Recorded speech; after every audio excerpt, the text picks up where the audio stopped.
Human history has dark corners and light, influencing today. Some stories fade, some are solved, but some persist. Events challenge logic, utterly mind-boggling. Ever wondered about a lost civilization's secret? Or history's heist? Planes vanished, supernatural events, murders on history's pages. Tonight, we pull back curtains. Not a simple documentary. We hunt the greatest unsolved mysteries baffling the world. Each mystery, a labyrinth, leaving question marks. Police reports, expert opinions, eyewitnesses, all on the table. Perhaps you're closer to the truth than you think. Ready? Buckle up. This marathon, an intense investigation. Sit back, ask, where's the truth hiding? Lost artifacts, vanished civilizations, and mysteries hidden within the pages of history. Our past holds secrets far stranger than most realize.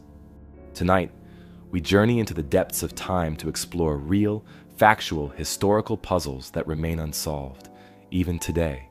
From disappearing ships and cryptic manuscripts to ancient treasures and ghostly occurrences, these are stories without easy answers, mysteries that have baffled historians for generations. And remember, as always with our videos, the visuals you'll see here are simply for extra context and enjoyment, but they're not necessary to follow along. So whether you're studying, working, relaxing, or drifting off to sleep, treat this as your calming background companion. Now, settle in, get comfy, and let the outside world fade for a while as we explore this collection of the most intriguing, unexplained historical mysteries. As we begin tonight's journey into history's unsolved mysteries, we first travel back over 2,500 years to an event that continues to elude historians, the story of the lost army of Cambyses. In 525 BCE, the ambitious son of Cyrus the Great and ruler of the expansive Persian Empire achieved one of his greatest military successes by conquering Egypt. He defeated Pharaoh Psamtik III decisively at the Battle of Pelusium, securing his rule over the rich lands of the Nile. With Egypt firmly under Persian control, Cambyses sought to expand his influence even further, setting his sights on a destination shrouded in mystery, prestige, and religious significance. The Oracle of Amun, situated at the distant Siwa oasis, deep in Egypt's forbidding western desert. The Oracle of Amun, already legendary in Cambyses' time, held extraordinary religious and political significance throughout the Mediterranean world. It was believed to be a sacred sanctuary capable of providing divine wisdom, guidance, and legitimacy to rulers who sought its counsel. Many famous figures from the ancient world would later visit this oracle, including Alexander the Great, who famously journeyed to Siwa centuries later seeking divine confirmation of his rule. For Cambyses, gaining control of this oracle was more than just strategic. It symbolized his supremacy over Egypt's religious establishment, bolstering his legitimacy as ruler of this newly acquired territory. Such a conquest would not only consolidate Persian power, but also send a powerful message across the known world of Cambyses' unmatched authority. Determined to subdue this symbolic target, Cambyses organized a massive expedition to conquer the remote oracle. According to the detailed but later historical accounts provided by the Greek historian Herodotus, Cambyses assembled a staggering force, approximately 50,000 soldiers, complete with horses, provisions, and necessary supplies. It was an enormous undertaking, a clear testament to Cambyses' ambition and willingness to marshal vast resources in pursuit of his goals. In Herodotus's writings, the scale and preparations of this army were portrayed as almost unprecedented, emphasizing the significance Cambyses attached to this mission. Setting off from the city of Thebes, present-day Luxor, the Persian army moved westward into the desert. The expedition was carefully planned, aiming to make use of a network of oases that dotted the Egyptian desert. After several grueling days, the army arrived at the Kharga oasis, a key resting point along their route.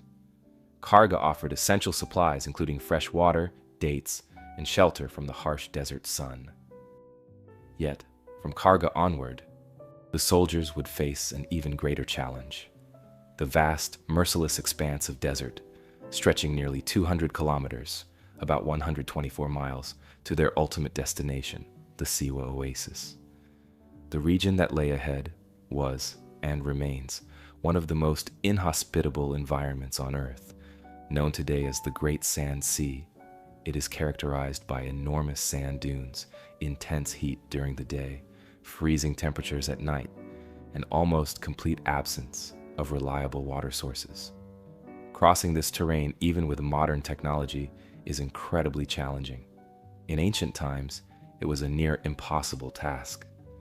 Yet Cambyses' generals pressed the army onward, undaunted by the desert's ferocity. Soldiers trudged forward, carrying their heavy equipment, weapons, and armor under the blistering Egyptian sun. Their journey through the harsh sands became more difficult with every passing hour as their provisions dwindled and exhaustion set in. Despite these hardships, their destination, the famed Oracle of Amun at Siwa, drove them relentlessly forward. What happened next remains one of history's greatest and most baffling mysteries. According to Herodotus, the entire army suddenly vanished without a trace, swallowed whole by a violent and terrifying sandstorm. He described how, as the army ventured deeper into the desert, an enormous windstorm erupted unexpectedly, kicking up walls of sand so dense and powerful that the soldiers had no chance of escape or survival. Within mere hours, the 50,000-strong force, men, animals, supplies, and weapons, had been completely buried beneath towering sand dunes. Not a single survivor was said to have emerged to recount what they had witnessed. Herodotus's vivid description has captivated historians, archaeologists, and explorers for centuries. However, the dramatic nature of his account has also sparked considerable debate among scholars. Some historians argue that Herodotus, writing centuries after the event, might have relied on second-hand accounts or exaggerated local folklore, which could have distorted the real events. Skeptics point out that, realistically, the total disappearance of such a large army, leaving no survivors or even a fragment of equipment, seems implausible. Despite these doubts, the legend has persisted, inspiring countless archaeological expeditions and explorations. Numerous searches have been conducted throughout the 20th century to locate physical evidence supporting Herodotus's narrative.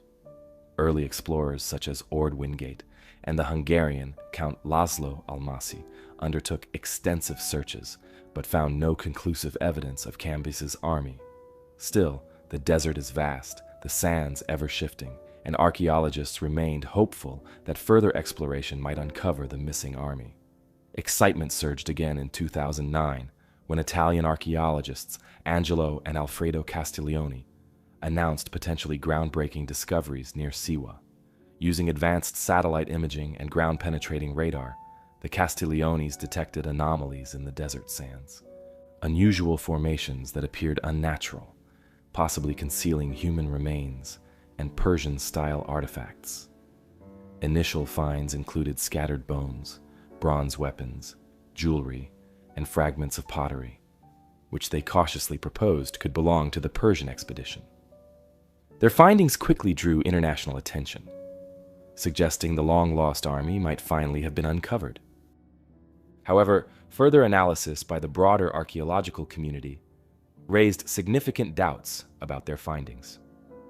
Subsequent researchers argued that the bones and artifacts uncovered by the Castiglionis were not conclusively linked to Cambyses' army. They pointed out that the western desert was historically traversed by countless travelers, caravans, and nomadic groups, whose remains could easily have been mistaken for those of the Persian soldiers. Additionally, geological and archaeological studies suggested the desert sands would be unlikely to preserve an entire army in such pristine condition for so long without clearer evidence emerging. Another possibility considered by historians is that the army never encountered a single catastrophic sandstorm, but rather succumbed gradually to the harsh conditions. In this scenario, Cambyses' soldiers may have suffered from dehydration, starvation, heat stroke, and exposure, dying over an extended period. Their remains, scattered across hundreds of kilometers, would be significantly harder to locate and identify, especially given shifting sands and the relentless erosion of the desert environment. Yet another theory argues that Herodotus's account might be metaphorical or exaggerated, reflecting Egyptian resistance or propaganda aimed at glorifying the divine protection of the oracle of Amun.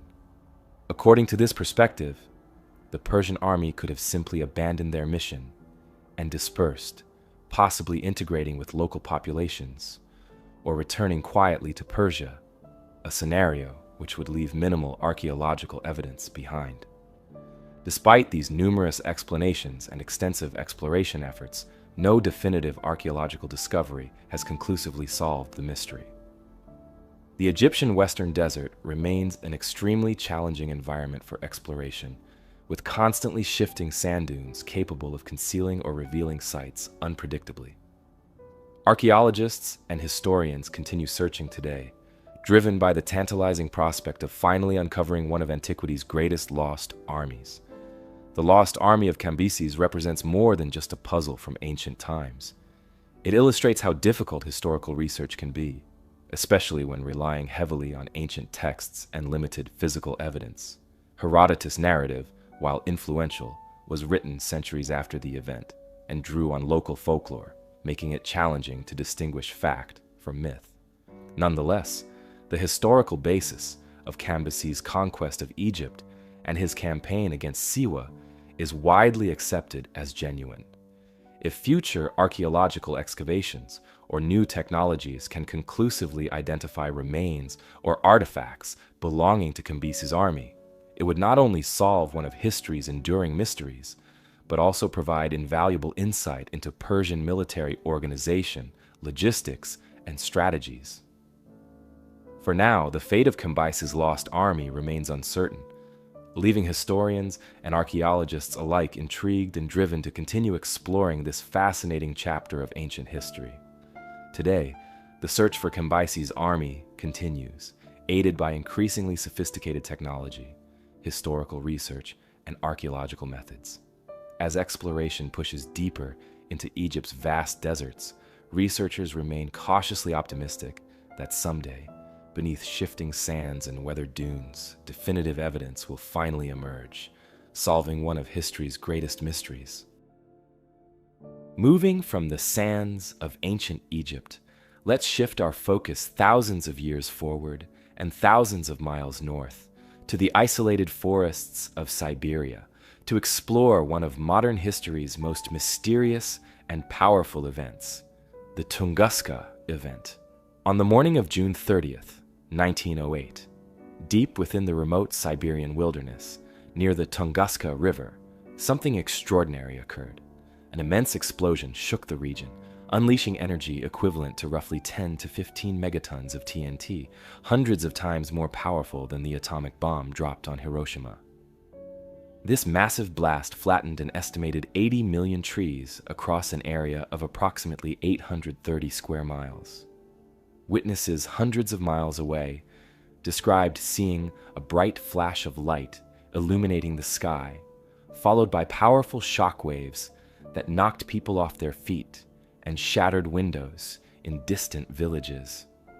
Yet, despite its immense destructive power, the event occurred in such a remote and sparsely populated region that no human lives were confirmed lost. At the time, Russia was undergoing major political upheavals, and due to its remote location, international awareness and investigation were minimal. It wasn't until nearly 2 decades later, in 1927, that the first serious scientific expedition, led by Soviet scientist Leonid Kulik, journeyed deep into the Siberian wilderness to investigate. When Kulik and his team arrived at the blast site, they found something utterly astonishing. An enormous area of forest had been flattened, with millions of trees knocked down radially from a central point, as if a giant invisible hand had pushed them outward in every direction. Curiously, at the exact center, some trees remained standing upright, though their branches had been stripped bare and charred. The devastation was immense, Yet there was no clear evidence of what had caused it. No impact crater, no large meteorite fragments, nothing obviously indicating a typical cosmic collision. Kulik initially believed the Tunguska event had been caused by a meteorite impact, expecting to find a large crater and remnants of a meteorite embedded within the Earth. However, despite extensive searches, Kulik's team failed to uncover any substantial meteorite fragments or impact craters. Instead, the area appeared almost as if it had been devastated by a massive explosion in the air, rather than by a direct impact with the ground. This puzzling absence of physical evidence baffled Kulik and scientists worldwide, sparking numerous alternative theories. Over the years, various hypotheses emerged attempting to explain the Tunguska event. One of the earliest and still widely accepted explanations is that the explosion was caused by an asteroid or comet fragment that entered Earth's atmosphere and exploded midair, approximately 5 to 10 kilometers above the Earth's surface. This would account for the enormous explosion and extensive damage without leaving a significant impact crater. Modern scientists call this phenomenon an airburst, and similar, smaller-scale events have been documented elsewhere around the world, lending credibility to this explanation. In support of the asteroid or comet theory, microscopic spheres of silicate and magnetite were discovered in tree resin collected at Tunguska, suggesting extraterrestrial origin. Additionally, eyewitness reports from Siberian locals and distant observers describe seeing a fiery object streaking across the sky before the blast, consistent with a meteor or comet entering Earth's atmosphere. Still, questions lingered. If it was indeed an asteroid or comet, where were the larger fragments, and why did extensive searches never find sizable debris? Other scientists proposed alternative explanations. In the mid-20th century, some researchers suggested volcanic gas explosions or natural gas eruptions from beneath Siberia's vast permafrost as possible explanations. According to these theories, pockets of methane or other explosive gases trapped underground could have ignited suddenly, resulting in a catastrophic explosion. However, geological investigations have found little evidence to support these theories, as such explosions typically leave noticeable geological changes.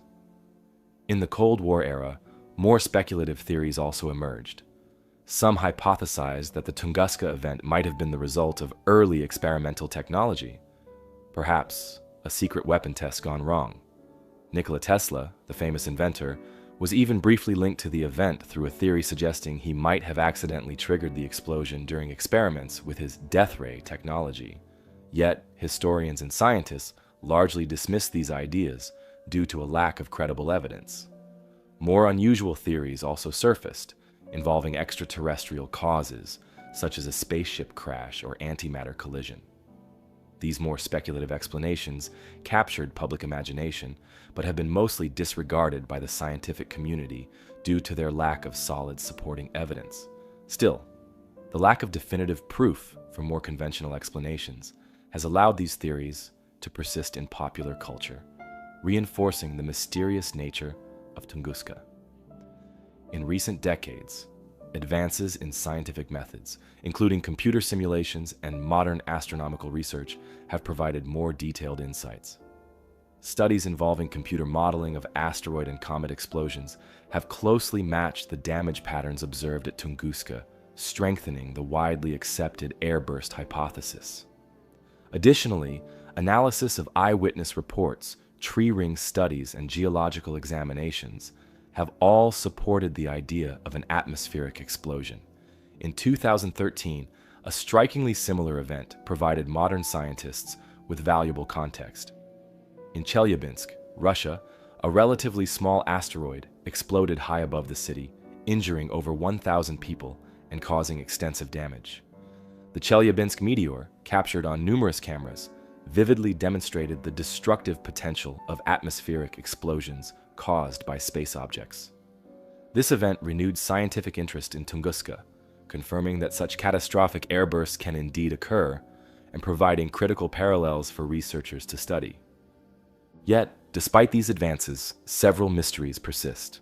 One significant puzzle remains the exact composition of the object that exploded over Tunguska. Was it a rocky asteroid or an icy comet fragment? Both possibilities have compelling arguments. Asteroids are common near-Earth objects and known for causing powerful explosions when entering Earth's atmosphere.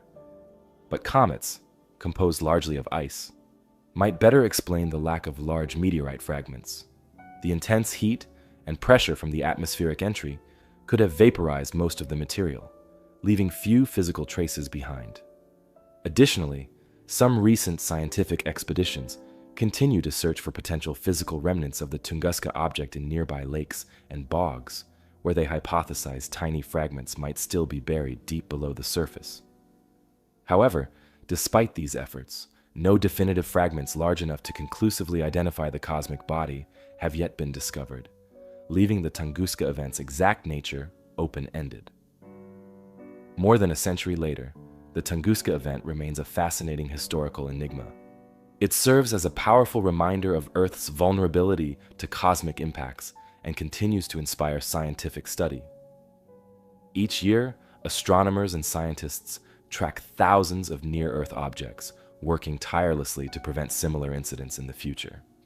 Though the specific object and precise details of the Tunguska explosion may never be fully uncovered, the event itself continues to teach valuable lessons about our planet, its place within the cosmos, and the unexpected mysteries that occasionally emerge from the skies above.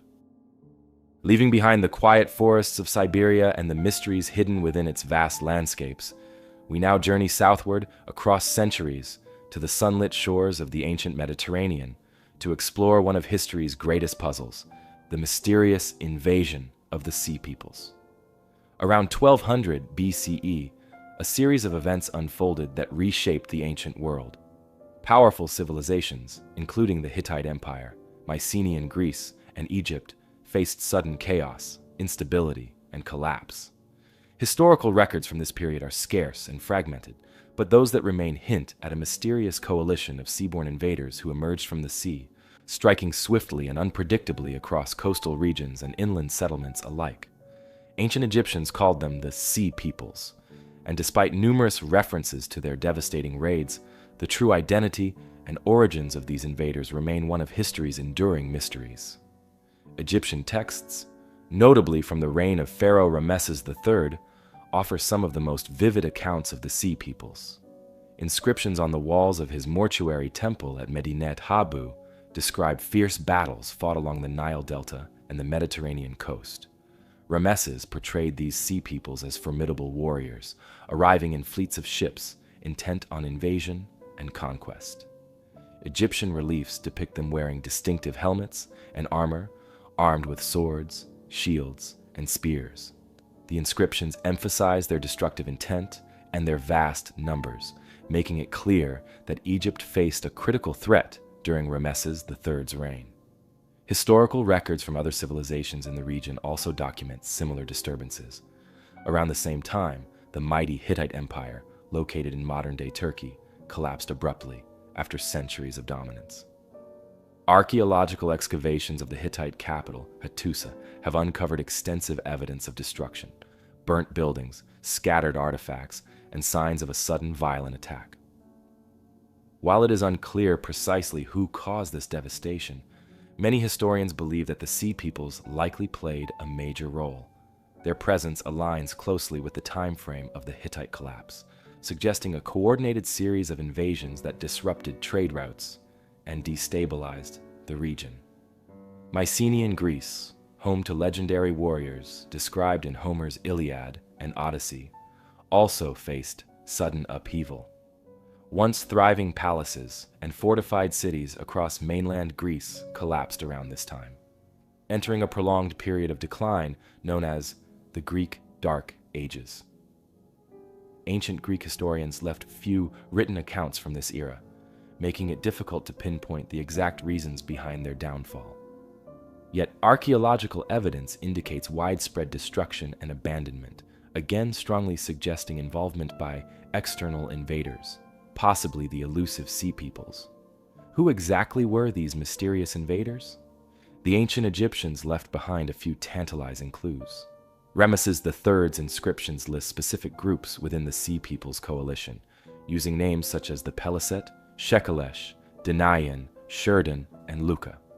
Modern scholars have tried connecting these ancient names to known historical peoples.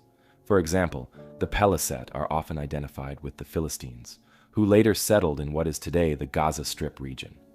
Similarly, the Shurden may relate to ancient Sardinians, and the Luca to peoples from southwest Anatolia.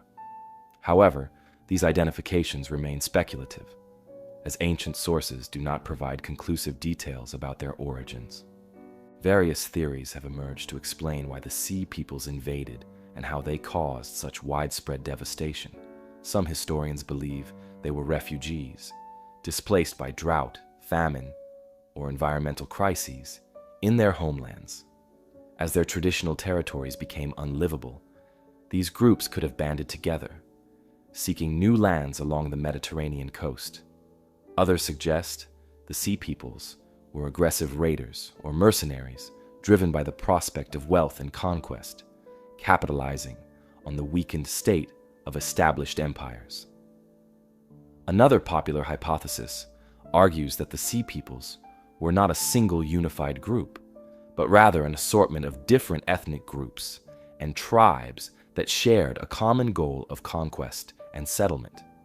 These separate peoples might have temporarily joined forces, forming loose alliances to mount large-scale attacks against powerful civilizations. Ancient artwork and inscriptions seem to support this theory, depicting Sea peoples in varied styles of dress and armor, suggesting diverse backgrounds and cultures. Recent archaeological research has added depth to our understanding.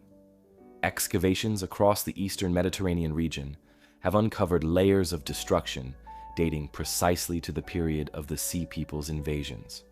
Charred ruins, toppled fortifications, and hastily abandoned cities provide vivid evidence of widespread conflict. Archaeologists studying these sites have found weapons, pottery, and artifacts belonging to unfamiliar cultural groups, possibly left behind by the invading armies. Interestingly, Egyptian records indicate that Rameses III successfully repelled the Sea peoples in a decisive naval battle around 1177 BCE. Relief carvings at Medinet Habu depict Egyptian forces using arrows, spears, and grappling hooks to defeat the invaders' ships and warriors. Rameses described his victory as a monumental achievement, portraying himself as the defender of Egypt's stability. While this victory helped Egypt survive the immediate crisis, it did not fully protect the broader region from turmoil. Neighboring civilizations, lacking Egypt's defenses, succumbed to instability, invasion, or internal collapse. Following the invasions, the Mediterranean world experienced a significant transformation. Long-established trade networks and diplomatic relationships disintegrated, plunging the region into a period of isolation and economic disruption. This marked the end of the Late Bronze Age, a sophisticated era of international trade and diplomacy. The once prosperous cities and empires gradually fragmented, giving way to smaller, less centralized communities. It took centuries for new civilizations, such as classical Greece and Phoenicia, to rise from the ashes and rebuild stability and prosperity. Modern historians and archaeologists continue exploring new evidence, utilizing advanced scientific techniques such as genetic analysis, radiocarbon dating, and sophisticated mapping technology to gain further insights into the Sea peoples and their impact. Ongoing excavations at coastal sites around the Mediterranean regularly uncover new artifacts, structures, and human remains linked to this mysterious era. Each discovery offers another puzzle piece in the quest to understand these ancient invaders and their motives. Yet, despite more than a century of dedicated research, the Sea peoples remain one of history's most enigmatic groups. Their origins, identities, and motivations still provoke lively debates among historians and archaeologists alike. Some researchers remain optimistic that future discoveries will eventually provide clear answers. Others believe the full truth may never be completely revealed due to the scarcity and fragmentary nature of surviving ancient records. Nevertheless, the Sea peoples continue to captivate historians and enthusiasts worldwide. Their sudden appearance, devastating invasions, and mysterious identities make them an enduring source of fascination. By disrupting powerful empires and reshaping the ancient world, these enigmatic raiders profoundly influenced the course of Mediterranean history, leaving behind intriguing clues and unanswered questions. Ancient shores of the Mediterranean and the elusive sea peoples aside, we now journey forward through time into the heart of 19th century Europe, where a different kind of mystery captivated an entire continent: the strange and puzzling story of Kaspar Hauser. On May 26, 1828, a teenage boy appeared suddenly in the streets of Nuremberg, Germany. He seemed confused, disoriented, and could barely speak. Clutched in his hand was a mysterious letter addressed to Captain von Wessenig of the local cavalry regiment, requesting that the boy be taken into their care. The letter claimed the boy's name was Kaspar Hauser, that he was born on April 30th, 1812, and had never before left the house in which he was raised. The author of the note, who remained anonymous, claimed to have cared for the boy after receiving him from his unknown mother, but was no longer able to provide for him. Another shorter note, supposedly written by his mother, stated that Kaspar's father had been a cavalryman. Kaspar's sudden appearance and unusual behavior immediately drew widespread attention. At first, he was taken to the local police, who questioned him.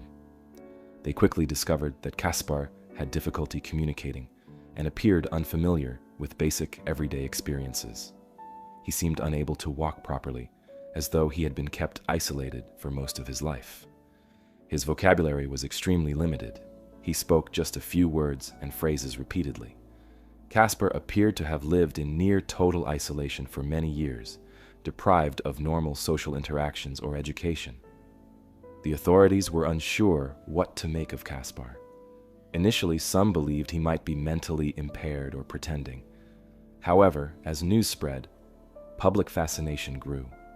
Soon, Kaspar Hauser became the talk of Europe, sparking curiosity among scholars, scientists, and ordinary citizens alike. People traveled from far and wide to see him, curious about the mysterious boy from nowhere.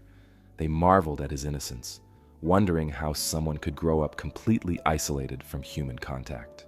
As interest intensified, so did speculation about Kaspar's origins. He eventually learned to speak and communicate more clearly, though with some difficulty. As his language skills improved, Kaspar described living most of his childhood in a small, dark cell without human contact, surviving only on bread and water. According to Kaspar, a mysterious caretaker periodically visited him, bringing him food and water, but rarely spoke to him or interacted in any meaningful way. This caretaker eventually taught Kaspar a few words and helped him write his name before leaving him abandoned in Nuremberg. Kaspar's story fascinated people, yet doubts lingered. Some skeptics believed he fabricated his tale for attention or sympathy. Others, however, found his claims genuine, sparking theories about why Kaspar had been hidden away. One particularly popular theory suggested he was actually a lost prince, secretly imprisoned to prevent him from claiming a royal inheritance. Specifically, rumors spread that he might have been the legitimate heir to the Grand Duchy of Baden. The rightful heir, a child of the royal family, had allegedly died under suspicious circumstances around the same time Kaspar was supposedly born. This led some to speculate that Kaspar had been kidnapped as a baby and hidden away to prevent him from becoming ruler, while an impostor was placed on the throne. To add to the mystery, Kaspar claimed that his caretaker had prevented him from ever seeing their face clearly. He described his cell as completely devoid of stimulation, no books, toys, or even a window to look outside. His sole possessions were 2 wooden horses. Kaspar's detailed and consistent descriptions convinced many observers of his sincerity, but there was never enough solid proof to confirm his royal identity. Despite multiple investigations, no concrete evidence surfaced to definitively verify Kaspar's claims. Throughout his brief life after being discovered, Kaspar was taken in by various caretakers who sought to provide him education and help integrate him into society. He learned to read, write, and gained basic social skills, though he struggled to fully adapt. He became a celebrity of sorts, attracting scholars, nobility, and ordinary people alike. Caspar often found himself the center of heated debates, as supporters and skeptics argued vehemently over his credibility. His unusual mannerisms and childlike innocence seemed to further authenticate his mysterious past.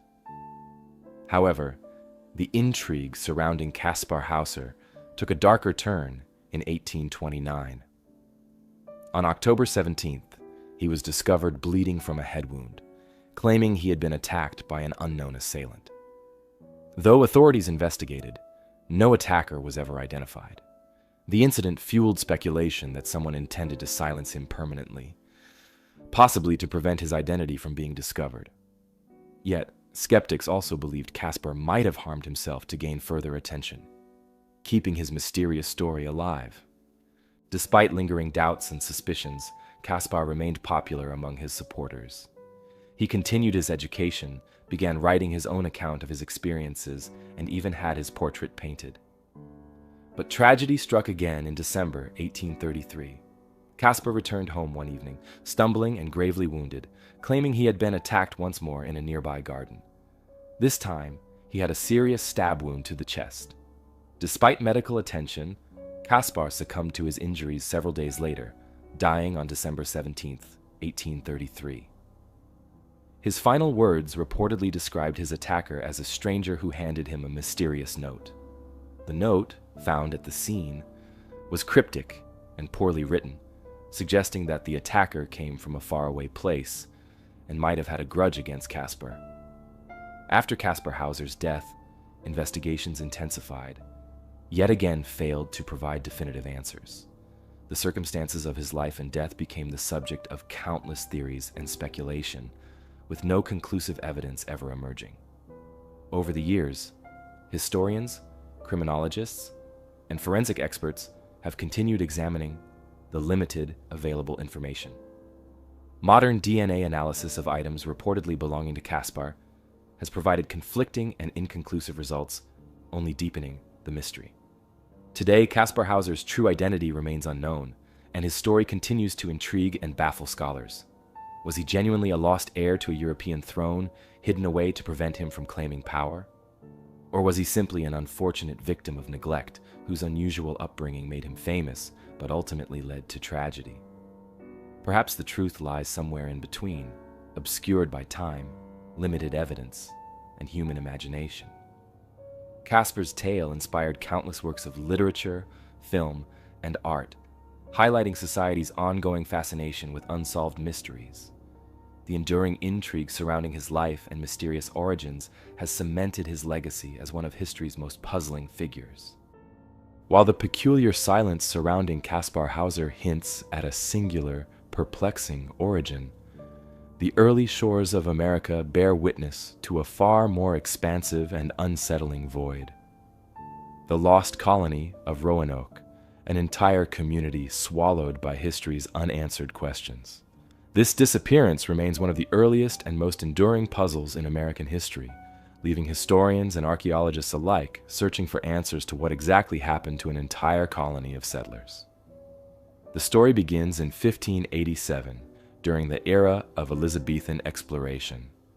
Under the patronage of Sir Walter Raleigh, a group of English settlers set out from England to establish a permanent colony in the New World. They sailed across the Atlantic, eventually landing on Roanoke Island, situated off the coast of what is now North Carolina. Led by Governor John White, the settlers aimed to build a thriving community that would secure England's claim to the Americas. It wasn't the first time Roanoke had been selected for colonization. An earlier attempt in 1585 ended abruptly when the settlers abandoned the settlement, returning to England after facing harsh conditions and strained relationships with local indigenous tribes. Determined not to repeat past mistakes, John White and around 115 settlers arrived on Roanoke Island in July of 1587. Initially, they worked to establish a sustainable community, building shelters, planting crops, and attempting to foster peaceful relations with nearby Native American groups. It was here that Virginia Dare, the first English child born in the Americas was delivered, symbolizing hope and optimism for the new settlement. Yet tensions soon arose. Relationships with local indigenous peoples were complicated and often hostile, creating uncertainty and unease among the settlers. Supplies began to dwindle, and the colony soon found itself facing potential starvation.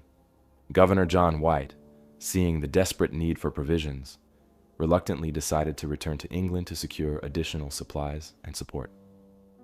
Before departing, White instructed the colonists to leave a clear sign if they decided to relocate, and to carve the name of their new location on a tree or wooden post. If danger forced their departure, they were to carve a cross alongside the name. White's return to England was intended to be brief, but political turmoil intervened. At that time, England was locked in fierce rivalry with Spain, culminating in the arrival of the Spanish Armada in 1588. England's naval forces were entirely preoccupied with defending against this formidable invasion, delaying White's return. It took nearly 3 years before he was finally able to sail back to Roanoke in August of 1590. When White finally arrived at Roanoke Island, expecting a joyous reunion, he instead found a chilling silence. The entire colony had vanished without a trace. No settlers remained, no homes stood occupied, and the colony appeared eerily deserted. Most unsettling was the absence of signs indicating violence or struggle. Buildings had been dismantled carefully, suggesting a deliberate and orderly departure, but the colonists themselves had completely disappeared. The only clues left behind were cryptic carvings found etched into trees and a wooden post. On one post, the word Croatoan was clearly carved, and on another tree, just 3 letters, CRO. Governor White recognized Croatoan as the name of a nearby island, home to a tribe of Native Americans who were generally friendly towards the English. But attempts to sail to Croatoan Island were repeatedly thwarted by bad weather, storms, and navigational difficulties. With supplies running dangerously low, White was forced to return to England without ever confirming whether the settlers had actually moved there. This unresolved disappearance has sparked centuries of speculation and investigation. Numerous theories have been proposed to explain the settlers' fate. One popular theory is that the Roanoke colonists, facing starvation and harsh conditions, willingly joined nearby Native American tribes, gradually integrating into their societies. Archaeologists have discovered artifacts and English-made goods among indigenous settlements in the region, suggesting some cultural exchange or integration did occur. However, conclusive evidence remains elusive. Another prevalent theory suggests the settlers relocated inland, driven by the need to secure a more stable and defensible position. The possibility that they ventured deeper into mainland America in search of food, shelter, or better relationships with indigenous groups is supported by early accounts and oral traditions from local tribes. Yet no definitive archaeological evidence has emerged to confirm precisely where they might have settled. Darker explanations also persist. Some historians speculate that the colony was attacked by local indigenous tribes who resented the English intrusion and their encroachment on resources. Violent confrontations had already occurred in the region during earlier colonization attempts. Nevertheless, this theory raises the question of why no clear signs of struggle or violence were found by Governor White upon his return. Another unsettling possibility suggests Spanish forces from Florida attacked and captured or killed the settlers, viewing the English presence as a threat. Historical records from Spain indicate awareness of the English settlements, but there is no explicit account of an attack on Roanoke, leaving this theory uncertain as well. In more recent years, researchers have attempted to use modern scientific techniques to shed light on this mystery. Excavations on Roanoke Island and the surrounding regions have been conducted repeatedly, yielding intriguing but inconclusive findings. Historical documents, maps, and even oral traditions passed down through local indigenous tribes have been closely studied, yet none have provided a definitive solution. Despite careful archaeological investigations, the ultimate fate of the Roanoke settlers remains unresolved. One intriguing discovery was made in the late 20th century on Hatteras Island, formerly known as Croatoan Island, where English artifacts from the correct time period were uncovered. This finding supports the idea that the colonists indeed relocated and assimilated into local tribes. Yet this evidence alone is insufficient to conclusively prove this scenario.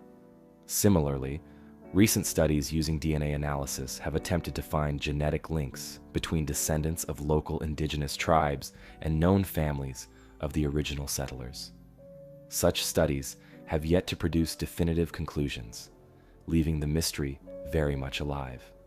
The settlers' true fate remains an open question, one which modern science has not yet fully illuminated. For centuries, historians, archaeologists, and enthusiasts have continued exploring every avenue to understand the lost colony. Despite advancements in technology, research, and historical analysis, no universally accepted answer has emerged. The lost colony of Roanoke endures as an enduring mystery, a captivating story that highlights the uncertainties faced by early European settlers and the unpredictability of the New World. The story of Roanoke is woven deeply into American folklore, inspiring countless novels, films, and cultural references. The unsettling phrase, Croatoan, etched into a wooden post, continues to resonate with mystery and intrigue. Yet beneath these legends and theories lies a genuine historical puzzle, still waiting for definitive resolution. The lost colony of Roanoke remains one of America's oldest unsolved mysteries, urging historians and researchers onward in their ongoing search for answers. If the silence of Roanoke Island speaks of a community lost to the unknown, then the sun-drenched shores of ancient Crete offer a different kind of secret. Here, another fascinating mystery waits, etched upon the surface of a small, golden artifact. The Phaistos disk. Discovered in 1908 by Italian archaeologist Luigi Pernier, the Phaistos disk emerged from the ruins of the Minoan palace of Phaistos, located in southern Crete. The palace itself was once a bustling center of the Minoan civilization, one of the earliest sophisticated cultures in Europe, thriving roughly from 2700 to 1450 BCE. The artifact, unearthed in a basement chamber within the palace complex, immediately captured the attention of archaeologists due to its uniqueness and complexity. The Phaistos disk is made of fired clay, approximately 15 centimeters, about 6 inches, in diameter, and about 1 centimeter thick. Its surface is decorated on both sides with a series of carefully stamped symbols, arranged in a spiral pattern that starts from the outer edge and winds toward the center. Altogether, there are 241 individual symbols, grouped into 61 distinct sequences, separated by vertical lines. Researchers quickly noted that these symbols did not match any known written language from ancient Crete or any other civilization of the time, making the disk's message entirely unreadable and its purpose a complete mystery. One of the most intriguing aspects of the Phaistos disk is how it was created. The symbols were not carved individually by hand. Instead, each character was impressed into the clay using specially crafted stamps. This method indicates the existence of movable type printing thousands of years before Johannes Gutenberg famously invented his printing press. Yet despite the sophisticated technique used to make it, no other artifact bearing these same symbols has ever been discovered, further deepening the puzzle surrounding its origin and meaning. Over the years, archaeologists, historians, linguists, and cryptographers have studied the disk tirelessly, attempting to decipher its mysterious script. Some researchers believe it might be religious or ritualistic in nature, possibly containing hymns, prayers, or invocations dedicated to ancient Minoan deities. Others theorize it might be an early form of storytelling, recording mythological tales or important historical events. Still, others propose more practical explanations, suggesting the disk might have functioned as an early game board, calendar, or an educational tool. Despite many serious attempts, the symbols have stubbornly resisted translation. Some experts have suggested links between the symbols on the disk and various ancient scripts found in other parts of the Mediterranean, such as Egyptian hieroglyphs, Linear A and B, Minoan and Mycenaean scripts, or even Anatolian or Mesopotamian writing systems. However, none of these possible connections have provided a clear or definitive decoding of the Disca's message. The mystery deepens because Linear A, another ancient Minoan script, remains undeciphered to this day, further complicating attempts to translate the disc. The characters on the Phaistos disc themselves depict a variety of images, including human figures, animals, plants, tools, weapons, and other objects from everyday life. Researchers carefully analyze these images, hoping they could offer clues about the disc's purpose or message. While many symbols appear recognizable, such as birds, fish, warriors, and shields, others remain completely obscure, defying clear interpretation.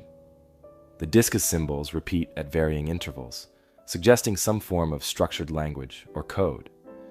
Yet without any accompanying reference points, these tantalizing hints offer no definitive insights. Given the disc's mysterious nature, it has naturally attracted speculation and controversy. Some early scholars questioned its authenticity, suspecting it might be a clever modern forgery. They pointed to the uniqueness of its symbols and the lack of similar finds as suspicious indicators. However, rigorous scientific analysis of the artifact has shown it to be genuinely ancient, dating back more than 3,500 years. Today, its authenticity is widely accepted, leaving only its meaning and purpose in doubt. Another intriguing aspect of the disc is the context of its discovery. Found in a subterranean chamber, some scholars have speculated that it might have been deliberately hidden or buried, perhaps to preserve its secretive content. Others believe it was simply stored with other objects that held religious or ceremonial importance, suggesting the disc itself may have had a sacred or significant cultural value. Unfortunately, the archaeological context in which it was discovered provided no conclusive clues to its true nature or purpose. More recently, some experts have turned to advanced computer analysis, applying statistical and linguistic methods to uncover patterns or structures hidden within the symbols. While these modern techniques have revealed intriguing details about the disc's potential linguistic properties, they have yet to yield any decisive breakthroughs. The disc's complexity, combined with the absence of other examples of its writing system, continues to present formidable challenges to researchers attempting its decipherment. Some have even proposed that the disc might represent a unique example of an early written language used by a small, specialized group or community, perhaps priests, scribes, or a secretive guild. This idea could explain why no other artifacts bearing the same script have surfaced. Perhaps only a limited number of individuals knew this specific code, using it solely for ceremonial or confidential purposes. Still, this theory remains speculative without additional archaeological evidence. Further archaeological explorations around Crete continue to yield new artifacts from the Minoan era, raising hopes among scholars that another similar artifact or text could eventually surface. Such a discovery could provide the long-awaited key to unlocking the Phaistos disc's mysterious symbols. Until then, the disc remains one of archaeology's most famous enigmas. Intriguing, perplexing, and completely unique. Today, the Phaistos disc is carefully preserved and displayed in the Heraklion Archaeological Museum in Crete, where visitors from around the world can marvel at its intricate symbols and ponder its secrets. Scholars continue to debate its significance, analyzing it from every possible angle. While its true meaning remains stubbornly elusive, the disc serves as a compelling reminder of how much remains unknown about ancient cultures, even those as extensively studied as the Minoans. In the absence of definitive answers, the Phaistos disc endures as a symbol of human curiosity and the persistent allure of historical mysteries. Each new generation of researchers approaches it with fresh eyes and new methodologies, hopeful that someday the disc's cryptic message might finally be revealed. Until then, it waits, an ancient puzzle etched in clay, patiently holding its secrets through the ages.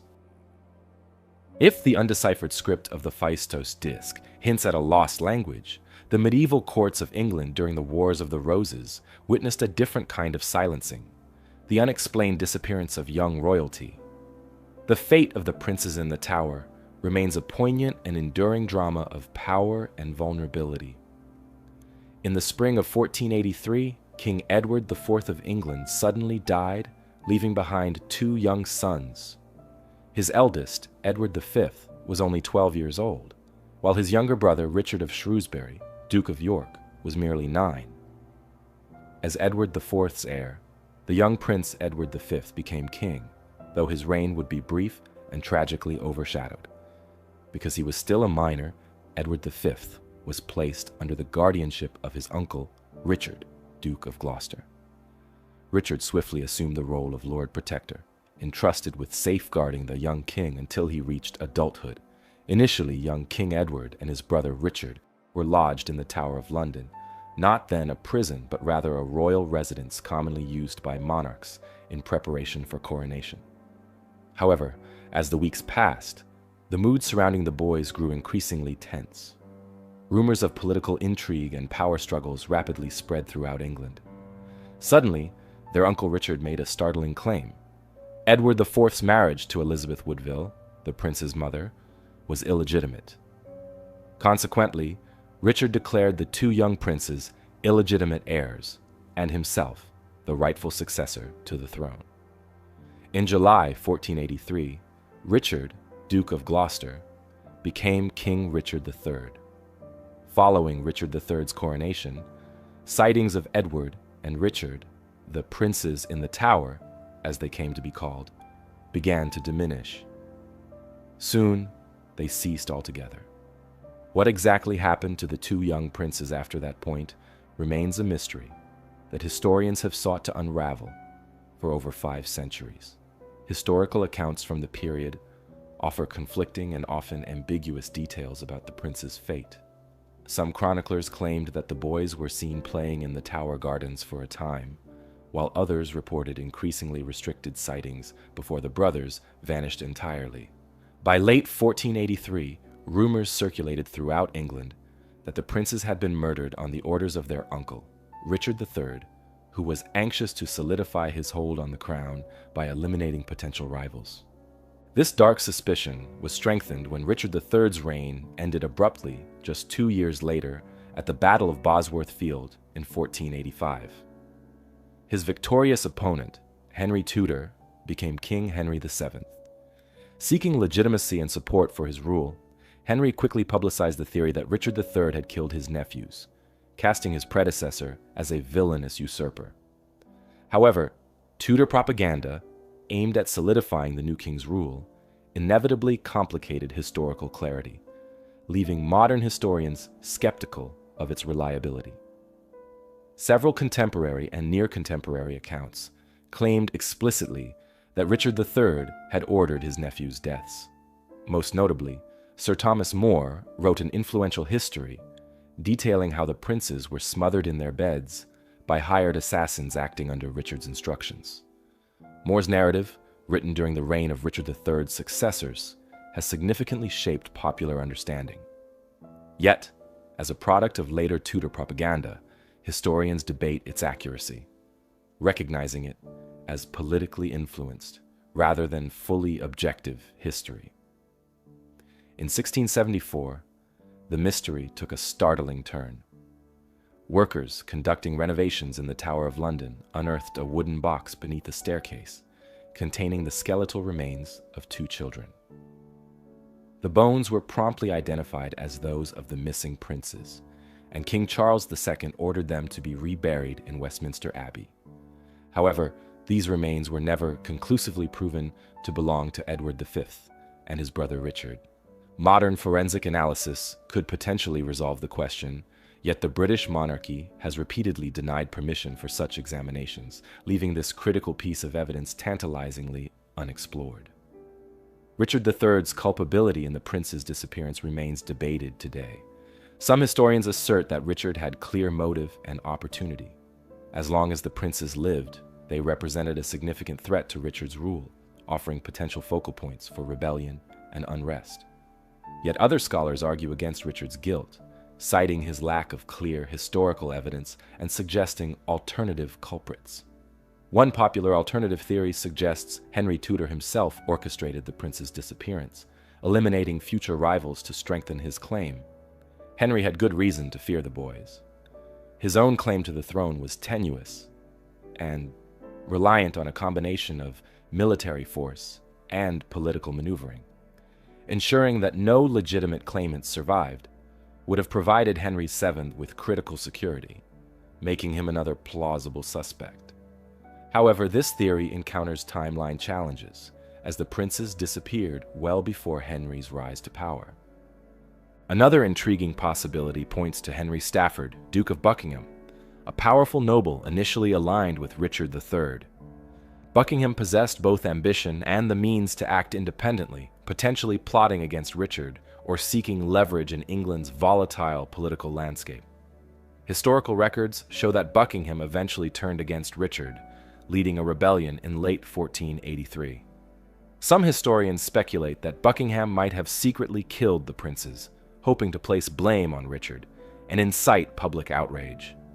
Yet again, no concrete evidence supports this theory, leaving it speculative. Over the centuries, various claimants appeared, asserting that they were one of the missing princes miraculously escaped. The most famous impostor was Perkin Warbeck, who, in the 1490s, claimed to be Richard of Shrewsbury, Duke of York. His claim attracted significant European attention and support, causing considerable problems for Henry VII. Warbeck's eventual capture and execution ended this chapter of intrigue, yet his appearance highlighted the continued fascination and uncertainty surrounding the prince's fate. Modern forensic methods could potentially settle the mystery conclusively. But without royal approval for examining the remains, researchers can only hypothesize. DNA testing could determine if the bones belonged to Edward and Richard, and detailed forensic examination could even shed light on the manner of their deaths. Until such investigations are permitted, the mystery will persist. Historians continue piecing together details, carefully analyzing period documents, royal correspondences, and contemporary accounts. Each theory offered about the prince's disappearance illuminates new facets of a deeply complex historical landscape. The princes were vulnerable pawns, caught in an intense struggle for the English throne, a scenario sadly not uncommon in medieval Europe. Yet their disappearance uniquely captured public imagination, perhaps because of their youth, innocence, and the deeply unsettling nature of their presumed fate. Today, the story of the princes in the Tower is remembered as a tragic and haunting mystery that symbolizes the ruthlessness of medieval political power struggles.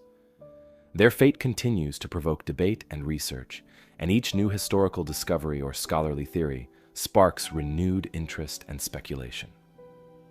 Whether the boys died tragically within the tower's cold stone walls or somehow survived to live quiet, anonymous lives elsewhere, the question endures.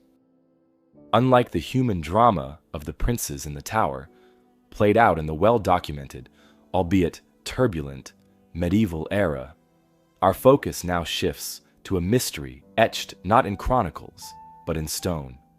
Stonehenge, rising from the prehistoric landscape of Britain, presents a mystery on a grander, more timeless scale, its meaning still elusive after ages of scrutiny.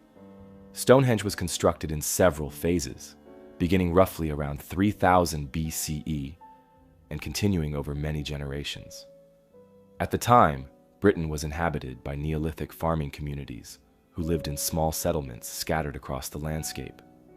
These early people cultivated crops, raised livestock, and relied heavily on the natural cycles of the seasons for survival.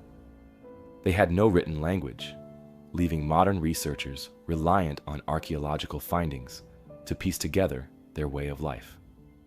The monument we recognize today, with its familiar arrangement of massive stone trilithons, took shape primarily around 2500 BCE. Building Stonehenge represented a monumental undertaking for these Neolithic people.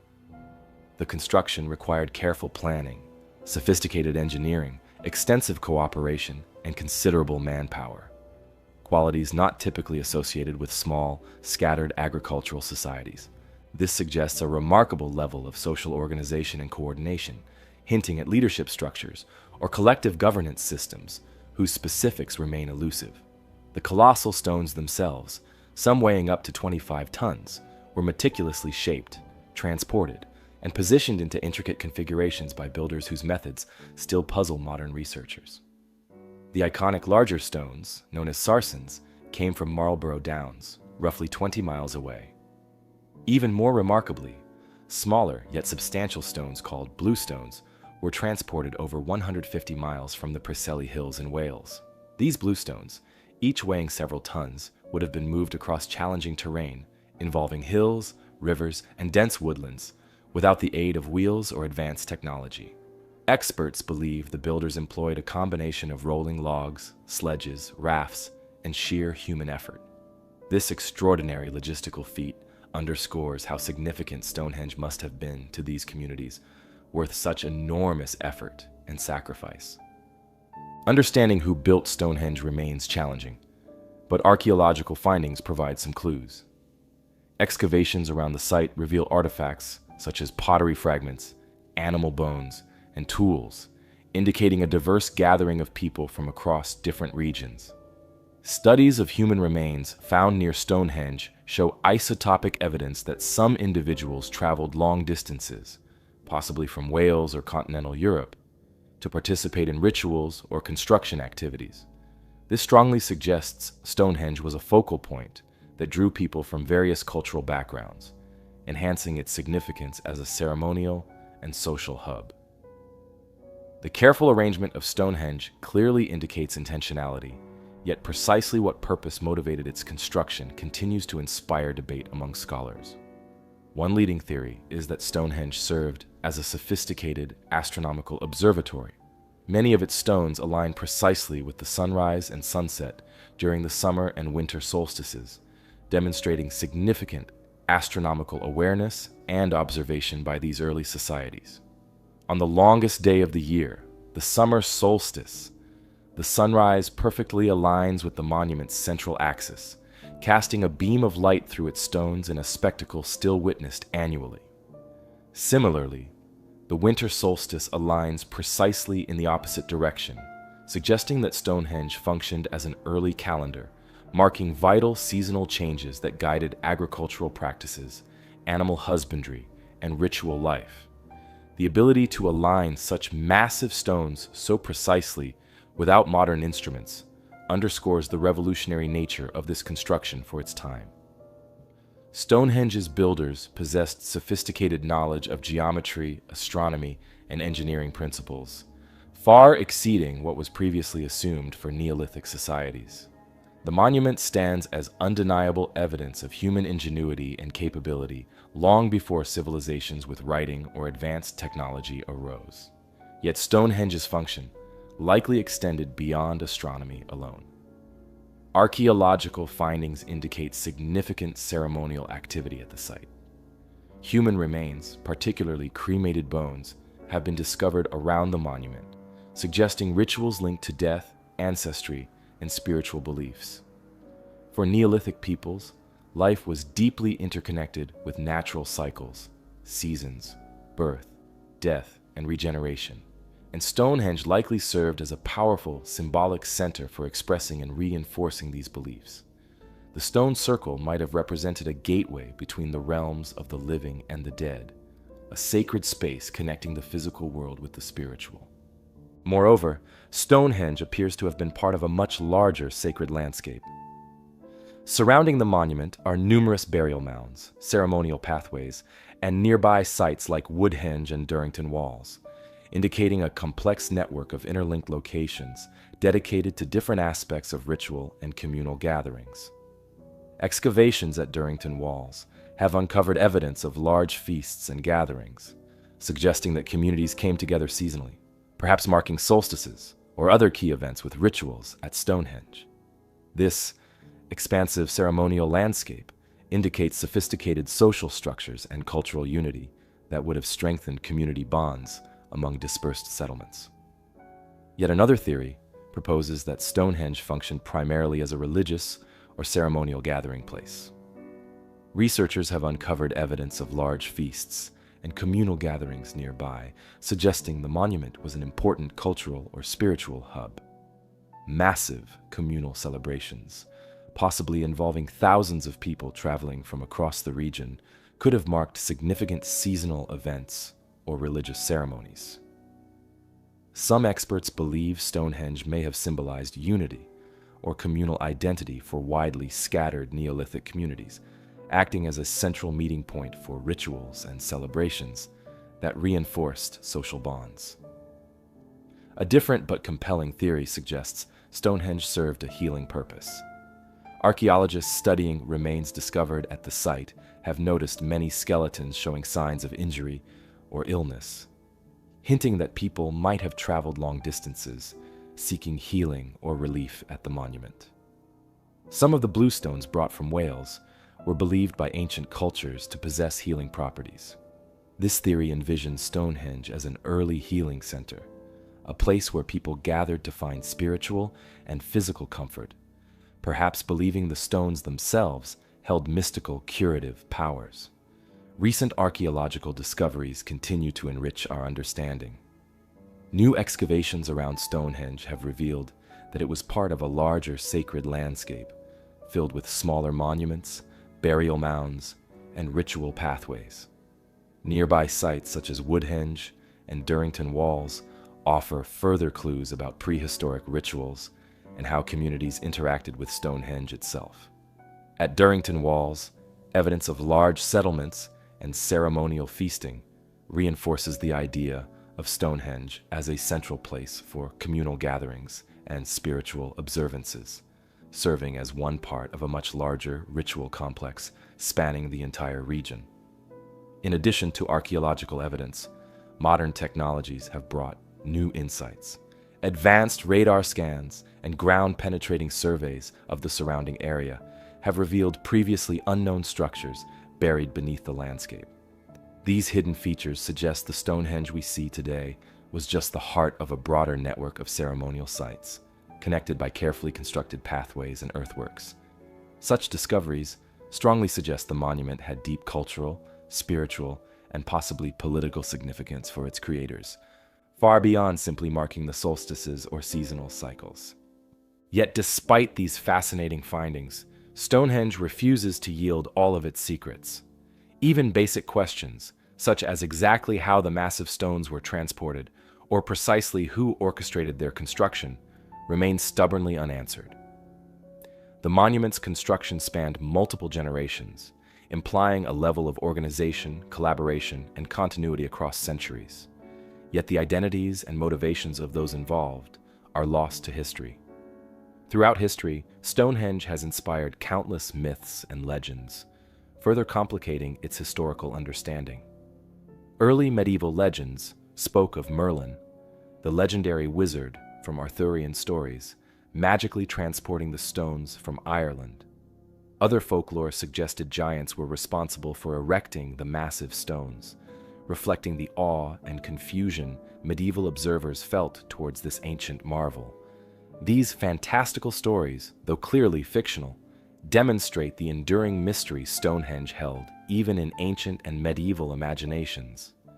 Attempts to interpret Stonehenge's purpose continue to generate debate among historians, archaeologists, astronomers, and anthropologists. Modern theories frequently combine elements of astronomy, religion, community gathering, and healing practices, acknowledging that Stonehenge likely served multiple purposes simultaneously. Yet without clear written records or definitive archaeological evidence, its precise meaning remains impossible to conclusively determine. The careful preservation of Stonehenge ensures ongoing archaeological study and continued public fascination. Each year, visitors from around the globe flock to the monument, captivated by its ancient stones and unresolved mysteries. English Heritage, the organization responsible for Stonehenge's preservation, balances conservation efforts with archaeological exploration, ensuring the site remains intact for future generations to ponder. Stonehenge represents more than just an ancient structure. It encapsulates humanity's timeless curiosity and desire to understand our past. As archaeologists continue excavations and apply increasingly sophisticated scientific techniques, we come incrementally closer to grasping its true purpose. Each new finding provides additional clues, deepening our appreciation of Stonehenge's complexity without ever fully revealing its secrets. As we explore this remarkable ancient monument, we recognize that its true meaning likely combines spirituality, astronomy, community identity, and healing, interwoven threads that guided prehistoric people in ways we may never completely understand. The silent questions posed by Stonehenge now give way to the more urgent inquiries surrounding a modern aviation mystery. Across the Atlantic, in the legendary Bermuda Triangle, the unexplained loss of Flight 19 continues to fuel speculation and remains one of its most compelling unsolved cases. On December 5, 1945, a bright and clear day in Fort Lauderdale, Florida, 5 U.S. Navy Avenger torpedo bombers took off on what was expected to be a routine training mission. The squadron, known as Flight 19, consisted of 14 airmen, each pilot experienced enough to navigate and manage the mission with ease. Commanded by Lieutenant Charles Carroll Taylor, an instructor with more than 2,500 flight hours, the pilots embarked on a simple navigation exercise. The plan was straightforward. Fly eastward from Fort Lauderdale, conduct a bombing practice at Hen and Chickens Shoals near the Bahamas, proceed east again before turning northward, then finally head back westward toward Florida. This triangular route was typical, familiar, and considered perfectly safe. The mission began smoothly. Radio transmissions indicate that Flight 19 successfully reached their practice area, carried out their bombing run, and then turned northeast, exactly as intended. Yet soon after, something inexplicable began to unfold. Around 3:45 p.m., the Fort Lauderdale Air Base received an unsettling radio transmission from Lieutenant Taylor. He reported confusion regarding his location, noting that both of his compasses were malfunctioning. Taylor told the tower he could not determine exactly where he was and appeared uncertain about their flight path, saying, "We seem to be off course." At first, ground control operators calmly instructed Taylor to head west toward the Florida coast, confident this would easily guide the flight home. However, Taylor, who appeared increasingly disoriented and anxious, believed they were somewhere over the Florida Keys.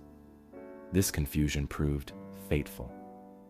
Believing himself south of Florida, Taylor made the critical decision to direct the squadron northeast, away from land, taking them deeper into the vast Atlantic Ocean.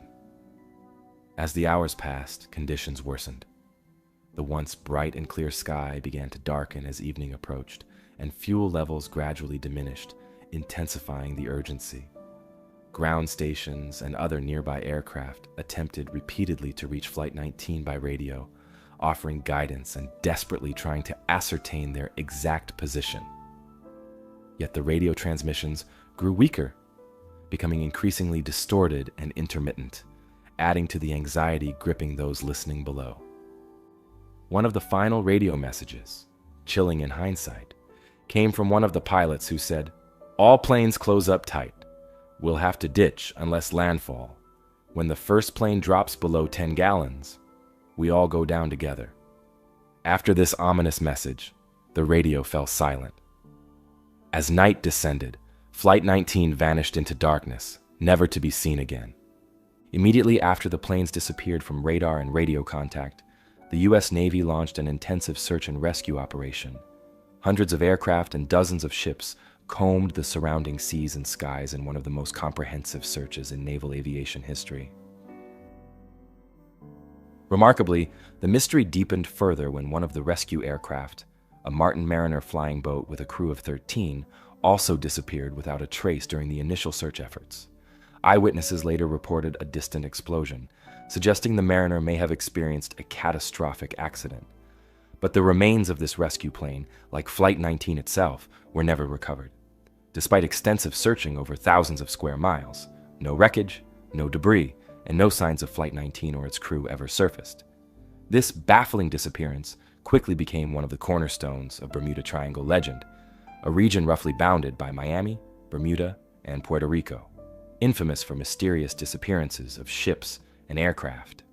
Speculation began almost immediately, with theories ranging from rational explanations, such as navigational errors, fuel exhaustion, and mechanical failures, to more extraordinary claims involving magnetic anomalies, sudden rogue storms, and even theories involving extraterrestrial encounters or unexplained supernatural phenomena. One rational theory proposes that Taylor and his pilots simply became disoriented due to compass malfunctions combined with rapidly deteriorating visibility. Investigations suggest Taylor, unfamiliar with the region after transferring from Miami, mistakenly believed he was flying over the Florida Keys. His decision to fly northeast, thinking he would find land, tragically led the flight into open ocean. Without landmarks or functioning navigational equipment, the planes likely exhausted their fuel supply and crashed into the sea. This theory is logical, widely accepted, yet fails to answer why no trace of wreckage or crew was ever found. Another possible explanation centers on adverse weather conditions and unpredictable atmospheric phenomena common to the Bermuda Triangle region.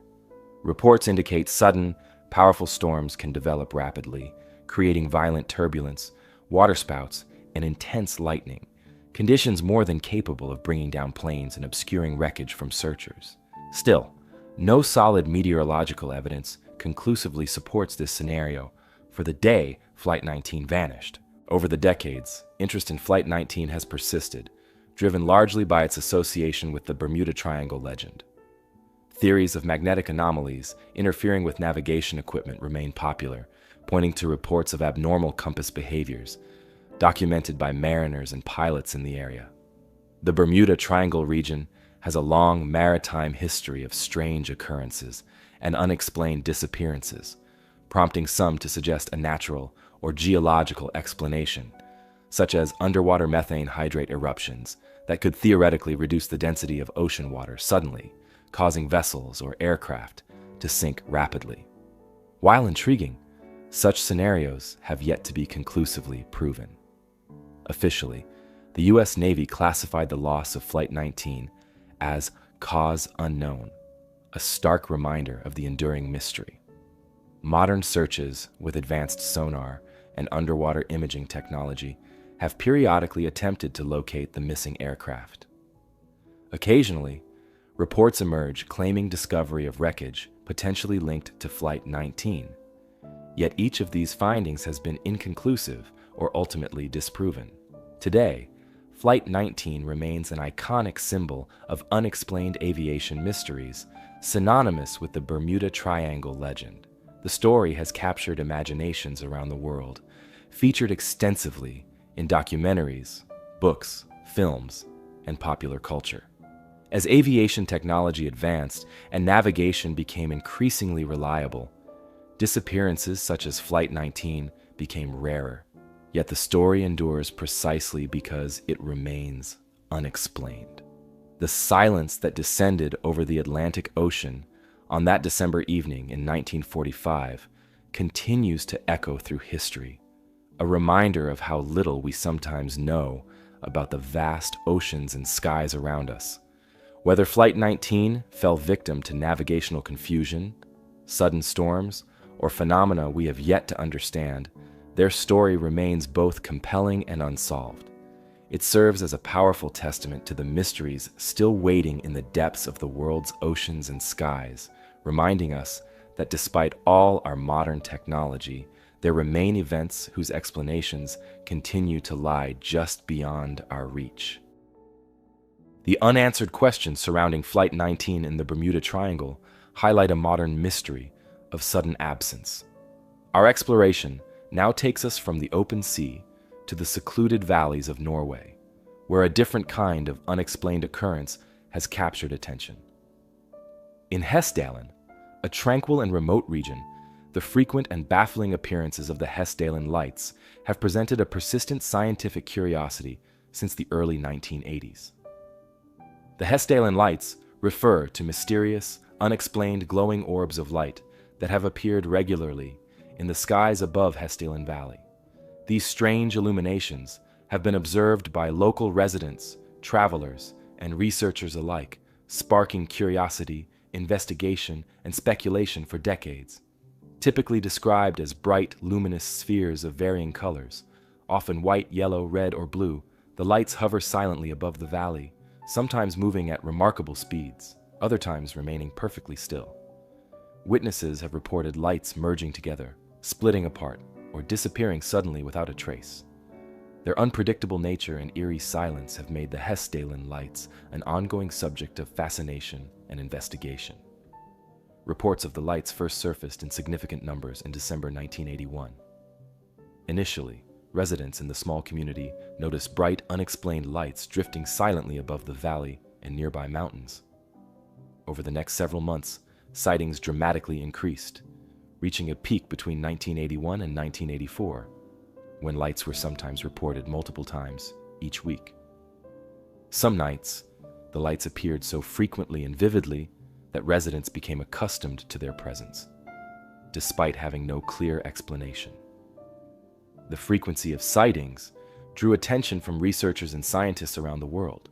Hoping to better understand the phenomenon, Norwegian researchers established Project Hessdalen in 1983, a dedicated scientific effort to observe, document, and analyze the lights using rigorous methods. This marked one of the first structured scientific attempts to study a recurring, unexplained phenomenon of this nature, bringing a new level of credibility and seriousness to the Hessdalen mystery.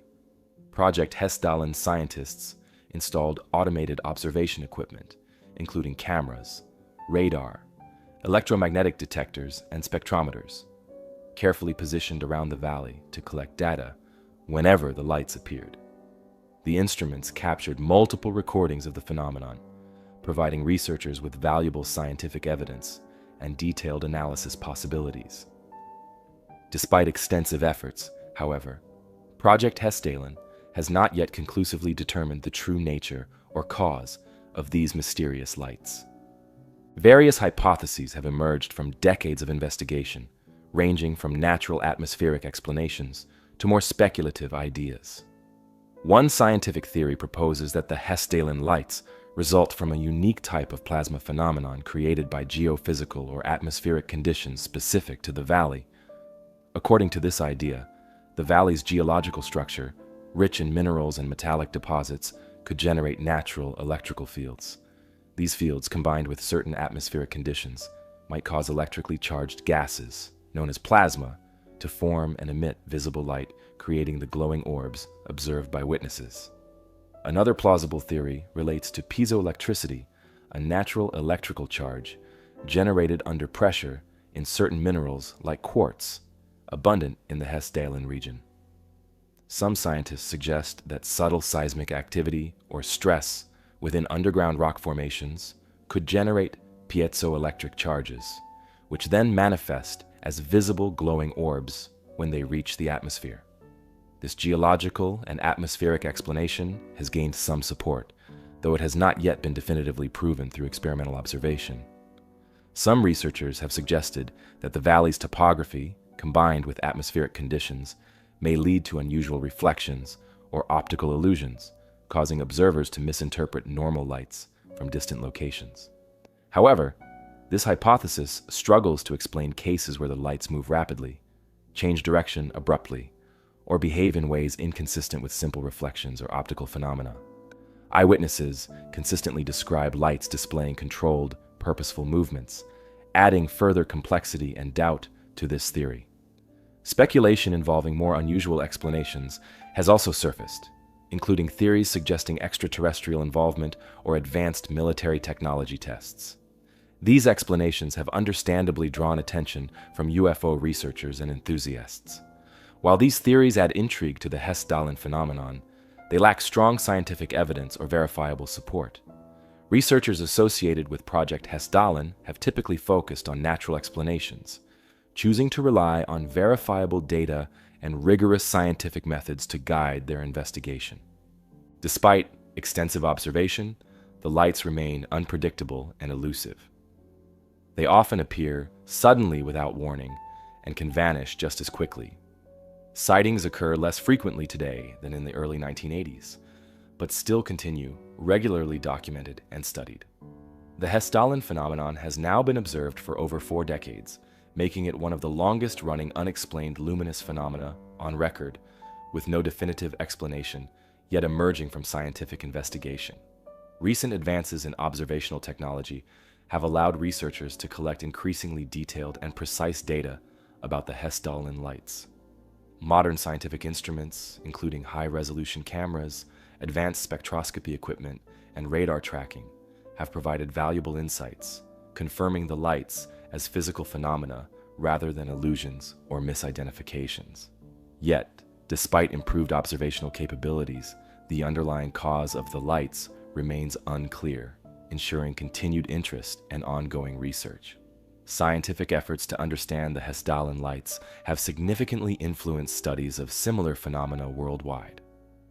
Project Hessdalen has become an international example of how scientists can systematically approach unexplained aerial phenomena, demonstrating the importance of rigorous data collection and scientific methodology when investigating mysterious events. The project's findings have influenced research initiatives investigating similar phenomena in other regions, lending credibility and legitimacy to studies of unexplained lights around the globe. Local residents in Hessdalen have gradually become accustomed to the lights, considering them a unique feature of their home rather than a source of fear or superstition.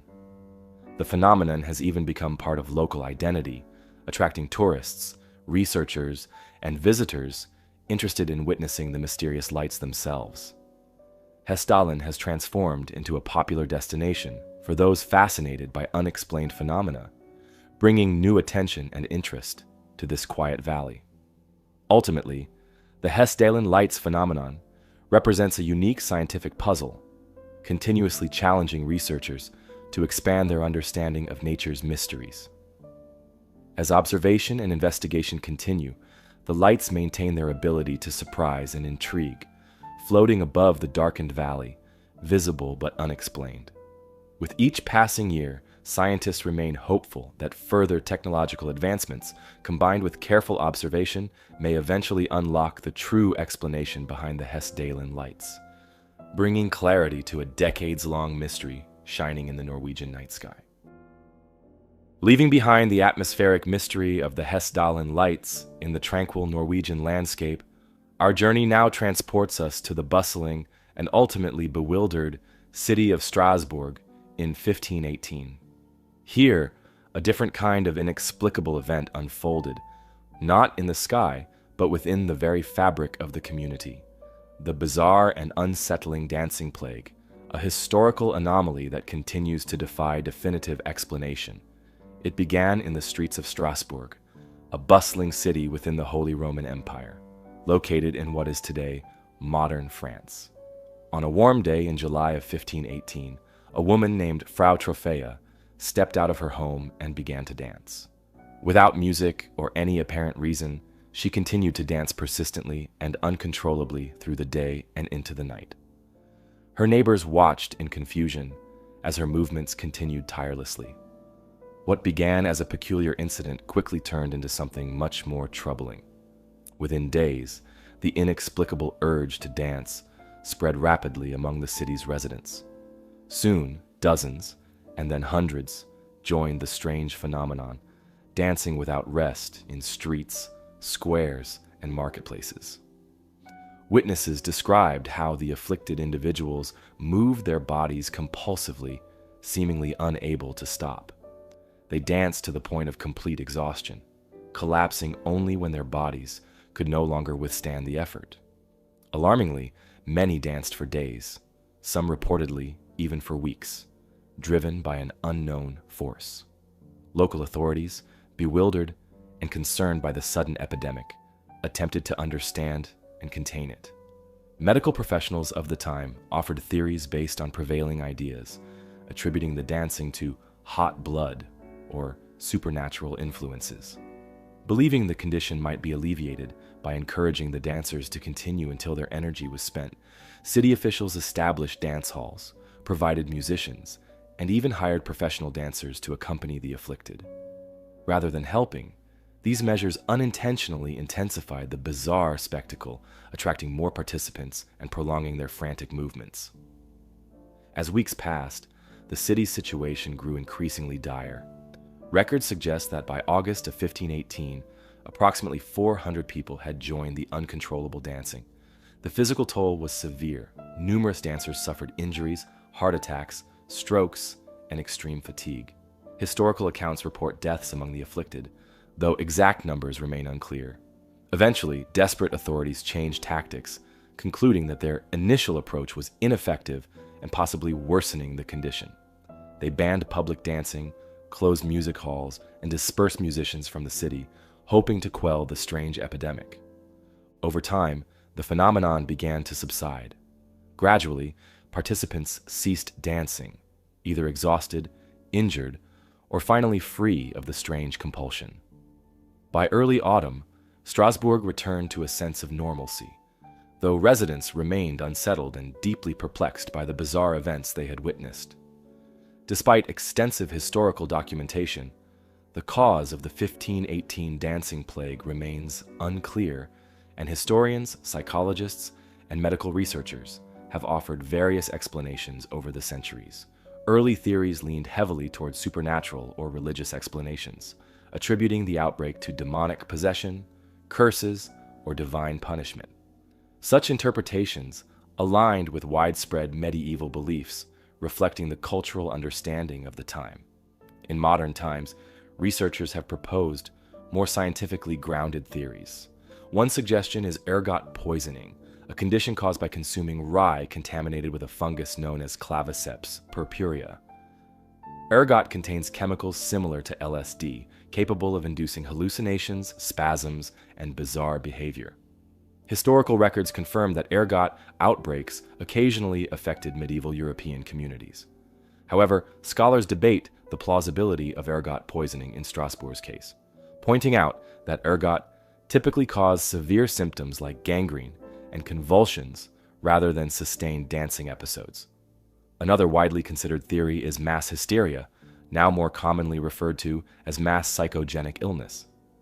This psychological phenomenon involves groups of people suddenly experiencing similar physical or psychological symptoms without an identifiable organic cause. The early 1500s were marked by widespread social unrest, economic hardships, and recurring epidemics, conditions that could have contributed significantly to collective stress and anxiety. Researchers argue that such intense communal pressure and fear might have triggered a collective psychogenic response, manifesting as uncontrollable dancing. Supporting this theory, historical documents from the era reveal heightened stress levels in Strasbourg around 1518. The city had recently endured famine, harsh winters, and outbreaks of disease, creating an atmosphere of persistent anxiety and hardship. Additionally, cultural beliefs at the time placed significant importance on saintly intercession and divine retribution.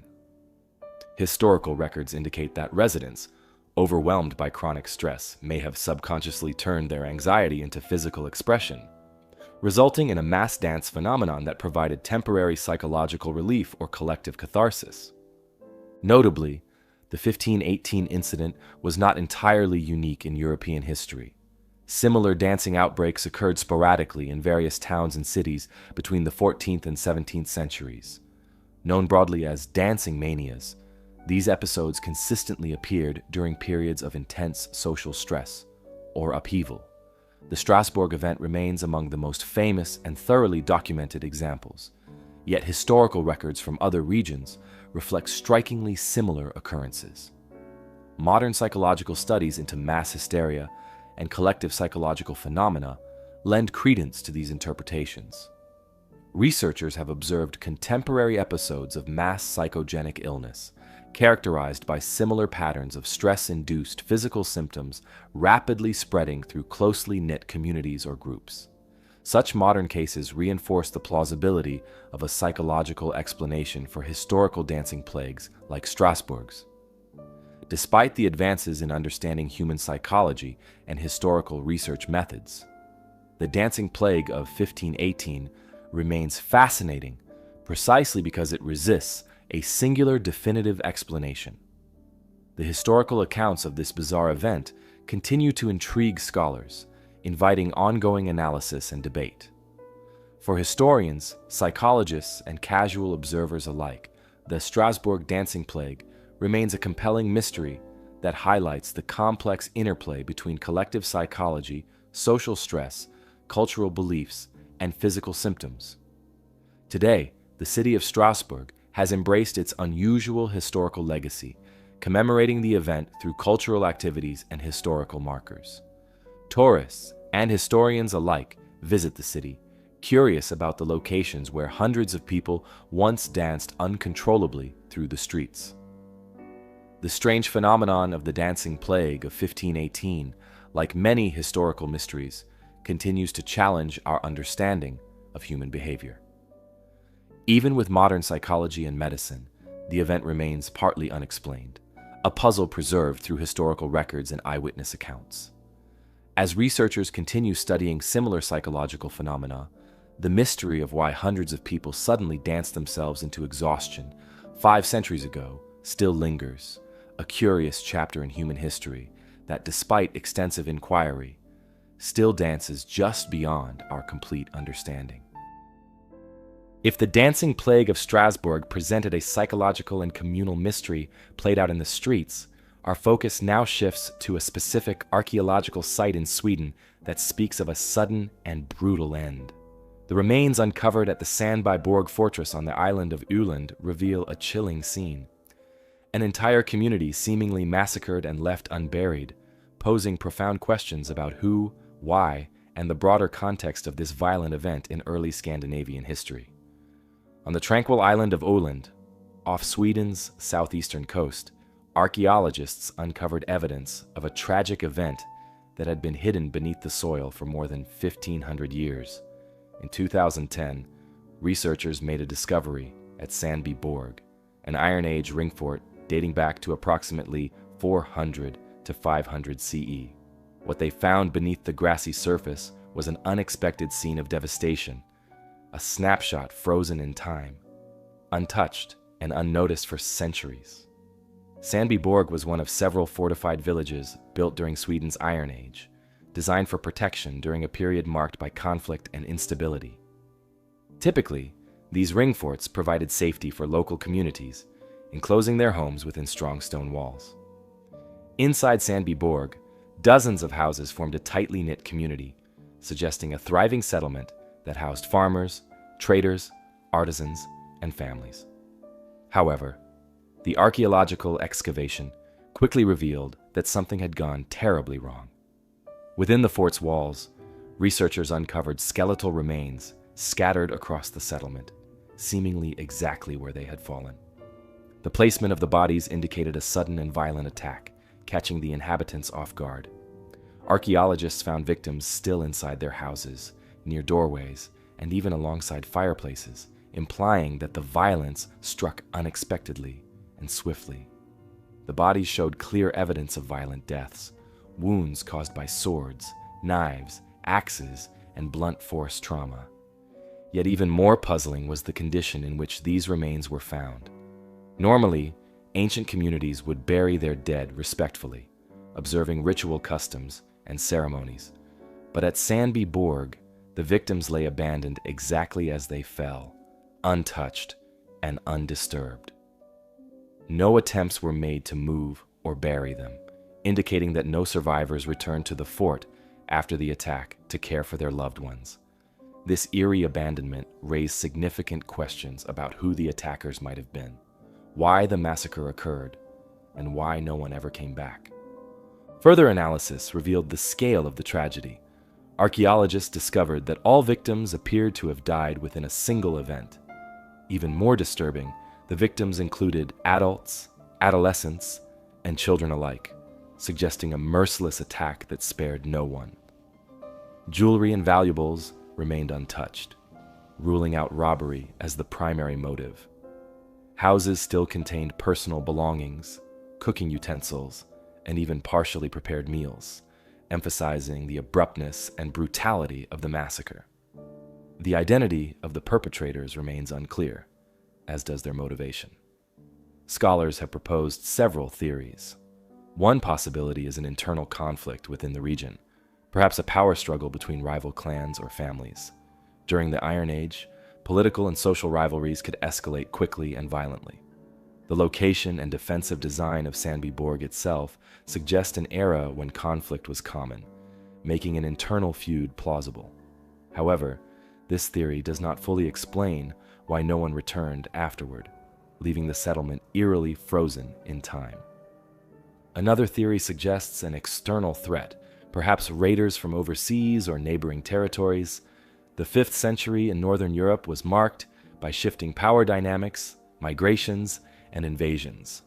The settlement's coastal location made it potentially vulnerable to seaborne attackers. An assault from outside forces could explain both the ferocity and abruptness of the massacre.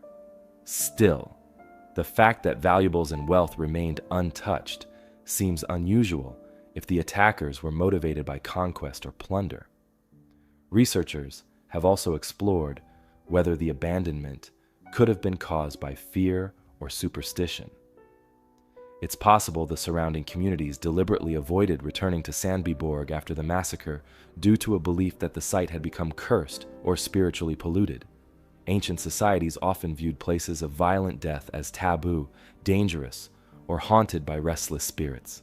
Such beliefs could have kept survivors or neighbors from coming back, leaving the fort forever abandoned and the dead unburied.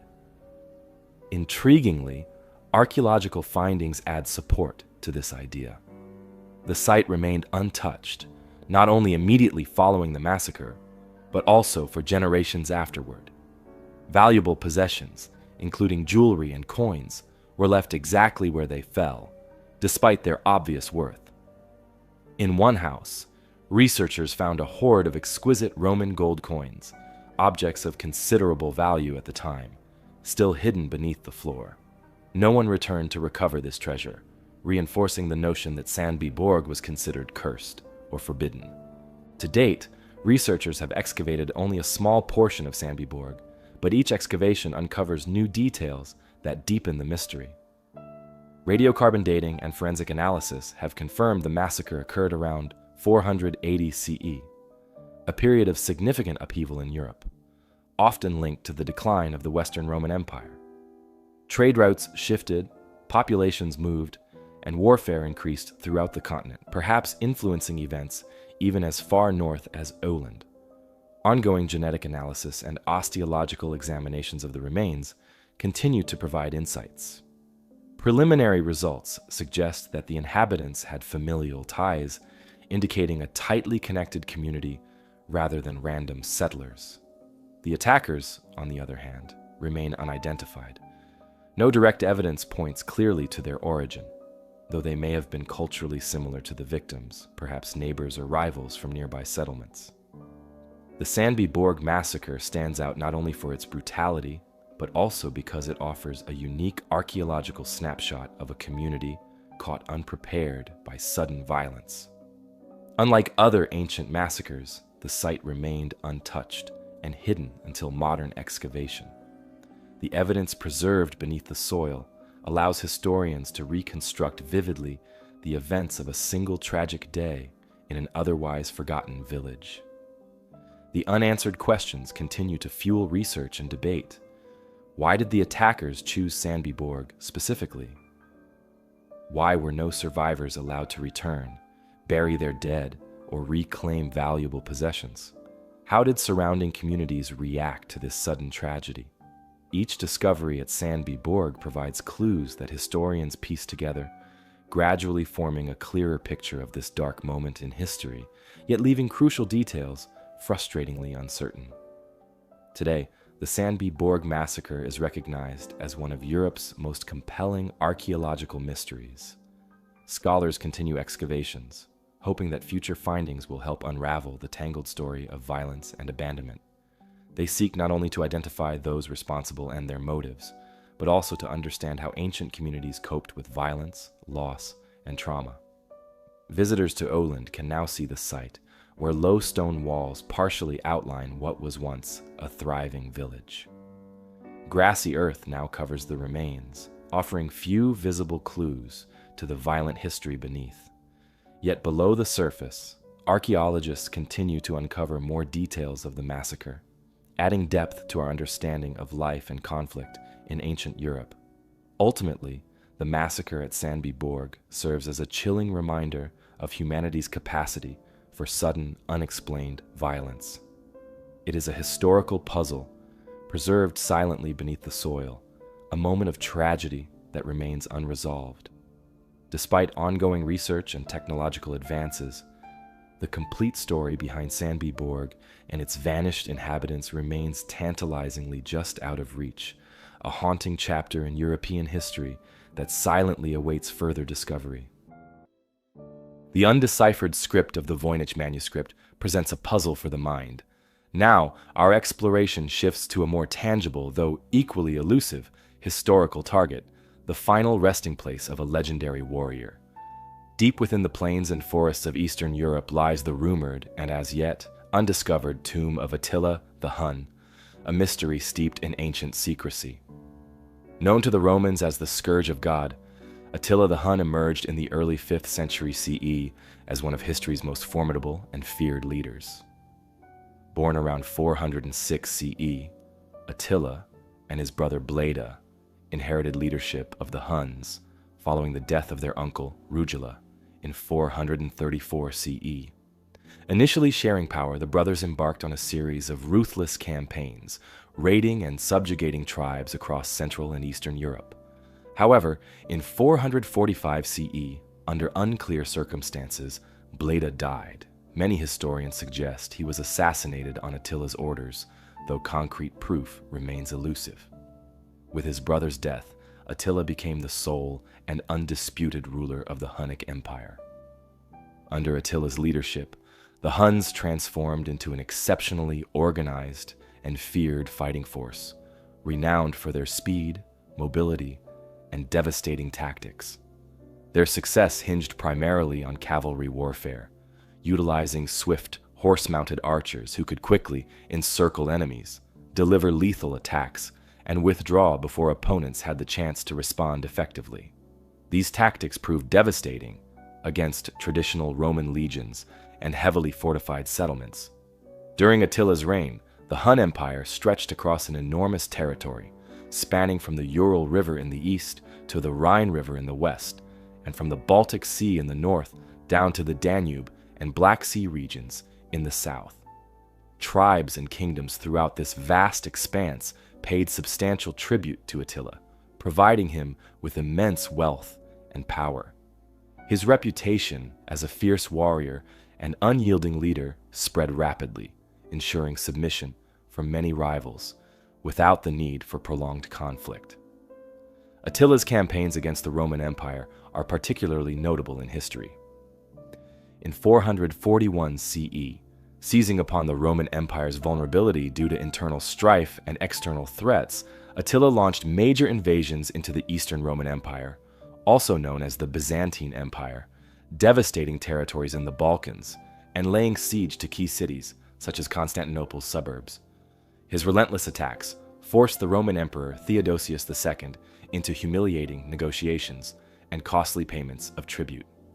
These invasions left the Eastern Roman Empire weakened and financially drained, highlighting Attila's dominance over Europe's most established powers. Perhaps Attila's most infamous campaign was his incursion into the Western Roman Empire in 451 CE.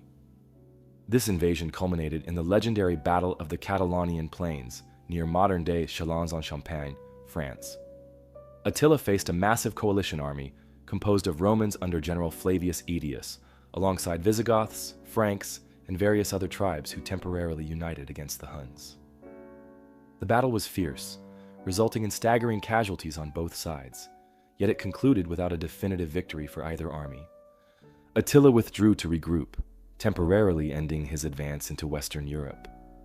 Undeterred by this stalemate, Attila soon turned southward, invading Italy directly in 452 CE. His forces swept through northern Italy, capturing and looting major cities like Aquileia, Milan, and Pavia. Rome itself appeared vulnerable, prompting widespread panic within the empire. According to historical accounts, Attila halted his advance toward Rome after an encounter with Pope Leo I, though whether this was due to diplomatic negotiation, supply problems, disease among troops, or superstition remains debated. Regardless, Attila returned eastward, sparing Rome and leaving behind a trail of devastation that profoundly impacted the Roman world. Aside from military campaigns, Attila's personal and political life was complex. Historical records suggest he maintained multiple wives and fathered numerous children, reflecting customary practices among powerful nomadic rulers. Diplomatically shrewd, Attila regularly negotiated with various kingdoms and empires, extracting tribute and forming strategic alliances when beneficial. His court was described as lavish yet militaristic, with envoys from distant lands bringing gifts, tributes, and diplomatic overtures. The historian Priscus of Panium, who visited Attila's court in 449 CE as part of a diplomatic mission, offered vivid descriptions, noting Attila's authoritative presence, simple yet dignified attire, and the disciplined manner of his court and warriors. Yet, despite his considerable achievements and terrifying reputation, Attila's life abruptly ended in 453 CE. Historical accounts vary on the exact details, but most scholars reference the historian Jordanes' account, which states that Attila died suddenly after celebrating his marriage to a young Gothic bride named Ildico. Reportedly, Attila had celebrated excessively during the wedding feast, retiring to bed intoxicated. The next morning, his attendants discovered him dead, with blood streaming from his nose. Speculation ranges widely regarding the precise cause.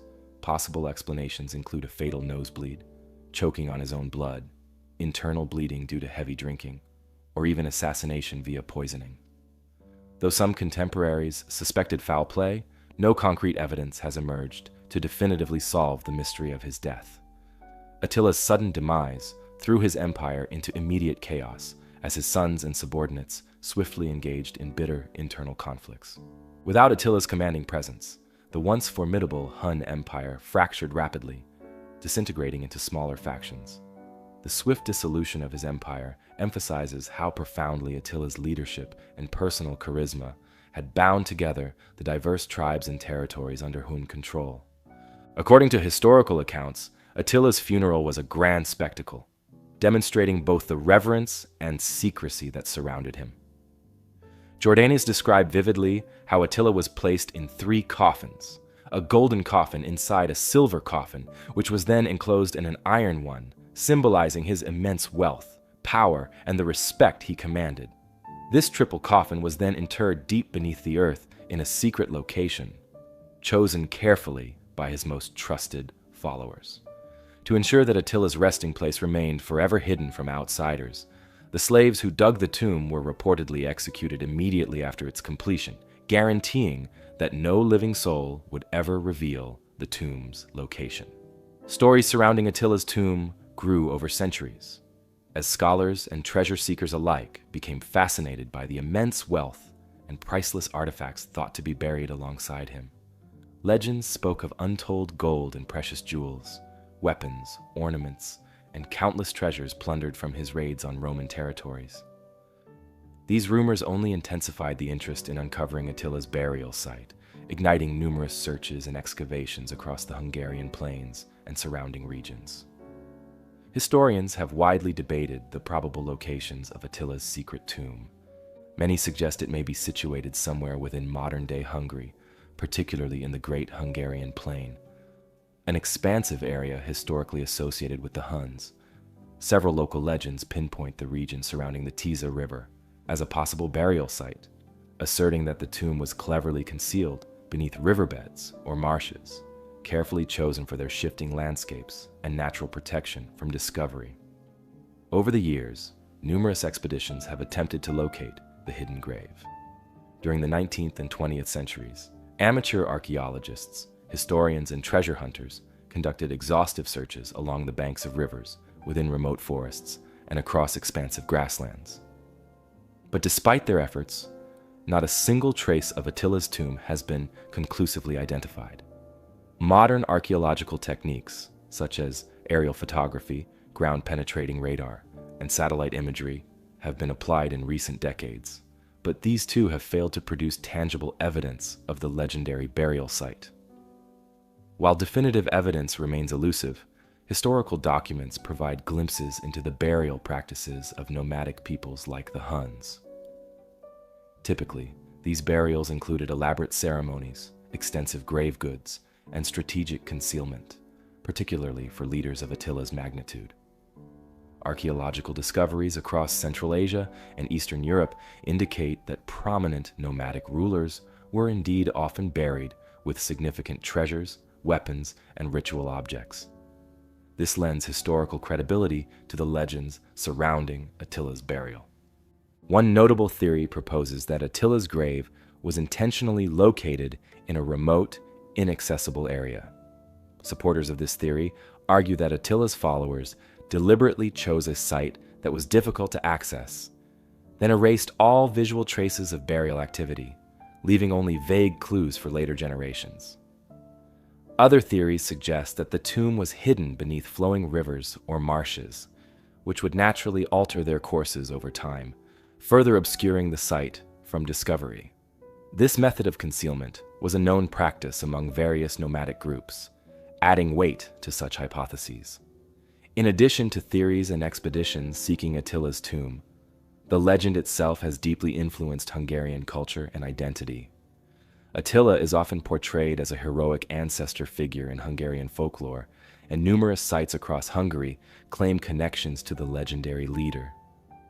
Villages and towns in the region proudly reference their proximity to possible burial sites, keeping alive local traditions and legends passed down through generations.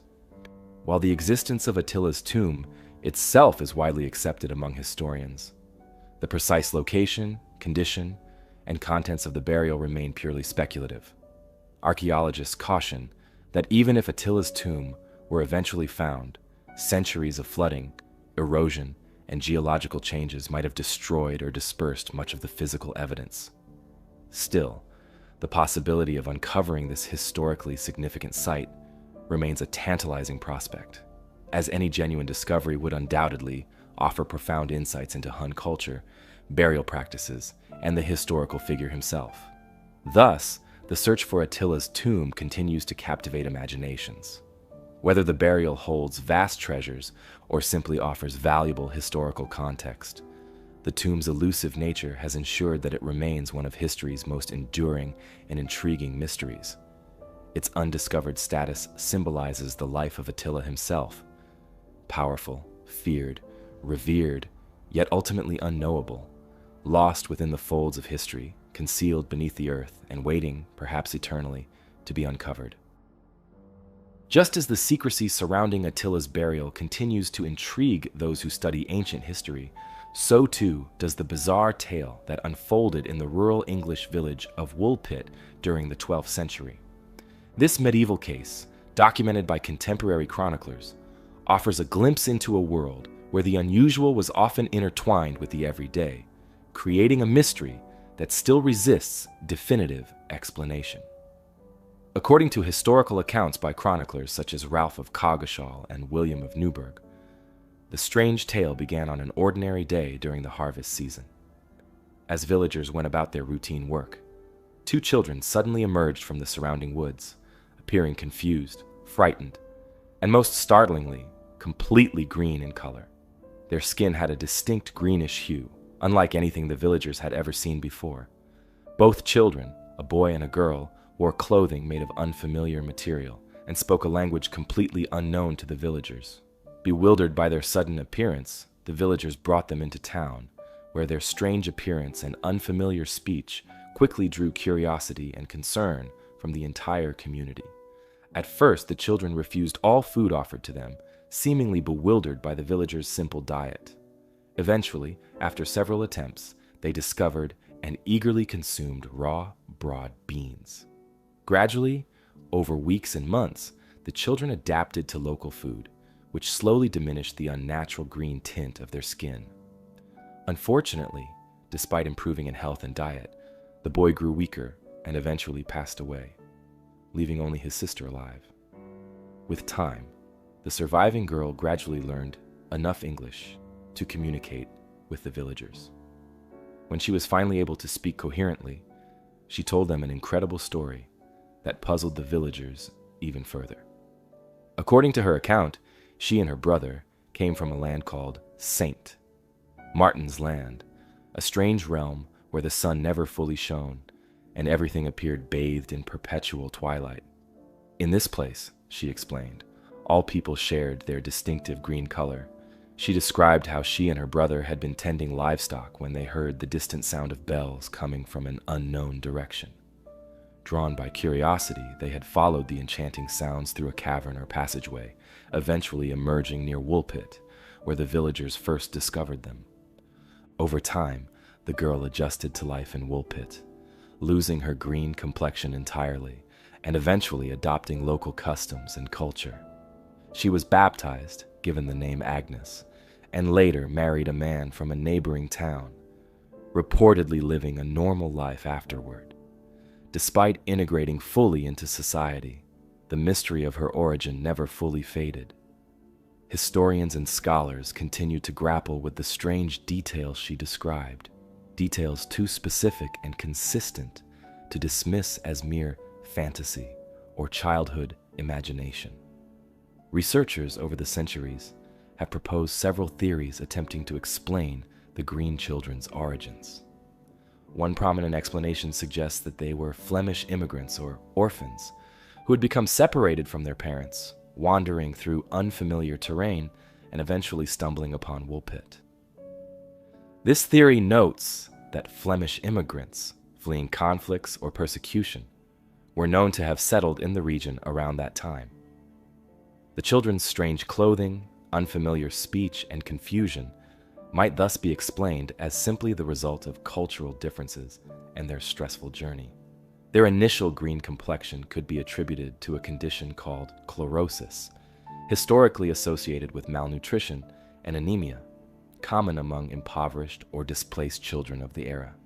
Another theory proposes that the children were from a remote and isolated village nearby, perhaps one situated underground or in a secluded valley, giving rise to the idea of a dimly lit land of perpetual twilight. According to this perspective, the bells they followed might have been those of Woolpit's own church or another nearby settlement. Yet another interpretation views the story more symbolically, suggesting that the account was an allegorical narrative crafted by chroniclers to reflect anxieties or lessons about encountering foreign cultures or unknown people. However, no single theory has managed to completely resolve the contradictions and mysteries within the historical accounts. The village of Woolpit itself has preserved the story as an important part of its cultural heritage. Its very name is said to come from the Old English wolf pit, meaning wolf pit, a reference to ancient pits dug to trap wolves. Some accounts suggest the children may have emerged from one of these wolf pits, adding further intrigue to the tale. Even today, the village church still bears symbols and decorations commemorating the appearance of the Green Children, preserving their memory and intriguing visitors who learn about the remarkable event. In modern times, the story of the Green Children of Woolpit remains a unique medieval story. Scholars continue examining medieval documents, linguistic evidence, folklore, and historical context, hoping to unravel the tale.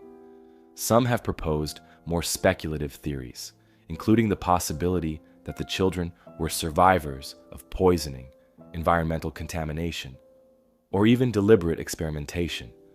Yet despite modern science and historical research efforts, no definitive explanation has emerged, leaving the story just as puzzling now as it was when the villagers first encountered these strange, green-skinned siblings. Ultimately, the Green Children of Woolpit continue to capture the imagination precisely because the story resists easy categorization or straightforward explanation. Whether viewed as historical fact, an exaggerated allegory, or a piece of enduring folklore, the tale stands as a striking example of medieval Europe's complicated relationship with outsiders, mysteries, and the unknown. The story remains a remarkable window into the fears, curiosities, and cultural complexities of the Middle Ages, continuing to invite us to reflect on the mysteries of our shared human past. From the curious tale of Woolpit's mysterious green children, we now journey further westward, toward the rugged coastlines and mist-shrouded shores of Cornwall in southwestern England, where another legendary mystery awaits: the lost kingdom of Lyonesse. According to centuries-old folklore, Lyonesse was an enchanting kingdom, abundant and prosperous, said to lie off the southwestern tip of Britain, somewhere between Cornwall and the Isles of Scilly. Richly fertile and famously beautiful, Lyonesse is described in ancient tales as a land of thriving villages, verdant pastures, grand cities, and numerous churches. But what makes Lyonesse particularly intriguing, and ultimately tragic, is the claim that this flourishing kingdom was lost beneath the sea in a single devastating catastrophe. Stories of Lyonesse date back to medieval times, intertwined closely with Arthurian legends and Celtic folklore. In these early accounts, Lyonesse was frequently depicted as the homeland of Tristan, one of the central figures in the enduring medieval romance of Tristan and Isolde. Tristan, the nephew of the legendary King Mark of Cornwall, was said to have originated from this mysterious land, linking Lyonesse firmly to the fabric of Celtic and Arthurian tradition. The renowned medieval poet Thomas Malory, in his influential work Le Morte d'Arthur, written in the late 15th century, vividly portrays Lyonesse as a wealthy and fertile kingdom that tragically vanished beneath the waves. According to Cornish legends and various medieval chronicles, Lyonesse's demise occurred suddenly and catastrophically, overwhelmed overnight by a violent storm or massive tidal wave that consumed entire towns, villages, and populations. This dramatic event, often dated vaguely to a distant past beyond precise historical memory, was said to have permanently reshaped the geography of southwestern Britain.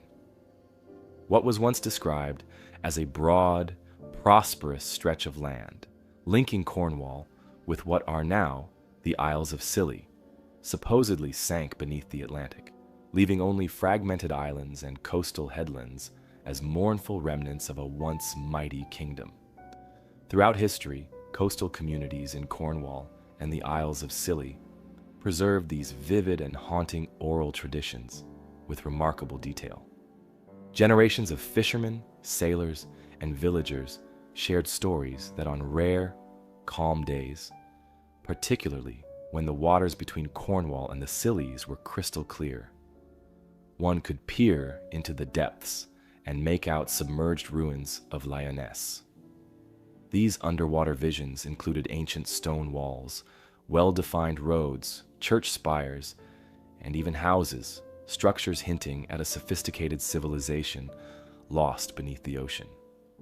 Adding to this eerie atmosphere, sailors often reported hearing ghostly church bells ringing from submerged bell towers, resonating across the waters, especially during quiet, foggy nights. Historical evidence supporting such dramatic claims is intriguing, though largely circumstantial.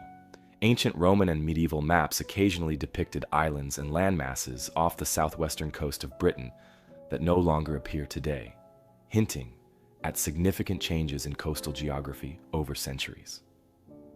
The earliest known written mention of Lyonesse appears in the medieval chronicles, notably those by William of Worcester in the 15th century, who described a substantial flooding event between Cornwall and the Scillies.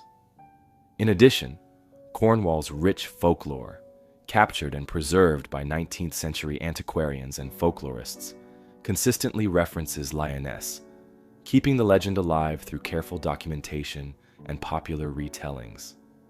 Historical records document actual major flooding events that might lend credence to the legend of Lyonesse.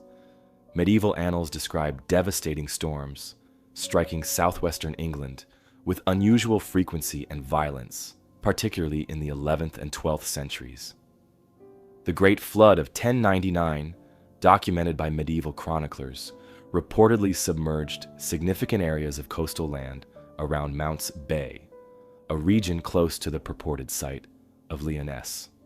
Another major storm in 1287 inundated large sections of the southern English coastline, dramatically altering the landscape and possibly fueling stories of a larger submerged kingdom. Geologically, the story of Lioness may have its roots in real historical phenomena. Researchers studying the sea levels around Cornwall and the Isles of Scilly have identified significant evidence of past submergence and coastal erosion. Marine archaeologists, using modern sonar mapping and underwater surveys, have uncovered the remains of submerged forests, ancient peat beds, and evidence of human settlements now lying underwater. In places such as Mounts Bay near Penzance, divers have documented submerged tree stumps, ancient trackways, and foundations of stone structures, all clear indications that coastal lands inhabited by people thousands of years ago now rest beneath the waves. Archaeologists and geologists theorize that rising sea levels during the end of the last ice age, approximately 10,000 years ago, combined with later storms and erosion events in medieval times, gradually submerged these coastal settlements. Over centuries, these memories of catastrophic floods and vanished landscapes became interwoven into local legends, resulting in the narrative of Lioness, an idealized lost kingdom embodying the dangers and uncertainties faced by communities living on exposed coasts. Moreover, Lioness shares similarities with other legendary lost lands, such as Atlantis in Greek tradition or Weiss from Breton folklore, reflecting a broader European cultural motif of submerged kingdoms, serving as cautionary tales of nature's power and human vulnerability. Lioness's enduring presence in popular imagination was strengthened through literature and poetry, notably during the Victorian era, when romantic fascination with medieval and Arthurian lore reached its zenith. Poets like Alfred, Lord Tennyson referenced Lioness in their works, further cementing its place within British literary culture. Despite its prominence in folklore, historians and archaeologists have long debated the truth behind the legend of Lioness. Some researchers argue that Lioness was simply a myth, an imaginative story created to explain the mysterious submerged landscapes visible off Cornwall's coast. Others, however, propose a more historical foundation, suggesting that Lioness might be based on real events. Geological studies have revealed evidence of rising sea levels and coastal erosion occurring around the southwestern shores of England over the past few thousand years.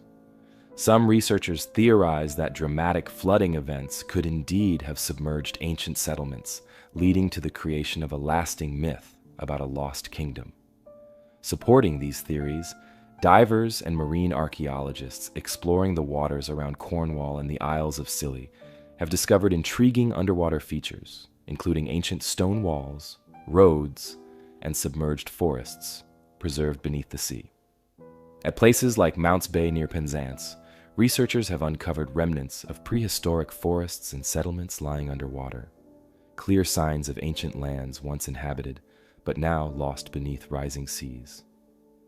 Such discoveries lend credibility to the idea that substantial coastal flooding or erosion might have inspired the legend of Lioness. In fact, medieval accounts recorded catastrophic storms striking the coastlines of Cornwall, with some chroniclers describing devastating floods that swallowed entire villages, providing historical parallels to the legendary sinking of Lioness. Other scholars have explored the possibility that the myth of Lioness might have been influenced by distant memories of lost Celtic lands and cultures, similar to the legends of Atlantis or other vanished civilizations. Some historians suggest that stories of Lioness represent a symbolic narrative, reflecting ancient people's anxieties about changing coastlines, unpredictable seas, and lost territories. Yet despite these rational explanations, the romance and mystery surrounding Lioness persist, capturing imaginations and fueling continued fascination. Numerous efforts have been made over the years to locate and explore the supposed ruins of Lioness beneath the waves. Maritime explorers, historians, and divers have searched the seabed for definitive evidence, hoping to confirm once and for all whether Lioness was a historical kingdom or simply a myth. These expeditions have yielded intriguing finds: stone formations, submerged woodlands, ancient paths leading into the sea, but no unequivocal proof of a lost kingdom. the ocean remains reluctant to yield its secrets, preserving the mystery of Lyonesse beneath its depths. Today, the story of Lyonesse continues to thrive in literature, poetry, music, and popular imagination. It remains an essential part of Cornish heritage, celebrated in local festivals and remembered in place names and cultural traditions. Writers and artists have drawn inspiration from the tale, producing works that romanticize its lost cities and the tragic fate of its inhabitants. Tourism in Cornwall also benefits from the mystique surrounding Lyonesse, attracting visitors who seek to experience firsthand the landscapes and coastlines associated with this legendary tale. Ultimately, whether Lyonesse was a real historical land, a myth rooted in ancient geological events, or simply a poetic creation, the story endures because it resonates deeply with human fascination about lost worlds and vanished civilizations.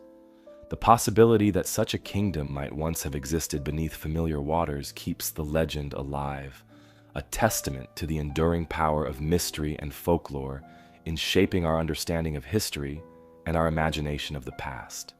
Leaving behind the mythical shores of Lyonesse and its tales of submerged kingdoms and ringing church bells beneath the waves, our journey now takes us forward in time and across oceans to a chilling mystery in modern America.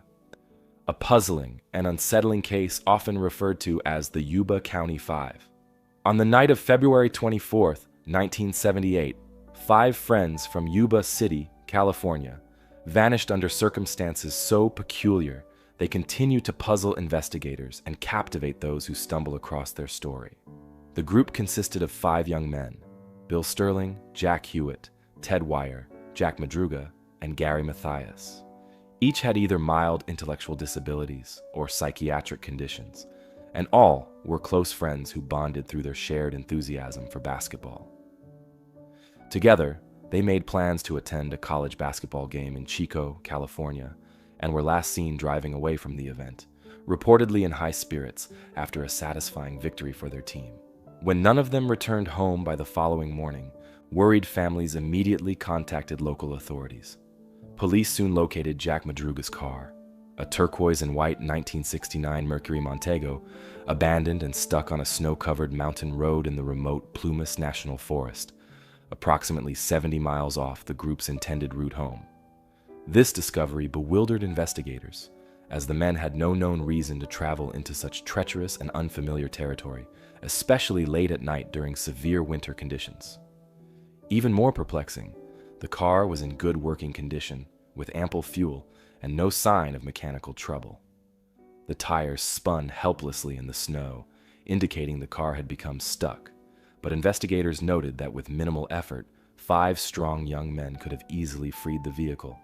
Yet they inexplicably left the safety and warmth of the car, venturing out into freezing temperatures and deep snow, apparently ill-prepared for the harsh conditions they would encounter.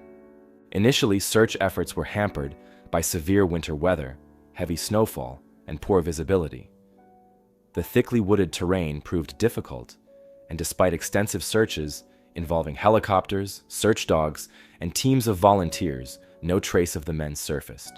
Months passed without answers, intensifying the community's confusion and despair. Then, as the snow thawed in June of 1978, the mystery deepened dramatically. Hikers stumbled upon a deserted Forest Service trailer, roughly 19 miles from where Madruga's car had been abandoned.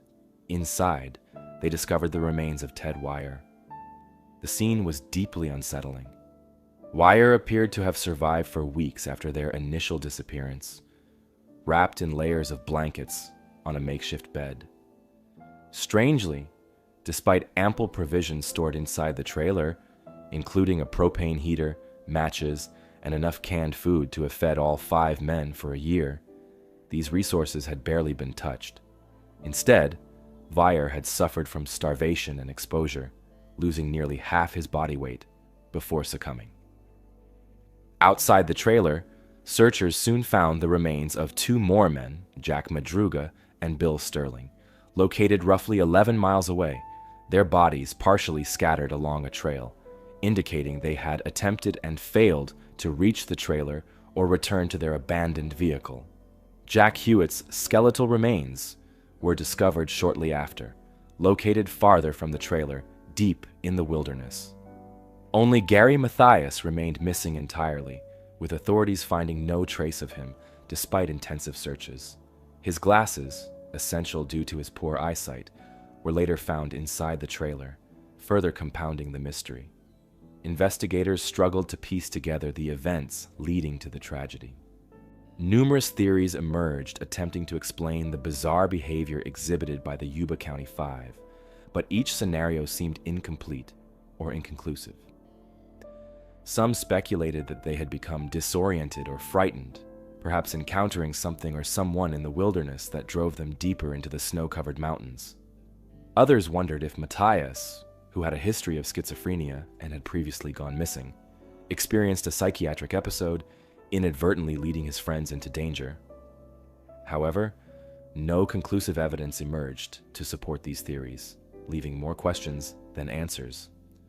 Witness reports added another perplexing layer to the story.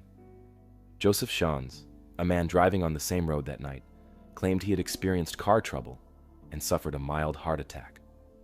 While stranded, Shans reported seeing headlights and hearing strange sounds, including whistling and voices nearby.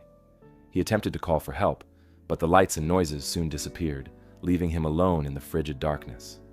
Later, Shans stated he saw people moving around a vehicle matching the description of Madruga's Mercury Montego. Yet, when questioned further, details of Shans's story changed or became uncertain, and investigators were unable to determine precisely what Shans had seen or if it was connected directly to the five friends. Decades later, the Yuba County Five remain an enduring mystery. Gary Mathias's fate remains unknown, and despite numerous appeals for information, no new leads have surfaced. The tragic and perplexing circumstances surrounding their disappearance continue to resonate, haunting the families left behind and puzzling investigators, amateur sleuths, and researchers alike.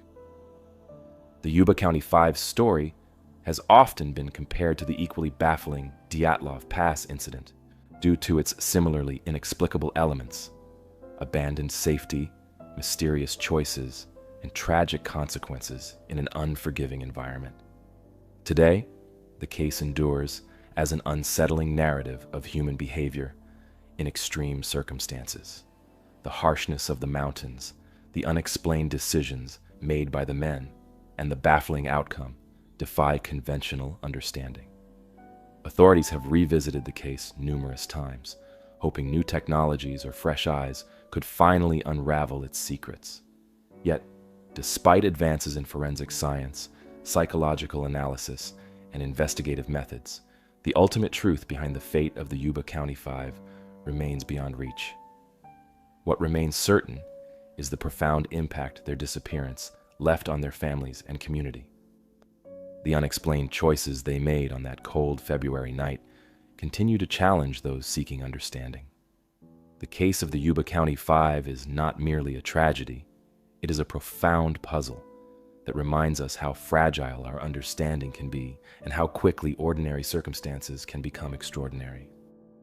The vast and unforgiving landscapes that swallowed the Yuba County Five now give way to a more localized and intensely personal tragedy discovered on the edge of a major American city. Eastward, near Philadelphia, Pennsylvania, the silent discovery of a young boy's body ignited a decades-long quest for identity and justice, a case known by the poignant moniker, The Boy in the Box. It was February 25th, 1957, when a young hunter, checking muskrat traps in a wooded area near the neighborhood of Fox Chase, stumbled upon a large cardboard box. Initially dismissing it, he moved on. But days later, disturbed by what he'd seen, the hunter returned to inspect the box more carefully. Inside, he discovered something deeply unsettling: the body of a young boy wrapped in a worn plaid blanket. Terrified and hesitant to become involved, the hunter remained silent at first, but soon another passerby discovered the same tragic scene and contacted authorities. When Philadelphia police arrived, they found the child carefully concealed within the discarded box, originally used for a baby's bassinet sold at J.C. Penney. The boy was estimated to be between 4 and 6 years old, severely malnourished, and appeared to have suffered repeated physical abuse. His small, fragile body bore bruises and scars, and his short hair had been crudely and recently trimmed, possibly post-mortem. Despite these indicators of mistreatment, the cause of death was ultimately determined to be blunt force trauma to the head. The authorities immediately began a thorough investigation, confident that such a heartbreaking and unusual case would quickly yield clues about the child's identity. Photographs of the boy were widely distributed. Posters were placed throughout the city, and investigators visited countless local orphanages, hospitals, and schools. Yet, tragically, no one came forward to claim or identify the boy. His fingerprints led nowhere. His footprints matched no hospital records, and despite painstaking efforts to trace the box and blanket, investigators could not identify the source or purchaser of these items. Soon, the boy in the box captured public attention nationwide. Newspapers ran extensive stories appealing for information, and the public was deeply moved by the tragedy of a child whose identity was unknown, whose life was shrouded in secrecy, and whose death went unexplained. Authorities examined hundreds of potential leads, diligently following every possible clue, no matter how small. They explored theories ranging from kidnapping, abuse by family members, abandonment by overwhelmed parents, to even more sinister possibilities involving illegal adoption networks. Yet, time after time, promising leads turned into dead ends. In the decades since the boy's discovery, several intriguing yet ultimately inconclusive leads emerged. One particularly compelling theory involved a foster home located near the discovery site. During the investigation, it was noted that this foster home owned blankets similar to the one in which the boy was found, and there were suspicions about the sudden departure of some children from that home. Still, after extensive interviews and searches, no conclusive connection could be proven, and the foster home lead eventually fell apart under scrutiny. Another well-known theory came from a woman referred to as Martha, or M. She came forward years later, claiming that her abusive mother had purchased the boy and subjected him to severe physical and emotional mistreatment, eventually leading to his death. Martha's detailed account matched several known details about the case, such as the boy's haircut, but investigators found inconsistencies in her story and struggled to find enough concrete evidence to corroborate her claims conclusively. Without solid proof, authorities hesitated to accept her story fully, though they couldn't entirely dismiss it either. The mystery surrounding the boy's identity spurred a tireless search for answers. Multiple forensic reconstructions and facial approximations were created to help identify him. Renowned forensic artist Frank Bender, famed for solving other cold cases, produced a realistic sculpture of the child, hoping someone would recognize him. The sculpture attracted national media attention and numerous inquiries, yet still, the boy's true name and history remained elusive. As technology advanced, authorities turned to genetic testing, exhuming the boy's remains in 1998 to collect DNA samples. They hoped modern forensic techniques would finally unlock the decades-long mystery. Unfortunately, even after exhaustive genetic research, no match emerged. Databases yielded no relatives or connections, leaving authorities back at square one, still hoping for a breakthrough, but with fewer avenues left to pursue. Throughout the years, the boy was laid to rest twice. Initially buried in a potter's field, his remains were later moved in 1998 to Ivy Hill Cemetery in Philadelphia, where a headstone now reads, "America's Unknown Child." This poignant memorial serves as a permanent reminder of the enduring mystery and sorrow surrounding his life and death, as well as the ongoing dedication of the countless investigators, volunteers, and citizens who continue to pursue answers. In recent years, the advent of genetic genealogy, techniques that have solved other cold cases by tracing relatives through extensive DNA databases, has renewed hopes. Detectives and forensic genealogists periodically revisit the case, applying cutting-edge methods to the available DNA samples. The community that formed around solving the mystery continues to grow, with amateur sleuths, genealogists, and retired detectives dedicating time and resources to finally uncovering his identity. Today, the boy in the box case remains one of America's oldest unsolved mysteries. It symbolizes the vulnerability of those without voices and the tragic circumstances that allow some lives to slip unnoticed into history. His story has become emblematic of other unidentified children and victims whose stories remain untold. Investigators and the public alike continue to hope that one day a name can be etched into that gravestone, restoring dignity and identity to a child who has remained anonymous for far too long. As we move forward through other mysteries, the haunting memory of this unknown child continues to resonate, reminding us of the importance of persistence, compassion, and the enduring hope that even the oldest and most perplexing cases may one day find resolution. The vast and unforgiving landscapes that swallowed the Yuba County Five now give way to a more localized and intensely personal tragedy discovered on the edge of a major American city. Eastward, near Philadelphia, Pennsylvania, the silent discovery of a young boy's body ignited a decades-long quest for identity and justice, a case known by the poignant moniker, the boy in the box. In May 1845, Captain Sir John Franklin, an experienced Royal Navy officer and seasoned explorer, embarked on what would become one of the most infamous and tragic expeditions in the history of Arctic exploration. Franklin was tasked by the British Admiralty to chart the last unexplored section of the Northwest Passage, a long-sought sea route connecting the Atlantic and Pacific Oceans through the Canadian Arctic. Commanding two robust and state-of-the-art ships, HMS Erebus and HMS Terror, Franklin set sail from England with 128 carefully selected officers and crew, confident that their advanced technology and extensive preparations would ensure success. Franklin's ships were outfitted with remarkable features designed for Arctic travel. Erebus and Terror were equipped with reinforced hulls capable of withstanding pressure from encroaching ice, advanced heating systems, and extensive libraries. They carried 3 years' worth of preserved food, including vast quantities of canned provisions, a technological marvel at the time, as well as abundant supplies of coal for heating and cooking. The ships represented the pinnacle of Victorian-era naval engineering and scientific preparation. After departing from England, Franklin's expedition made a brief stop in Greenland, then sailed onward toward Lancaster Sound, an entry point into the complex labyrinth of Arctic waterways. They were last seen by European whalers in late July 1845, confidently heading into the treacherous, ice-choked waters. At that point, Franklin's ships and their crews vanished completely from known records. Over the following years, the silence from the expedition grew increasingly ominous, leading the British Admiralty to launch one of the largest and most desperate rescue operations in naval history.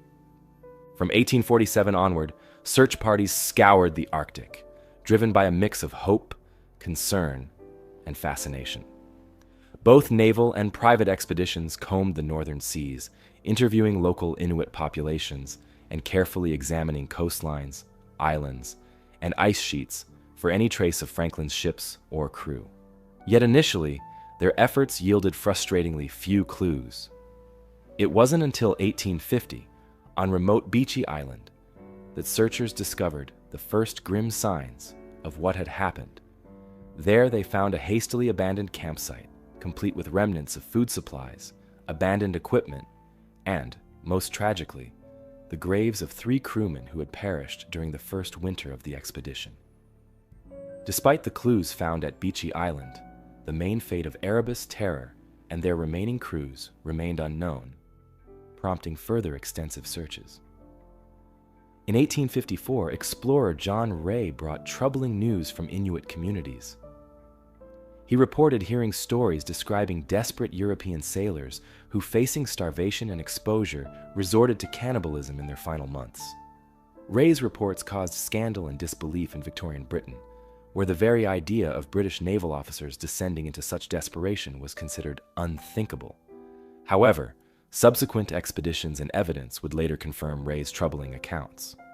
In 1859, a significant discovery was made by Francis Leopold McClintock, who recovered a chilling note from King William Island. Written by Franklin's second-in-command, Captain Francis Crozier, the message revealed devastating information. Dated April 1848, it explained that both Erebus and Terror had become irretrievably trapped in thick-pack ice since September 1846.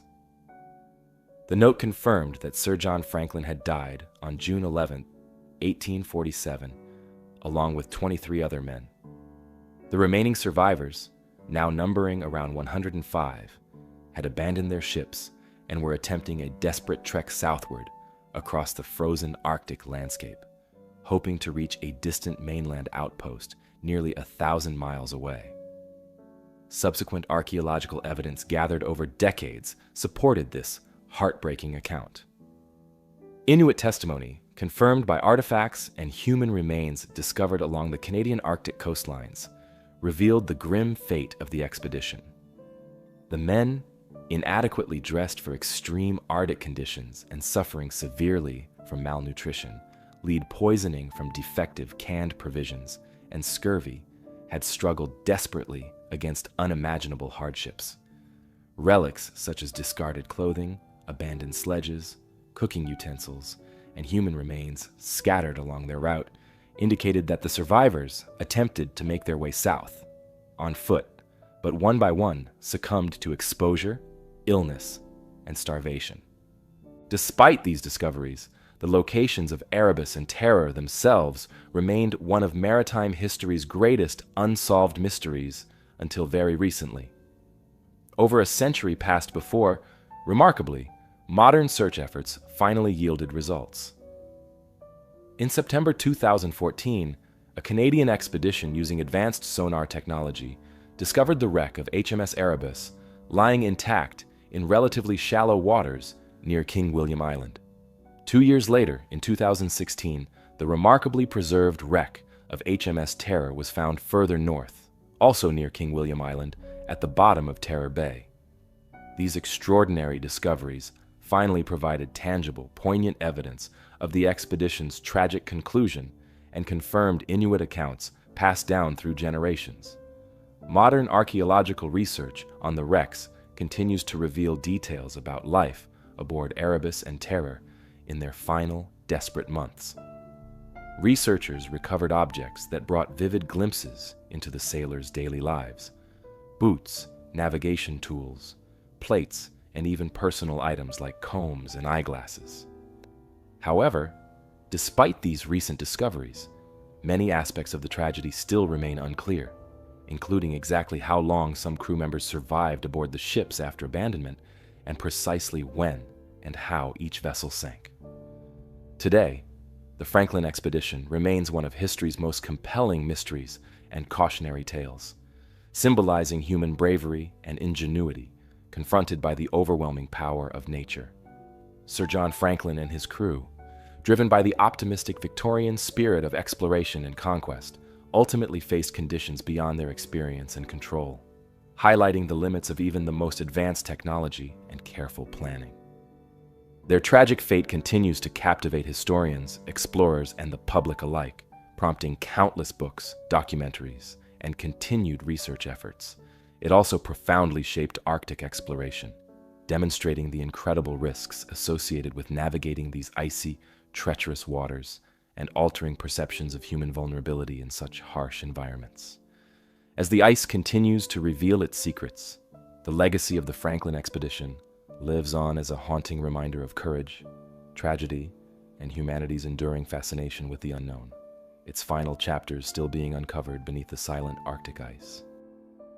The frozen silence that shrouds the fate of the Franklin expedition now gives way to a warmer, yet equally perplexing, mystery nestled in the American South.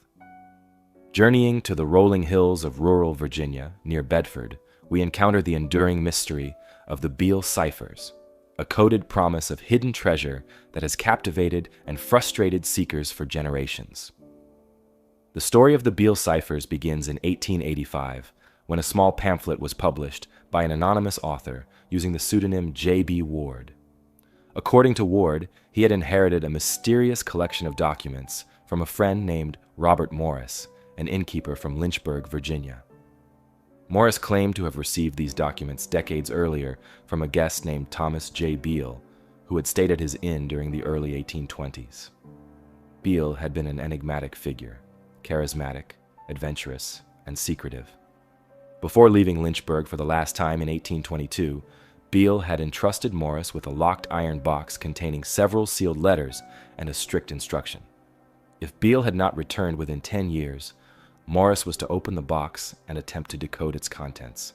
As promised, Morris waited patiently, but Beale never returned. After more than 20 years passed, curiosity finally overcame him, and he carefully opened the box, revealing 3 sheets of paper densely covered in a series of seemingly random numbers. Alongside these cryptic documents was a letter from Beale, explaining that the ciphers contained detailed instructions for locating a hidden treasure, gold, silver, and precious jewels, buried somewhere in Bedford County, Virginia. The combined value of this treasure, according to Beale's letter, was immense, enough to make the finder unimaginably wealthy. The letter also described how Beale and his companions had discovered the treasure during an expedition to the American West around 1818. They had stumbled upon an exceptionally rich gold and silver mine and spent months mining and amassing a significant fortune. Concerned about safeguarding their wealth, Beale's party transported it back east to Virginia, where they secretly buried it, hoping to secure their newfound fortune and return to continue their mining. The 3 ciphers, according to Beale, would reveal the exact location of the treasure, its contents, and the identities of those entitled to shares of the fortune. Intrigued but unable to decipher the strange numerical codes himself, Morris eventually passed the documents to Ward, who became equally fascinated. Ward published the story in his pamphlet, including the ciphers themselves, in hopes that someone could decode the numbers and solve the puzzle. Since then, the Beale ciphers have become one of history's most compelling unsolved codes, drawing in countless treasure hunters and code breakers, each convinced they would be the ones to finally unravel Beale's secret. Incredibly, one of the 3 ciphers, the second one, was successfully deciphered relatively early, providing tantalizing evidence that Beale's story might be genuine. This second cipher was decoded using the Declaration of Independence as a key. Each number in the cipher corresponded to a word from the famous document, with the first letter of each word revealing a hidden message. Remarkably, the decoded cipher provided detailed information about the treasure's contents, claiming that it consisted of thousands of pounds of gold, silver, and precious gems hidden carefully in iron pots, buried deep within the Virginia countryside. The successful decoding of the second cipher sparked immense excitement. Treasure hunters, cryptographers, and historians descended on Bedford County, meticulously searching fields, hillsides, riverbanks, and caves, hoping to uncover the hidden fortune. Yet despite tireless efforts, no trace of the treasure was ever found. The first and third ciphers, which supposedly contained the location of the treasure and the names of the rightful heirs, remained stubbornly resistant to every cryptographic method attempted. Over time, skepticism has grown. Some researchers suggest that the entire story could be an elaborate hoax, possibly devised by Ward himself to boost pamphlet sales, or by another unknown prankster who wished to toy with people's imaginations. Critics point to certain inconsistencies, like the lack of solid historical evidence confirming the existence of Thomas J. Beale, as indications that the tale might be entirely fictional. Nevertheless, proponents argue that the complexity and sophistication of the ciphers themselves lend credibility to the story. They point out that creating such an intricate code, especially one partly solved using a real historical text like the Declaration of Independence, would have been highly unusual and overly complex for a simple practical joke. To this day, professional and amateur cryptographers alike continue their attempts to solve the first and third ciphers, applying increasingly advanced computer algorithms and cryptographic techniques. Historians and researchers have also diligently scoured records, seeking evidence of Beale's supposed mining expedition and verifying historical details from his narrative. Though some promising leads have been uncovered, no definitive proof has ever emerged either to confirm or decisively disprove the authenticity of Beale's claims. This ambiguity, combined with the intriguing partial success in decoding the second cipher, continues to fuel persistent fascination with the Beale ciphers. Beyond cryptography and historical investigation, the Beale treasure has inspired a rich tapestry of legends and speculation throughout Virginia. Local folklore maintains vivid stories of strange lights, ghostly figures, and mysterious digging noises reportedly seen and heard near rumored hiding spots. Occasionally, individuals still arrive in Bedford County armed with shovels, metal detectors, and maps, driven by dreams of uncovering unimaginable wealth. Yet each expedition, thus far, has ended in disappointment, with the treasure, if it truly exists, remaining just beyond reach. Today, the Beale ciphers are considered among the greatest cryptographic mysteries of American history, ranking alongside famous cases such as the Zodiac Killer's ciphers and the coded messages of wartime spies. Though time has eroded much of the historical context surrounding Thomas J. Beale, his tale and the elusive treasure he promised remain vividly alive in public imagination. Whether the Beale treasure is genuine or a clever hoax, it remains a captivating puzzle that continues to challenge and fascinate. The unsolved ciphers are a testament to human ingenuity, curiosity, and hope, drawing people from all walks of life into an ongoing search for answers. Each attempt at decoding, each exploration of the Virginia countryside, adds another chapter to a story that defies resolution, a reminder that sometimes history's greatest treasures lie not in gold and jewels, but in the enduring allure of the mysteries themselves.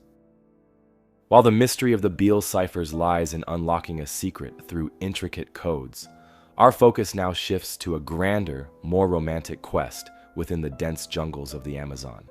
The lost city of Z represents not just hidden treasure, but the potential rediscovery of a forgotten civilization, a lure that has drawn adventurers into the heart of unexplored South America.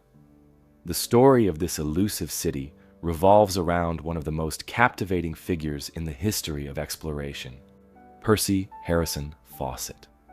Born in 1867 in England, Fawcett was a seasoned and determined explorer, respected for his courage, endurance, and keen ability to navigate the wildest terrains.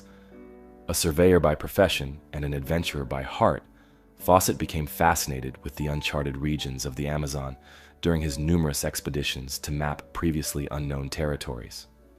Throughout the early 20th century, the Amazon rainforest was widely regarded by Europeans as an impenetrable, mysterious wilderness, filled with hidden dangers and untold secrets.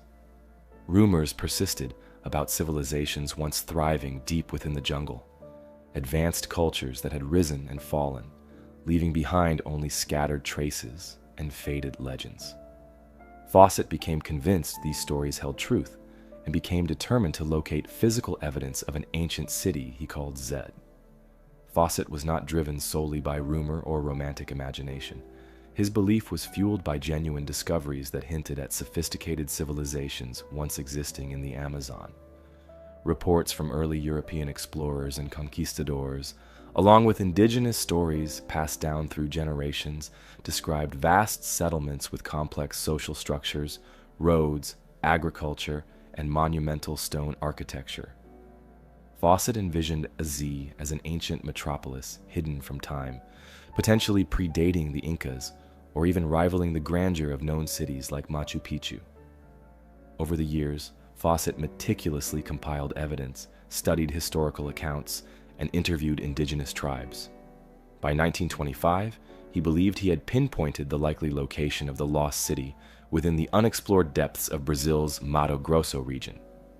With characteristic confidence, he organized what would become his final and most famous expedition, taking along his eldest son, Jack, and Jack's close friend, Raleigh Rimmel. The trio set out from Cuiabá in April of 1925, carrying minimal supplies and trusting in their wilderness expertise and endurance. Fawcett deliberately kept his team small, believing that fewer people would minimize risk and increase their chances of success in the harsh, uncharted Amazon interior. They were last heard from a month later at a location known ominously as Dead Horse Camp, a site previously named by Fawcett himself during earlier journeys. Afterward, silence descended. Weeks passed with no further communication, and soon it became painfully clear that something had gone terribly wrong. The expedition, along with Percy Fawcett and his companions, vanished into the jungle without a trace. News of their disappearance quickly spread, igniting global intrigue. Numerous search parties were launched, each driven by the hope of finding the lost explorers and solving the puzzle of what happened to them. Yet despite relentless efforts, these expeditions failed to uncover any concrete evidence of their fate. Theories regarding their disappearance have abounded ever since. Some speculate that Fawcett and his companions fell victim to hostile tribes, a common assumption at the time. Others suggest they succumbed to natural hazards, disease, starvation, or wildlife, given the unforgiving nature of the Amazon jungle. Another prevailing theory is that they became lost and disoriented, wandering deeper into the jungle until exhaustion claimed their lives. Still, none of these explanations have been conclusively proven.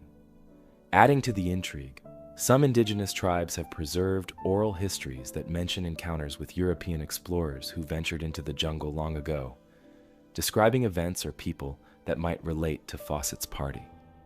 Occasionally, tantalizing clues would emerge: rusted metal objects, old boots, or worn equipment, though none could definitively be linked to Fawcett or his companions. These traces kept the mystery alive, fueling both imagination and continued exploration.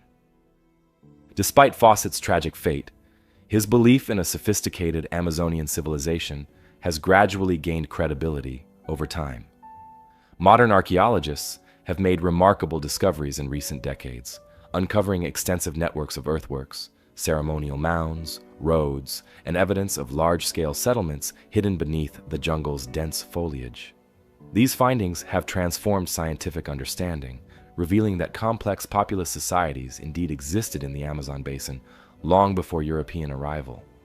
While no definitive ruins matching Fawcett's vision of Z have been discovered, evidence increasingly supports the general idea that thriving civilizations once flourished where few thought possible. The legend of the lost city of Z continues to captivate explorers and researchers. In the late 20th and early 21st centuries, new expeditions employing modern technology, such as satellite imaging, ground-penetrating radar, and advanced mapping, have rekindled the search for ancient Amazonian cities. Yet the dense jungle continues to guard its secrets closely, and no city matching Fawcett's descriptions has yet emerged. Fawcett's compelling story also inspired countless literary and cinematic adaptations, capturing public imagination. David Grann's acclaimed book, The Lost City of Z, and its subsequent film adaptation introduced new generations to Fawcett's daring spirit and the enduring allure of his quest. These accounts revived fascination with both the explorer himself and the tantalizing possibility that an undiscovered ancient city might still await discovery in the heart of the Amazon. Today, Percy Fawcett's Lost City of Z remains one of exploration's most enduring mysteries, a testament to human curiosity, determination, and the powerful allure of the unknown. The Amazon jungle, with its impenetrable foliage and vast hidden spaces, continues to invite modern explorers and scientists to probe deeper into its heart, searching for answers to a riddle left unresolved nearly a century ago. Though Fawcett never returned to tell his tale, his legacy endures in the relentless pursuit of knowledge he inspired. Each new archaeological discovery, each expedition venturing into the remote Amazon interior carries with it a spark of Fawcett's original dream, to reveal the secrets of an ancient civilization whose memory lives on only through whispers, legends, and the enduring unsolved mystery of the lost city of Z. Just as the legends of lost cities in the Amazon ignite the imagination with visions of forgotten histories, so too does the inscription on the Kensington runestone provoke questions about the accepted timeline of North American discovery. Journeying to the peaceful landscapes of Minnesota, we encounter an artifact that has the potential to reshape our understanding of the continent's past. The Kensington runestone first came into public attention in 1898 when a Swedish-American farmer named Olof Öhman stumbled across it while clearing his land near the small town of Kensington, Minnesota. At first glance, it appeared to be an ordinary slab of gray sandstone, roughly 2.5 feet tall, and weighing about 200 pounds. However, upon closer examination, Öhman realized the stone was engraved with strange markings and symbols, letters and characters resembling ancient Norse runes.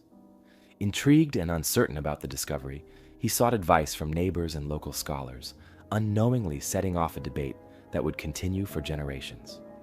The carved inscription on the Kensington runestone tells a remarkable story.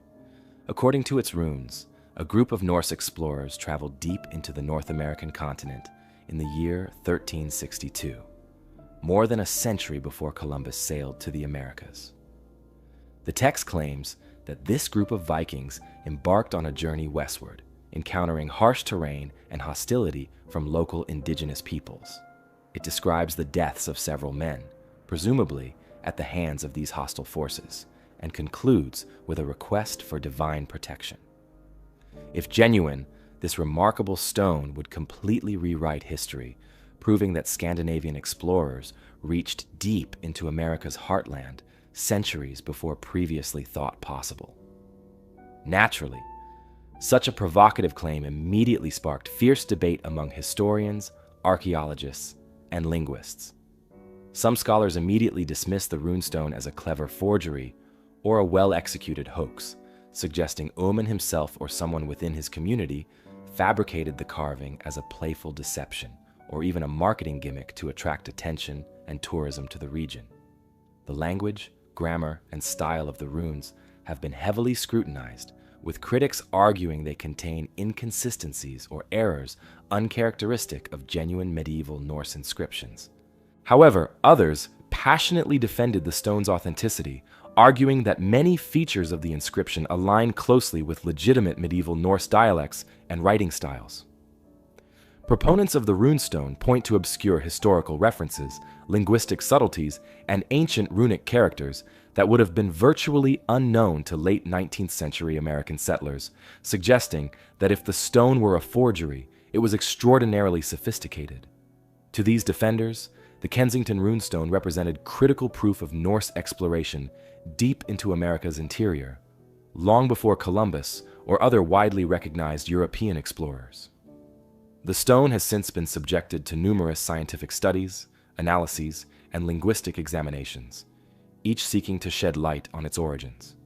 Geologists analyzed the stone's weathering patterns, seeking clues about how long it had been exposed to the elements, while runologists and linguists pored over the inscriptions, attempting to pinpoint the stone's exact linguistic heritage. Over the decades, researchers produced conflicting conclusions, with no definitive consensus emerging from these meticulous efforts. One factor adding complexity to the debate is the historical context of Norse exploration. It is well documented and widely accepted by historians that Vikings visited North America around the 10th and 11th centuries, establishing brief settlements such as L'Anse aux Meadows in present-day Newfoundland, Canada. However, the Kensington runestone's claim of a Norse presence in the American Midwest in the 14th century, several centuries later, does not neatly align with historical records. Such a late date is particularly puzzling, as it would suggest either an entirely undocumented expedition or an isolated group of Norsemen exploring deeper into the continent long after other known Viking settlements were abandoned. As the mystery persisted, public interest in the Kensington runestone continued to grow. The stone itself eventually found a home in a museum, becoming an object of fascination and pride within Minnesota's Scandinavian American community. Debates over its authenticity have spurred countless books, documentaries, and scholarly discussions, each offering new perspectives, but never fully resolving the question. Locals around Kensington embrace the stone as a treasured piece of their heritage, proudly displaying replicas and promoting it as an intriguing part of regional history. Adding further intrigue to the mystery are scattered reports of other unusual artifacts, rune-like inscriptions, and alleged Norse relics uncovered across North America. Artifacts which, if authenticated, could support the Kensington runestone's controversial claims. Stones, bearing purportedly Norse inscriptions, have been reported in places as diverse as Oklahoma, Maine, and even deep within the Great Lakes region. Yet, like the Kensington runestone itself, these finds remain contentious, often dismissed as modern hoaxes or misunderstood natural formations. Despite the exhaustive research, the fundamental mystery of the Kensington runestone remains unresolved. Is it an authentic medieval artifact, recording a daring Norse expedition into the American Midwest, or simply an elaborate hoax crafted by clever settlers to amuse or deceive their contemporaries? Scholars remain divided, their debates fueled by conflicting evidence and passionately held convictions on both sides. New scientific methods, such as advanced microscopic analysis, linguistic modeling, and forensic geology, continue to hold promise of eventually providing definitive answers. The Kensington runestone's lasting appeal lies not only in its disputed authenticity, but also in the profound implications it carries. If genuine, the stone would rewrite our understanding of early transatlantic exploration and Viking history. Even if proven a forgery, its creation and enduring influence speak powerfully to human fascination with history's mysteries and the enduring allure of exploration narratives. Either way, this stone symbolizes a compelling intersection of fact, fiction, and human imagination.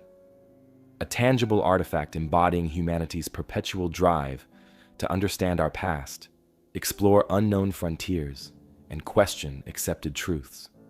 Today, the Kensington runestone stands in its museum setting, inviting visitors and researchers alike to ponder its mysteries.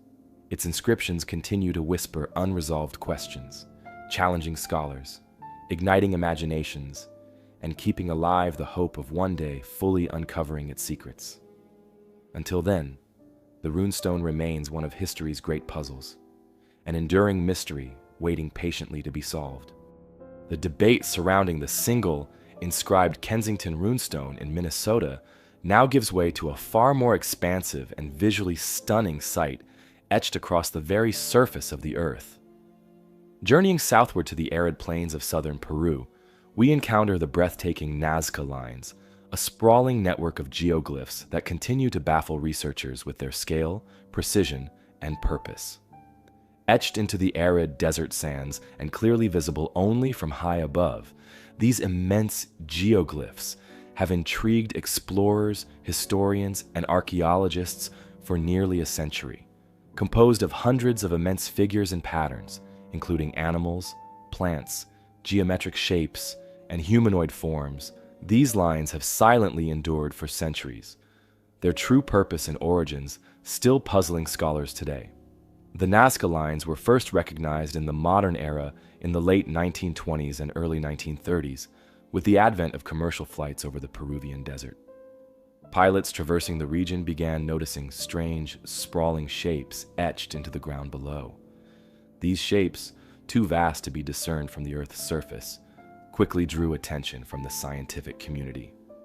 From above, it became clear these geoglyphs were not random markings, but purposeful designs, crafted with incredible precision.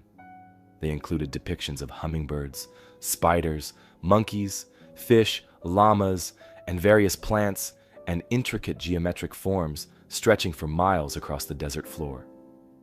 The creation of these remarkable lines is attributed to the ancient Nazca culture, which thrived in the arid plains and valleys of southern Peru from roughly 100 BCE to 700 CE. The Nazca people are known to have been skilled artisans, engineers, and astronomers, leaving behind beautifully crafted pottery, textiles, and complex irrigation systems that allowed their civilization to flourish despite harsh environmental conditions. Yet, their most astonishing legacy remains these geoglyphs, drawings carved directly into the Earth's surface, achieved by removing the reddish-brown iron oxide-coated pebbles to expose the lighter soil beneath. How exactly the Nazca culture managed to produce such precise figures without the benefit of modern technology remains one of the key mysteries surrounding the lines.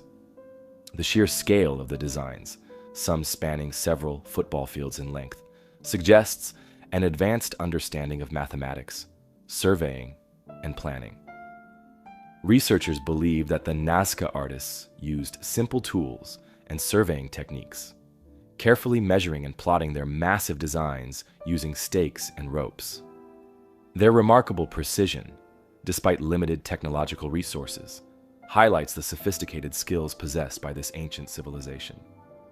Yet beyond the impressive engineering and artistic achievement of creating these lines lies an even deeper mystery. Why were they made?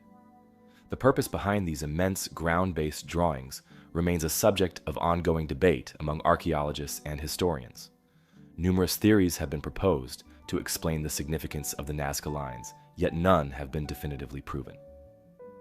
One prominent early theory, proposed by German mathematician and archaeologist Maria Reiche in the mid-20th century, suggested that the lines were part of a vast astronomical calendar. According to Reiche, the designs may have aligned with the positions of stars and planets, helping the Nazca people track celestial movements for agricultural purposes, ceremonial rituals, or seasonal events. Reiche dedicated her life to studying and preserving the Nazca lines, meticulously documenting their positions and potential astronomical correlations. Her dedication brought global attention to the lines and spurred international efforts for their preservation, though subsequent research has questioned some of her astronomical interpretations. Another influential hypothesis proposes that the Nazca lines served as sacred pathways used in ceremonial processions. According to this theory, the Nazca people might have walked along these large figures during religious rituals or pilgrimage ceremonies, possibly believing that tracing these paths would bring spiritual benefits, fertility, or prosperity. The presence of pottery shards, offerings, and small altars found at some line intersections lends credibility to this perspective, suggesting that certain areas had a religious or ritualistic function. Additionally, some researchers suggest a connection between the Nazca lines and water, an invaluable resource in the arid Nazca region. Several geoglyphs closely resemble aquatic creatures, such as whales, sharks, and fish, despite the Nazca Desert's inland location. Scholars propose these lines may have symbolically represented prayers or offerings intended to invoke rain, fertility, and agricultural abundance in a desert where water was essential for survival. Supporting this theory, excavations near certain Nazca sites have uncovered evidence of ancient water management systems, irrigation channels, and storage reservoirs, suggesting a culture deeply connected to water preservation and ritual. However, the most controversial explanations surrounding the Nazca lines involve speculation about extraterrestrial influences. Popularized in the late 20th century by authors such as Erich von Däniken. Proponents of this hypothesis argued that the lines served as landing strips or communication signals meant for alien visitors, asserting that their immense scale and visibility from the sky implies an extraterrestrial purpose. While this explanation remains popular in public imagination and media, the scientific community largely dismisses these claims due to lack of credible evidence and considers them speculative. Despite numerous theories and countless hours of research, the definitive purpose of the Nazca lines remains elusive. Researchers today continue to investigate this fascinating mystery, applying new technologies such as satellite imagery, remote sensing, and drone mapping to better understand the scope and significance of these designs. Recent technological advances have even revealed previously undiscovered geoglyphs, suggesting the Nazca culture's creations extend further across the desert landscape than previously thought. These discoveries continuously reshape our understanding of this ancient civilization and their motivations. In recent decades, increased attention to the Nazca lines has also heightened concerns about their preservation. The fragile desert environment makes the geoglyphs vulnerable to erosion, vandalism, and accidental damage from modern vehicles, tourism, and climate factors. Recognizing their global significance, UNESCO designated the Nazca lines as a World Heritage Site in 1994, providing international protection and funding for ongoing preservation efforts. Preservationists now strive to balance archaeological research, tourism, and local economic interests, ensuring these designs remain intact for future generations. Today, the Nazca Lines remain a testament to human creativity, ingenuity, and cultural complexity. They continue to fascinate scholars, visitors, and armchair adventurers alike, inviting endless speculation and exploration. As research advances, new findings may eventually provide clearer answers to the mystery surrounding their purpose and meaning. Until then, these ancient desert drawings endure, visible only from above, silent witnesses to a civilization whose intentions remain tantalizingly hidden beneath the sands of history. While the mystery of the Tartaria tablets centers on the meaning of ancient symbols, our focus now turns to the physical presence of a long-vanished urban landscape. Deep within the Colombian jungle, Ciudad Perdida offers not a written mystery, but a tangible link to a past culture, its stone structures whispering secrets of a civilization lost to time.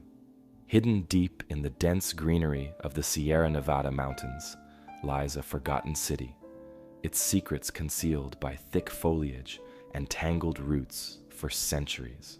Known locally as Ciudad Perdida, or Lost City, this remarkable site is often overshadowed by other famed ruins like Machu Picchu, yet it possesses a unique story and an aura of mystery all its own. Ciudad Perdida was built by the Tairona civilization, an indigenous culture thriving in northern Colombia for hundreds of years, long before the arrival of Europeans. Historians estimate its construction began around the year 800 AD, making it nearly 650 years older than the famous Inca site of Machu Picchu. Yet unlike Machu Picchu, Ciudad Perdida remained unknown to the outside world until relatively recent times. This remarkable hidden city stayed invisible beneath a thick jungle cover, untouched and unnoticed by outsiders, guarding its mysteries silently for over a millennium. The city itself is a fascinating collection of terraces, stone stairways, plazas, and circular platforms, intricately designed and masterfully constructed from stone slabs. At its heart lies a series of ascending terraces, carved meticulously into the mountainside, interconnected by paths and staircases that climb steadily upwards into the lush landscape. Each stone platform once served as the foundation for wooden structures that have long since decayed, leaving behind only the stone bases that remain to silently tell their story. Ciudad Perdida was more than just a simple settlement. Archaeologists suggest it may have been a significant ceremonial and political center for the Tairona people. At its peak, it is estimated the city housed around 2,000 to 4,000 residents, yet its true function still remains somewhat of a mystery.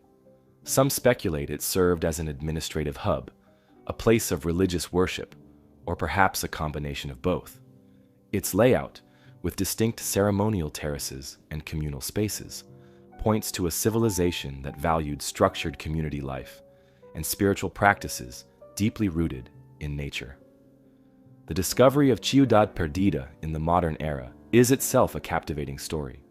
In 1972, a group of local treasure hunters, known as guaqueros, stumbled upon stone steps emerging from dense vegetation as they explored the jungles in search of gold and artifacts.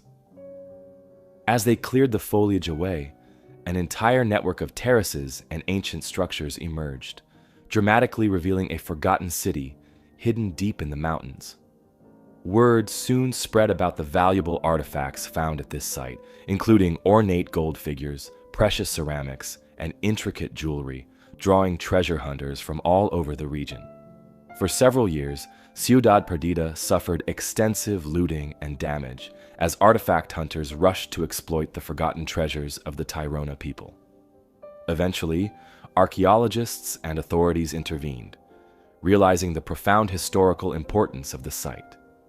In 1976, official excavation efforts began, led by Colombian archaeologists and international teams who sought not only to preserve and protect the ruins, but also to uncover the remarkable story behind this lost city. As researchers delved deeper into Ciudad Perdida, they discovered numerous artifacts that illuminated daily life and spiritual beliefs of the Tairona civilization. Pottery fragments, stone tools, ceremonial figurines, and carefully crafted ornaments painted a vivid picture of a highly sophisticated society.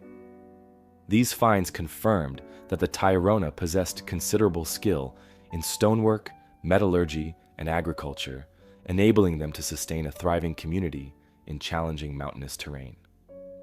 Yet, one of the greatest mysteries surrounding Ciudad Perdida is why it was ultimately abandoned. Archaeologists believe the city was deserted around the time of the Spanish conquest in the late 1500s, but exact reasons remain unclear. Some theories suggest diseases brought by the Europeans may have ravaged the local population, while others argue internal conflicts or environmental pressures, such as drought or crop failure, may have driven residents to seek new lands elsewhere. The dense jungle quickly reclaimed the city, swallowing terraces, staircases, and plazas, and hiding them under layers of soil and vegetation until their accidental rediscovery centuries later. Today, Ciudad Perdida is recognized as one of the most important archaeological sites in South America, a valuable connection to a civilization that was largely erased by history. Although it attracts fewer visitors than the more famous Machu Picchu, adventurous travelers undertake challenging multi-day treks through Colombia's rugged wilderness to experience its wonder firsthand.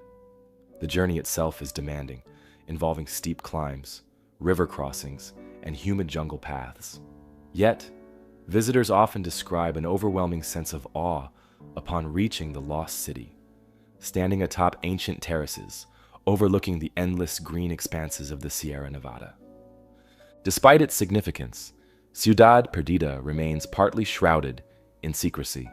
Only a portion of the sprawling site has been excavated, leaving many terraces, structures, and pathways still hidden beneath jungle growth. Archaeologists believe further exploration could reveal even more about the Tairona people, their culture, and the ultimate reason behind their disappearance. However, excavation and exploration continue at a cautious pace, respectful of the indigenous descendants still living nearby, who consider Ciudad Perdida a sacred place integral to their ancestral traditions. Today, the indigenous Kogi, Wiwa, Arhuaco, and Kankoamo peoples, descendants of the Tairona civilization, reside in the surrounding mountains. They have long revered Ciudad Perdida, viewing it not as a lost city, but as a sacred and living testament to their heritage. These communities actively participate in protecting the ruins, guiding researchers and visitors, while also preserving ancient knowledge and traditions passed down through generations. Their involvement ensures the site remains more than an archaeological curiosity. It remains a powerful living symbol of continuity and cultural identity. The story of Ciudad Perdida, then, is as much about the modern struggle for preservation and respect as it is about ancient mysteries and forgotten civilizations. The city continues to stand silently within its jungle sanctuary, patiently waiting to share more secrets, ready to offer new insights into a people whose achievements were nearly lost to time. As researchers continue to pull back the veil of nature, Ciudad Perdida may someday fully reveal the depths of its historical significance, and perhaps even the truth behind its mysterious abandonment. Emerging from the dense jungles of Colombia and the secrets of Ciudad Perdida, our exploration now takes us to the isolated expanse of the Pacific Ocean and the shores of Easter Island. Unlike a hidden city, this remote land displays its mysteries openly in the form of colossal stone figures, their origins and purpose continuing to intrigue and puzzle researchers. Far from the nearest shores, thousands of kilometers off the Chilean coast, lies this remote volcanic island, known to locals as Rapa Nui. It's a land that has fascinated historians, archaeologists, and travelers for centuries, a small patch of earth rising dramatically from the vast ocean. Yet despite its modest size, Easter Island harbors one of humanity's most captivating mysteries, the story of an advanced civilization that flourished, achieved remarkable feats, and then suddenly and inexplicably declined. The island is most famous for its monumental stone statues, known as the Moai. Towering silently along the island's coastline, these imposing figures are carved from volcanic rock, their faces staring solemnly inland. More than 800 Moai have been found scattered across Easter Island, some standing proudly atop ceremonial platforms, others lying broken or half buried in the earth. Each statue represents a profound effort of craftsmanship and organization, the largest weighing over 80 tons and standing more than 10 meters high.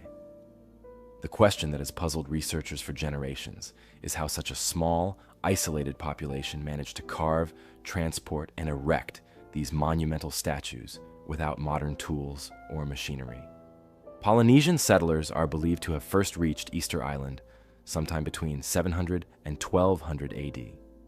These early inhabitants found a lush island paradise, covered in dense palm forests, abundant wildlife, and fertile volcanic soil. They quickly established a thriving society, building villages, planting crops, and developing a rich cultural tradition. At its peak, Rapa Nui's population may have numbered several thousand. Its people lived comfortably, their society stable and prosperous enough to devote significant resources to constructing the impressive Moai statues. For centuries, this island culture thrived, isolated from the rest of the world, undisturbed by outside influence, with its population steadily growing and villages spreading across the island. Yet, by the time Europeans arrived in the 18th century, the island presented a drastically different picture. Dutch explorer Jacob Roggeveen, the first European visitor in 1722, described an island landscape marked by sparse vegetation, few animals, and a population in apparent decline. Subsequent visitors found that many of the Moai statues had been deliberately toppled and damaged, left scattered and broken on the ground.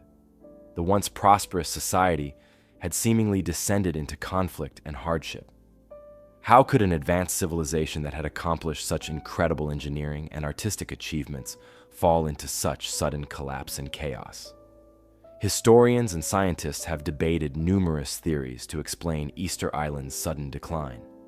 The most widely accepted explanation points toward environmental collapse. Researchers studying pollen samples and other archaeological evidence have found that the island was once covered by dense forests of palm trees, which would have provided essential resources: timber for boats, shelter, fuel, and tools.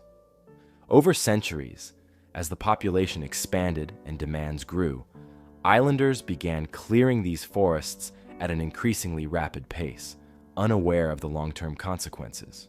Gradually, deforestation changed the island's landscape, leading to soil erosion, reduced crop yields, and declining wildlife populations. As resources dwindled, life on the island became increasingly difficult. Communities that once cooperated peacefully might have started competing fiercely for remaining supplies, leading to internal strife and even violence. A striking sign of this societal breakdown was the widespread toppling of Moai statues. Archaeologists believe rival groups deliberately knocked down their neighbors' statues as acts of revenge or demonstration of dominance. These acts symbolize not only a physical loss, but also a profound cultural and spiritual crisis. For the Rapa Nui people, the Moai represented ancestral figures, sacred beings who protected and guided the community. Their destruction thus reflected a dramatic shift in values, priorities, and power dynamics, marking the loss of unity and stability that had once defined the island society. Recent research also suggests that the collapse of Easter Island was not solely due to environmental factors, but involved more complex social dynamics. For example, some researchers argue that the island's isolation played a critical role. Without external trade or contact with neighboring islands, the population lacked opportunities to replenish essential resources or gain new knowledge and technologies.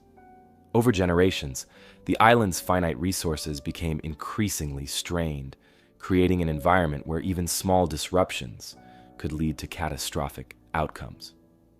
Another factor contributing to the decline was the introduction of new species, possibly rats, brought unintentionally by Polynesian settlers. These rats multiplied rapidly in an environment without natural predators, feeding on palm tree seeds and preventing the forests from regenerating. Over generations, the slow destruction of the forests by these rodents, combined with human deforestation, severely compromised the island's ecology. The gradual decline of the forests eventually reached a tipping point, beyond which recovery became impossible. Without their once abundant forests, islanders lost their primary resources for boat building and fishing, trapping them on the island, isolated and vulnerable. Yet, despite clear evidence of environmental destruction and societal decline, some researchers propose alternative explanations, suggesting that European contact may have accelerated the island's collapse. They argue that European diseases, introduced during initial visits, might have rapidly diminished the population. Slave raids in the 1800s further devastated the Rapa Nui people, capturing many islanders and forcibly transporting them to distant lands. These external events would have drastically disrupted traditional social structures, pushing an already fragile community into further chaos. Still, archaeological evidence clearly indicates significant deforestation and resource depletion long before European explorers arrived. Radiocarbon dating and other studies suggest that the population decline and societal struggles began centuries earlier. While external factors undoubtedly contributed to the eventual downfall, the roots of Easter Island's collapse appear to be primarily internal. An isolated civilization, growing beyond its means, and inadvertently harming the very resources that sustained its existence. Today, Easter Island serves as a powerful reminder of the delicate balance between human societies and their environments. Visitors traveling to the island find themselves amidst reminders of past glories and ancient hardships. Restored moai stands solemnly along the coastline, silently gazing inward as if keeping watch over their island home. Other statues remain fallen and broken, scattered across the island, poignant symbols of a culture lost to time. For archaeologists and historians, the island remains a place of ongoing research and discovery, with each new finding shedding more light on its complex history. Local descendants of the original Rapa Nui inhabitants continue to live on the island, carefully preserving their heritage and maintaining connections to their ancestral past. Cultural revival efforts have reinvigorated traditional practices such as carving, dance, and music, strengthening bonds between past and present. These communities today engage actively in protecting the island's fragile ecology, promoting sustainable practices to avoid repeating the mistakes of their ancestors. Despite centuries of study and analysis, Easter Island continues to hold secrets. Researchers still grapple with unanswered questions, from precise timelines and exact population numbers to detailed motivations behind the islanders' actions. Further archaeological exploration might reveal additional clues, yet much of the island's history will always remain partially obscured, hidden beneath layers of soil, rock, and time. Easter Island's story, therefore, is not simply one of caution or tragedy. It is a deeply human narrative, illustrating our capacity for both remarkable achievement and profound error.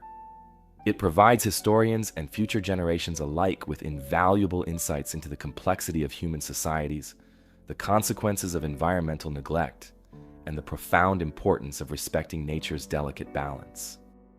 Stepping away from the windswept cliffs and fallen statues of Easter Island, our journey now leads us across oceans and continents, settling in the quiet hills of northern Laos.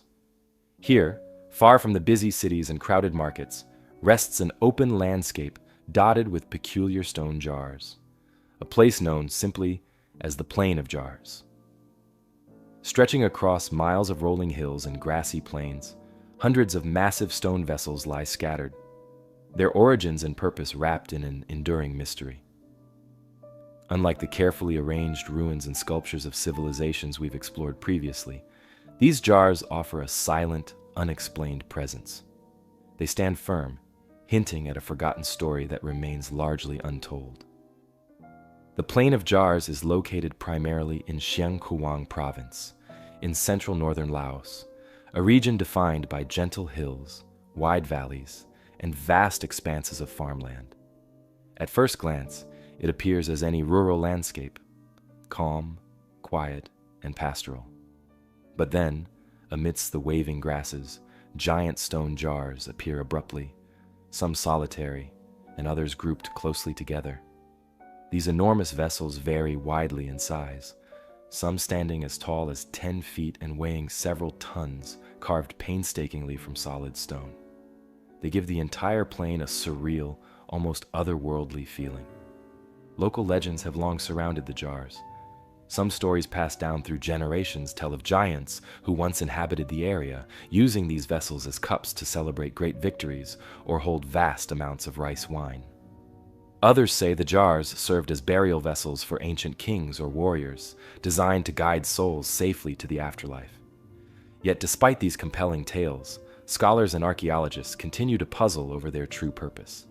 Excavations have provided clues, but definitive answers remain elusive, leaving historians and visitors alike to ponder their meaning.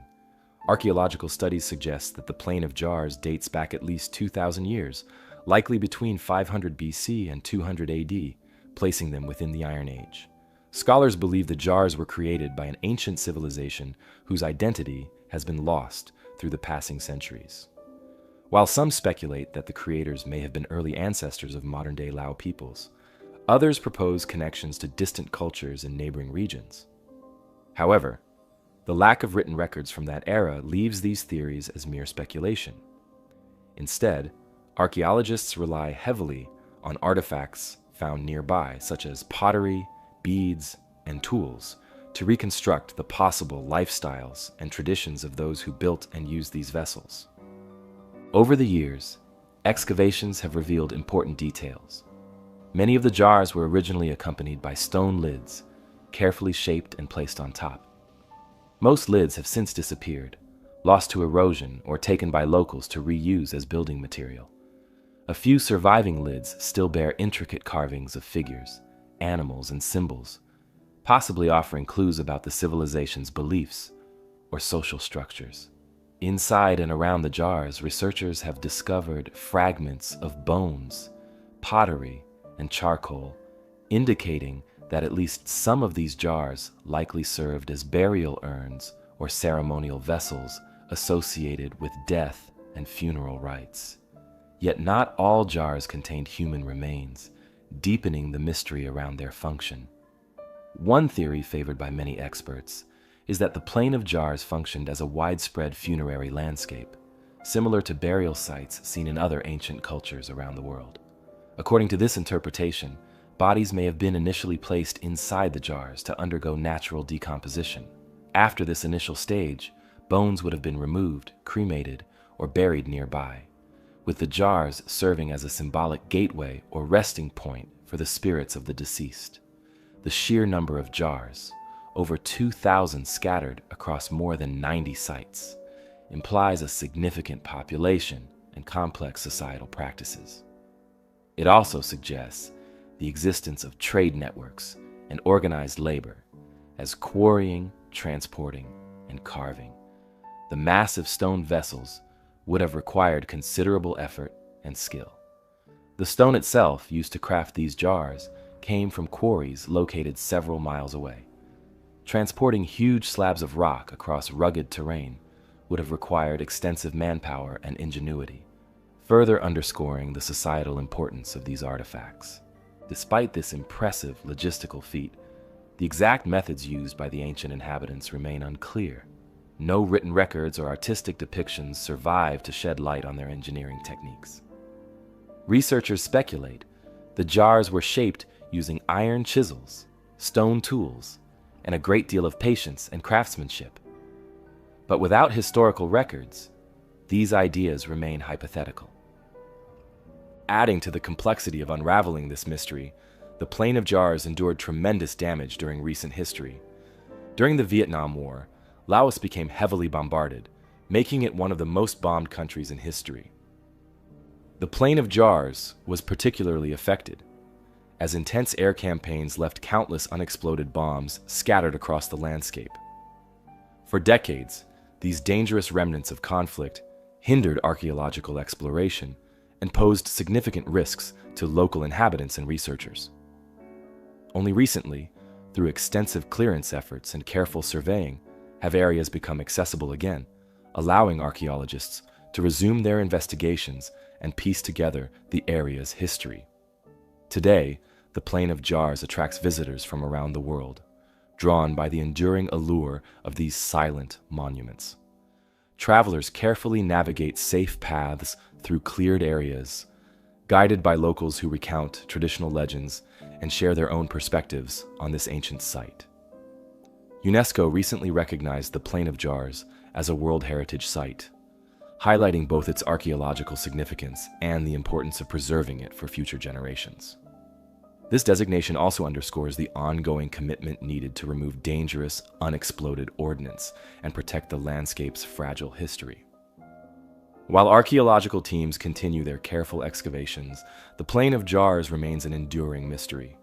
Each jar stands stalwart, a witness to an ancient culture whose precise identity remains beyond our reach. Even as new discoveries emerge, the plain reveals its secrets slowly, allowing us only fleeting glimpses of the civilization that built them. Perhaps future excavations will reveal inscriptions or artifacts that clarify their true purpose, yet until then, these jars will continue to evoke wonder and speculation. In many ways, the Plain of Jars reminds us of how much about our past remains hidden beneath the surface, waiting patiently for discovery. Each jar, in its silent stillness, symbolizes a culture's devotion to tradition, ceremony, and community, values echoed across countless generations. And although historians and archaeologists strive to fill in the blanks, much will inevitably remain unknown. For visitors standing amidst these stone sentinels, the Plain of Jars provides a rare moment of connection with those who came before us, allowing the imagination to wander through ancient rituals, celebrations, and farewells of a civilization now lost to time. Narrative of violence. However, our exploration now ventures to a vastly different landscape, and a mystery fueled by the potential for discovery.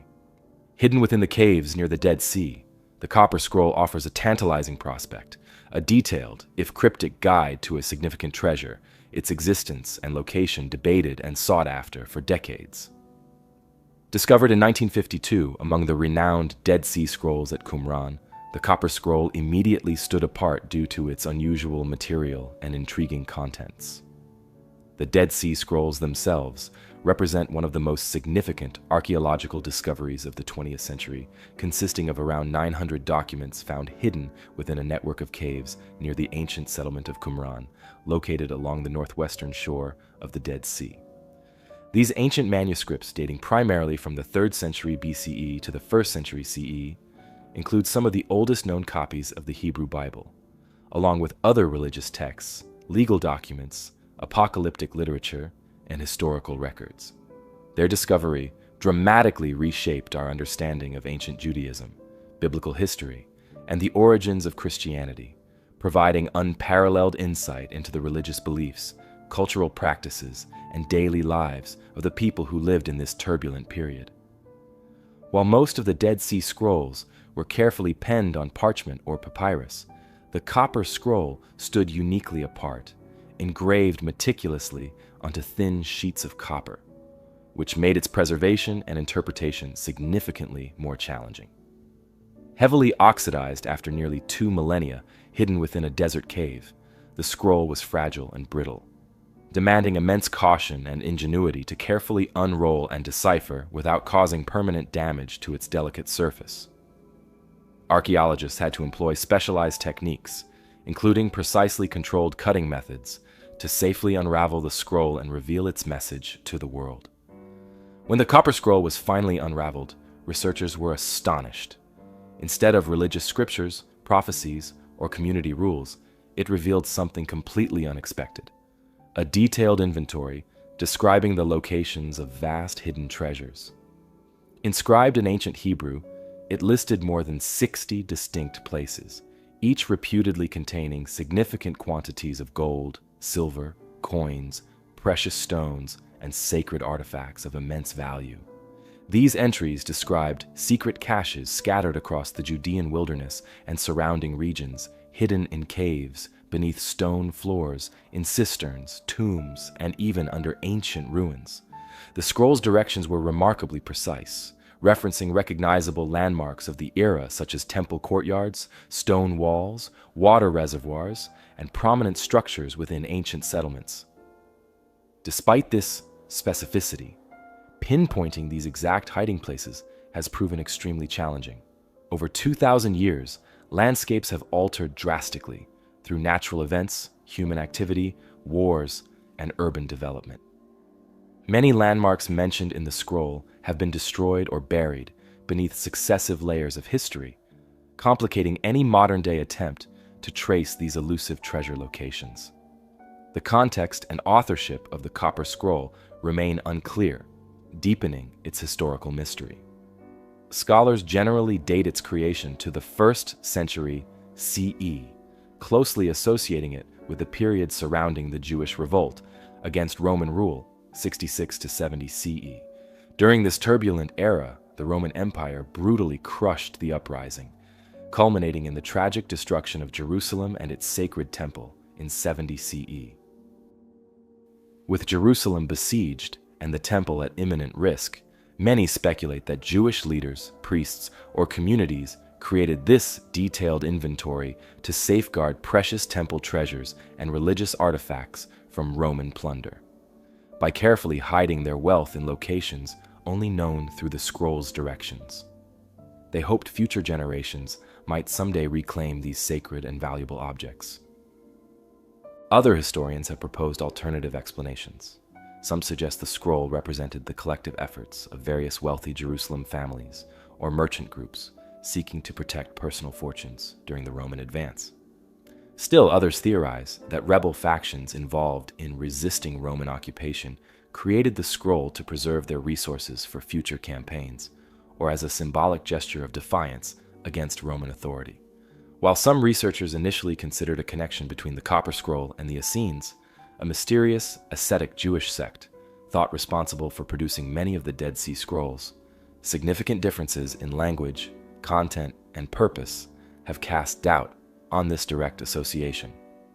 Unlike other scrolls, which primarily contain religious writings and community guidelines reflecting Essene beliefs, the Copper Scroll's secular financial inventory style makes it unique among Qumran documents. The Dead Sea Scrolls collectively, including the Copper Scroll, are immensely important because they offer unparalleled insights into the beliefs, practices, and historical contexts of Second Temple Judaism.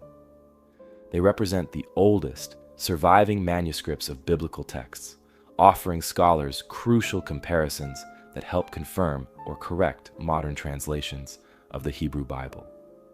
They also provide glimpses into the diversity of religious thought and community life that existed during the time of Jesus, thus significantly informing our understanding of early Christianity's origins.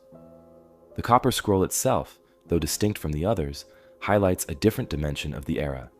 It reveals the practical and strategic concerns faced by people under extreme historical pressures, reflecting broader social anxieties about preserving wealth, culture, and religious identity during a period of profound upheaval. Regardless of authorship, the scroll captured imaginations immediately upon discovery.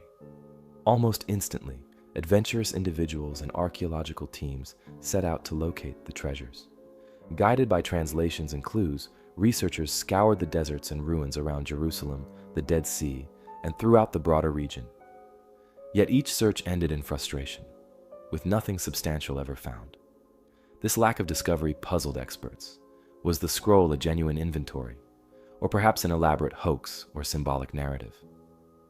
One widely supported theory posits that the Romans likely discovered and seized many of these treasures during their conquest of Jerusalem in 70 CE.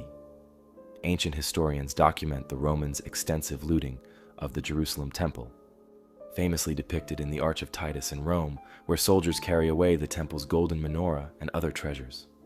Thus, It's possible that the caches described in the Copper Scroll were already emptied in antiquity, leaving behind only tantalizing descriptions and an enduring puzzle. However, some researchers maintain optimism that at least portions of the treasure remain undiscovered. Several locations detailed in the scroll are remote, inaccessible, or lost beneath modern developments, making comprehensive searches exceedingly difficult.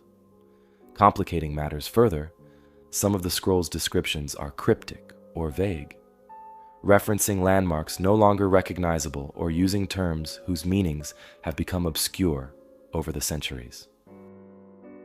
In recent years, advancements in technology and archaeology have revived interest in the Copper Scroll. Ground-penetrating radar, satellite imaging, and drones now enable researchers to survey potential hiding spots in ways impossible in earlier searches. Detailed geological analyses and archaeological excavations around sites matching the scroll's descriptions continue to offer hope that hidden caches might eventually be uncovered. Still, definitive findings have yet to emerge, leaving the scroll's treasure firmly in the realm of historical mystery. Another intriguing aspect of the Copper Scroll lies in its potential religious significance. Some scholars propose the treasures listed might include religious artifacts of profound historical and spiritual importance, such as sacred temple vessels, priestly garments, or even relics linked to early Judaism. If true, their discovery could provide valuable insights into ancient religious practices, temple rituals, and historical events surrounding the first and second temples of Jerusalem. Yet caution remains essential. The scroll's authenticity as a treasure map, rather than symbolic literature, has occasionally been questioned. Some suggest it might represent a form of symbolic writing or allegorical message rather than literal instructions. However, the practical, detailed nature of the descriptions strongly suggests a genuine inventory, making the scroll unlike other known religious or literary texts from the same period. Throughout the decades, the Copper Scroll has inspired numerous books, documentaries, and speculative theories, feeding into the mystique surrounding it. Treasure hunters and enthusiasts continue to visit the Judean desert and surrounding regions, guided by translations and speculation, each hopeful that they might be the one to finally solve the scroll's puzzle.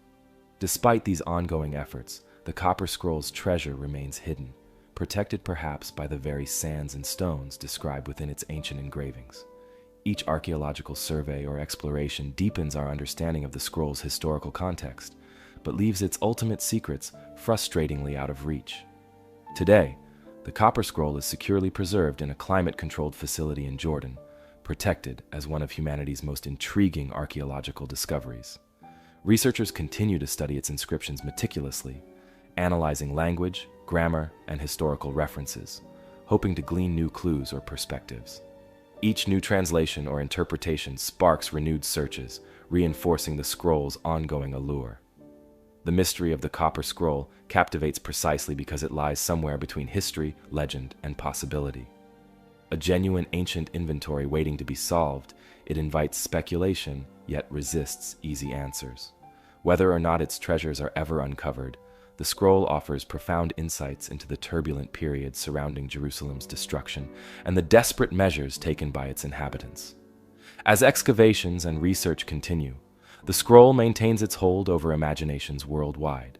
The possibility that ancient sacred treasures remain concealed, waiting beneath desert sands and hidden chambers, ensures the Copper Scroll's enduring fascination.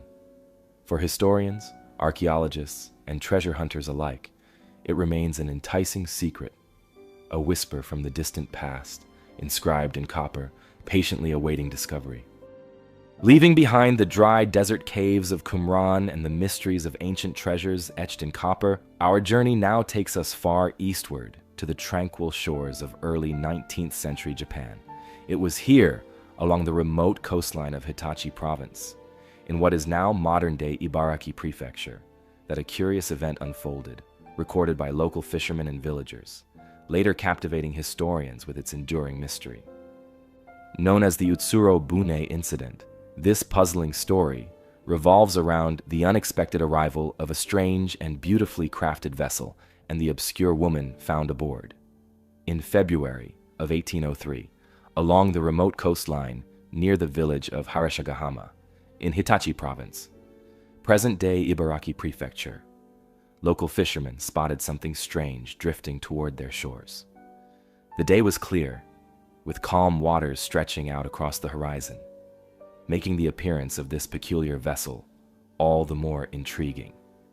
Curious, the fishermen approached cautiously and discovered a rounded craft unlike anything they'd ever seen. Eyewitnesses described it as resembling a large, hollow capsule, about 3 meters tall and roughly 5 meters wide. The vessel was skillfully crafted from polished reddish wood, reinforced with metallic plates intricately engraved with unfamiliar symbols, hinting at an origin beyond the fishermen's known world.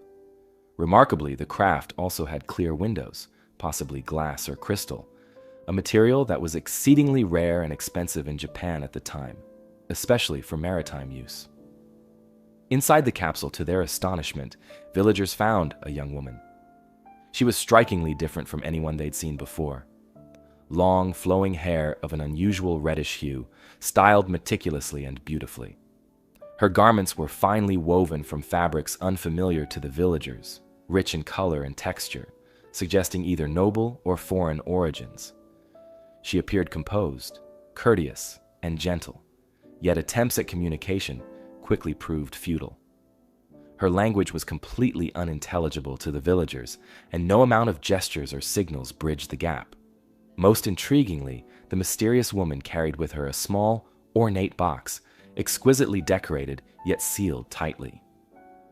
According to all recorded accounts, she refused to allow anyone to handle, open, or even closely inspect this box, holding it protectively at all times. This secretive behavior only deepened the villagers' curiosity and uncertainty. They speculated endlessly about its contents, perhaps valuable treasures, important documents, or sacred artifacts, but its true purpose remained unknown. Detailed records of this curious event survive in multiple contemporary Japanese texts, all written and circulated during the early 19th century. Each account is remarkably consistent, emphasizing both the peculiar craftsmanship of the vessel and the mysterious nature of the woman and her closely guarded box. This consistency across sources adds credibility to the historical authenticity of the incident. At the time of this encounter, Japan operated under the Sakoku policy, an isolationist approach enacted by the Tokugawa shogunate from 1639 until the mid-19th century. Foreign contact was strictly limited to tightly controlled interactions, primarily with the Dutch at Nagasaki. Any unexpected arrival, especially one from an unknown vessel with an unknown occupant, was regarded with intense suspicion. Local officials and village elders, mindful of potential threats, immediately convened to discuss how to handle this curious visitor. They carefully deliberated over several possible explanations. Was she a noblewoman or princess exiled from a foreign land? Could she perhaps be a spy sent to gather intelligence or destabilize the isolated nation? Or, most intriguingly, might she even represent a supernatural or mythical entity, perhaps from beneath the sea or distant legendary realms? Ultimately, the village elders decided that returning her safely to sea was the wisest and safest course of action. To ensure her well-being, the villagers stocked the capsule with fresh water, provisions, and other necessary supplies. Then, with gentle care, they towed the strange vessel back out onto the open ocean, releasing it to drift away toward the unknown horizon. As the capsule disappeared into the distance, the village returned to normalcy, though the incident left a lasting impression on everyone involved. Historians and folklorists who have since examined the Utsurobune incident remain fascinated, though divided, about its true origins. Early accounts carefully detailed the incident, providing remarkable consistency in descriptions, which lends credibility to its historicity. Yet, despite these meticulous records, the exact nature of the event remains elusive. Various theories have emerged over the years, each attempting to rationalize the mysterious visitor and her unusual vessel. Historians and folklorists have carefully analyzed this event, known today as the Utsurobune, hollow ship incident, yet no consensus has emerged regarding its true origins. Theories range widely, reflecting both practical historical interpretations and more imaginative speculations. One widely accepted theory suggests that the woman may have been a foreigner, possibly a castaway from a shipwreck. At the time, occasional foreign ships, Russian, Dutch, or British, did venture near Japanese waters, and shipwreck survivors sometimes washed ashore. Yet this explanation is complicated by several factors. First, the craft itself did not match typical maritime construction methods of known nations. The presence of clear glass-like windows and metallic reinforcements was extraordinarily rare for maritime vessels of that era. Furthermore, the symbols engraved upon the craft have never been definitively matched to any known language or culture, further deepening the puzzle. Other historians propose a more imaginative interpretation that the woman may have been fleeing political turmoil or punishment in her homeland, deliberately set adrift in a ritual exile. Her protective attitude toward the ornate box suggests it may have contained something of personal or political significance, possibly even valuable treasure, documents, or heirlooms she was tasked to safeguard. Still, without further evidence or understanding of her language, these theories remain purely speculative. A different perspective, proposed by some folklorists, is that the Utsuro-bune incident might be rooted in earlier Japanese legends and folk tales involving mysterious sea visitors. They argue the story shares similarities with earlier tales of supernatural beings or mythical travelers arriving from unknown realms, bringing wisdom, misfortune, or prophetic warnings. In this interpretation, the woman might represent an updated version of an older folk story adapted to reflect contemporary anxieties about foreign interaction during Japan's closed-door era. Modern scholars have also revisited the possibility that the event could be an early and misinterpreted account of an encounter with an unknown technology or prototype maritime craft from abroad. The descriptions of polished metals, glass windows, and a sealed hull appear unusually advanced for the early 1800s.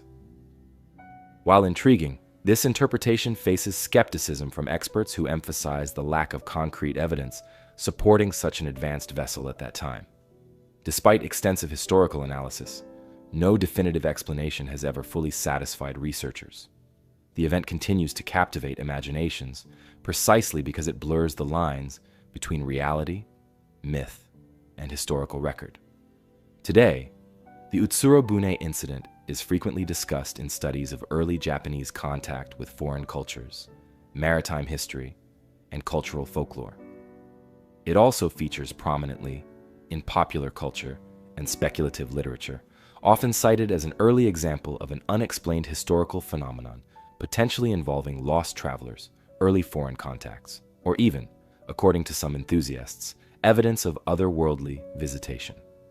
Ultimately, the Utsuro-bune incident endures as a compelling historical mystery precisely because it refuses easy categorization or explanation. The woman's identity, her origins, and the strange vessel she inhabited continue to defy conclusive understanding, leaving behind only meticulous yet baffling historical records and a lasting sense of intrigue. If the Utsuro-bune incident presents a localized, albeit perplexing, maritime curiosity, our focus now broadens to a grander, more ambitious undertaking with a far more definitive human element. In the vast and unforgiving Amazon rainforest, the disappearance of Percy Fawcett and his expedition in their quest for the fabled lost city of Z remains one of history's most captivating and enduring exploration mysteries. Fueled by ambition, rumors of ancient civilizations, and the jungle's impenetrable embrace. Percy Fawcett was not just any explorer. He was a figure who embodied the romantic spirit of exploration during the early 20th century. Born in England in 1867, Fawcett spent his early career as a surveyor and cartographer for the British Army, honing skills that would later define his expeditions. With rugged determination and remarkable stamina, he led numerous mapping missions into uncharted territories, quickly building a reputation for fearless exploration. But Fawcett had one great obsession, a dream that consumed his life and fueled his imagination: the discovery of an ancient lost city deep within the Amazon, a city he named simply Zed. According to Fawcett, this city was rumored in native legends to be hidden somewhere in the uncharted depths of the Brazilian jungle. These indigenous stories spoke of grand stone buildings, mysterious inscriptions, and the remnants of an advanced civilization, which, if found, would completely rewrite our understanding of South American history. Fawcett became convinced that Zed was no mere myth, but a tangible archaeological discovery waiting patiently in the dense rainforest. By 1925, after years of meticulous planning and extensive research into indigenous histories and local legends, Fawcett was ready to make his definitive journey to find the lost city. He carefully assembled a small expedition team consisting of only 3 members: himself, his eldest son Jack Fawcett, and Jack's close friend Raleigh Rimmel. Fawcett deliberately kept the group small, believing that a compact, efficient team would move more quickly and through difficult terrain. Their expedition carried minimal equipment and supplies, including basic survival tools, compasses, firearms, and essential food provisions. Fawcett intended to rely heavily on the team's wilderness skills and local knowledge of friendly indigenous tribes encountered along their route. On April 20th, 1925, the team set out from Cuiabá, Brazil, heading directly into the dense wilderness.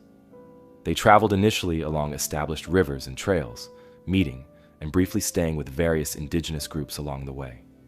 The expedition's last confirmed location was near a remote outpost called Dead Horse Camp, which Fawcett himself had previously named during earlier expeditions, due to an incident involving the loss of a pack animal. From there, the journey became significantly more difficult, requiring the team to hack through dense foliage, cross numerous rivers, and deal with oppressive heat and constant insect swarms. Despite these hardships, Fawcett was resolute, determined to push deeper into the unknown. In late May of that year, Fawcett sent a final message back to civilization with native runners, stating his intention to push forward into uncharted territory and reassuring that the team was in good spirits. It was the last communication anyone would ever receive from the expedition. Days turned into weeks, and weeks into months, with no further word from the team. Gradually, concern turned into grim realization. Something had gone terribly wrong. The disappearance of Fawcett and his companions soon captured global attention. Newspapers across the world reported on the lost expedition, turning Fawcett into a legendary figure overnight. The public's fascination with their fate prompted numerous rescue and investigative missions, each one driven by hope, curiosity, and a desire to solve the mystery. Over the decades that followed, dozens of adventurers and researchers journeyed into the Amazon, hoping to discover the fate of Fawcett and his team. Some of these subsequent expeditions returned with intriguing stories and clues, such as reported sightings of white men living among indigenous tribes, or mysterious inscriptions carved into trees, while others vanished without a trace themselves, further adding to the Amazon's aura of danger and mystery. Despite many attempts, no definitive evidence or remains of Fawcett's expedition were ever recovered. This total absence of clues fueled endless speculation and theories. Some believed the men succumbed to disease, malaria or yellow fever, both prevalent in the region at the time. Others suggested the explorers might have fallen victim to hostile indigenous tribes who guarded their territories fiercely against intruders. Reports surfaced over the years of indigenous tribes describing encounters with white men traveling through the jungle. But these stories often conflicted or lacked verifiable details. In more recent years, a different perspective has emerged from the indigenous oral histories of the Amazon. Some Amazonian tribes describe peaceful interactions with Fawcett, claiming that the explorers decided to abandon their original goal and instead lived among the native people for the rest of their lives.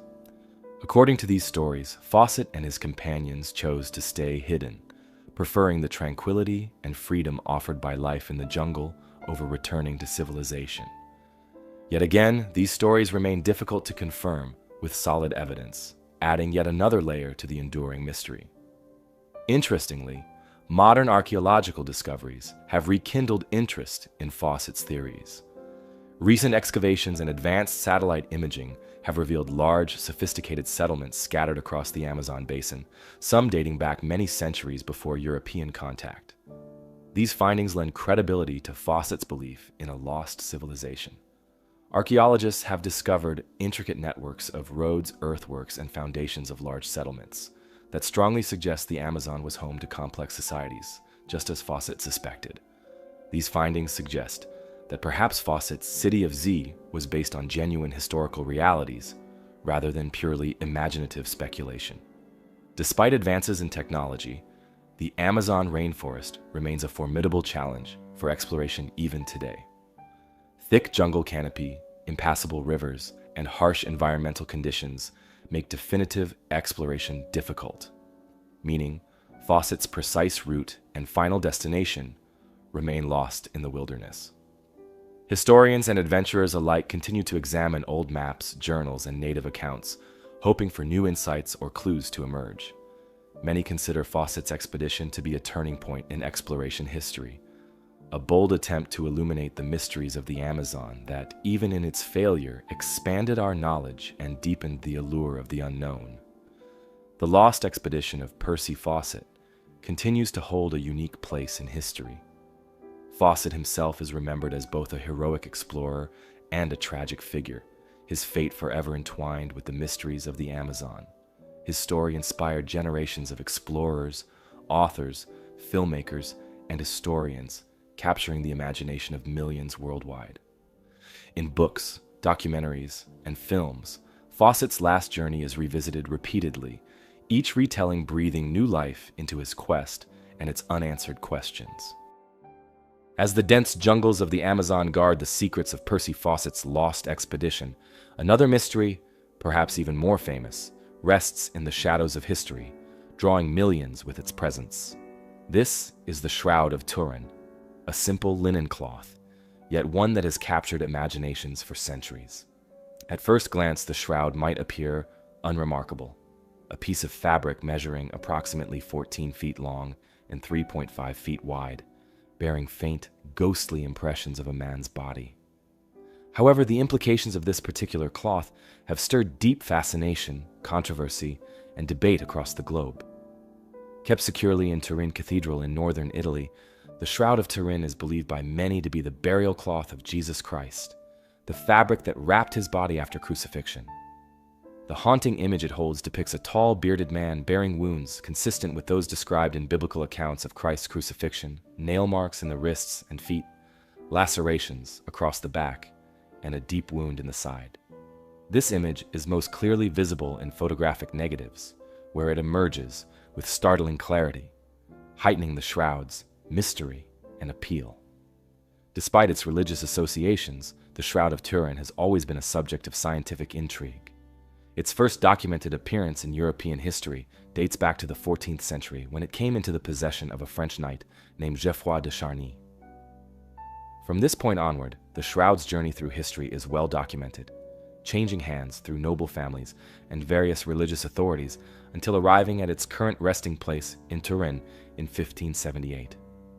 Yet the cloth's origins prior to the 1300s remain unclear, leaving historians and researchers puzzled about its true age and provenance.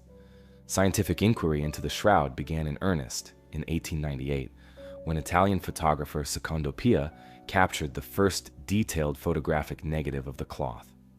As he developed the negative, Pia discovered that the shroud's image was more defined and detailed than the original.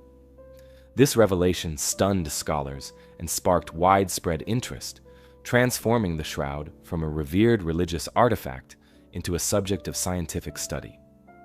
Pia's photographs prompted an array of analyses and sparked intense scientific debate that continues today. The most significant and controversial scientific examination occurred in 1988. Carbon-14 radiocarbon dating tests were performed by independent laboratories in Oxford, Zurich, and Arizona. The results placed the shroud's origin between 1260 and 1390 AD, suggesting it was likely a medieval creation rather than a first-century artifact. While these findings initially seemed to settle the debate, many researchers and believers quickly challenged their validity, citing possible contamination or errors introduced by historical repairs to the cloth. They pointed out that parts of the shroud had been patched and restored following damage from fire and aging, potentially skewing the radiocarbon results. Advocates arguing for the shroud's authenticity highlight numerous anomalies and characteristics that they claim cannot be easily dismissed as medieval forgery. The image on the cloth, for example, does not appear to have been painted or drawn. Microscopic examination reveals no pigments, paints, dyes, or brushstrokes typically associated with artwork from any historical period. Instead, the fibers themselves seem altered, as if exposed to intense energy or heat, creating the subtle, ghostly imprint that remains inexplicable through conventional artistic methods. This strange feature has led some researchers to theorize that a natural, albeit unknown, process may have formed the image, perhaps related to radiation or a flash of light. Adding further intrigue is the shroud's astonishingly accurate depiction of anatomical details. Modern forensic and medical experts have noted precise details consistent with wounds inflicted during crucifixion, such as blood flow patterns, wrist punctures, contrary to medieval artistic depictions of nail wounds through the palms, and evidence of severe scourging. These precise details would have been exceptionally challenging, if not impossible, for medieval forgers to replicate with such anatomical accuracy, as historical knowledge of Roman crucifixion methods was limited during the medieval period. Pollen analysis of the cloth has also raised interesting questions. Microscopic pollen samples found on the shroud include plants native to regions around Jerusalem, supporting claims of Middle Eastern origins. Additionally, soil and mineral particles embedded in the cloth's fibers align closely with those found near Jerusalem and other biblical regions. While these findings are intriguing, critics caution that contamination from pilgrims, relic traders, or simply centuries of storage could explain these particles without necessarily proving the shroud's ancient origin. Yet despite decades of analysis and debate, no conclusive explanation for the shroud's image has emerged. Theories range from the scientifically plausible, such as a chemical reaction involving burial spices or bodily fluids, to more speculative explanations, including radiation emitted during a miraculous resurrection event.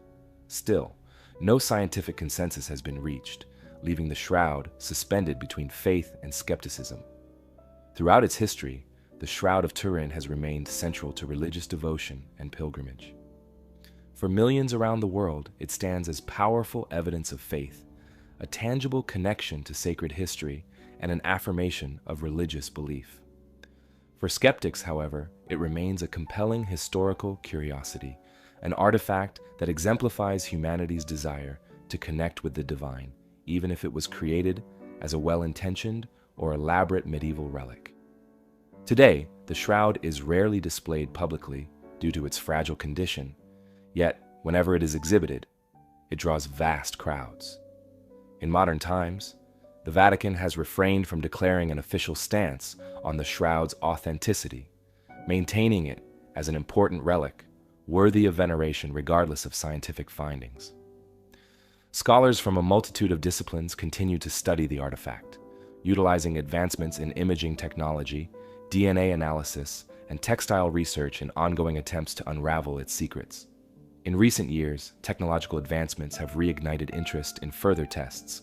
New dating methods, spectroscopy, and advanced digital imaging promise deeper insights, raising hopes for more conclusive results. Researchers believe future studies may clarify unresolved questions, or perhaps further deepen the shroud's mysteries. Ultimately, the Shroud of Turin occupies a unique position at the intersection of science, history, and spirituality. It challenges scholars, inspires believers, and continues to fascinate millions around the world. Its presence, shrouded in uncertainty, remains one of the most enduring historical mysteries, an artifact that holds profound significance for both skeptics and believers alike. Just as the origins and nature of the Shroud of Turin continue to spark debate and fascination, so too does the whispered promise of what lies hidden within the Taos Cave. Nestled in the remote Ecuadorian rainforest, This cave system has captured the imagination of explorers and treasure seekers for decades, fueled by tales of lost civilizations and the potential for uncovering extraordinary artifacts. The cave is situated in an isolated region of the Amazon rainforest, an area characterized by dense vegetation, rugged terrain, and challenging environmental conditions that have protected it from casual exploration for centuries. The cave system itself is named after the nocturnal birds known as tayos, or oil birds, which inhabit its extensive network of underground passages. These unique birds use echolocation to navigate in total darkness, adding to the cave's sense of intrigue and mystery. Named after these distinctive creatures, Tayos Cave is more than just a cave.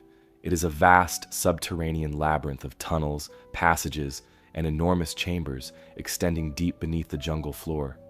Its main entrance lies hidden, accessible only through a dramatic vertical shaft approximately 200 feet deep, which requires descending by rope or ladder, a treacherous endeavor even for experienced explorers.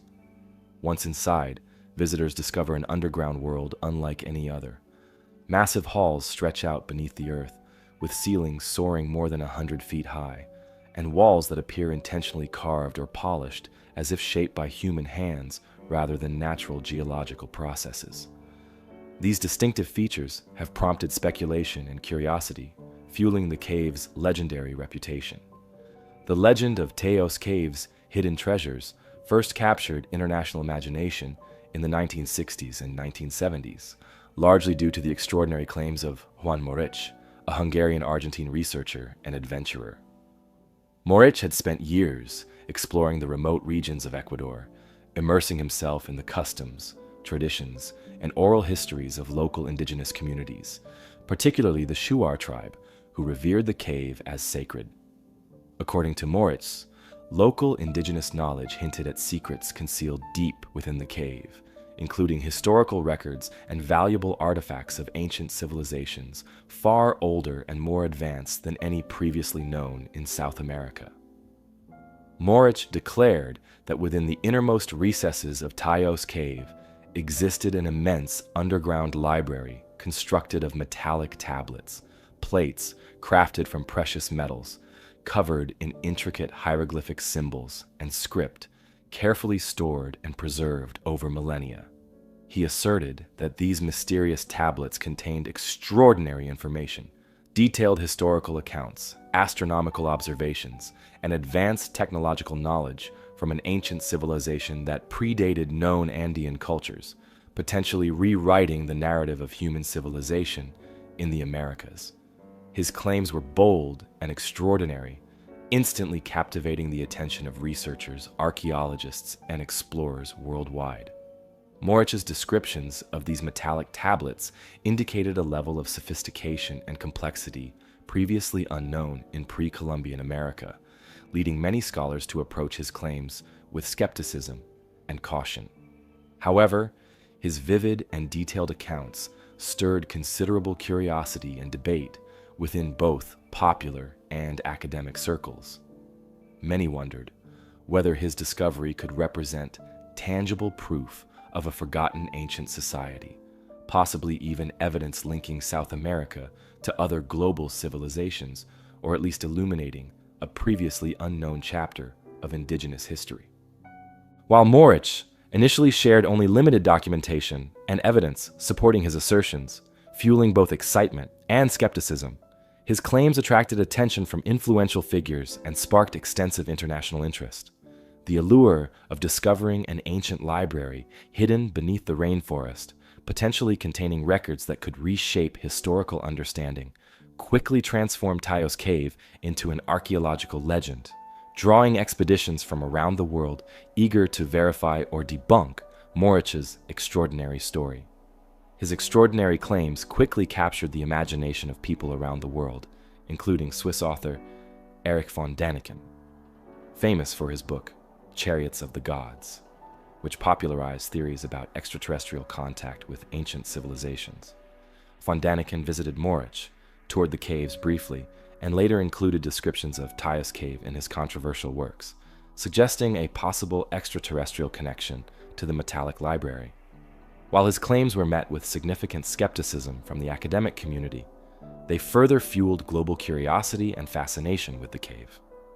Intrigued by these remarkable stories, a significant and well-publicized British-Ecuadorian expedition was organized in 1976 to explore and thoroughly document Taos Cave.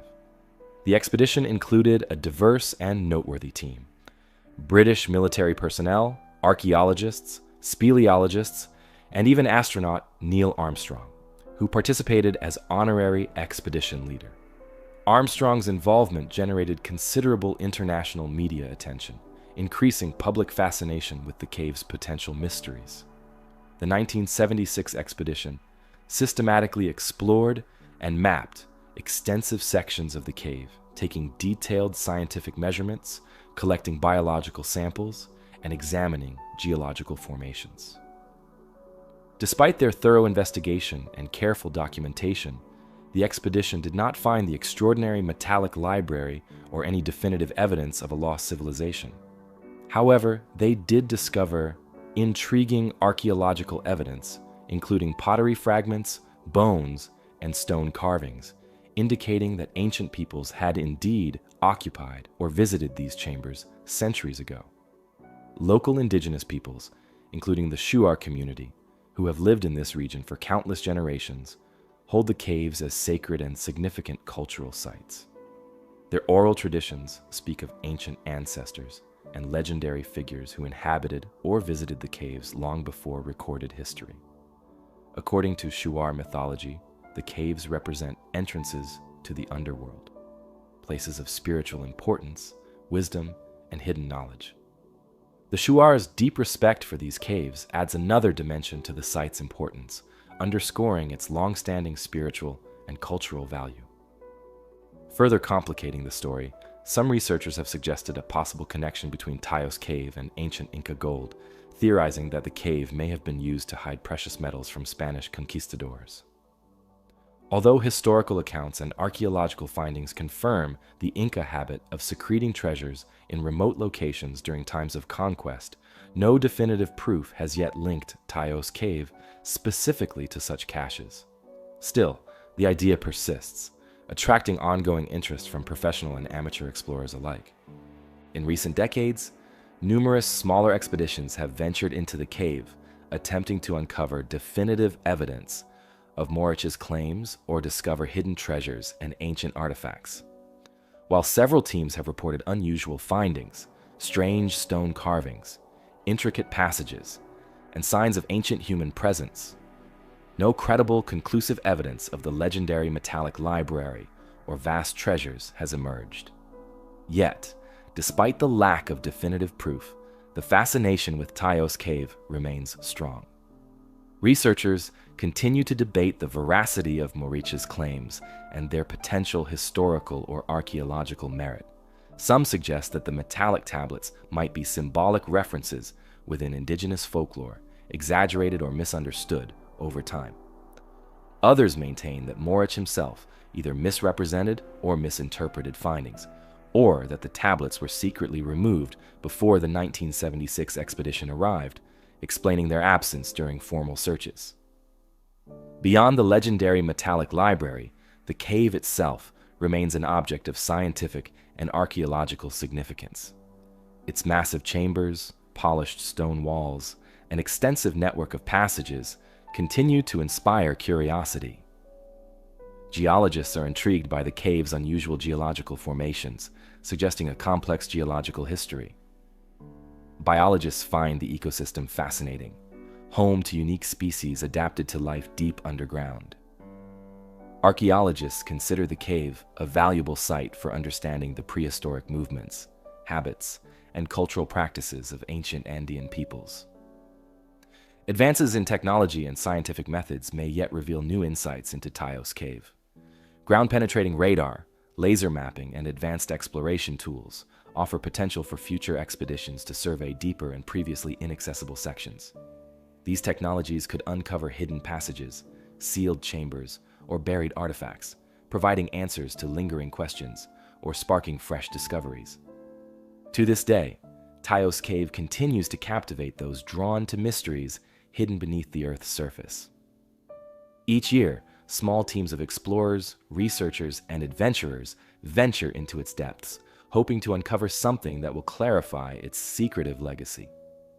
While no metallic library has surfaced, the enduring possibility of uncovering tangible evidence keeps interest alive, transforming the cave into a lasting symbol of humanity's endless curiosity and desire for discovery.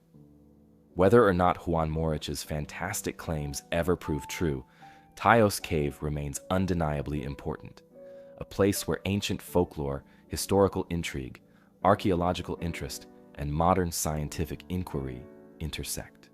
Deep within its hidden chambers, protected by darkness and the silence of millennia, it guards secrets that may yet rewrite chapters of our understanding of South America's past.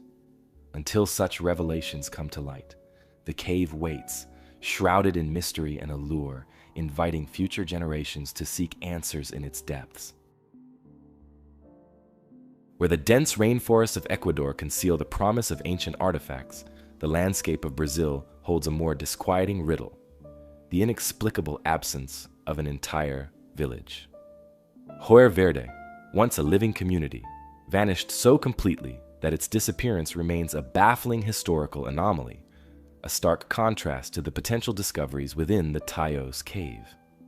In February of 1923, in the remote and rugged countryside of Brazil, a group of travelers, merchants, and local farmers embarked on a routine journey toward the small rural village of Joer Verde.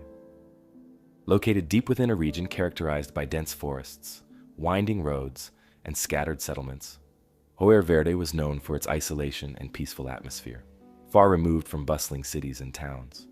Yet as this group of visitors made their way closer to the village that day, an unsettling sense of unease began to take hold. The travelers had expected to hear the familiar rhythms of rural life as they drew near, the sounds of villagers tending fields, cattle lowing, children laughing and playing. Instead, they were met with a haunting and profound silence.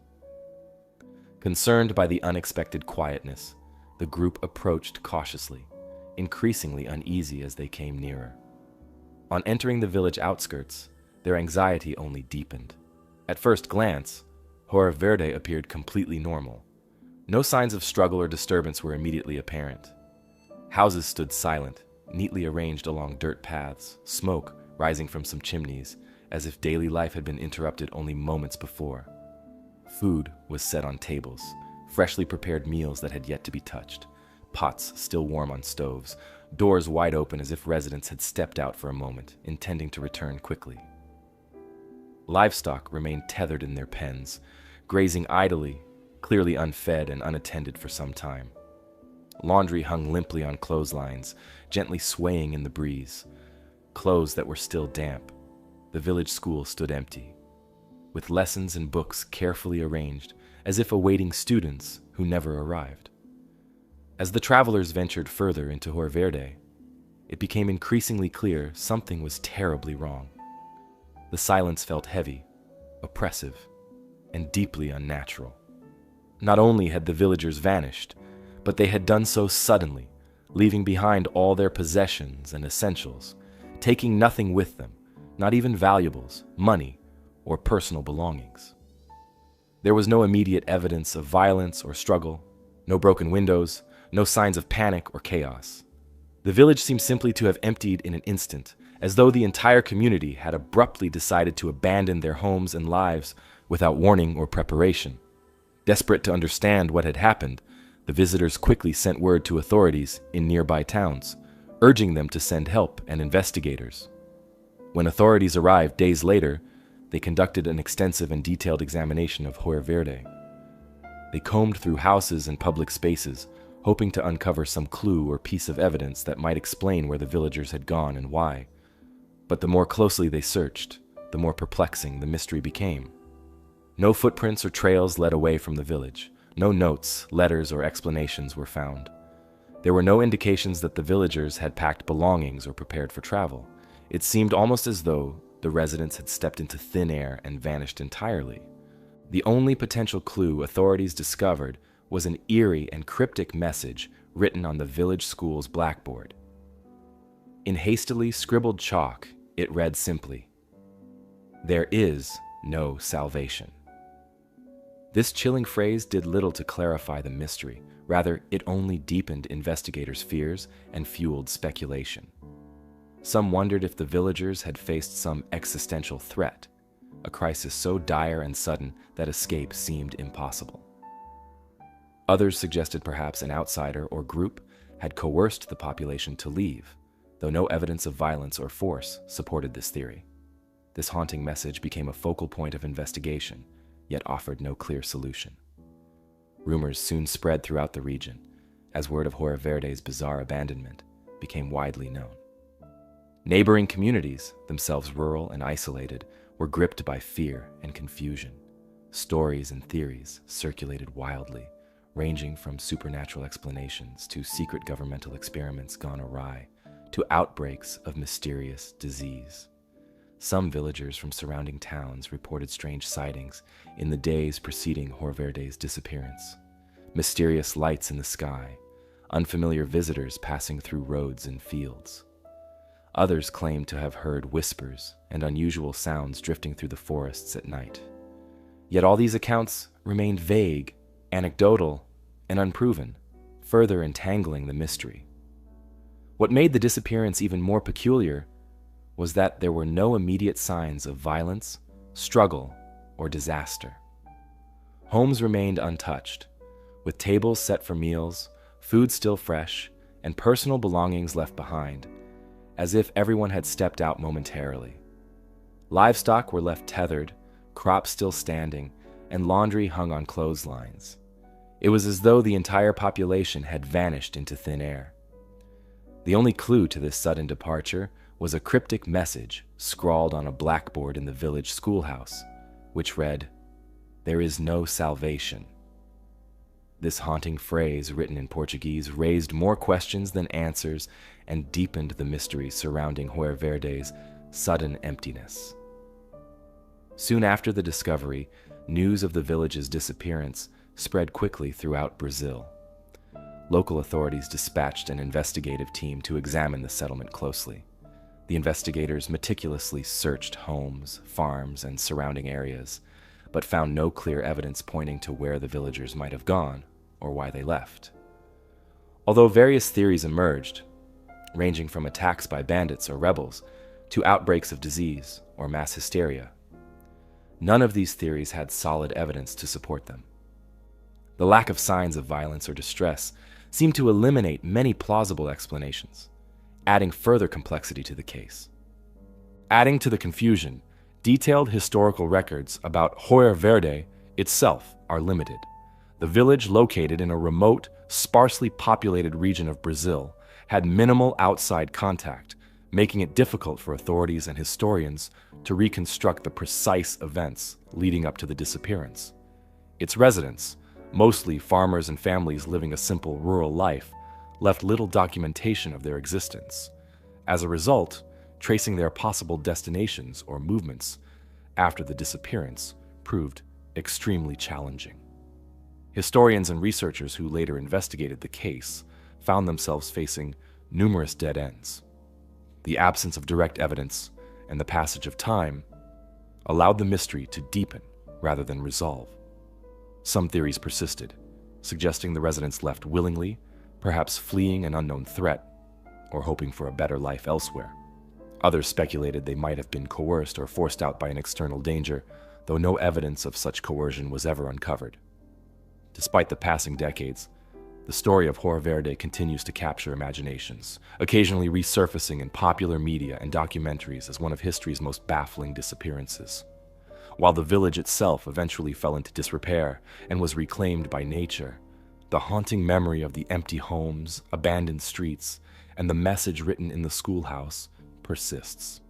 In recent years, researchers and historians have made fresh attempts to investigate the case using modern technology and historical archives. Yet these efforts have produced little new information. Satellite imaging, archival record searches, and interviews with descendants of people from surrounding regions have yielded few clues. The isolation of Jorge Verde, coupled with the scarcity of contemporary records, continues to obscure the truth. Today, the vanished village remains a subject of speculation, storytelling, and local folklore.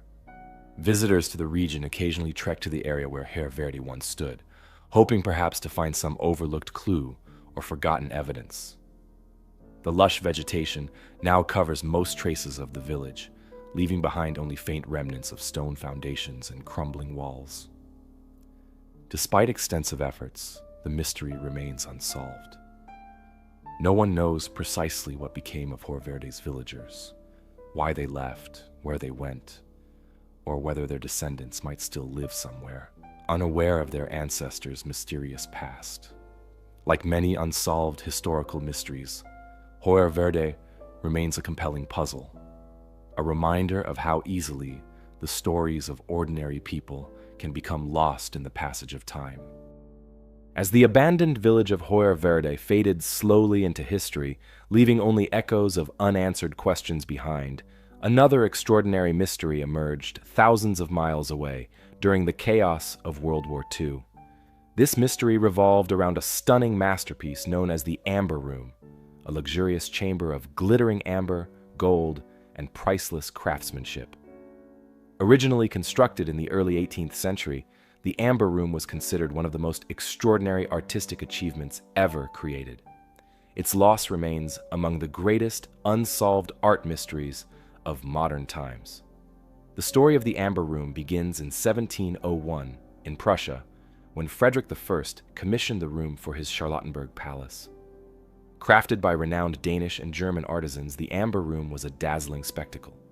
Entirely paneled with beautifully carved amber pieces, an astonishing 6 tons of amber and adorned with gold leaf, precious gemstones, mirrors, and intricate carvings, the room became known as the 8th wonder of the world. Its panels depicted landscapes, floral motifs, mythical scenes, and royal emblems, creating an enchanting golden glow when illuminated by candlelight. In 1716, the Amber Room was gifted by Frederick William I of Prussia to Russia's Tsar Peter the Great as a diplomatic gesture to strengthen their alliance against Sweden.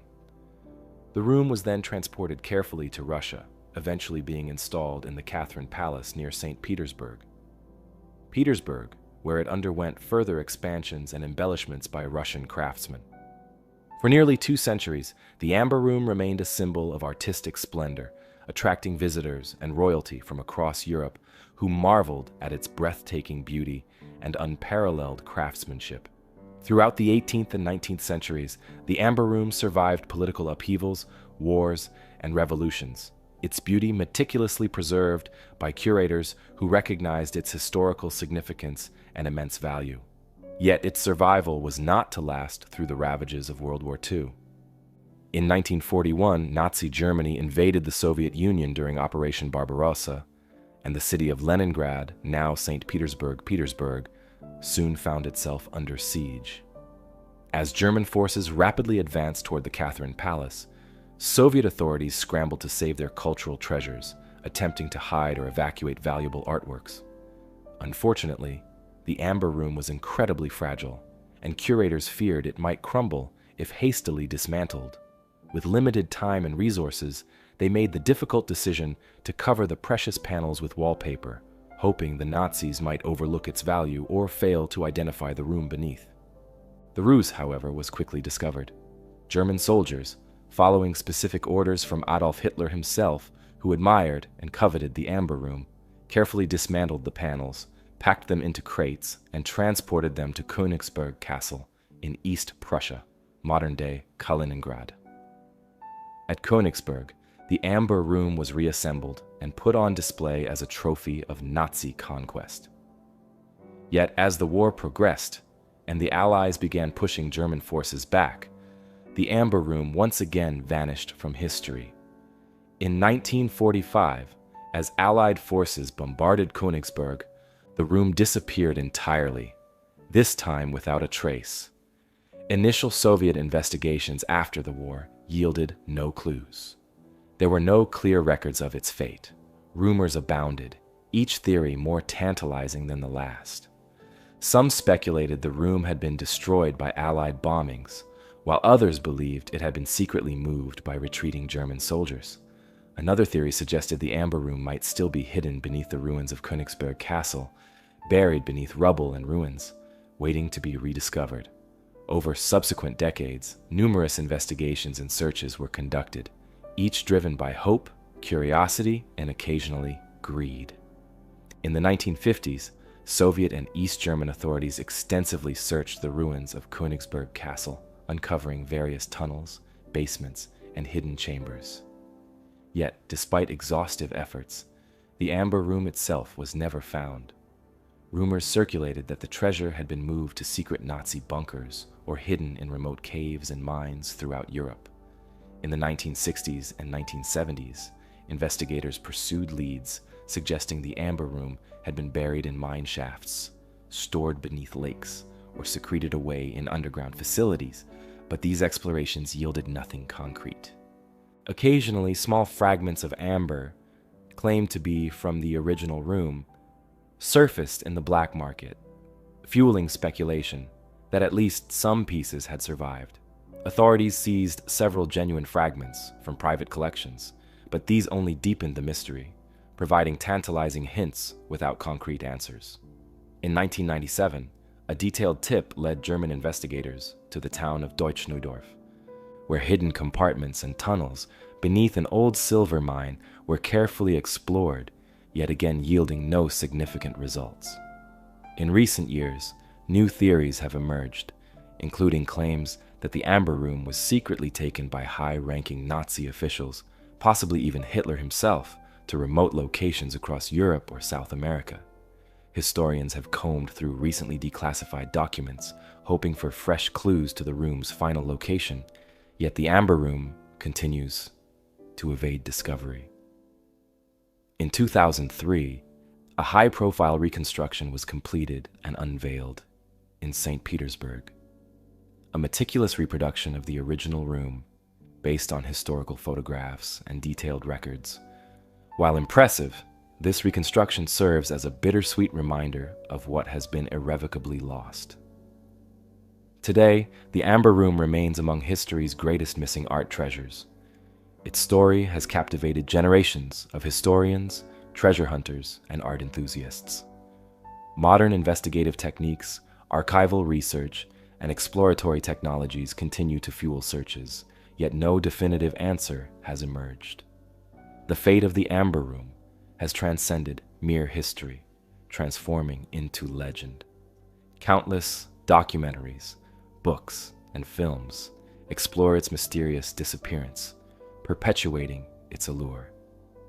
Scholars and experts maintain the possibility that someday, perhaps in a forgotten bunker, hidden cave, or secret vault, the shimmering panels of amber, gold, and gemstones may yet be discovered, waiting patiently for the day they can once again astonish the world.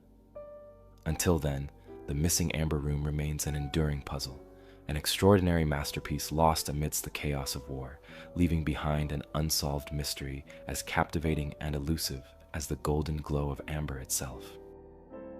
With the search for the Amber Room fading into the background of history, another mystery from Europe's past emerges, equally captivating and shrouded in secrecy. This tale takes place within the cold stone walls of 17th century France, involving one of history's most infamous prisoners, the Man in the Iron Mask. The Man in the Iron Mask first appeared in historical records around 1669, during the reign of King Louis XIV, famously known as the Sun King. At this time, Louis XIV ruled with absolute authority, a period marked by power struggles, political intrigue, and secretive dealings within the French royal court. The prisoner was initially confined at the fortress of Pignerol, located in northern Italy, territory then under French control. Pignerol was already notorious for housing significant political prisoners, including disgraced ministers and high-ranking figures who had fallen from favor. Placing the unknown prisoner there underlined his perceived political importance from the very beginning. Under the strict and watchful custody of a trusted jailer named Benigne d'Auvergne de Saint-Mars, the prisoner's life became subject to meticulous oversight and rigidly enforced secrecy. Saint-Mars himself was carefully selected for his unwavering loyalty and discretion, having previously overseen the imprisonment of other sensitive prisoners.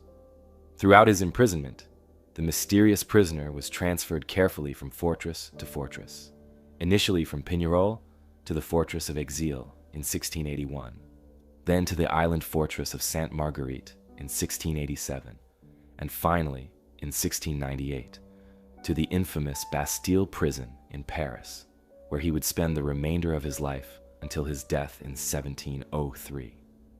What immediately drew attention from those involved, and later from historians, was the remarkably unusual and highly restrictive treatment of this particular prisoner. His identity was kept an absolute secret, deliberately concealed behind a velvet mask, a detail later romanticized by writers like Voltaire into the image of an iron mask. In reality, historical records indicate the mask was likely made of velvet or cloth, designed not for punishment, but purely to obscure his features and prevent any recognition. This peculiar and extraordinary measure was an indication of the prisoner's immense political sensitivity. His identity was apparently dangerous enough that even casual glimpses by guards or visitors had to be prevented. The strict secrecy surrounding his imprisonment was remarkable, even for a time known for political conspiracies, secretive negotiations, and clandestine alliances. Prison guards received explicit and unusual instructions. They were forbidden from speaking to him unless strictly necessary, never to mention anything related to external affairs or court politics, and to maintain his absolute isolation from other prisoners. Furthermore, his cell was carefully guarded and separated from those of other detainees, ensuring he never communicated or interacted with anyone else. Such extraordinary precautions were typically reserved only for prisoners of the highest political consequence, or those possessing sensitive knowledge that could threaten the stability of the monarchy itself. The first definitive mention of this mysterious prisoner comes from a carefully written letter in 1669 by François-Michel Le Tellier, the Marquis de Louvois, who was Louis XIV's influential minister of war and one of his closest advisors. This letter was addressed directly to Saint-Mars and outlined meticulous instructions regarding the handling and treatment of the prisoner. Louvois explicitly emphasized the necessity of absolute secrecy, stating that no person, regardless of rank or status, should be allowed to speak to the prisoner under any circumstances, nor should any correspondence, messages, or news be exchanged with the outside world. The instructions included provisions that only Saint-Mars himself should provide direct care or deliver meals to minimize any risk of information leaking out. Additionally, Louvois stipulated that the prisoner should be strictly confined, but treated with basic dignity, indicating the government's intention to keep him alive and healthy, yet invisible, to the public eye. Over the centuries, numerous theories have emerged about the prisoner's true identity. The most famous and dramatic suggestion, popularized by writer Alexandre Dumas in his novel The Vicomte of Bragelonne, was that he was the king's twin brother, hidden away to prevent rival claims to the throne. While this theory is fascinating and filled with dramatic intrigue, historians have generally dismissed it due to lack of concrete evidence and historical records. Another popular candidate for the man in the Iron Mask's true identity was a nobleman named Eustache d'Auger. Historians discovered that a man by this name was indeed imprisoned at Pignerol, and many historical documents reference d'Auger explicitly in connection to Saint-Mars. However, his true crime and origins remain uncertain, and documents referring to him contain strange inconsistencies. Some historians argue d'Auger was merely a valet involved in espionage or scandal at the French royal court. Others suggest Eustache d'Auger was simply a pseudonym used to obscure the prisoner's real identity. Additional theories abound. Some scholars argue that the masked prisoner was an Italian diplomat or nobleman who discovered politically damaging information. Others suggest he was a French general or noble who fell out of favor due to some embarrassing scandal or betrayal. Another theory holds that he was Louis XIV's true father or illegitimate relative, imprisoned to prevent embarrassment or threats to royal legitimacy. Each theory possesses intriguing possibilities, yet each ultimately lacks definitive proof, fueling further speculation and debate. The prisoner lived under these conditions for over 3 decades until his death in the Bastille on November 19, 1703. Upon his death, the prison authorities went to extraordinary lengths to ensure his identity remained hidden. Official records were meticulously altered or destroyed, his belongings were burned, and he was hastily buried under a pseudonym, Marchioli, without ceremony in the nearby church of St. Paul. The deliberate effort to erase every trace of his existence suggests a profound level of secrecy, perhaps one directly linked to the security of the French crown or state secrets. Historians attempting to unravel this mystery rely on scattered contemporary accounts, letters, and official documents. Voltaire, the renowned Enlightenment philosopher, was among the first to publicize the prisoner's story widely in the 18th century.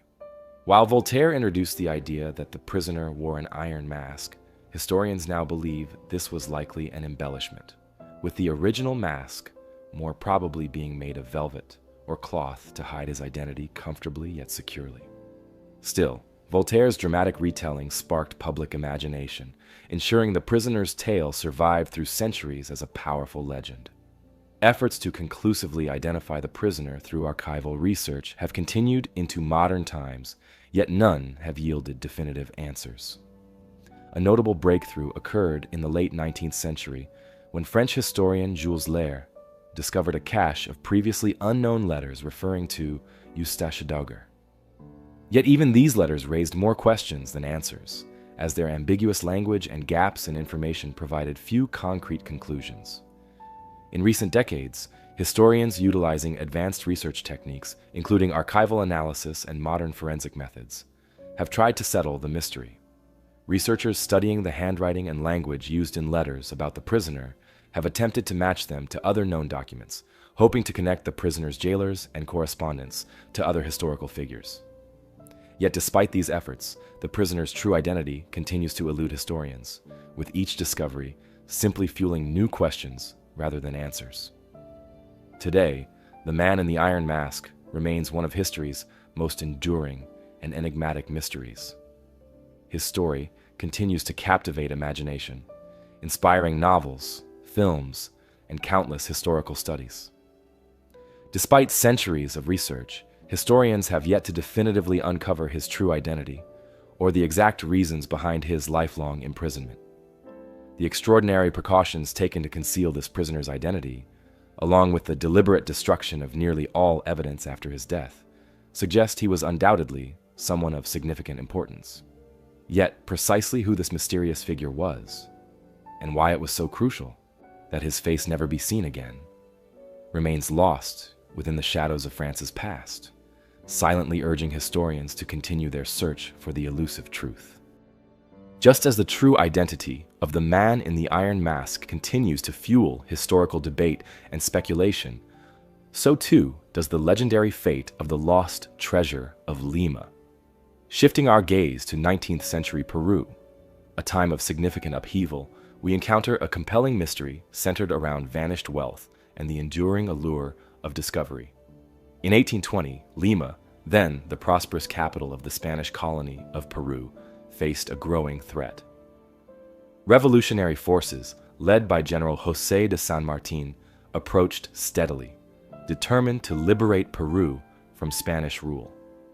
As the revolutionaries advanced, Spanish officials and clergy feared the imminent seizure of the vast treasures accumulated by the Catholic Church and Spanish authorities over centuries. This treasure, said to be composed of vast amounts of gold, silver, precious gems, and intricate religious artifacts, represented not only immense wealth, but also religious and historical significance to the colonial authorities. Desperate to protect this treasure from the revolutionaries, the Viceroy of Lima and local church authorities devised a hurried plan. They entrusted Captain William Thompson, a British sea captain known for his reliability and naval skill, with safely transporting the entire treasure aboard his vessel, the Mary Dear, and safeguarding it until political stability could be restored. Thompson and his crew were tasked specifically with sailing far enough from Lima's shores to evade detection and to keep the treasure hidden until Spanish control was reestablished. Confident in Thompson's reputation, Spanish officials believed the treasure would return safely into their hands after the revolutionaries were repelled. However, as the ship sailed from Lima and disappeared beyond the horizon, Thompson's loyalty quickly unraveled. Faced with an unimaginable fortune, the temptation proved too great. Captain Thompson and his crew turned to piracy, seizing the precious cargo for themselves. They reportedly navigated to the remote and uninhabited Cocos Island, located approximately 550 kilometers, 340 miles, off Costa Rica's Pacific coast. According to historical accounts and legends, the pirates concealed the treasure within deep caves, carefully burying and hiding the immense wealth so it could remain safe until their return. The treasure's magnitude is said to have been staggering, encompassing solid gold statues, intricately decorated crosses and chalices, hundreds of precious gemstones, chests of silver coins, and countless jewels, originally intended to adorn Spanish churches and palaces. But Captain Thompson and his crew's act of betrayal would quickly catch up with them. Spanish naval vessels soon discovered and captured the Mary Deer. Thompson and his crew were arrested, imprisoned, and interrogated fiercely about the whereabouts of the stolen treasure. The crew members steadfastly refused to disclose any information, but under severe pressure, Thompson reportedly made a partial confession. He agreed to lead authorities to the hidden treasure on Cocos Island. Hoping to recover the immense fortune, Spanish officials transported Thompson back to the island, confident he would fulfill his promise. Yet upon arrival, Thompson seized a desperate chance to escape into the dense jungle, vanishing without revealing the treasure's precise location. Despite extensive searches, neither Thompson nor the treasure were ever found. In the years that followed, the lost treasure of Lima became the subject of endless speculation, fascination, and exploration. The allure of its hidden riches attracted countless adventurers, historians, and fortune seekers. Cocos Island, a lush, isolated paradise surrounded by treacherous ocean currents, became a legendary destination for expeditions, each believing they held the key to uncovering the immense fortune. Over the decades, treasure hunters descended upon the island. Equipped with maps, legends, and various technological tools designed to penetrate the island's dense vegetation and subterranean caves. Some searches turned up intriguing clues: old tools, mysterious carvings on rocks, and buried objects of lesser value, but none uncovered the immense treasure itself. Each failed expedition further deepened the mystery, leaving treasure seekers wondering if they were chasing an elaborate myth or if the immense wealth truly lay concealed beneath the tropical soil. Despite multiple efforts, no one conclusively confirmed the treasure's existence or its exact location, although several tantalizing accounts suggest that some artifacts may have surfaced over the years without clear provenance, fueling speculation further. Some modern historians have questioned parts of the legend, suggesting that historical accounts may have exaggerated the treasure's scale or that portions of it were secretly recovered by early expeditions. Yet, documented testimonies from the period strongly indicate the authenticity of the cargo and the genuine existence of a vast, carefully hidden fortune. Official records from the Spanish authorities, along with testimonies and confessions from members of Thompson's crew, provide compelling evidence supporting the legitimacy of this legendary treasure. Today, the lost treasure of Lima remains one of the world's most enduring historical mysteries. Its legend endures precisely because of its combination of historical reality and persistent uncertainty. Each year, new theories emerge, and fresh expeditions set out toward Cocos Island, hoping to succeed where others failed. Advances in technology, ground-penetrating radar, advanced sonar, and drone surveillance have all been utilized in modern-day searches, yet the exact location remains undiscovered.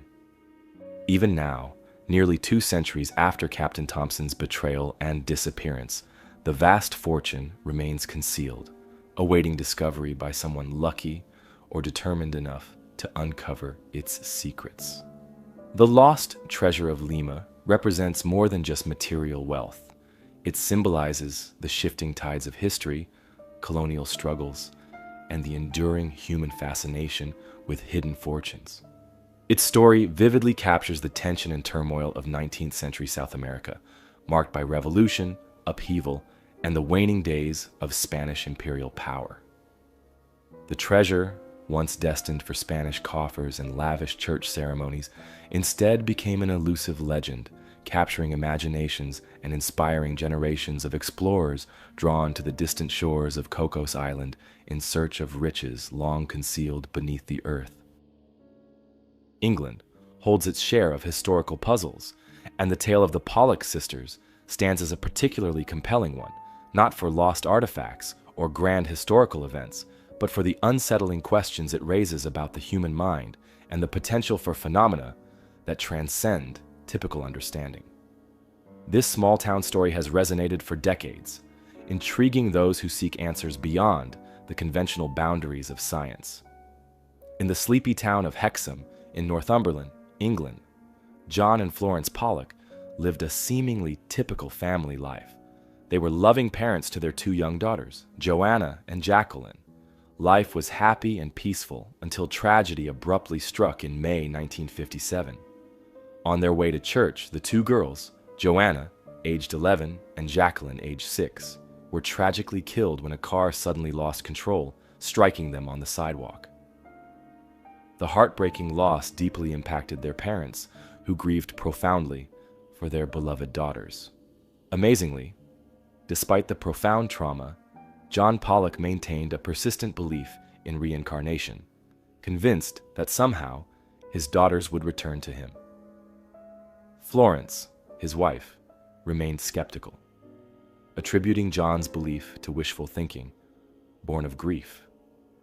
However, the following year, their lives took a turn that surprised both of them. Florence became pregnant again, and the couple learned they were expecting twins. While twins were not uncommon, the Pollocks had no known history of multiple births in their family, which made the arrival of twins especially surprising. Nonetheless, John remained confident in his belief that these twins were the reincarnations of Joanna and Jacqueline, returning to him once more. On October 4th, 1958, Gillian and Jennifer Pollock were born, identical twin girls who immediately became the focus of their parents' attention. From birth, the girls displayed peculiar physical marks that baffled their parents and doctors alike. Jennifer had a distinctive birthmark on her forehead, exactly matching a scar Jacqueline had sustained from a childhood accident. Another birthmark on her waist mirrored one that Jacqueline also bore. The physical similarities were unusual enough, but as the twins grew older, their behaviors added further mystery. When Gillian and Jennifer reached the age where they began to speak, their parents noticed odd and unsettling details. Despite never being informed about Joanna and Jacqueline, the twins would spontaneously request toys and belongings that had belonged to their deceased sisters, objects that had long been hidden away in storage. When presented with these items, the girls would divide them exactly as Joanna and Jacqueline had, without hesitation or discussion. Even more strangely, they accurately named toys and dolls belonging to their sisters, displaying an uncanny familiarity with objects they had never seen before. At the age of 4, the Pollock family revisited Hexham, having moved away shortly after the tragic accident. Remarkably, the twins seemed intimately familiar with the town, pointing out landmarks and locations they had never visited before. They recognized the school Joanna and Jacqueline had attended, and identified their favorite playgrounds and streets with startling accuracy. Perhaps most chilling was the twins' visible fear of cars. They would cling to their parents in terror when vehicles approached, shouting warnings of danger. John and Florence were increasingly astonished and unnerved by the mounting evidence that suggested a connection between their lost daughters and their new twin girls. The case of the Pollock sisters soon caught the attention of researchers interested in phenomena that appeared to support reincarnation.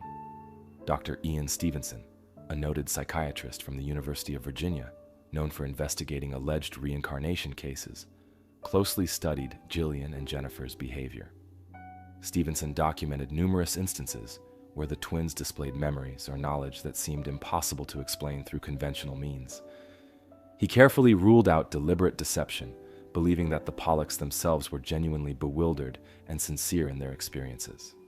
Yet, despite the intriguing nature of his findings, Stevenson remained cautious, unable to conclusively prove the existence of reincarnation through scientific means. As Gillian and Jennifer grew older, their memories and behaviors linking them to Joanna and Jacqueline gradually faded. By the age of 7, their unusual recollections and habits had almost entirely disappeared. The twins themselves retained little to no memory of the experiences that had so fascinated their parents and researchers in their early childhood. Their lives moved forward normally, and the family eventually regained a sense of ordinary peace, albeit marked by their unique past experiences. Despite extensive documentation and research, the Pollock sisters' story remains debated to this day. For some, the case represents compelling evidence supporting reincarnation or an extraordinary psychological phenomenon known as cryptomnesia, where forgotten memories subconsciously resurface.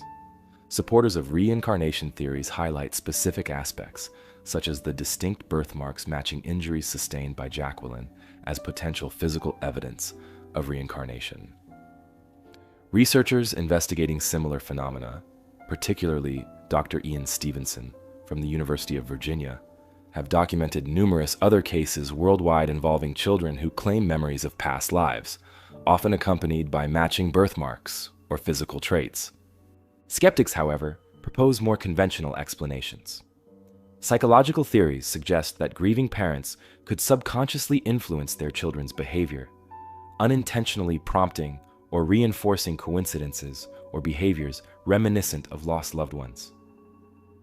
Another psychological interpretation is that John Pollock's firm belief in reincarnation may have indirectly shaped his children's perception, guiding them toward behaviors that aligned with their deceased siblings, albeit unintentionally. Additionally, critics argue that anecdotal evidence and retrospective accounts can often be influenced by selective memory or exaggeration over time, particularly in emotionally charged cases. Further complicating the story, skeptics also point to the possibility of confirmation bias, where the family and investigators inadvertently emphasize behaviors or incidents that match their expectations, while unconsciously ignoring contradictory evidence.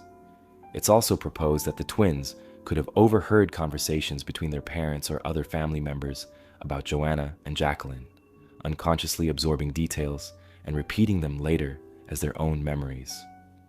To explore these questions further, several additional studies have been conducted over the years on cases similar to the Pollock sisters. Dr. Stevenson, who dedicated much of his career to studying reincarnation, published numerous detailed accounts documenting children recalling past lives, particularly focusing on birthmarks as potential connections to previous identities.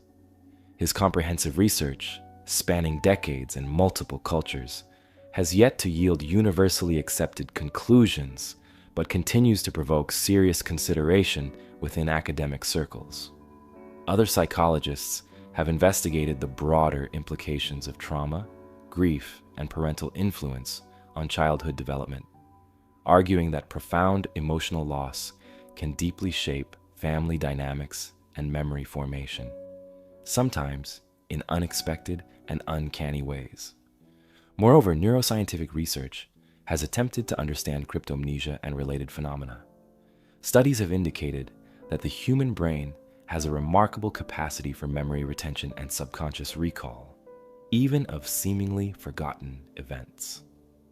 The Pollock twins' behavior might be partially explained by such unconscious memory retrieval mechanisms, highlighting the complex and not yet fully understood relationship between memory, identity, and consciousness.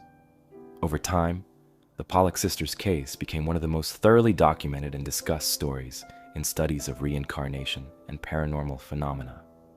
Despite rigorous examination, no clear consensus has emerged, leaving their story a fascinating puzzle that continues to provoke thoughtful debates within psychological, scientific, and spiritual circles. The account of Gillian and Jennifer Pollock stands as a rare, compelling narrative. A story not just of grief and loss, but also of extraordinary possibilities and mysteries that remain tantalizingly unresolved, encouraging continued exploration into the profound depths of human memory, identity, and belief. Moving away from the intriguing and mysterious memories of the Pollock sisters, we now venture into another cryptic historical puzzle, an ancient manuscript that has baffled experts for centuries. Known as the Voynich manuscript, this peculiar book has resisted all attempts at decoding, safeguarding its secrets within pages that have confounded historians, linguists, and cryptographers alike. Discovered in 1912 by rare book dealer Wilfrid Voynich among a hidden collection at the Villa Mondragone, a Jesuit college near Rome, the Voynich manuscript immediately sparked intrigue and curiosity. Voynich, an avid collector and expert in rare manuscripts, recognized its uniqueness immediately. The manuscript was like nothing he had encountered before. Carbon dating conducted in 2009 confirmed the manuscript was created between 1404 and 1438, placing its origins firmly within the late Middle Ages. Yet, despite this precise dating, the manuscript's exact geographical origins and authorship remain entirely unknown. Comprising around 240 pages, crafted from fine-quality vellum, calfskin carefully prepared and smooth for writing, the Voynich manuscript is meticulously illustrated and intricately written. Its size is modest, approximately 23 by 16 centimeters, which would have made it portable and perhaps intended for personal use or private study. The manuscript's pages are beautifully preserved, though some evidence of handling, aging, and repairs indicate it was used, consulted, and cherished by successive owners over centuries. Perhaps most fascinating is its script, known to scholars as Voyniches. This writing is fluid and graceful, suggesting a practiced hand, yet the symbols and letters bear no resemblance to any known language or script from the period. The text is arranged neatly into paragraphs, divided by clear margins, and organized into what appear to be coherent chapters or sections. The meticulous layout indicates a deliberate and purposeful construction, suggesting the manuscript was not merely an artistic curiosity, but rather a document intended to communicate specific, if mysterious, information. Some letters repeat frequently, while others rarely appear, patterns typically found in natural languages, leading linguists and cryptographers alike to invest years in attempting to decode it, yet all to no avail. The Voynich manuscript's pages overflow with hundreds of remarkable illustrations, vividly painted in vibrant colors, using inks and pigments typical of medieval Europe. These illustrations, however, compound the manuscript's mystery rather than resolve it. Detailed botanical drawings fill many pages, depicting plants that seem at first glance familiar, yet defy positive identification upon closer examination. The leaves, stems, roots, and flowers are illustrated with careful attention to detail, yet scholars find no exact matches to known botanical specimens, leading some researchers to speculate the plants are allegorical, symbolic, or entirely fictional creations representing mystical or alchemical properties. In addition to botanical imagery, the manuscript contains elaborate astronomical and astrological diagrams. Circular charts resembling zodiac wheels depict constellations, suns, moons, and intricate celestial arrangements. Yet these diagrams do not align perfectly with any recognized astronomical traditions of the time, including those used by European, Arabic, or Asian astronomers. This has sparked theories that the manuscript might represent a unique, undocumented astrological tradition, or an attempt to convey cosmic or esoteric knowledge through symbolism known only to a small, secretive group. The manuscript also features bizarre human figures, often nude, bathing in elaborate interconnected pools or performing mysterious rituals, accompanied by strange pipes and water channels. These illustrations, often called the balneological section, appear to represent scenes of healing, spiritual cleansing, or mystical rites, but their precise meaning or purpose remains wholly speculative. Scholars have debated whether these scenes depict metaphorical journeys, health practices, rituals related to water symbolism, or are simply fantastical imagery designed to illustrate some deeper, hidden message known only to the author. The earliest recorded owner of the manuscript was Emperor Rudolf II, who ruled as Holy Roman Emperor from his lavish court in Prague. Rudolf II was famous for his eccentric interests in alchemy, astrology, the occult, and mysterious artifacts, surrounding himself with Europe's leading scholars, alchemists, and astrologers. During his reign, 1576 to 1612, Rudolf amassed an extraordinary collection of curiosities, rare books, and manuscripts, hoping to unlock hidden knowledge or divine wisdom. The Voynich manuscript, with its unintelligible script and puzzling illustrations, fit perfectly within his esoteric interests. After Rudolf's death, his library and collection were dispersed, passing through the hands of numerous scholars, collectors, and noble families across Europe. Eventually, in the 17th century, the manuscript found its way into the collections of Athanasius Kircher, a prominent Jesuit scholar and polymath who was fascinated by ancient scripts and cryptography. Kircher himself attempted unsuccessfully to decode the manuscript, and after his death, it was stored among the Jesuits' extensive archives until Voynich uncovered it nearly 2 centuries later. Throughout the 20th century, the manuscript attracted numerous efforts at decoding.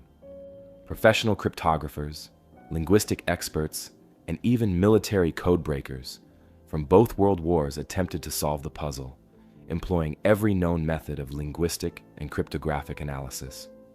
Notably, William Friedman, one of America's leading cryptanalysts who successfully deciphered Japanese ciphers during World War II, dedicated years to the manuscript's study. Despite his skill and persistence, he was unable to unravel its secrets, concluding that it was one of the most complex and baffling puzzles he had ever encountered. Various theories have emerged regarding the manuscript's origins and content. Some suggest it might be a coded alchemical treatise, hiding formulas and recipes beneath layers of obscure symbolism. Others propose it could be an elaborate medieval herbal, created by a forgotten culture or an isolated scholarly community, describing unknown plants and their uses.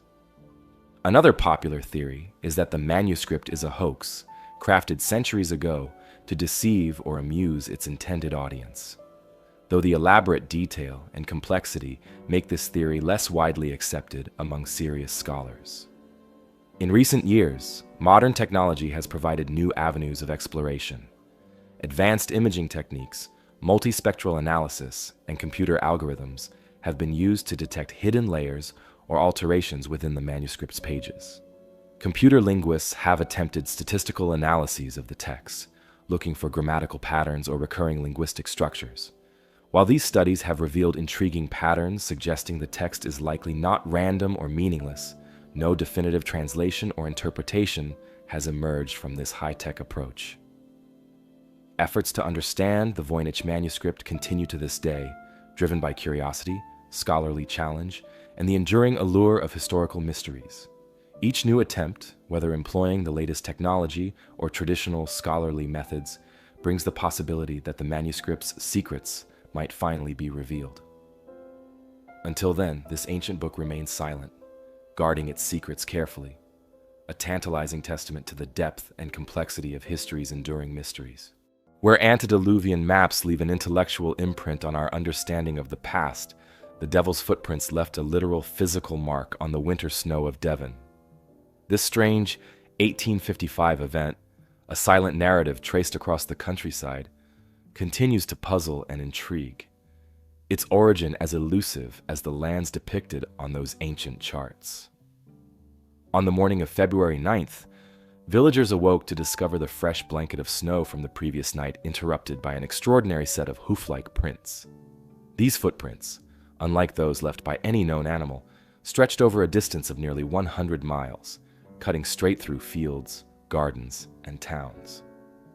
Remarkably consistent, the prints were roughly 4 inches long, neatly shaped, and placed at regular intervals, as though whatever made them moved with perfect and methodical precision.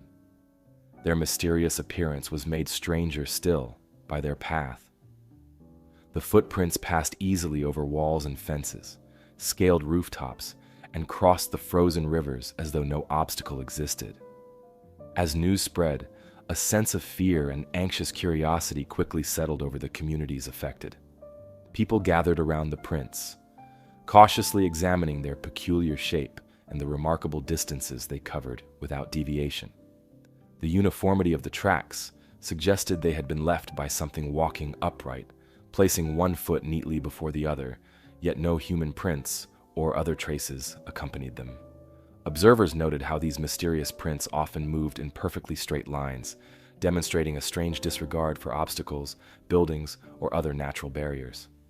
Whatever created these marks had moved silently, purposefully, and unseen through the night, leaving behind only these peculiar tracks in the snow.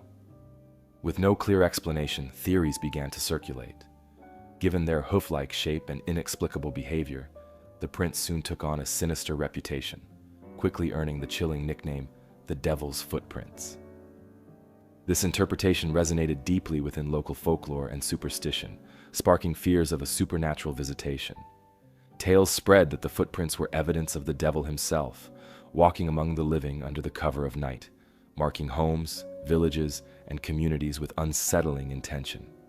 Churches held special services, residents whispered prayers, and a tense watchfulness spread throughout Devon, its villages gripped by apprehension.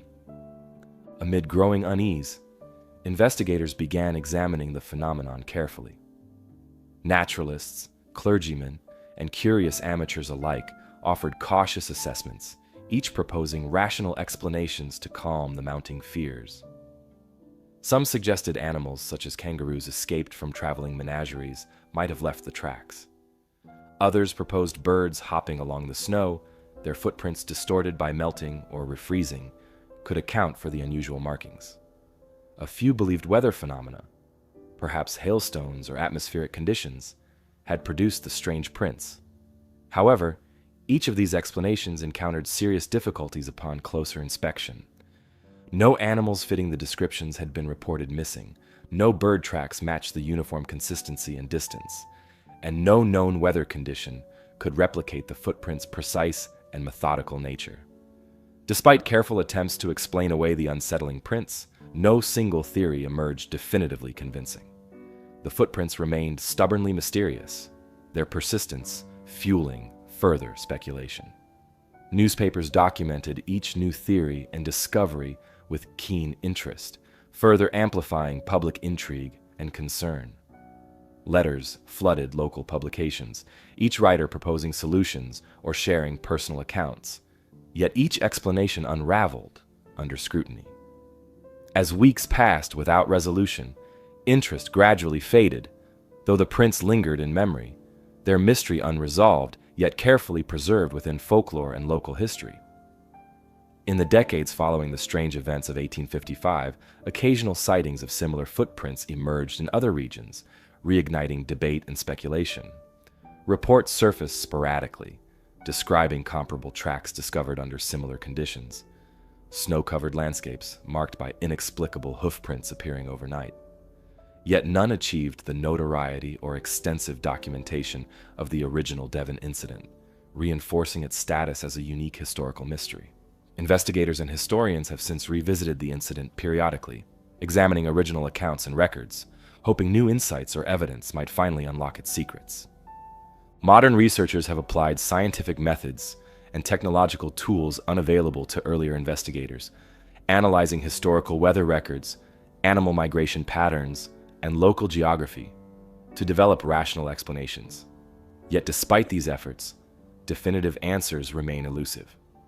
Each potential theory, escaped animals, birds, weather phenomena, continues encountering skepticism, as no single explanation comprehensively addresses all the peculiar aspects of the footprints. Their ability to pass seamlessly over obstacles, their precise consistency, and their sheer length across varied terrain continue to challenge rational interpretation, reinforcing their enduring mystery. Today, the Devil's Footprints occupy a unique place within historical curiosity, studied as a phenomenon where folklore, superstition, and genuine historical inquiry intersect. The incident remains carefully documented within local archives, historical texts, and folklore collections, its ambiguity fueling ongoing interest. Historians, folklorists, and paranormal enthusiasts alike continue exploring this event, appreciating its historical context, cultural impact, and quiet resistance to definitive resolution. Exhibitions and local heritage sites in Devon occasionally commemorate the event, engaging visitors through storytelling and historical displays, each presentation acknowledging the lingering mystery surrounding the phenomenon. The Devil's Footprints serve as a fascinating example of historical anomalies that resist conventional explanations, inspiring thoughtful exploration without offering easy solutions. The incident illustrates how communities interpret unexplained phenomena, blending cultural beliefs, folklore, rational inquiry, and genuine uncertainty into a compelling narrative. Modern scholars study these footprints carefully, respecting their place within cultural history while acknowledging that definitive answers might remain elusive, preserving the event's enduring intrigue and subtle historical significance. Ultimately, the mysterious footprints discovered across Devon in 1855 continue captivating imaginations, symbolizing the persistent human fascination with the unexplained. Though the precise truth behind their appearance remains hidden, the story itself reminds us of history's capacity to surprise and confound, encouraging thoughtful reflection and continued exploration of the mysteries that remain patiently waiting in history's shadowed corners. Shifting from the mysterious footprints that appeared under Devon's moonlit skies, our path leads us now to another strange and unexplained phenomenon, one often noticed under open fields, forests, and secluded places around the world. This curious substance, known simply as star jelly, emerges suddenly, appearing as translucent gelatinous blobs scattered upon grass, tree branches, and moss-covered stones, seemingly from nowhere. Descriptions of star jelly vary slightly, yet witnesses consistently describe a clear, jelly-like substance, often colorless or faintly translucent, appearing spontaneously in natural settings. Usually found in modest quantities, small clumps scattered irregularly, this mysterious gel sometimes appears immediately following meteor showers, thunderstorms, or unusual atmospheric conditions. Eyewitness accounts dating back centuries note its seemingly spontaneous appearance, frequently linked in folklore and local traditions to falling stars or celestial events. Despite detailed descriptions and numerous sightings, the exact origins and nature of star jelly remain elusive. Historical records offer fascinating glimpses of star jelly's persistence within folklore and natural history. Medieval texts mention it as a strange substance appearing mysteriously after meteors or meteorological events, linking it symbolically to celestial occurrences. The substance was commonly believed to be star residue, pieces of stars fallen gently to Earth, leaving behind a gelatinous trace of their heavenly passage. Early naturalists carefully documented sightings, cautiously noting its properties without definitive explanations, acknowledging its peculiar and uncertain origins. Scientific attempts to identify and explain star jelly have produced mixed results, complicating straightforward explanations. Naturalists and biologists propose numerous rational theories, each carefully considered, yet encountering challenges when tested rigorously. One frequently proposed explanation suggests star jelly might result from natural biological sources, possibly slime molds, algae blooms, or even reproductive materials from amphibians. These biological sources can produce gelatinous substances resembling descriptions of star jelly. Yet careful laboratory analyses often reveal inconsistencies, leaving the question partially unresolved. Another common explanation points toward atmospheric conditions, suggesting star jelly might result from chemical reactions or unusual combinations of moisture, fungi, and bacteria occurring naturally. According to this view, specific meteorological conditions, thunderstorms, rain showers, or sudden changes in humidity might trigger the formation or appearance of these gelatinous deposits. Although plausible, this theory struggles to fully explain certain characteristics of star jelly, particularly the suddenness of its appearance and its frequent association with celestial events like meteor showers, leaving questions unanswered. The connection between star jelly and meteor showers remains one of its most intriguing aspects, fueling ongoing speculation. Historical accounts frequently link the substance to sightings of shooting stars or meteors, suggesting an extraterrestrial or celestial origin. Some researchers hypothesize star jelly could represent organic compounds or extraterrestrial matter deposited onto Earth from meteorites or cosmic debris. Although imaginative, such explanations remain speculative, lacking definitive scientific support, yet capturing popular imagination and reinforcing its symbolic association with celestial phenomena. Curiously, modern scientific studies have occasionally deepened, rather than resolved, the mystery. Laboratory tests and chemical analyses of star jelly samples have yielded varied and sometimes contradictory results. Some tests reveal organic proteins, indicating biological origins consistent with slime molds or fungi. Others find no identifiable biological materials, leaving the samples puzzling. This inconsistency has led researchers to consider the possibility that star jelly might represent multiple, distinct phenomena, collectively grouped under a single term, yet originating from entirely different sources. Local folklore and traditional interpretations continue to shape public perceptions of star jelly, maintaining its presence within cultural narratives. Communities around the world preserve stories connecting the substance with supernatural phenomena, fairy legends, or spiritual manifestations. In Scottish folklore, it was sometimes known as star slime, believed to possess magical or healing properties due to its supposed celestial origins. Similar traditions exist across diverse cultures, reflecting a universal human curiosity about unusual natural occurrences, each interpretation shaped by cultural context and traditional beliefs. Contemporary sightings of star jelly continue regularly, reported yet consistently across various locations worldwide. Witness accounts appear frequently in local newspapers, scientific journals, and popular media, each carefully describing the substance's mysterious appearance and characteristics. Photographs and samples submitted to scientific institutions maintain the ongoing investigation, reinforcing the phenomenon's persistent relevance and scientific intrigue. In recent decades, star jelly has attracted attention from researchers employing advanced scientific techniques, hoping modern methodologies might finally provide definitive answers. Digital microscopy, DNA sequencing, and sophisticated chemical analyses offer new avenues for understanding the substance's precise composition and origins. These techniques occasionally yield promising insights, yet results remain cautious and inconclusive, maintaining the phenomenon's ambiguity and ensuring its continued fascination. Amateur naturalists and citizen scientists increasingly contribute valuable data and observations, reporting sightings and carefully documenting conditions surrounding its appearance. Online databases, collaborative research networks, and global observation projects encourage public involvement, reinforcing community interest and promoting scientific engagement. This collaborative approach acknowledges the subtle complexity and diverse explanations possible for star jelly, carefully maintaining its scientific relevance without overstating certainty. Within popular culture, star jelly appears occasionally in literature, film, and artistic interpretations, symbolizing nature's subtle mysteries and unexplained phenomena.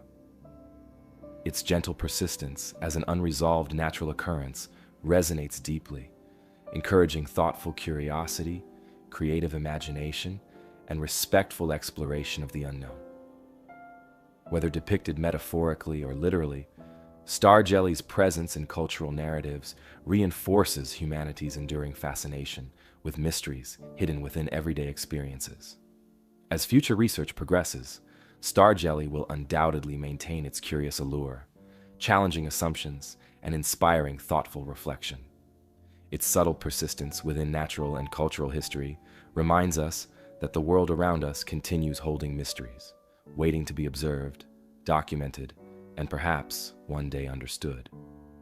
Star jelly thus symbolizes the gentle beauty inherent in nature's quiet complexities, inviting careful observation, respectful curiosity, and ongoing scientific exploration. Forget the ephemeral puzzle of star jelly. Here, in the sun-baked earth of Peru, lies a discovery that resonates with the weight of millennia.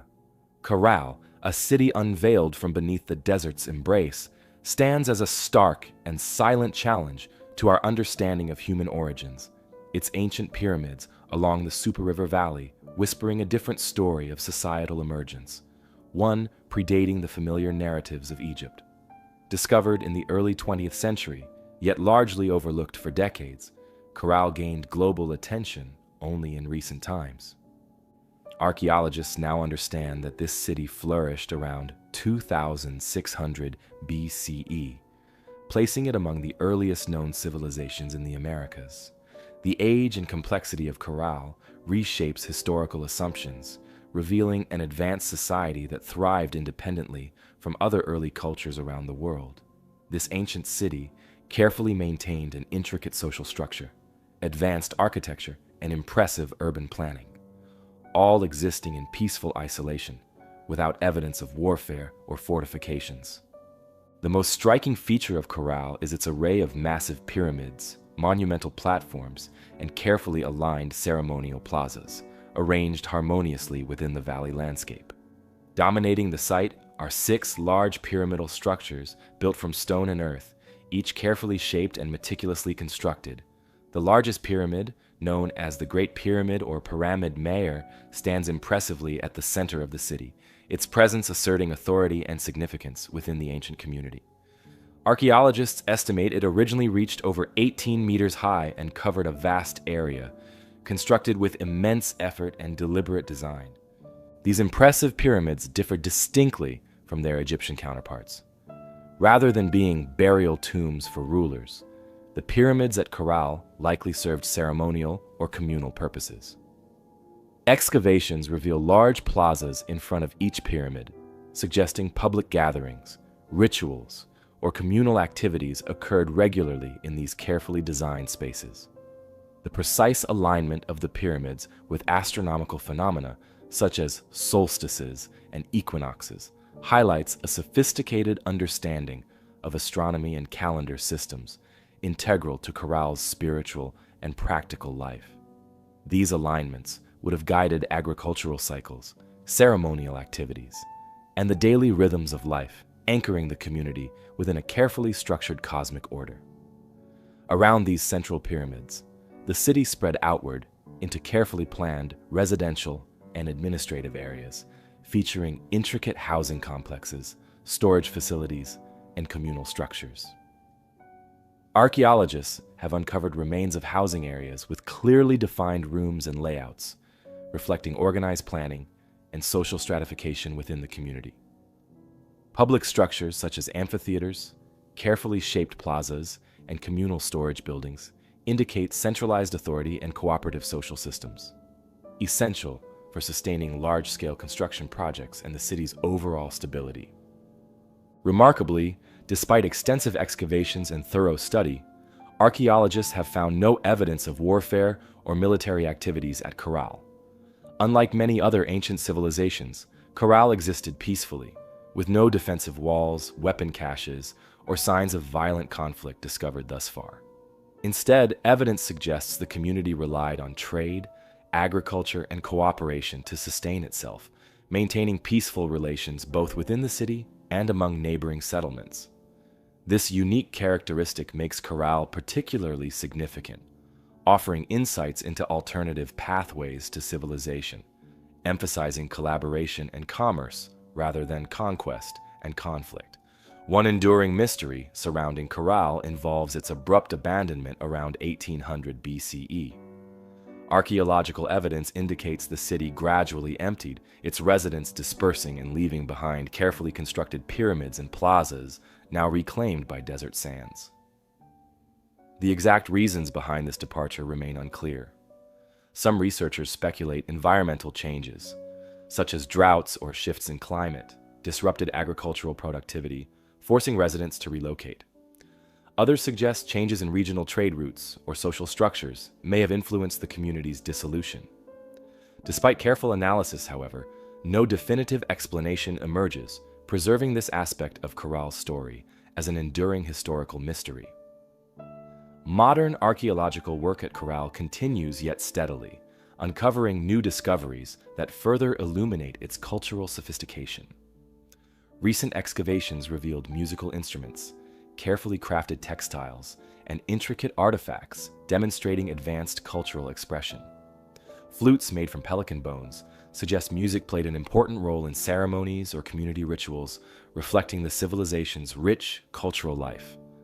Carefully woven textiles provide evidence of advanced weaving techniques and artistic expression, indicating specialized skills and trades within the community.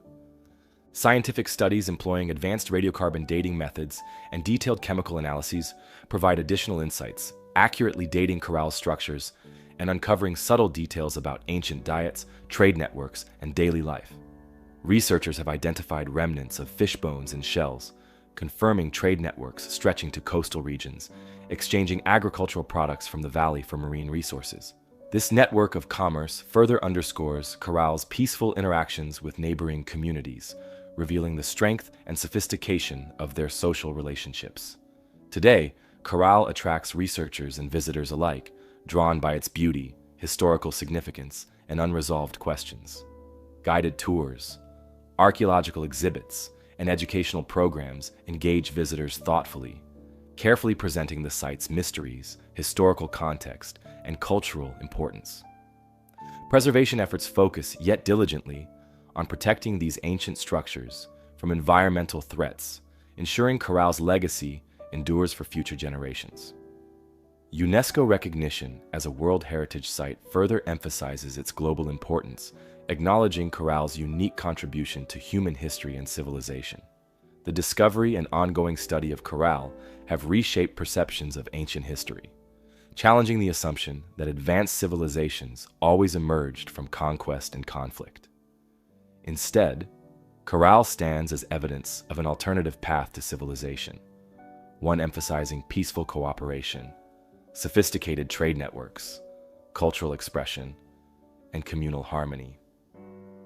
This unique characteristic encourages historians and archaeologists to reconsider established narratives, recognizing the diverse possibilities for human development and social organization. As excavations continue at Corral, researchers hope new findings will further illuminate its mysteries, perhaps uncovering additional artifacts, structures, or inscriptions, revealing more details about daily life, religious beliefs, and cultural practices. Each new discovery contributes to a richer understanding, yet the site continues maintaining subtle secrets, ensuring its historical allure endures. Corral thus remains a testament to humanity's enduring creativity, resilience, and collaborative spirit, reminding modern observers that alternative visions of civilization have always been possible, preserved within the sands of history. The silent grandeur of Corral's pyramids, a testament to early urban life in Peru, now recedes as we journey eastward to the very roots of settled existence in Turkey. Beneath the Anatolian plains lies Çatalhöyük, a whisper from the dawn of civilization, its buried walls slowly yielding the secrets of one of humanity's first experiments in communal living. Discovered in the 1950s by British archaeologist James Mellart, Çatalhöyük quickly captured the imagination of historians, scientists, and archaeologists worldwide.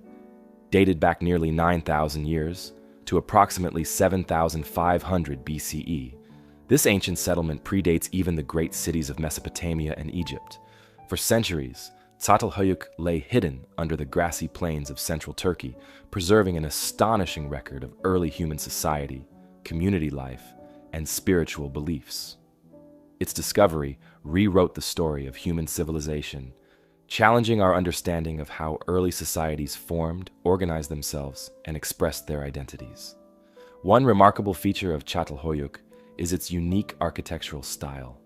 Unlike traditional ancient settlements with streets and separated buildings, the city was built as a single, cohesive complex. Houses carefully constructed side by side, sharing common walls without streets or alleys between them. Access to these homes was gained not from the ground level, but through openings in the roofs, with wooden ladders connecting rooftop pathways. This design created a community closely bound together, where residents lived side by side, their lives intimately intertwined. Beneath these homes lay carefully crafted burial sites, revealing a culture that closely integrated life and death, domestic space, and sacred rituals. Within these homes, archaeologists have uncovered astonishingly well-preserved artifacts, paintings, sculptures, and symbolic objects, offering glimpses into the beliefs, rituals, and daily lives of Çatalhöyük's inhabitants. Intricate wall murals depict hunting scenes, ceremonial activities, and symbolic imagery, bulls, vultures, and enigmatic patterns whose meanings remain elusive. Sculpted figurines and statues discovered throughout the settlement further suggest a complex spiritual or symbolic culture with a deep reverence for nature, fertility, and possibly ancestor worship. These artistic expressions testify to a sophisticated society whose beliefs and values shaped every aspect of daily life. One particularly fascinating discovery involves the abundance of female figurines and symbolic artifacts uncovered within Çatalhöyük's homes. These carefully crafted images, depicting women, animals, and abstract forms, suggest the possibility of a society where femininity, fertility, or goddess worship held significant cultural importance. The exact meaning of these objects continues to intrigue and challenge scholars, yet their prevalence underscores a profound spiritual or symbolic focus within the community.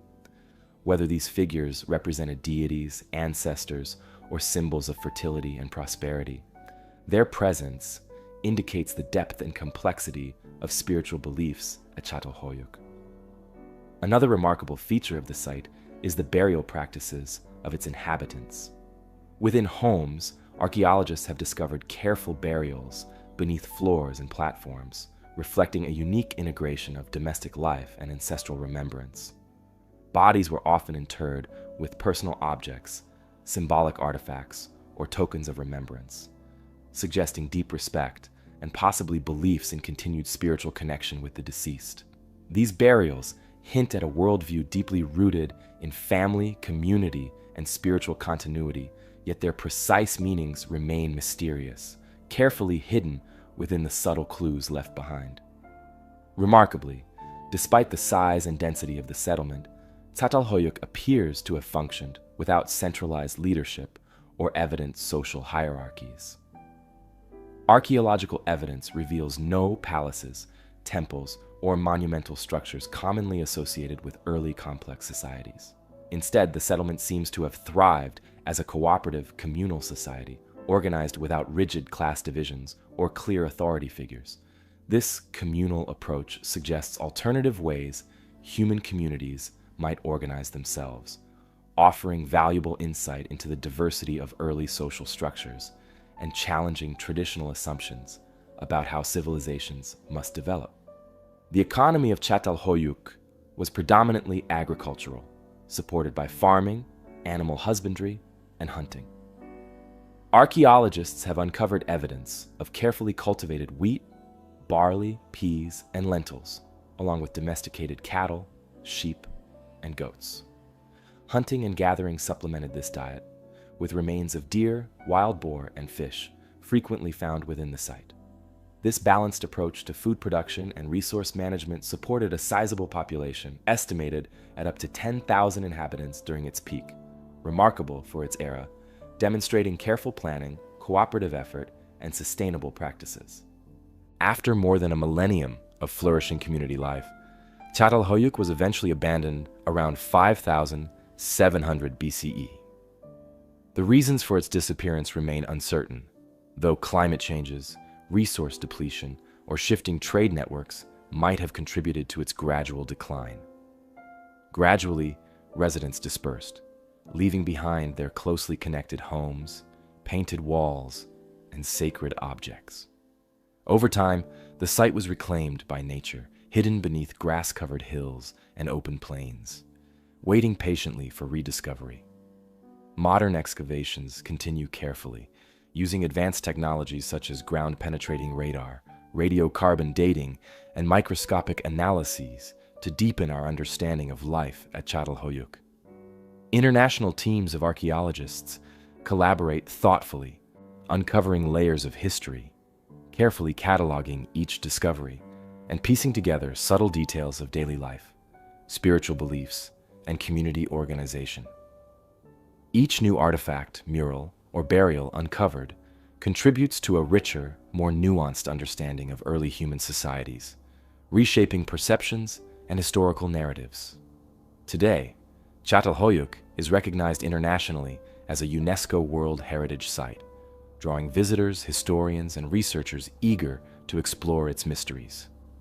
Carefully managed tours, interpretative exhibits, and educational resources offer respectful insights into the site's significance, cultural history, and archaeological discoveries. Preservation efforts ensure ongoing protection of the fragile structures, murals, and artifacts, maintaining their gentle beauty and historical value for future generations. The ongoing study and careful exploration of Çatalhöyük continue challenging traditional assumptions about human history, civilization, and social organization. By revealing a sophisticated society organized cooperatively, integrating daily life, spirituality, and community without evident hierarchies, Çatalhöyük suggests alternative models for early civilization.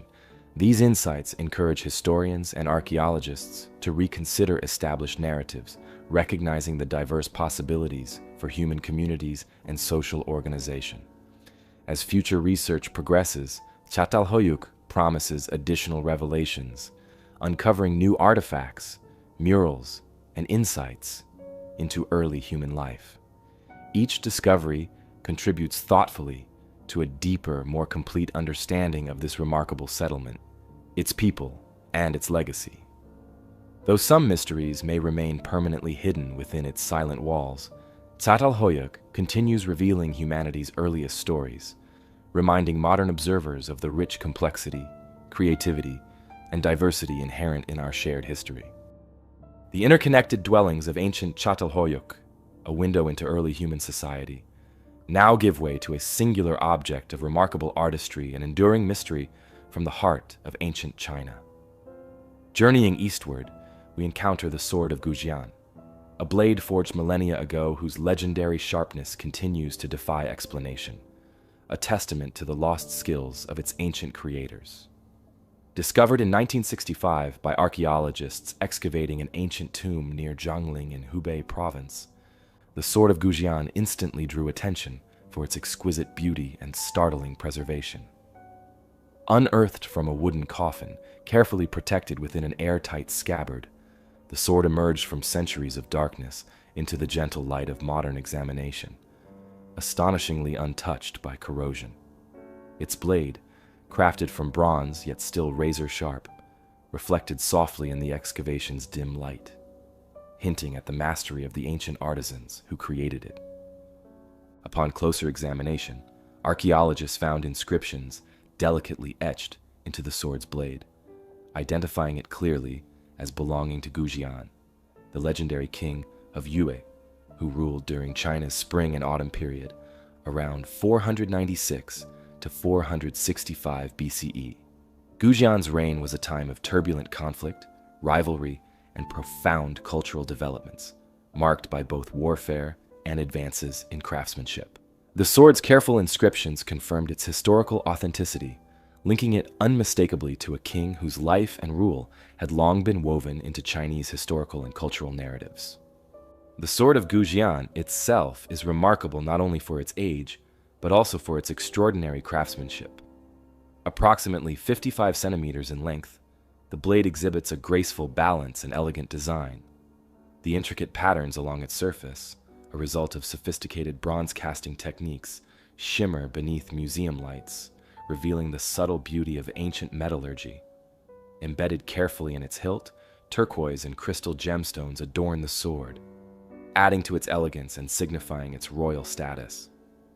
Yet perhaps most astonishingly, the blade's edge remains exceptionally sharp, capable even today of effortlessly slicing through multiple layers of paper, a testament attesting to the superior skills and advanced knowledge of the ancient smiths who forged it.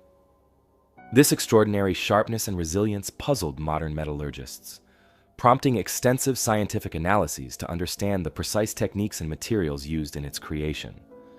Researchers discovered that the sword's remarkable condition resulted from an advanced alloying method used by ancient craftsmen. Its composition included high-quality copper, tin, and trace elements such as sulfur, which significantly increased the sword's durability and resistance to corrosion. The blade's surface was further protected by a thin chromium-rich oxide coating, a subtle but crucial factor preserving the sword's pristine condition through the centuries. Remarkably, chromium plating, a technique once believed exclusively modern, had apparently been mastered by ancient Chinese smiths over 2 millennia ago. King Gujian himself remains a fascinating historical figure whose legacy is preserved carefully within Chinese literature and history. Renowned for his perseverance, resilience, and determination, Gujian led his kingdom of Yue through devastating defeats and remarkable recoveries. Following a crushing military defeat by the neighboring state of Wu, Gujian endured years of captivity and humiliation, yet he remained determined. Upon his eventual release, he carefully rebuilt his kingdom, strengthening his armies and revitalizing his people, ultimately leading Yue to decisive victory over Wu. This tale of patience, resilience, and eventual triumph remains deeply embedded within Chinese cultural narratives, making the sword of Gujian not only an archaeological treasure, but also a powerful symbol of perseverance and national pride. Yet, beyond its historical significance, the sword evokes deeper mysteries surrounding ancient knowledge and technological capabilities. Its astonishing preservation and advanced metallurgy hint at skills and understanding once thought beyond the capabilities of its time. While historians carefully document the period's known technologies and metallurgical practices, the sword's craftsmanship challenges conventional assumptions. It suggests the possibility of lost techniques, forgotten skills, or specialized knowledge possessed by ancient Chinese smiths whose secrets faded into history, leaving only subtle traces within artifacts like the sword of Gujian. The discovery of this remarkable sword sparked renewed interest among historians, metallurgists, and archaeologists, inspiring ongoing research into ancient Chinese metallurgy, craftsmanship, and technological capabilities. Modern analytical methods, including microscopic analysis, chemical testing, and X-ray diffraction, continue uncovering subtle insights into its composition, creation, and preservation. These studies have illuminated important details, deepening our understanding of ancient alloying techniques. Yet the sword continues holding some secrets, its complete story remaining elusive. Today, the sword of Gujian resides carefully protected within China's Hubei Provincial Museum, displayed prominently among the nation's most treasured historical artifacts. Visitors from around the world approach, drawn by its legendary sharpness, historical significance, and extraordinary preservation. Interpretative displays carefully explain its history, craftsmanship, and scientific significance, allowing modern observers to appreciate its subtle mysteries without overstating certainties. The sword's elegant appearance, shimmering softly beneath museum lights, continues captivating imaginations, inspiring curiosity, and inviting thoughtful reflection. The enduring appeal of the sword of Gujian lies not only in its historical context, but also in its ability to challenge conventional assumptions about ancient civilizations and their technological capabilities. Its pristine condition, precise metallurgy, and subtle inscriptions remind modern observers that history often holds deeper complexities and mysteries than initially understood. Historians and scientists continue thoughtfully investigating its origins, craftsmanship, and cultural significance, expanding our appreciation of ancient Chinese civilization and technological mastery. As future research continues unraveling its mysteries, the sword of Gujian remains a timeless artifact bridging past and present, symbolizing humanity's enduring fascination with history, innovation, and craftsmanship. While certain details about its creation and preservation may forever remain hidden, the sword continues inviting respectful curiosity, careful investigation, and thoughtful appreciation, enriching our understanding of history's subtle complexities and the extraordinary achievements waiting to be rediscovered. Where the sword of Gojian stands as a singular example of ancient metallurgical skill, Damascus steel represents a broader tradition whose secrets have vanished more completely into the past. The blades forged in ancient Damascus astonished the medieval world, their unique properties fueling admiration and a persistent quest to rediscover their lost recipe. Damascus steel first appeared prominently during the medieval era, becoming famous not only for its exceptional sharpness, but also for its distinctive appearance, rippling patterns that flowed along each blade, evoking images of flowing water or delicate silk. These subtle, beautiful designs captured the imagination, setting Damascus blades apart from ordinary weapons, imbuing them with an aura of mystique. Warriors and rulers across Europe, Asia, and the Middle East treasured Damascus blades, believing they conferred superiority in battle and status among peers. Yet, despite widespread fame and demand, the precise techniques used to produce true Damascus steel were known only to a select few master smiths, whose secrets disappeared centuries ago. Historical records suggest Damascus steel originated from ingots of high-quality steel called wuts, produced initially in India before traveling along trade routes to workshops in Syria, especially Damascus. Here, skilled smiths meticulously forged blades using closely guarded methods, involving precise heating, folding, and forging processes. Each step was performed with careful timing and controlled temperatures, the smiths relying on experience, intuition, and secretive knowledge passed through generations. The steel's legendary characteristics emerged gradually through these intricate methods, dependent on subtle variables that remain partially mysterious even today.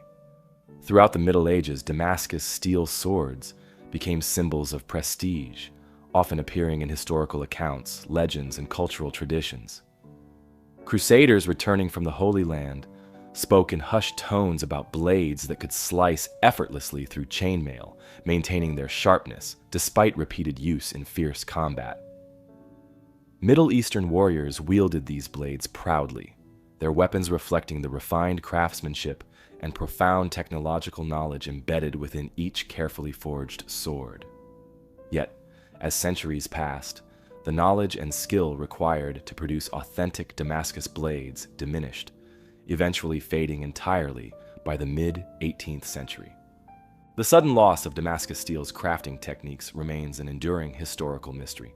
Various factors may have contributed to this quiet disappearance, including shifts in trade routes, interruptions in the supply of critical materials, or the gradual loss of apprenticeship traditions essential to mastering such specialized metallurgy. Some historians speculate that disruptions caused by wars or invasions impacted the transmission of knowledge between generations, causing secrets of the craft to be lost or deliberately concealed by master smiths, unwilling to share their methods widely. Modern metallurgists and historians continue attempting to rediscover the original techniques behind true Damascus steel, yet success remains elusive. Contemporary smiths can produce visually similar blades using pattern welding methods, layering and forging different steels to create the distinctive patterns, but these modern recreations differ subtly from genuine historical Damascus blades. True Damascus steel was forged from wuts, whose precise composition involved trace elements and impurities that influence the blade's internal structure, durability, and sharpness. Despite intensive modern research and experimentation, recreating exact conditions and ingredients necessary to replicate genuine wuts steel consistently remains challenging. Scientific analyses of surviving Damascus steel blades offer valuable insights into their subtle complexity. Microscopic examinations reveal unique internal structures, composed of carbide nanotubes and subtle patterns that strengthen the blade and enhanced its resilience. These discoveries confirm ancient smiths' unknowingly harness techniques and materials, resulting in sophisticated molecular structures only understood through modern science. The intricate balance of temperature, alloy composition, and forging techniques necessary to create these molecular patterns underscores the genius embedded within historical Damascus blades, deepening respect for ancient metallurgy and craftsmanship. Legends and folklore surrounding Damascus steel further enhance its mystique. Some ancient tales attribute the steel's remarkable properties to mystical or supernatural influences, believing each blade possessed spiritual qualities or magical blessings. Such stories enriched cultural traditions, imbuing Damascus swords with symbolic significance beyond their practical use. While modern science dismisses supernatural explanations, these legends reflect genuine awe inspired by the steel's exceptional quality and the mysterious circumstances surrounding its creation. Today, authentic historical Damascus steel blades can be found carefully preserved in museums and private collections around the world. People visiting these exhibits often stop to admire the beautiful patterns that flow gently across the blades, showing the skilled craftsmanship of ancient metalworkers. Museum displays typically explain the blade's historical importance, their use in medieval trade networks connecting Asia, the Middle East, and Europe, and the impressive metalworking techniques used to create them. These swords give us a direct link to medieval artisans whose names we don't know, but whose skills and artistry still shine clearly through their work. In recent years, scientists and modern smiths have tried to understand exactly how ancient Damascus steel was made. Using tools like microscopes, chemical analysis, and advanced technology, researchers have discovered small details, like unique patterns of carbon and iron, that made these swords strong, flexible, and visually appealing. Contemporary blacksmiths continue to experiment with traditional forging methods, hoping to recreate genuine Damascus steel, or at least learn from its techniques. While the exact original methods have not yet been fully rediscovered, these efforts have helped modern metallurgy and influenced today's metalworking practices. Beyond museums and scientific research, Damascus steel also plays a notable role in modern popular culture. It often appears in books, movies, and art as a symbol of quality, craftsmanship, and historical mystery. Writers and filmmakers frequently use Damascus steel to suggest something special, rare, or connected to ancient traditions.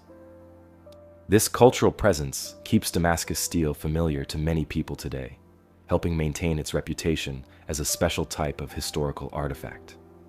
In short, the story of Damascus steel shows us how ancient people used creativity and skill to craft something extraordinary. It highlights an era when artisans mastered their materials and created beautiful, functional items that remain impressive even today.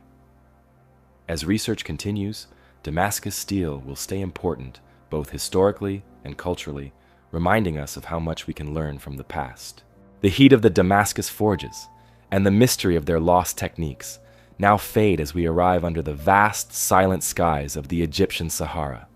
At Nabta Playa, the focus shifts from human craftsmanship to a deliberate alignment with the stars, a prehistoric endeavor whose purpose continues to intrigue those who study the dawn of human understanding of the universe.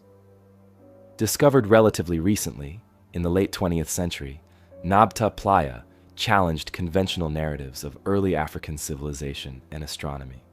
Radiocarbon dating places its earliest structures around 7000 BCE, long before Egypt's first dynasties rose along the Nile. At that time, the Sahara was far greener, a lush savanna, rather than today's stark desert. Seasonal rains formed temporary lakes and pastures, attracting nomadic herders and communities who gathered at Nabta Playa, carefully observing the skies and leaving behind stone monuments whose meanings remain partially veiled by the sands of time. At the center of Nabta Playa lies its most striking feature, a carefully arranged circle of upright stone slabs, precisely positioned to align with celestial movements. Archaeologists studying this ancient stone calendar discovered it marked critical astronomical events, particularly the summer solstice, when the sun rises directly over a single carefully placed marker stone. Such precise alignments indicate a sophisticated understanding of astronomy among Nabta Playa's ancient inhabitants, revealing their meticulous observation of celestial patterns that guided their lives, rituals, and movements across the landscape. Surrounding this central stone circle, archaeologists discovered smaller stone constructions and arrangements of upright slabs, cairns, and mounds, whose purposes remain less certain. Some stones appear deliberately placed to mark star positions, mapping constellations and celestial events with remarkable accuracy. Others may have held symbolic or ritual significance, serving as ceremonial or gathering places. One particularly fascinating aspect of Nabta Playa involves its connections with later Egyptian civilization. Scholars have noted intriguing similarities between Nabta Playa's astronomical alignments and symbolic structures, and those found much later along the Nile Valley. Certain features at Nabta Playa resemble early Egyptian temple structures, particularly in their astronomical precision and symbolic significance. This link suggests Nabta Playa's ancient astronomy may have influenced or anticipated later Egyptian beliefs and practices, silently shaping cultural developments along the Nile thousands of years later. Another intriguing discovery at Nabta Playa involves carefully placed cattle burials found near stone arrangements, indicating the deep spiritual significance of cattle to its ancient inhabitants. These animals, central to survival in this once lush savanna environment, were honored through ceremonial burials and symbolic placement near sacred stones. This practice resonates with later Egyptian reverence for cattle, particularly the bull deity Apis, whose worship held profound cultural and spiritual importance. Such connections suggest Nabta Playa's ancient peoples held sophisticated spiritual beliefs, which later resonated subtly through subsequent cultures. Despite intensive study and careful archaeological work, Nabta Playa still holds many mysteries. Researchers continue uncovering details about life in this prehistoric site, its inhabitants' daily routines, spiritual beliefs, and astronomical knowledge. Yet, without written records, much about Nabta Playa's true purposes and precise meanings remains partially concealed beneath sand and stone. Each excavation yields intriguing clues, adding layers of understanding yet simultaneously deepening respectful curiosity about this ancient community and its sophistication. Modern scientific techniques, including satellite imagery, ground-penetrating radar, and precise astronomical modeling, now assist archaeologists in unraveling Nabta Playa's mysteries. Advanced analyses confirm the site's remarkable astronomical accuracy, underscoring its inhabitants' deep knowledge and careful observation of celestial patterns. Contemporary astronomers and archaeologists collaborate thoughtfully, carefully reconstructing ancient star maps and alignments, illuminating the genius embedded within Nabta Playa's stone arrangements. Today, Nabta Playa attracts visitors and researchers from around the world, all drawn by its mysterious stone alignments and ancient astronomical connections. Preserved as an important archaeological site in the vast expanse of the Sahara Desert, it offers visitors a rare glimpse into prehistoric African life. People exploring Nabta Playa often marvel at the carefully positioned stones that were placed thousands of years ago to mark significant celestial events and seasonal cycles. Local guides provide clear explanations and share archaeological knowledge, carefully balancing what is known with what remains uncertain, allowing visitors to appreciate the site's historical significance without overstating conclusions. Nabta Playa also plays an important role in current discussions about African history and ancient astronomy. Its existence challenges common assumptions about early human societies, highlighting impressive achievements in astronomy, social organization, and spiritual life among ancient African communities. By providing strong evidence of sophisticated cultural practices, Nabta Playa encourages a deeper appreciation for Africa's contributions to global civilization and helps reshape our understanding of early human history. Beyond its historical and cultural importance, Nabta Playa symbolizes our shared human curiosity about the stars and the natural world. Its carefully aligned stones reveal an ancient desire to track celestial movements and harmonize daily life with cosmic cycles. As archaeologists and researchers continue to study the site, they expect to gain new insights into the people who built it, their culture, beliefs, and knowledge of astronomy. With each new discovery, Nabta Playa helps us better understand humanity's long-standing connection to the sky and the natural rhythms that guide our lives, maintaining its significance as a remarkable ancient landmark. Westward from the sky-watching stones of Nabta Playa, the humid jungles of Mexico conceal the ancient Olmec civilization.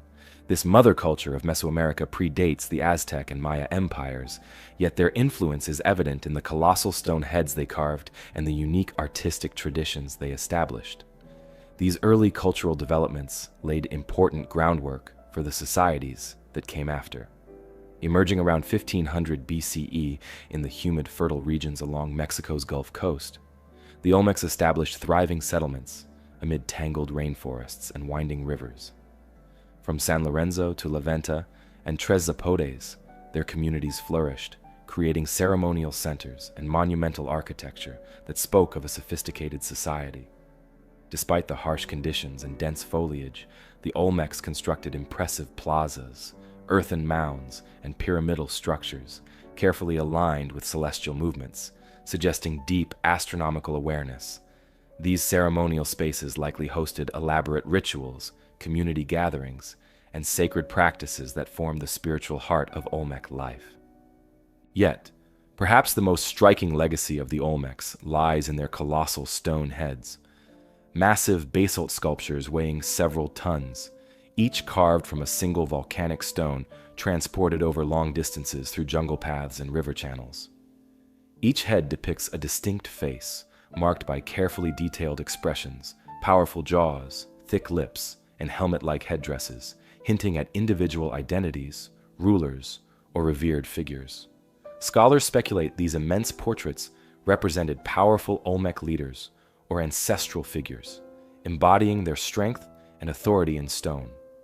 Precisely how these enormous stones were transported and sculpted remains an ongoing mystery, as the Olmecs possessed no metal tools or draft animals, relying instead on stone tools, ingenuity, and tremendous human effort. Alongside these giant sculptures, Olmec artisans produced smaller but equally captivating artifacts, jade figurines, ceramic vessels, and finely detailed masks that highlight their artistic excellence and complex symbolism. The Olmecs held jade in particularly high esteem, meticulously shaping it into figurines, masks, and ritual ornaments. These jade artifacts often depicted humans, animals, or hybrid creatures, embodying both realistic detail and symbolic significance. This reverence for jade reflects deeper spiritual beliefs and cultural values, suggesting the material's symbolic connection to life, fertility, or the supernatural.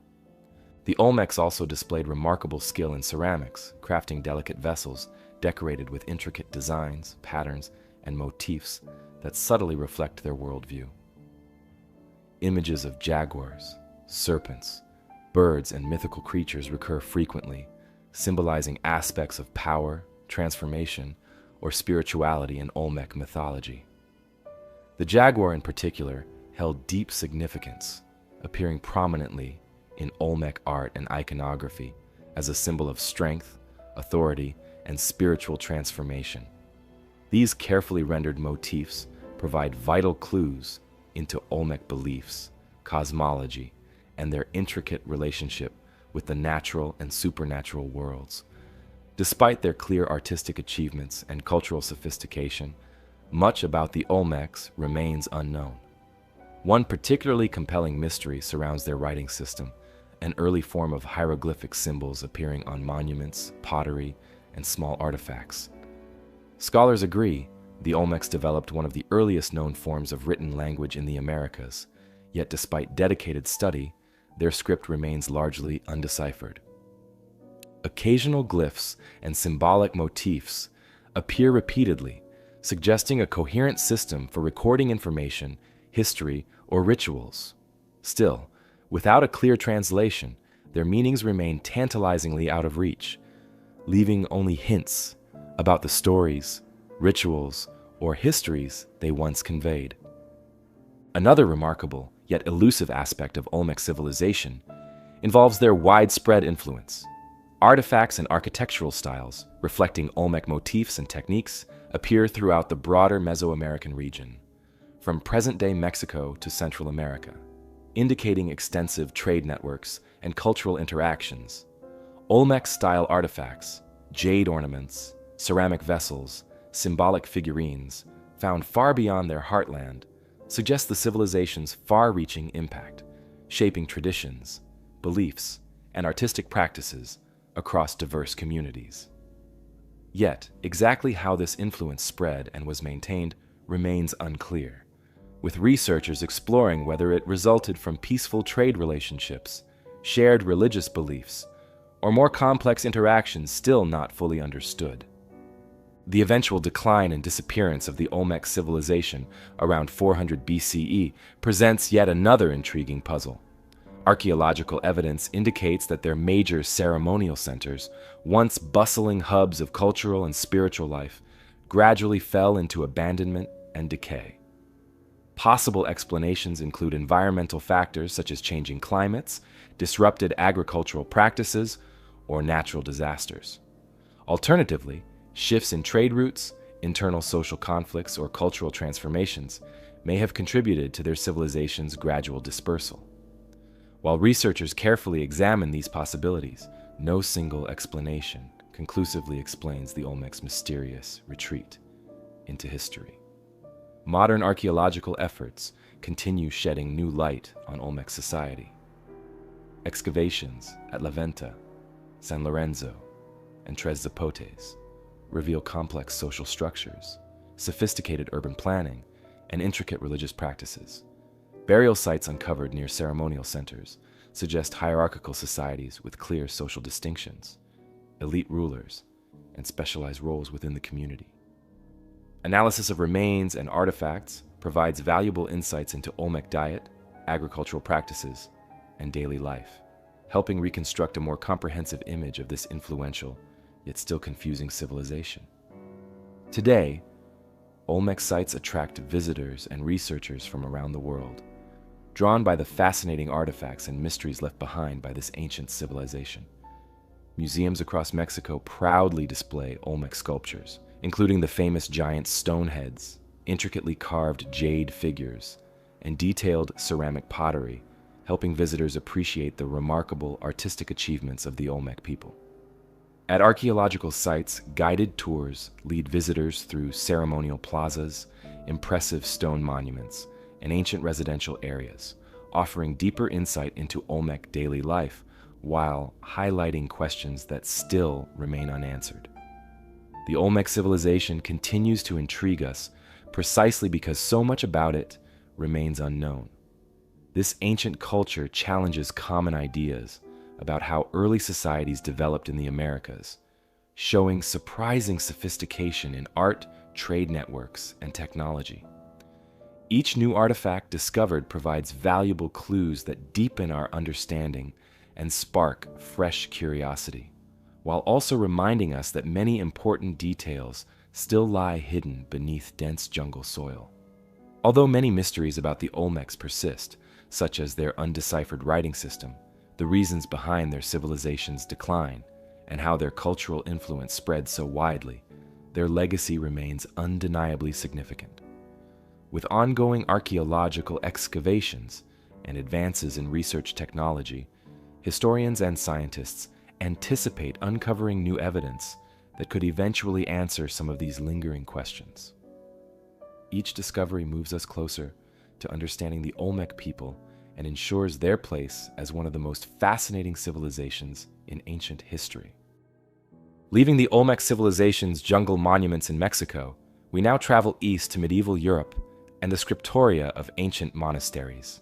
Here, among old texts, we find the Codex Gigas, also called the Devil's Bible. Its immense size, how it was made, and its contents continue to intrigue scholars. Legend and mystery surround this ancient book. Crafted sometime in the early 13th century within a Benedictine monastery in Bohemia, modern-day Czech Republic, the Codex Gigas is an extraordinary work. It is famed for its immense size, measuring nearly 3 feet tall, 2 feet wide, and almost a foot thick. Bound in wood, leather, and metal, the manuscript weighs roughly 165 pounds, making it one of the largest medieval manuscripts ever created. Its sheer scale alone demands attention, evoking curiosity about the dedication, purpose, and circumstances behind its meticulous production. Yet, beyond its remarkable size, the Codex Gigas harbors a deeper intrigue: its content. The manuscript contains a vast compilation of texts meticulously penned in Latin across over 300 parchment leaves made from animal skins.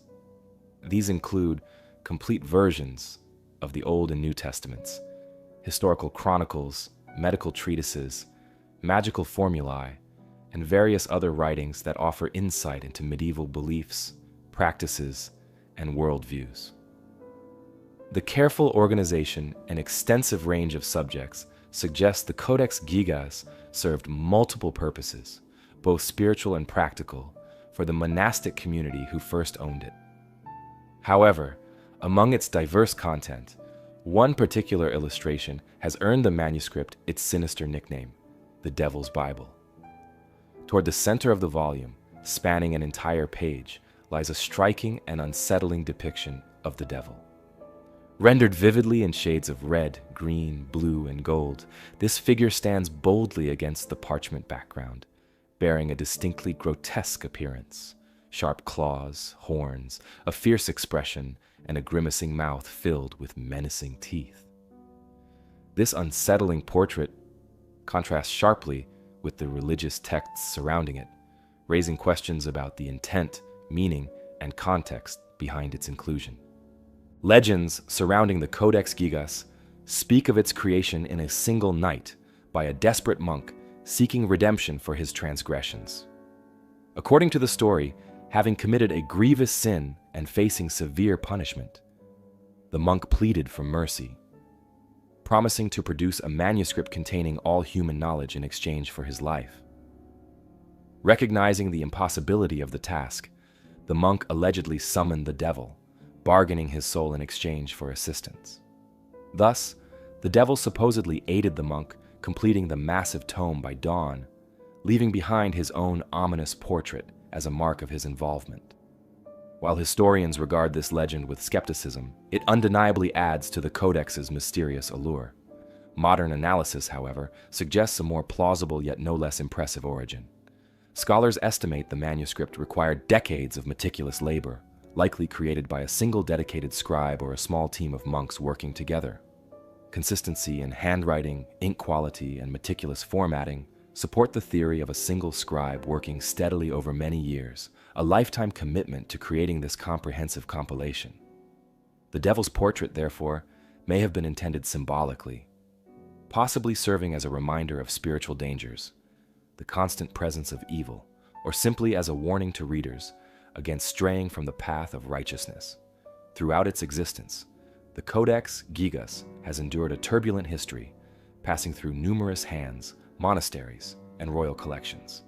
It narrowly escaped destruction during wars, fires, and upheavals, further enhancing its legend and mystique. Its original home, the Podlagis Monastery, faced hardships leading to the manuscript's relocation to various religious centers, castles, and libraries across Europe, each move accompanied by new stories, superstitions, and speculations. Historical records describe the manuscript's presence in royal collections, including those of King Rudolf II of Bohemia and Sweden's royal libraries, marking it as a prized artifact across generations. Today, the Codex Gigas resides safely in the National Library of Sweden in Stockholm, carefully protected, yet accessible to scholars and visitors. Modern conservation techniques help preserve its fragile parchment pages, elaborate illustrations, and ancient bindings, ensuring the manuscript's continued survival. Digitization efforts have allowed broader access, enabling researchers worldwide to study its text and imagery closely, uncovering details that further illuminate medieval life, beliefs, and practices. Ongoing scholarly research continues to explore unanswered questions about the manuscript's creation, purpose, and significance. Linguistic analyses and historical context studies deepen understanding of the text's diverse contents, from spiritual writings to medical knowledge to magical formulas. Researchers continue investigating why a single volume would contain such varied and seemingly contradictory materials. Was it intended as an encyclopedia of knowledge, a spiritual guide, a practical manual for monastic life, or perhaps all these purposes combined into one carefully compiled tome? The Codex Gigas remains significant not only for its historical and religious content, but also for its insights into medieval thought, culture, and worldview. The medical texts contained within the manuscript reflect contemporary understanding of anatomy, herbal remedies, and healing practices. Similarly, the inclusion of magical and mystical formulas provides unique glimpses into medieval beliefs regarding supernatural powers, spiritual protection, and symbolic rituals, practices that occupied an intriguing space between religion and superstition in medieval Europe. Even now, the Codex Gigas continues to captivate popular imagination, inspiring fiction, documentaries, and artistic representations. Its depiction of the devil, in particular, has resonated culturally, symbolizing humanity's enduring fascination with evil, temptation, and the supernatural. While its legendary origins might stretch historical truth, they undeniably enhance the manuscript's allure, ensuring its ongoing cultural significance and fascination for contemporary audiences. Eastward from the shadowed legends of the Codex Gigas, we arrive in China's distant Qinghai province and the stark form of Mount Baigong. Hidden within this rugged peak are the Baigong Pipes.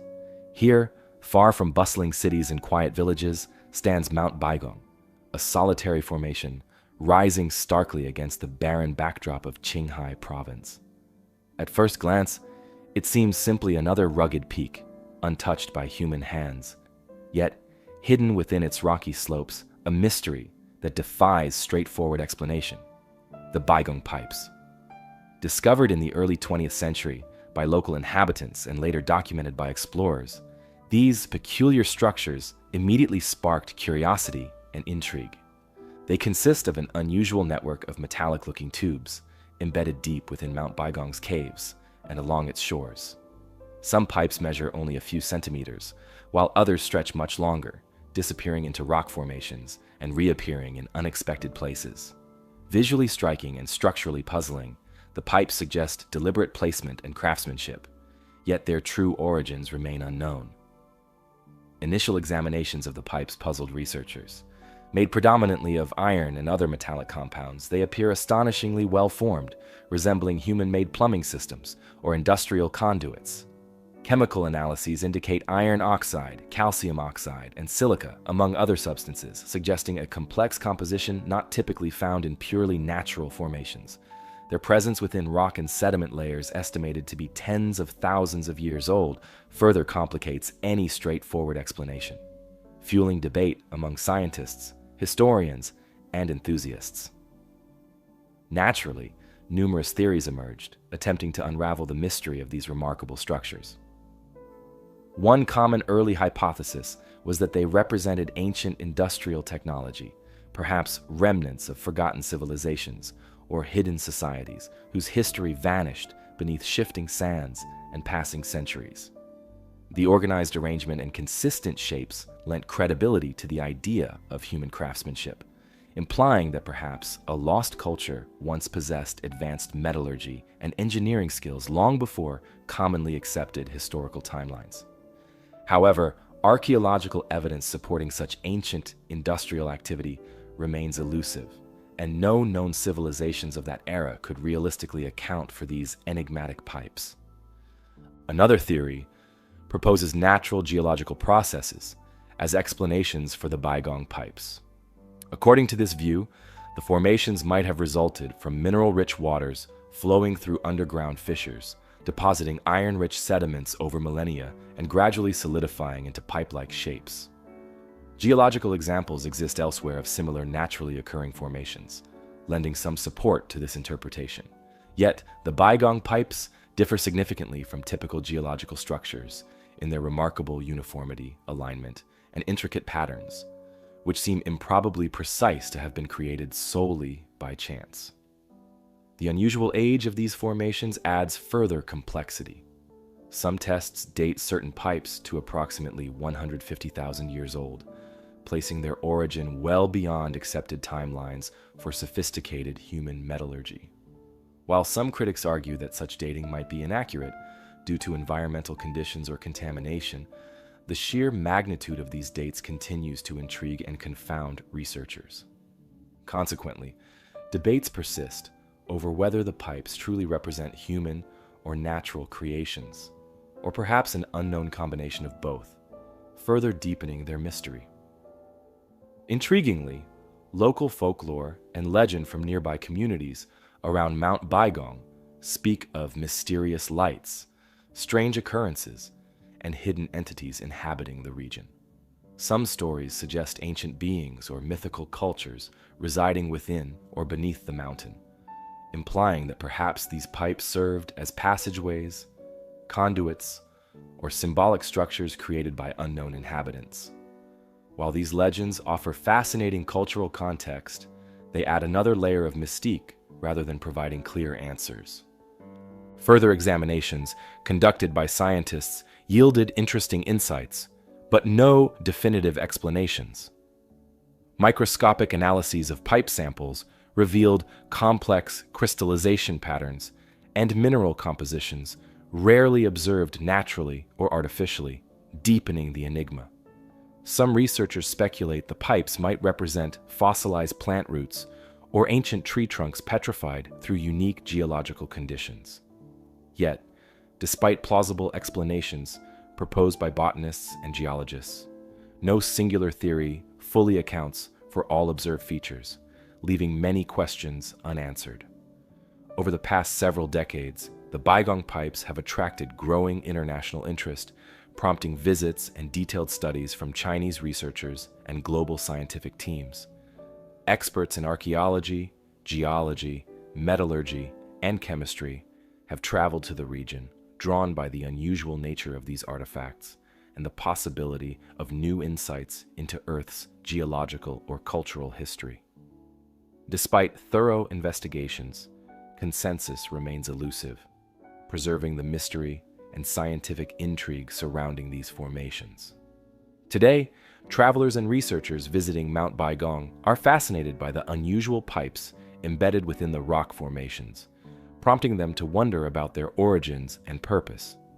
Informational displays at the site carefully explain what researchers have discovered so far and discuss various theories about the pipes without jumping to conclusions. Visitors often pause to examine the pipe's unique structure and placement, engaging thoughtfully with ideas offered by both scientists and local folklore. Recently, scientists have continued investigating the Baigong pipes using advanced methods such as satellite imaging, ground-penetrating radar, and chemical analysis. These modern techniques help researchers explore the site in greater detail, potentially uncovering previously hidden clues. Geologists and metallurgists regularly study similar structures found elsewhere, comparing their findings to understand whether natural geological processes, ancient human activities, or a combination of factors might explain these intriguing formations. Though the exact origins of the Baigong pipes are still unknown, their presence raises interesting questions about geology, archaeology, and possibly unknown natural phenomena. They demonstrate the complexity of Earth's history and how much we still have left to discover. Every new study or visitor's insight adds valuable information and helps build a better understanding of these mysterious structures. As research progresses, the Baigong pipes remain an engaging puzzle, continually sparking curiosity and encouraging further exploration into Earth's past. From the remote Chinese mountains and the curious nature of the Baigong pipes, our journey continues eastward across the Pacific's vast expanse to Micronesia. On the coast of Pohnpei lies Nan Madol, an ancient city uniquely constructed on artificial islands. This Venice of the Pacific, bordered by mangroves, presents stone structures whose origins and purposes remain a scholarly puzzle. Constructed around the 8th or 9th century and reaching its height between the 12th and 16th centuries. Nan Madol was an impressive feat of ancient engineering. The entire city spreads across nearly 100 artificial islands, carefully built upon shallow coral reefs and interconnected by a network of canals, channels, and waterways. Its structures, composed of massive basalt logs stacked intricately upon each other without mortar, create monumental platforms, temples, and tombs that rise solemnly above water. Each stone weighs many tons, quarried and transported from distant volcanic regions, reflecting meticulous planning, impressive labor, and sophisticated engineering. Precisely how these heavy basalt stones were moved, lifted, and assembled into place remains a central mystery of Nan Madol. Local legends speak of powerful magicians or ancient rulers who commanded supernatural forces, levitating stones into position or summoning spirits to assist their labor. These stories, preserved through generations of oral tradition, add intrigue and a sense of wonder to the city's legacy. Yet archaeologists propose more practical explanations, suggesting extensive human labor, advanced techniques, and ingenious engineering enabled the movement and placement of these enormous stones. Despite numerous studies, no single theory fully explains all aspects, leaving the true methods obscured by time. Nan Madol served as the ceremonial, political, and spiritual center of the Sotalur dynasty, which ruled Pohnpei for centuries. Its complex layout reveals careful urban planning, social hierarchy, and religious symbolism. Royal residences, sacred shrines, ritual spaces, and tombs were thoughtfully arranged across islands, creating distinct districts separated by water yet unified through interconnected canals. Central platforms housed temples and royal tombs, symbolizing the ruler's power and divine authority. Archaeological evidence indicates Nan Madol was reserved primarily for the ruling elite and priests, its isolation and complexity underscoring its sacred significance and exclusivity within Sotalur society. Throughout Nan Madol, many structures were dedicated to religious and ceremonial functions. Priests conducted rituals and ceremonies, communing with ancestral spirits or divine entities believed to reside within sacred stones, structures, or surrounding waters. Water played a central role in spiritual practices, symbolizing purification, renewal, and connection between earthly life and the spiritual realm. Stone-lined pools, canals, and platforms enhance these spiritual experiences, creating an environment conducive to meditation, prayer, and reflection. The presence of elaborate burial sites and tomb complexes further underscores Nan Madol's significance as a sacred landscape intimately tied to beliefs about death, afterlife, and ancestral worship. Despite its impressive construction and cultural prominence, Nan Madol gradually declined and was abandoned around the 17th century. The precise reasons for its abandonment remain unclear, though legends speak of internal conflicts, environmental changes, and shifting political dynamics undermining Sotalur authority. Archaeological studies suggest ecological challenges, such as reduced agricultural productivity, resource depletion, or shifting trade routes, may have contributed significantly to Nan Madol's decline.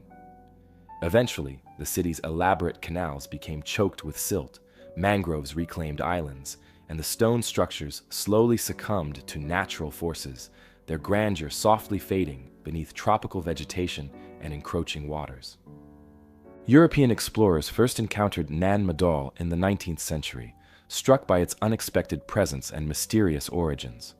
Early accounts described its structures as extraordinary, resembling ancient temples or forgotten cities, sparking international interest and curiosity. Since then, Nan Madol has become a focal point for archaeological research, exploration, and historical inquiry, drawing scholars from across the globe intrigued by its mysteries. Researchers continue investigating construction methods, cultural practices, and historical context, employing modern techniques, including underwater surveys, ground-penetrating radar, and detailed mapping to unravel the site's complex history. Contemporary archaeological excavations and analyses offer intriguing insights yet also highlight Nan Madol's enduring mysteries. Artifacts uncovered, including pottery, tools, ceremonial objects, and burial remains, provide valuable clues into daily life, rituals, and societal structure during its heyday. Examination of human remains from burial sites indicates clear distinctions in social status, health conditions, and dietary practices, emphasizing Nan Madol's hierarchical society. Yet many fundamental questions remain unanswered, including precise methods of construction, the full scope of religious beliefs and practices, and detailed reasons behind its eventual abandonment. Today, Nan Madol exists as both an archaeological treasure and cultural landmark, protected as a UNESCO World Heritage Site. Visitors journey through its waterways by small boats or canoes, navigating carefully around mangroves and stone ruins, experiencing firsthand the city's beauty and lingering mystery. Local guides provide context and historical explanations, combining archaeological insights with traditional legends and cultural perspectives. Conservation efforts focus on preserving fragile stone structures, managing vegetation growth, and mitigating erosion, ensuring Nan Madol's continued survival and cultural significance. Local communities maintain a close bond with Nan Madol, seeing it as sacred, ancestral land deeply connected to their cultural identity. Traditions, stories, songs, and ceremonies that have been passed down through generations preserve memories of the city's creation, its cultural importance, and eventual decline. For the people of Pohnpei, Nan Madol is not only a historical or archaeological site, but also a place of spiritual significance and cultural pride, closely tied to their daily lives and heritage. Researchers continue to investigate Nan Madol, and each year brings new discoveries about the ancient city. Archaeologists frequently uncover artifacts, structures, or signs of daily life that offer valuable clues about how the city was built, how its people lived, and the role it played in regional culture and society. Modern tools such as remote sensing, underwater archaeology, and advanced imaging technologies allow experts to access previously hidden areas, uncovering details about ancient construction techniques and the way different parts of the city were connected. Although much of Nan Madol's story remains unknown, the city represents an impressive example of human skill and creativity. Its carefully arranged stone buildings, complex waterways, and symbolic structures reflect a sophisticated understanding of architecture, spirituality, and community organization. Nan Madol demonstrates the remarkable abilities of ancient people to shape their environment, creating a thriving society that continues to capture our imagination and interest today. The tropical waters and unique architecture of Nan Madol now give way to the misty mountains and ancient stone structures of Russia's North Caucasus. Here, hidden among the valleys and forests, the dolmens stand as silent enigmas. Their builders, origins, and purposes remain a captivating mystery for archaeologists and all who encounter them. Constructed primarily between 3000 and 2000 BCE, the North Caucasus dolmens number in the thousands, scattered throughout remote forested areas, rocky slopes, and tranquil valleys. Each dolmen typically consists of massive stone slabs, carefully shaped, carved, and precisely fitted together to form small rectangular chambers or tomb-like enclosures. Enormous roof slabs often top these structures, supported by carefully arranged vertical stones that balance and hold the entire formation together without mortar or visible fastenings. Their design displays remarkable engineering skill, accuracy, and patience, showcasing advanced stoneworking techniques of their unknown builders. Perhaps the most intriguing feature of these dolmens is the small, circular opening or portal, carefully carved into one of the stones, typically positioned at the front. This perfectly rounded hole, too small for human entry, raises questions regarding its exact function and symbolic meaning.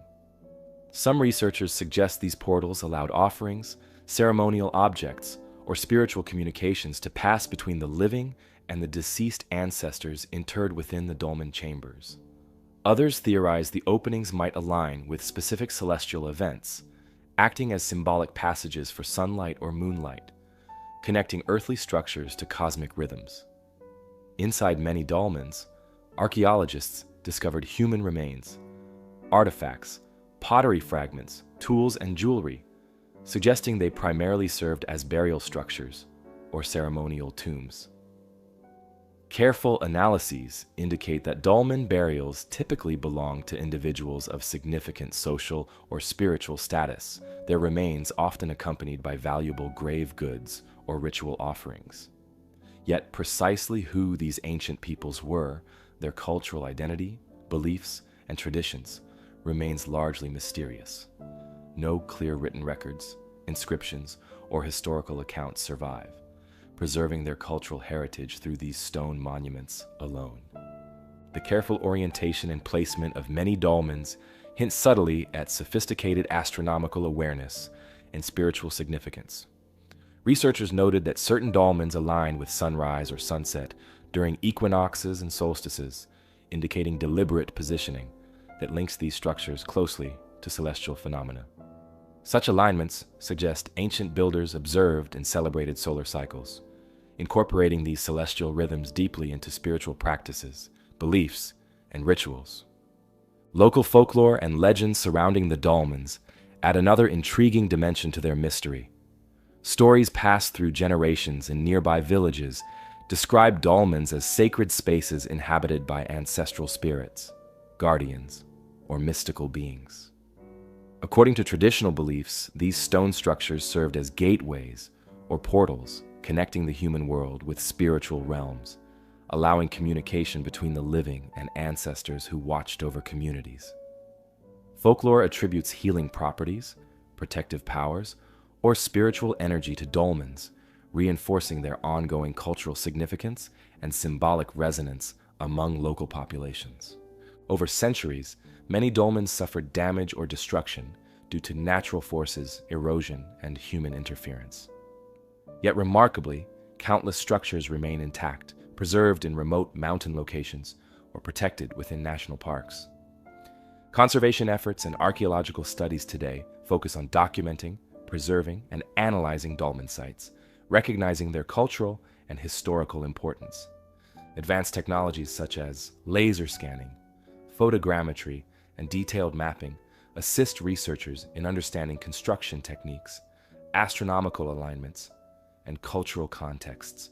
Despite careful research and extensive archaeological exploration, the exact identity, language, and cultural traditions of dolmen builders remain uncertain. Historians speculate connections with broader prehistoric cultures inhabiting surrounding regions during that era, yet no definitive evidence conclusively links North Caucasus dolmens directly to known ancient societies. This uncertainty deepens their intrigue, inviting respectful curiosity and ongoing scholarly investigation. Researchers continue exploring comparative studies, cultural analyses, and archaeological excavations, hoping eventually to reveal clearer insights into the lives, beliefs, and practices of these mysterious ancient peoples. Today, the North Caucasus dolmens attract visitors, historians, archaeologists, and spiritual seekers intrigued by their presence and ancient mysteries.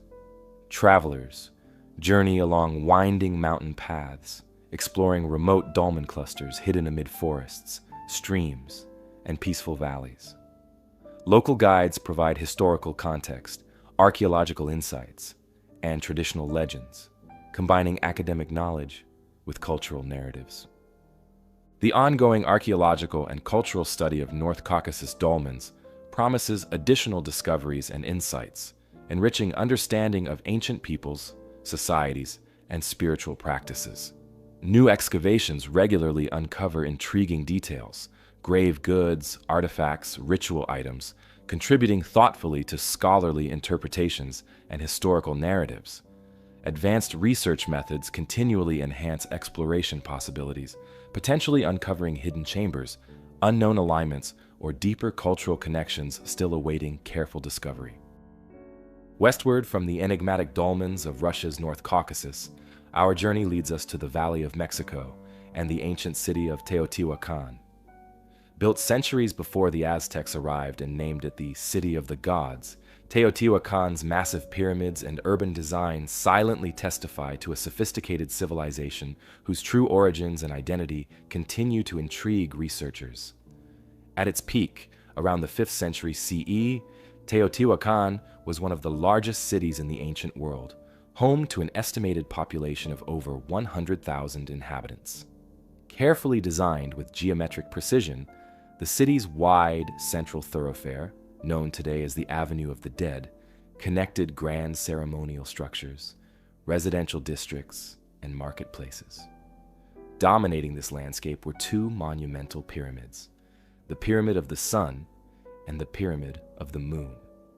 The Pyramid of the Sun, the largest structure in the city, rises impressively to over 200 feet, constructed meticulously from volcanic stone, clay, and rubble, each layer carefully positioned to align with astronomical events.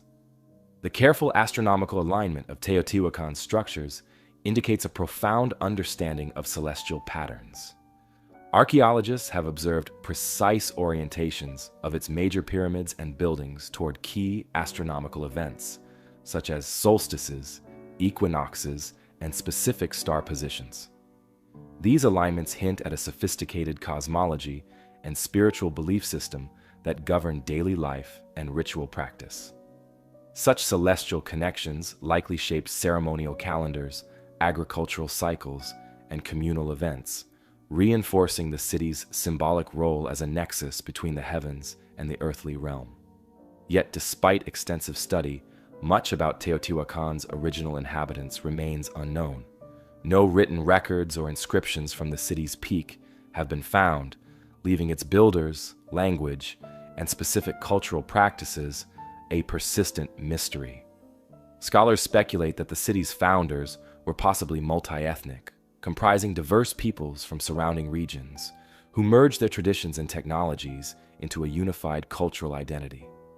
Artifacts unearthed from burial sites and dwellings, obsidian tools, pottery, figurines, jade ornaments reflect sophisticated craftsmanship and extensive trade networks, suggesting wide-ranging cultural and economic interactions across Mesoamerica. One particularly intriguing discovery at Teotihuacan involves elaborate mural paintings that adorn temple walls, residential complexes, and ceremonial spaces. These murals vividly depict gods, mythical beings, animals, and ceremonial rituals, rendered in bright pigments, still vibrant after centuries. Symbolic representations, feathered serpents, jaguars, water deities, dominate these images, providing clues into Teotihuacan's complex spiritual beliefs and religious symbolism. The feathered serpent deity, often associated with fertility, creation, and cosmic order, appears prominently, reflecting deep cultural reverence and spiritual significance attributed to this figure. Recent archaeological excavations have revealed hidden tunnels and chambers beneath key structures, adding another layer of intrigue to Teotihuacan's story. Beneath the Pyramid of the Feathered Serpent, archaeologists uncovered an underground passage filled with offerings, pottery vessels, obsidian blades, sculptures, jade artifacts, arranged deliberately in symbolic patterns. Further exploration uncovered chambers containing liquid mercury pools, polished pyrite spheres, representing stars, and elaborate symbolic installations. These discoveries suggest elaborate rituals involving sacred spaces, symbolic offerings, and possibly representations of the underworld or cosmic realms, enhancing our understanding of the city's spiritual complexity and ceremonial practices. The gradual decline and abandonment of Teotihuacan around 650 CE present another intriguing puzzle. While its massive structures, murals, and artifacts remain, the reasons for its decline remain uncertain. Archaeological evidence indicates significant social unrest, internal conflicts, or environmental stresses possibly contributed to its collapse. Some scholars suggest resource depletion, climate changes affecting agricultural productivity, or shifts in trade networks undermined its economic and social foundations. Others hypothesize internal rebellions or political upheavals weakened central authority, leading to gradual population dispersal and abandonment. Despite extensive research, no single theory fully explains the city's decline, preserving the questions surrounding its final days. Centuries later, the Aztecs encountered Teotihuacan's abandoned ruins and revered them as sacred ancestral sites. They integrated the city's monumental pyramids and ceremonial spaces into their own spiritual narratives, recognizing its ancient grandeur and cultural significance. Aztec mythology attributed Teotihuacan's creation to gods, believing it the sacred birthplace of the sun and moon, central elements within their cosmology. The Aztecs performed ceremonies, pilgrimages, and rituals at these ruins, preserving memories and cultural reverence long after the original inhabitants vanished, ensuring Teotihuacan's lasting place within Mesoamerican cultural heritage. Modern research continues shedding new light on Teotihuacan through archaeological excavation, scientific analyses, and technological advancements. High-resolution imaging, remote sensing, and ground-penetrating radar assist researchers in identifying hidden chambers, burial sites, and structures beneath the city's surface. Chemical analyses of artifacts, murals, and construction materials deepen understanding of craftsmanship techniques, resource usage, and trade interactions. These ongoing investigations continually yield small yet significant insights, enriching appreciation for Teotihuacan's societal complexity, economic sophistication, and spiritual depth. Today, Teotihuacan remains one of Mexico's most iconic archaeological sites, attracting visitors worldwide drawn by its ancient grandeur, monumental pyramids, and enigmatic history. Visitors climb the pyramids, explore residential complexes, and walk along the Avenue of the Dead, experiencing firsthand the city's careful planning, architectural skill, and spiritual symbolism. Interpretative centers and guided tours offer historical context, archaeological explanations, and cultural perspectives, combining scholarly knowledge with traditional interpretations to enhance visitor experiences and understanding. Conservation efforts ensure the preservation and protection of Teotihuacan's fragile murals, stone structures, and archaeological sites.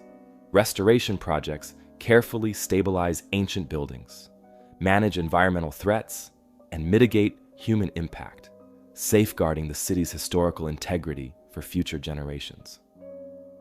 Collaborative research programs, cultural exchanges, and educational initiatives involve local communities actively, recognizing Teotihuacan's importance as both archaeological heritage and contemporary cultural resource. As researchers continue exploring Teotihuacan's mysteries, the city offers ongoing discoveries, surprises, and insights, ensuring enduring fascination and scholarly interest. Each new excavation or technological advancement reveals additional layers of complexity, symbolism, and cultural interconnectedness, deepening appreciation for its historical significance and societal achievements. Whether viewed archaeologically, culturally, or spiritually, Teotihuacan remains an extraordinary testament to humanity's creativity, ingenuity, and profound connection with the natural and cosmic worlds. Leaving behind the stone islands and ancient canals of Nan Madol, we now travel back across vast oceans and continents, moving through time to one of history's most puzzling and dramatic periods, the Bronze Age collapse. Around 1200 BCE, powerful kingdoms across the eastern Mediterranean and Near East suddenly fell apart.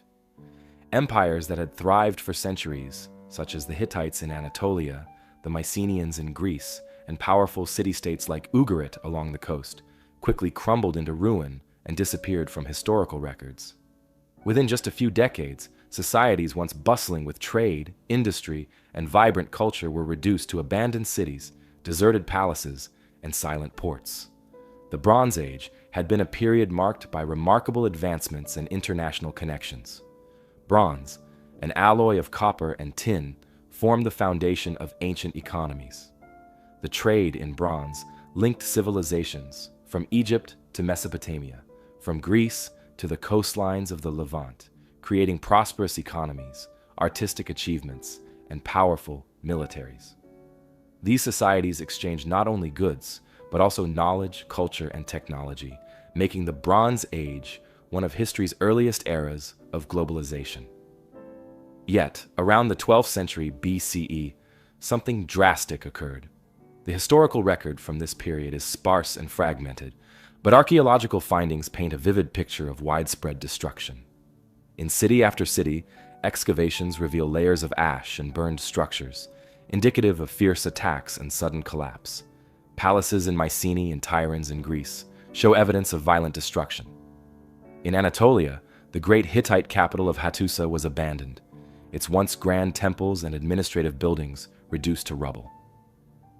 Across the eastern Mediterranean, cities like Ugarit, renowned for their wealth and vibrant trade, were abruptly destroyed and never rebuilt. One possible factor behind this sudden collapse was a series of invasions by mysterious groups known collectively as the Sea Peoples. Ancient Egyptian texts and relief carvings from the reign of Pharaoh Ramesses III vividly depict battles against these seaborne attackers. According to inscriptions, these invaders devastated coastal cities and disrupted maritime trade routes, spreading chaos throughout the region. Despite their impact, the exact origins of the Sea Peoples remain uncertain. Scholars have speculated they may have originated from regions around the Aegean Sea or even further afield, possibly migrating due to famine, conflict, or natural disasters. Environmental conditions may have played a critical role as well. Archaeological and geological evidence indicates that the late Bronze Age experienced significant climate disruptions, including prolonged droughts. Tree ring data, pollen analysis, and sediment studies from across the Mediterranean reveal that regions reliant on agriculture face severe crop failures, leading to widespread famine and social unrest. Reduced agricultural productivity would have weakened central governments, destabilizing economies and making societies more vulnerable to internal rebellions and external invasions. The collapse of these interconnected civilizations had a domino effect. As one kingdom fell, trade networks were disrupted, cutting off supplies of essential resources like tin and copper, crucial for making bronze. With the collapse of trade, economies quickly unraveled. Societies dependent on imported grain and raw materials could no longer sustain their populations, leading to internal conflict, mass migrations, and abandonment of urban centers. Once powerful cities emptied, their palaces and temples left to decay. Egypt, under Pharaoh Ramesses III, survived these attacks, but barely. Egyptian records describe dramatic battles against the Sea Peoples, including both land and naval engagements. While Egypt repelled these invasions, the cost was high. The kingdom entered a period of economic decline and diminished regional influence, signaling the end of its peak power in the Bronze Age. In other regions, the impact was even more severe. The Hittite Empire, once a dominant force in Anatolia, disappeared completely from history, leaving behind only scattered ruins and texts preserved in clay tablets. In Greece, the collapse was profound. The Mycenaean civilization, known for monumental architecture, sophisticated palace complexes, and advanced administrative systems, fell into ruin. Linear B, the script used by Mycenaean scribes, ceased to be used, plunging Greece into centuries of reduced literacy and cultural stagnation, a period historians now call the Greek Dark Ages. Population levels dropped sharply, urban centers shrank dramatically, and organized governance collapsed, setting Greek civilization back significantly. Despite extensive research, no single cause fully explains the complexity and scale of the Bronze Age collapse.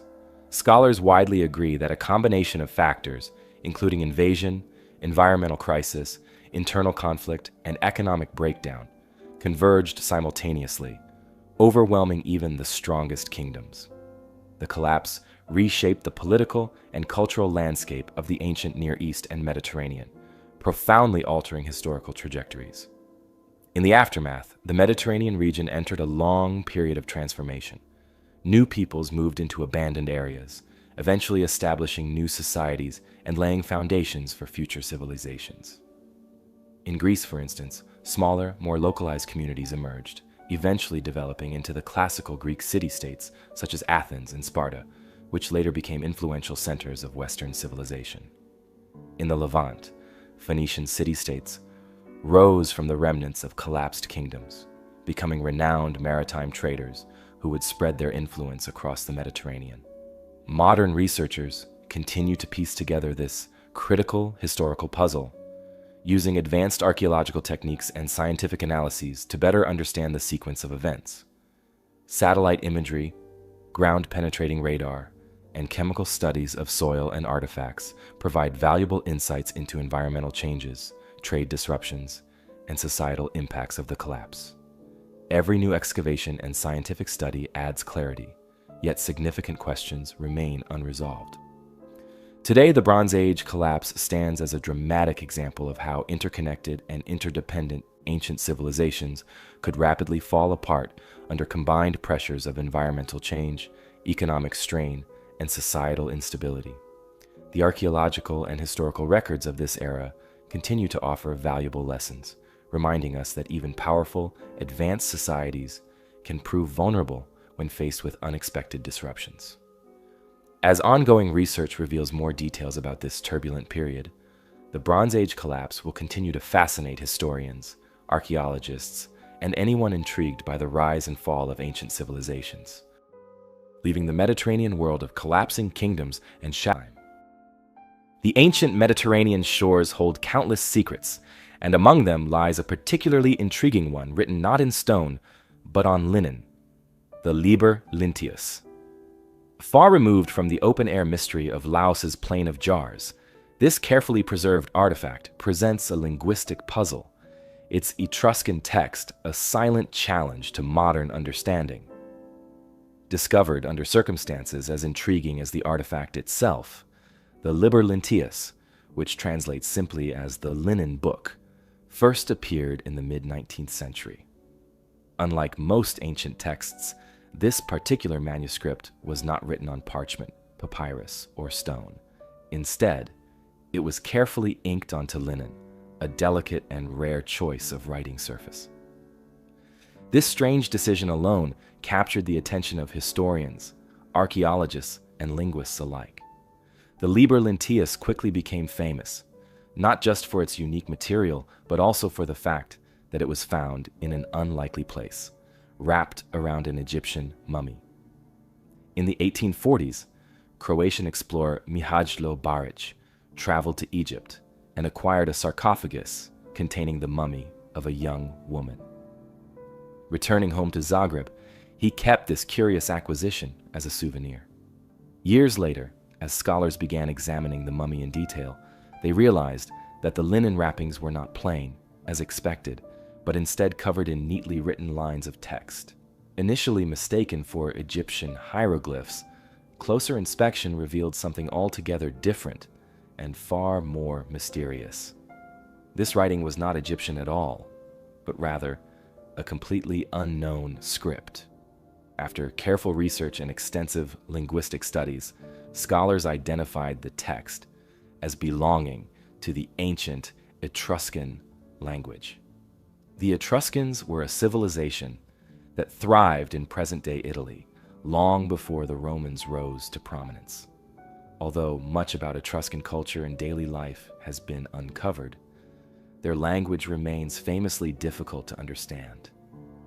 The Liber Linteus turned out to be the longest Etruscan text ever discovered, making it one of the most important keys for unraveling the mysteries of this civilization. Yet, despite years of research and linguistic attempts, its full meaning and significance still remain uncertain. Measuring approximately 3 meters long and divided into multiple panels, the linen text appears carefully organized, suggesting a purposeful layout. The neatly inscribed lines are written in black and red ink, forming columns and blocks of text. Its overall appearance strongly suggests that the Liber Linteus may have served a ceremonial or religious purpose, possibly a ritual calendar or a record of sacred rites. Scholars have proposed several theories about its content, some suggesting that it outlines religious practices, ceremonies, or perhaps a set of instructions related to spiritual rituals. Others speculate that the text might contain hymns, prayers, or guidelines for religious festivals, but the absence of direct translations leaves these ideas speculative at best. What makes deciphering the Liber Lenteus especially challenging is the limited understanding we have of the Etruscan language itself. Although numerous inscriptions in Etruscan exist, most are short and repetitive, often appearing on tombstones or ceremonial artifacts. The Etruscans left behind very few lengthy texts, making it difficult for linguists to understand grammar, sentence structure, or vocabulary in detail.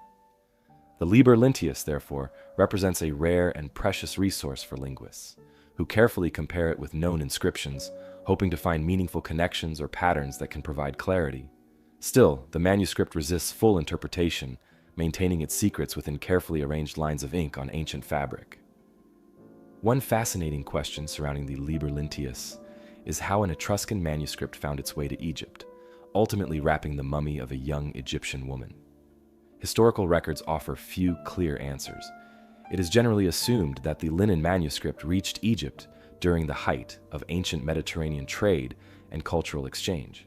The Etruscans, known for their expansive trade networks and interactions with Greek, Egyptian, and Phoenician civilizations, may have carried or traded the manuscript along these bustling routes. Once in Egypt, the text's original meaning may have been forgotten or overlooked, leading it to be repurposed simply as linen cloth for mummification. Some scholars have suggested that this reuse of the Liber Lenteus may have been deliberate and symbolic, implying a deeper connection between Egyptian and Etruscan religious beliefs or cultural practices. Yet no direct evidence of such intentional cross-cultural rituals exists. More likely, the linen's reuse was practical. Its quality and size made it ideal as wrapping material, regardless of the original text's significance. In fact, other examples of ancient manuscripts being reused as wrappings or containers have been documented throughout history, particularly when the text's meanings had become lost or irrelevant. The woman wrapped in the Liber Lenteus remains a mysterious figure herself. Little is known about her identity, though studies suggest she lived during Egypt's Ptolemaic period, roughly between 300 and 100 BC. Her remains indicate she was relatively young, perhaps in her early 20s. The manner in which she was preserved indicates she was likely of high social status, but no personal inscriptions accompany her to offer further clues. Her name, her life, and her connection, if any, to the linen manuscript in which she was wrapped are lost to history. Today, the Liber Lenteus is carefully preserved at the Archaeological Museum in Zagreb, Croatia, where it remains one of the institution's most treasured artifacts. Scholars from around the world continue to visit and study the manuscript, hoping to glean fresh insights or decode another line of the elusive Etruscan text. Modern technologies, including digital imaging and advanced linguistic software, provide some assistance, yet the document remains largely undeciphered. Its silent text continues to challenge linguists, historians, and archaeologists alike, holding its meaning just beyond reach. Efforts to better understand the Liber Lenteus continue actively. Researchers collaborate internationally, comparing it with other known Etruscan inscriptions and searching archaeological records for potential new discoveries that might offer clarity. Occasionally, small breakthroughs emerge, offering glimpses into Etruscan life, religion, or cultural practices. Yet, these findings are always fragmentary, revealing only partial pictures of the lost civilization. Still, these incremental advances keep scholars motivated, fueling their determination to someday fully decode the ancient linen manuscript. For visitors and historians alike, the Liber Lenteus remains a poignant reminder of the fragility of knowledge. A language once widely spoken, a civilization once thriving, reduced to quiet lines of text on faded linen. The manuscript symbolizes the mysterious nature of history itself, where entire cultures can flourish, create elaborate texts, and vanish, leaving behind just fragments that defy complete understanding. Its presence in a modern museum reminds us how closely connected we are to distant eras and cultures, even as our ability to fully comprehend their lives remains elusive. The sun-warmed shores of Greece hold many tales, but none perhaps as evocative of sudden loss as the legend of Helike. Unlike the quiet, textual mystery of the Liber Linteus, this puzzle lies beneath the Mediterranean waves. A once thriving city swallowed by the sea, its disappearance a captivating blend of historical fact and enduring mystery. Located near the Corinthian Gulf in the northern Peloponnese, Helike was an important city-state in ancient Greece, flourishing in power and prominence around 400 BC. At its height, Helike held great religious and political significance, famed as a center of worship dedicated to Poseidon, the powerful god of the sea. Its citizens built impressive temples and held elaborate ceremonies celebrating their patron deity and enjoying a prosperous life by the coast. Helike's influence stretched far across ancient Greece, admired for its art, trade, and culture, rivaling other famous cities of its time. Yet despite its prosperity, Helike would soon face an unexpected and catastrophic end. Ancient historians recount that on a winter night in 373 BC, a powerful earthquake shook the earth violently, swiftly followed by a devastating tsunami. Within moments, Helike vanished beneath the waves, completely submerged, leaving behind no survivors. The sudden and complete destruction of this prominent city stunned the ancient Greek world, becoming a lasting example of nature's unpredictable power. Poets and philosophers wrote about the tragedy, turning Helike's fate into a cautionary tale for generations to come. In the aftermath, the location of Helike became an enduring mystery. Its sudden disappearance beneath the sea sparked stories and legends, many believing it to have been swallowed whole, permanently hidden beneath the waters of the Gulf. Over time, travelers reported glimpses of submerged ruins beneath calm seas, marble columns visible through clear waters, hinting that Helike rested just out of reach, forever preserved in its watery tomb. These glimpses only added to the city's mystique, fueling speculation about its precise whereabouts. But the passage of centuries gradually blurred memories, and eventually, Helike became little more than legend, its exact location lost to history. For hundreds of years, historians searched in vain for the submerged city, guided only by vague descriptions from ancient writings. Some researchers began to doubt Helike's existence altogether, dismissing it as merely a cautionary myth invented by ancient writers. Yet others persisted, convinced that Helike's story held truth, determined to uncover real evidence of this legendary disaster. It was not until modern times, after centuries of speculation, that archaeologists finally began to unravel the puzzle of Helike's fate. In the late 20th century, Greek archaeologist Dora Katsonopoulou began dedicated excavations, working tirelessly to pinpoint Helike's location. Combining clues from ancient texts with modern geological surveys, researchers identified a promising area inland rather than beneath the waters of the Gulf itself. Remarkably, extensive digging revealed clear evidence of ancient buildings and streets hidden beneath layers of silt and soil. The city of Helike had not sunk deep into the sea, but had instead become submerged beneath land, buried gradually by mud and sediment washed inland by the tsunami. Over centuries, the sea retreated, leaving the city hidden beneath fertile farmland, silently holding on to its history. These excavations gradually unveiled fascinating insights into Helike's final moments and daily life. Archaeologists uncovered evidence of organized city planning, broad streets lined with houses, workshops, and impressive public spaces. Pottery fragments, coins, statues, and even remnants of intricate mosaics spoke to a wealthy and sophisticated society. Religious artifacts, including small sculptures and pottery dedicated to Poseidon, confirmed the city's importance as a spiritual center. Layer upon layer of carefully excavated ruins provided glimpses into a once thriving community abruptly frozen in time by disaster. Geologists studying the site discovered clear signs of seismic activity consistent with historical accounts. Layers of sediment and the positioning of artifacts confirmed the presence of a tsunami, supporting ancient descriptions of Helike's tragic end. The city's rapid burial beneath layers of earth also explained why its ruins had remained undiscovered for so long. Protected by thick mud, the structures remained remarkably intact, hidden beneath fields that local farmers had unknowingly worked for generations. As excavations progressed, researchers realized Halik's disappearance was more complex than originally thought.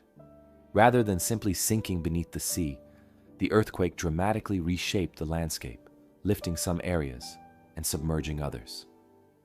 This violent shifting of land created temporary lagoons, flooding the city and burying it beneath silt. Within days, the waters receded, leaving the city submerged beneath a dense layer of mud and sand. The tragedy thus occurred not through a permanent submersion beneath the sea, but through rapid flooding and burial beneath sediment. Over generations, memories of the city's exact location faded, transforming the reality of Helike's fate into the legend known to history. Today, ongoing excavations continue at the site, uncovering further evidence of Helike's past. Archaeologists carefully piece together fragments of pottery, tools, and artworks, reconstructing a clearer image of daily life in this lost city. Each discovery offers fresh insights, helping historians better understand ancient Greek society, urban planning, and religious practices. The city's artifacts, preserved beneath layers of mud, provide an extraordinary snapshot of a society abruptly halted by disaster, offering unique historical perspectives not available for more gradually abandoned settlements. Despite decades of excavation, the site continues to yield surprises. Researchers remain hopeful that future discoveries will reveal even more about Helike's inhabitants, including details about their economy, trade networks, and cultural exchanges with other Greek city-states. Every new layer explored contributes valuable information, steadily bringing the city's distant past into sharper focus. Yet while many aspects of Helike have become clearer through modern research, some mysteries persist. For example, the exact scale of the city remains uncertain. Archaeologists speculate it was much larger than the areas currently uncovered, potentially extending across significant portions of the region. The full extent of Helike's influence, trade, and cultural interactions also remains somewhat unclear, inviting further exploration and analysis. As research progresses, modern communities around the site increasingly recognize the historical significance of Helike, actively supporting ongoing excavations and preservation efforts. Local museums display artifacts discovered from the city, allowing visitors to experience firsthand the history buried beneath their feet. Educational programs share the city's compelling story, connecting modern residents with their ancient predecessors and highlighting the powerful impact natural disasters can have on human settlements. Thus, Helike today stands as both historical lesson and archaeological treasure, revealing insights about ancient Greek society and the profound impacts of natural events. Its rediscovery represents the remarkable power of persistence and curiosity, reminding us that even cities seemingly lost forever can eventually reveal their secrets. Archaeologists continue their meticulous work, confident that Helike will keep offering important lessons about resilience, disaster, and cultural memory. In this ongoing exploration beneath fertile Greek fields, the lost city of Helike once again shares its voice, guiding us toward a deeper understanding of history, nature, and humanity. Where the submerged stones of Helike whisper of a lost civilization swallowed by the sea, the annals of the Byzantine Empire echo with the roar of a lost technology: Greek fire. This legendary weapon, whose precise recipe has eluded generations, stands as a testament to a powerful past. Its fiery impact on naval warfare, now a subject of historical fascination and enduring mystery. Greek fire first appeared during the 7th century, introduced by the Byzantine Empire at a critical moment when they faced relentless assaults by invading forces. At that time, Constantinople, capital of Byzantium, was under serious threat from Arab naval fleets.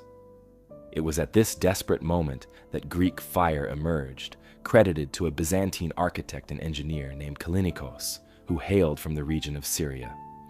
While precise details of its creation remain uncertain, historical sources agree that this mysterious substance proved decisive during naval battles, turning imminent defeat into improbable victory. Historical records vividly describe the incredible effects of Greek fire during naval engagements. Eyewitness accounts from sailors and historians note how this remarkable weapon unleashed roaring streams of flame, able to set enemy ships ablaze swiftly and devastatingly. What set Greek fire apart from any other known incendiary weapon of the era was its extraordinary ability to burn fiercely, even on water itself. Unlike ordinary fire, which could easily be extinguished with water, Greek fire continued burning regardless of efforts to douse it, causing widespread panic and fear among opponents. Enemy fleets quickly discovered that attempts to put out the flames only spread the fire further, dooming their ships to fiery destruction. The Byzantines understood clearly the strategic advantage Greek fire provided. Its unique properties granted them dominance over the seas, and the empire guarded its secret jealously. Byzantine emperors recognized Greek fire's immense strategic value, strictly prohibiting the disclosure of its formula. Historical records reveal how closely guarded this secret remained, so carefully protected that only a select few within the Byzantine military knew its exact composition and method of use. Those entrusted with its operation faced severe punishment if they betrayed its secret, reflecting its tremendous importance to the empire's survival. Descriptions in medieval texts suggest Greek fire was typically delivered through specialized bronze tubes mounted on warships, resembling modern flamethrowers. Byzantine ships approached enemy vessels and unleashed a torrent of burning liquid that ignited on contact, overwhelming foes rapidly. However, despite these detailed descriptions, historical texts offer little clarity about the exact ingredients and methods used to create this powerful weapon. Historians speculate that Greek fire might have contained substances such as petroleum, pitch, sulfur, quicklime, or combinations of resin and oil.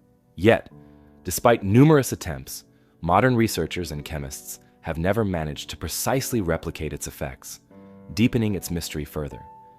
Throughout its history, Greek fire proved instrumental in several crucial military victories. Perhaps the most famous was the Arab siege of Constantinople in 717 AD, when the Byzantine fleet unleashed devastating attacks with Greek fire, decisively defeating enemy ships and protecting the capital city from conquest. This battle marked a significant turning point, solidifying Byzantium's survival at a critical historical juncture. Its successful deployment on numerous occasions cemented Greek fire's reputation as an almost supernatural weapon, its power and unexplainable nature leading to legends about divine intervention or magical origins. This mystical aura surrounding Greek fire only grew with time, captivating imagination throughout the medieval world. Tales spread across Europe and Asia, describing an unstoppable weapon able to defeat entire fleets and protect empires single-handedly. Medieval travelers and writers described Greek fire in almost mythical terms, portraying it as an alchemical substance born from ancient secrets or divine inspiration.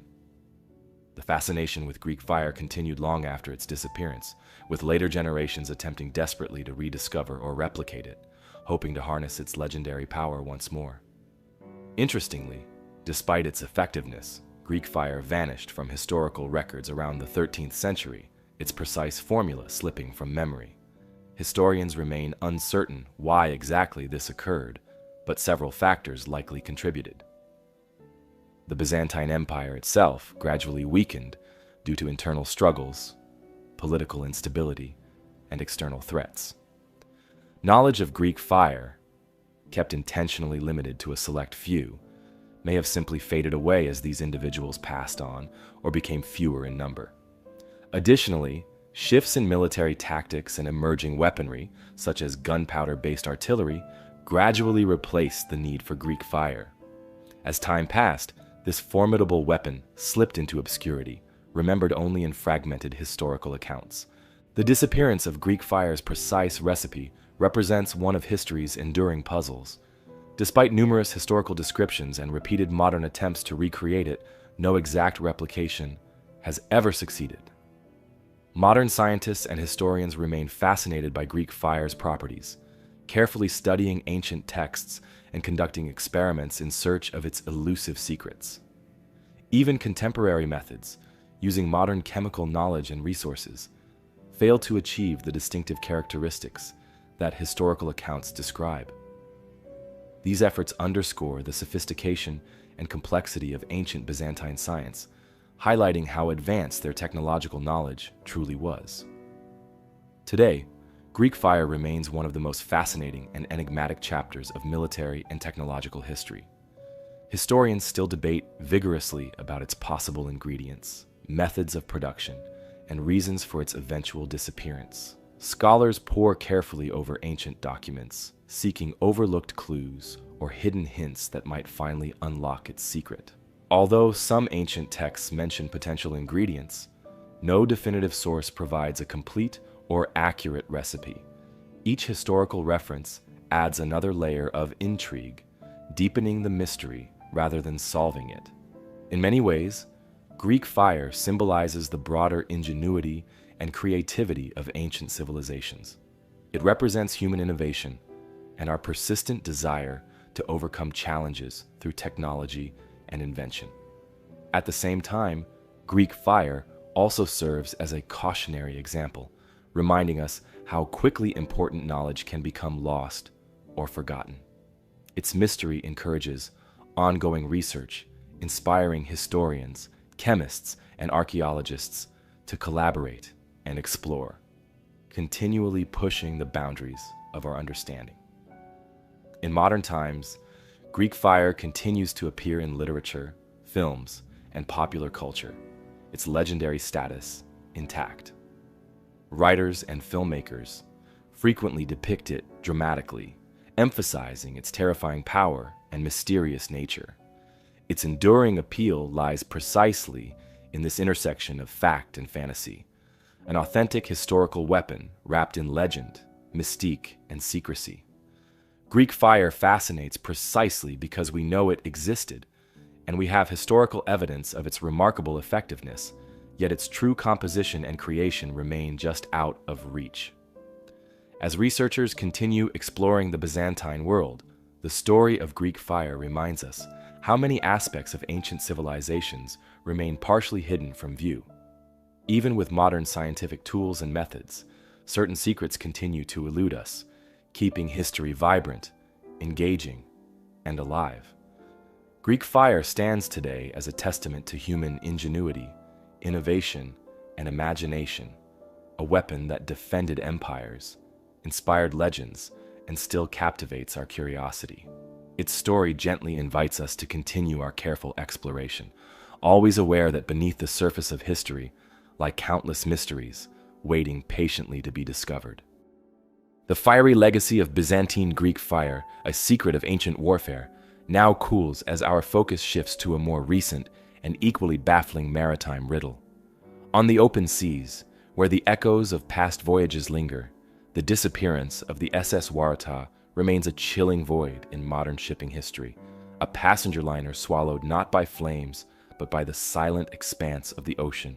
In the early 1900s, sea travel was booming, offering a faster, more comfortable way to journey between distant lands. The SS Waratah, built by Barclay Curle and Company of Glasgow and operated by the Blue Anchor Line, was one such vessel. She was a grand, powerful steamship designed for long-distance voyages between Britain and Australia, carrying passengers and cargo across oceans. Named after Australia's emblematic Waratah flower, the vessel symbolized elegance, reliability, and comfort. On her maiden voyage, in November 1908, Waratah performed admirably, and passengers praised her luxurious accommodations, smooth handling, and impressive stability. Her owners proudly advertised her as an ideal vessel for travel, a blend of safety, luxury, and modern engineering. Yet, despite these promising beginnings, Waratah's story took a sudden and perplexing turn.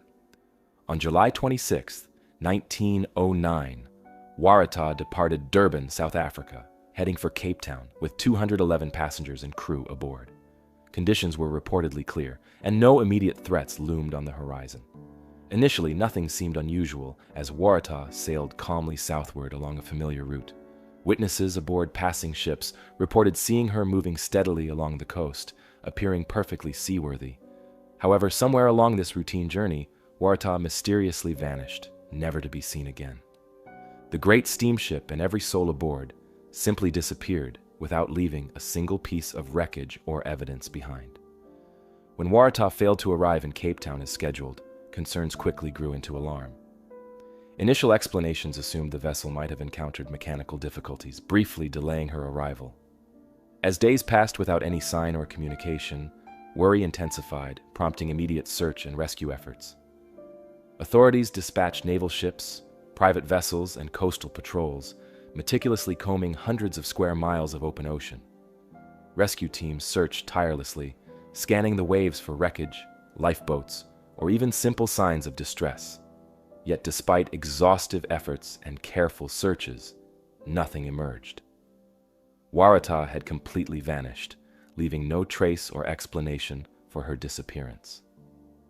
The mystery deepened further when officials began examining accounts from those who had traveled on Waratah previously.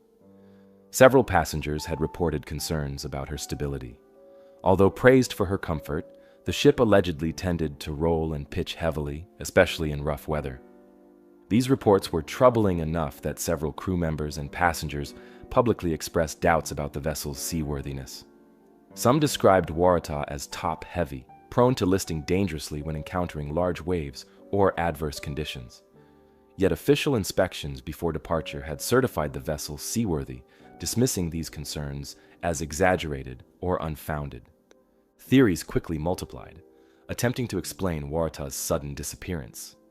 Some experts speculated she might have encountered a rogue wave, a massive swell capable of capsizing even large ships without warning.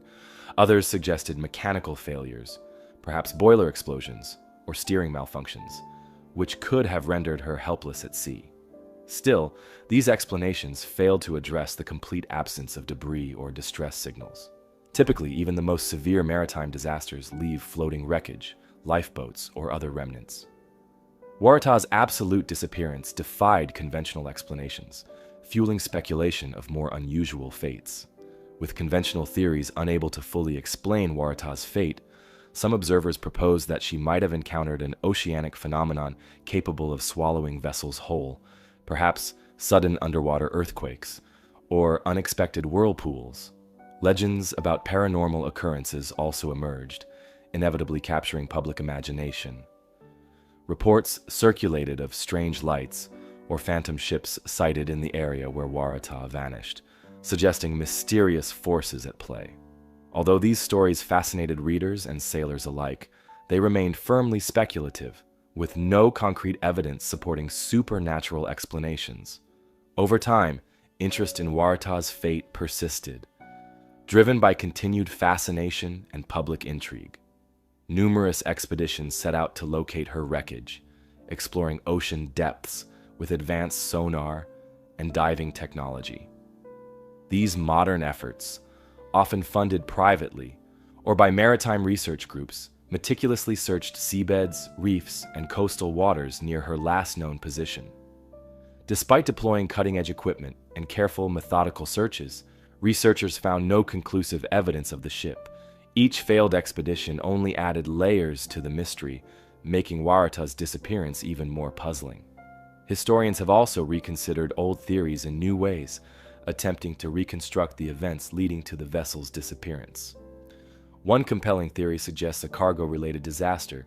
At the time, ships regularly carried heavy or hazardous cargoes, including coal, ores, or unstable chemicals.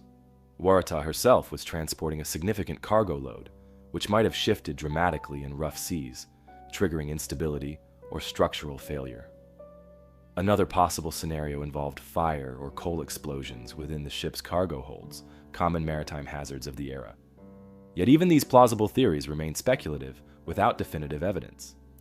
Adding complexity, some eyewitness accounts from passing ships later surfaced, claiming they saw mysterious lights or distress signals from an unidentified vessel around the time Waratah vanished. The credibility and clarity of these sightings, however, remain questionable, often conflicting or vague, providing little clarity or confirmation. The uncertainty surrounding these testimonies reflects broader challenges in solving maritime mysteries, where isolated eyewitness accounts often prove unreliable or ambiguous. Waratah's disappearance significantly impacted maritime safety regulations, prompting industry-wide discussions about ship design, stability standards, and emergency preparedness. Public scrutiny following Waratah's mysterious loss pressured shipping companies and regulatory bodies to adopt stricter guidelines for ship construction and safety procedures. In this respect, Waratah's tragic disappearance contributed to lasting changes in maritime practices, influencing modern standards designed to prevent similar tragedies. Today, Waratah remains one of maritime history's most compelling mysteries, often referred to as Australia's Titanic, given its dramatic disappearance and the scale of loss involved.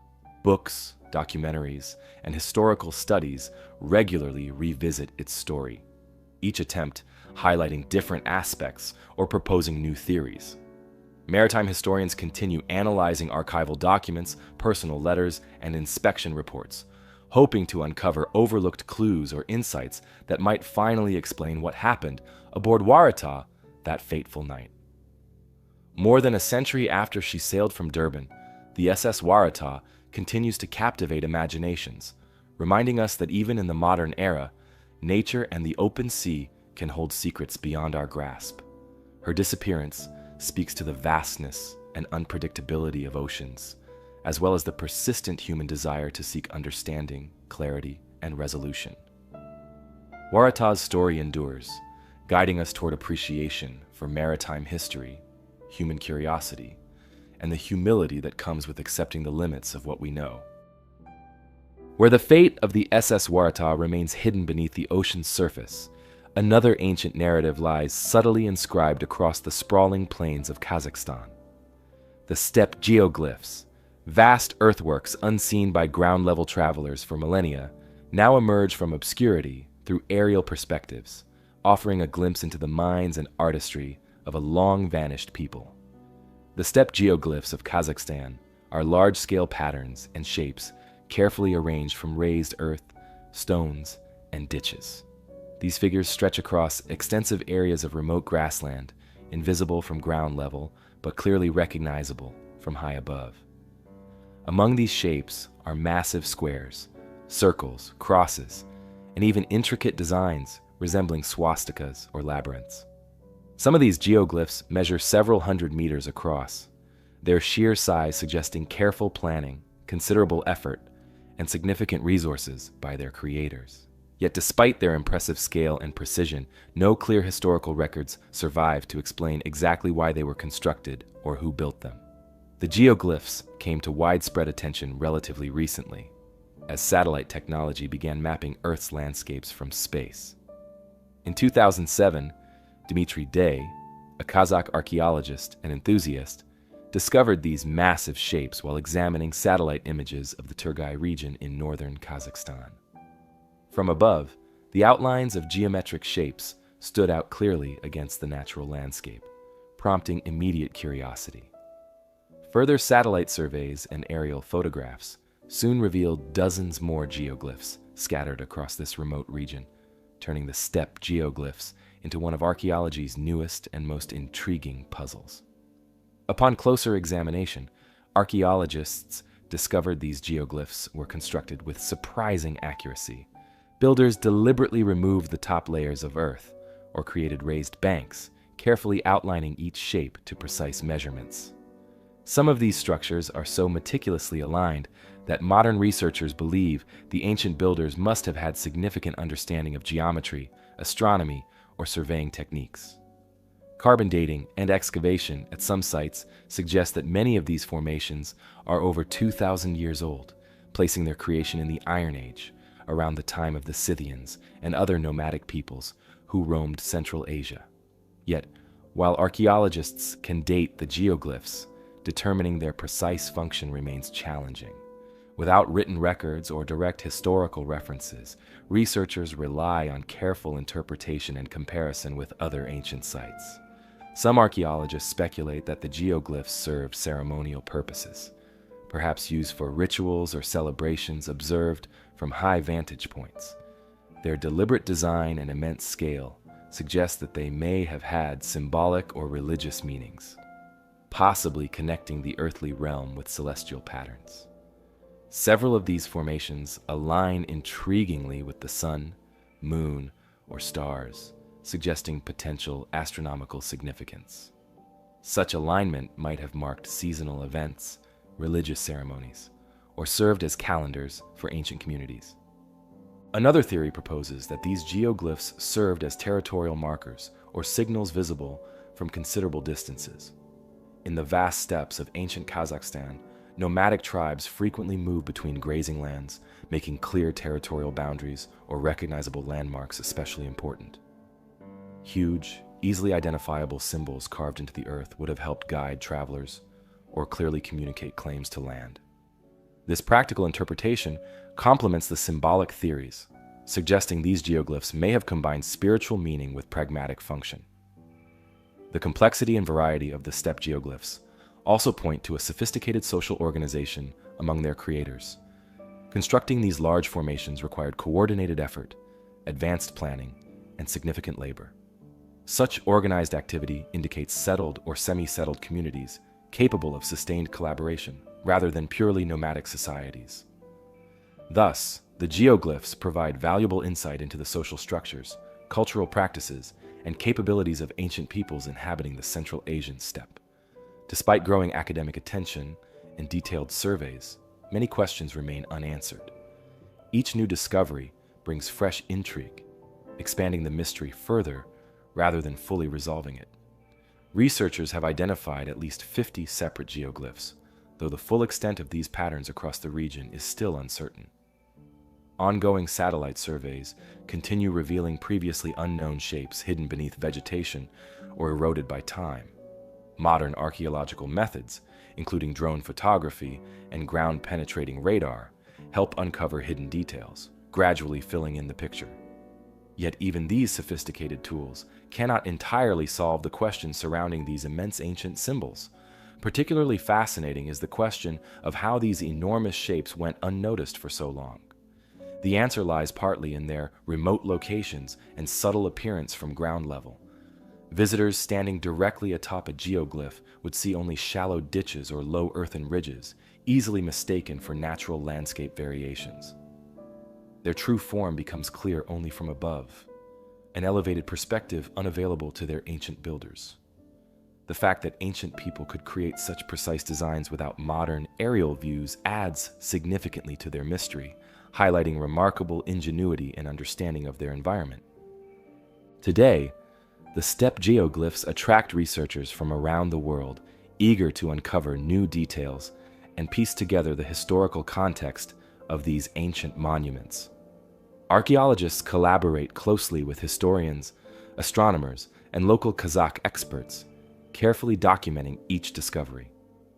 Efforts to preserve and protect these delicate structures have become essential as international awareness grows. Kazakhstan's government and local communities recognize their significance, providing resources for ongoing research, excavation, and preservation projects.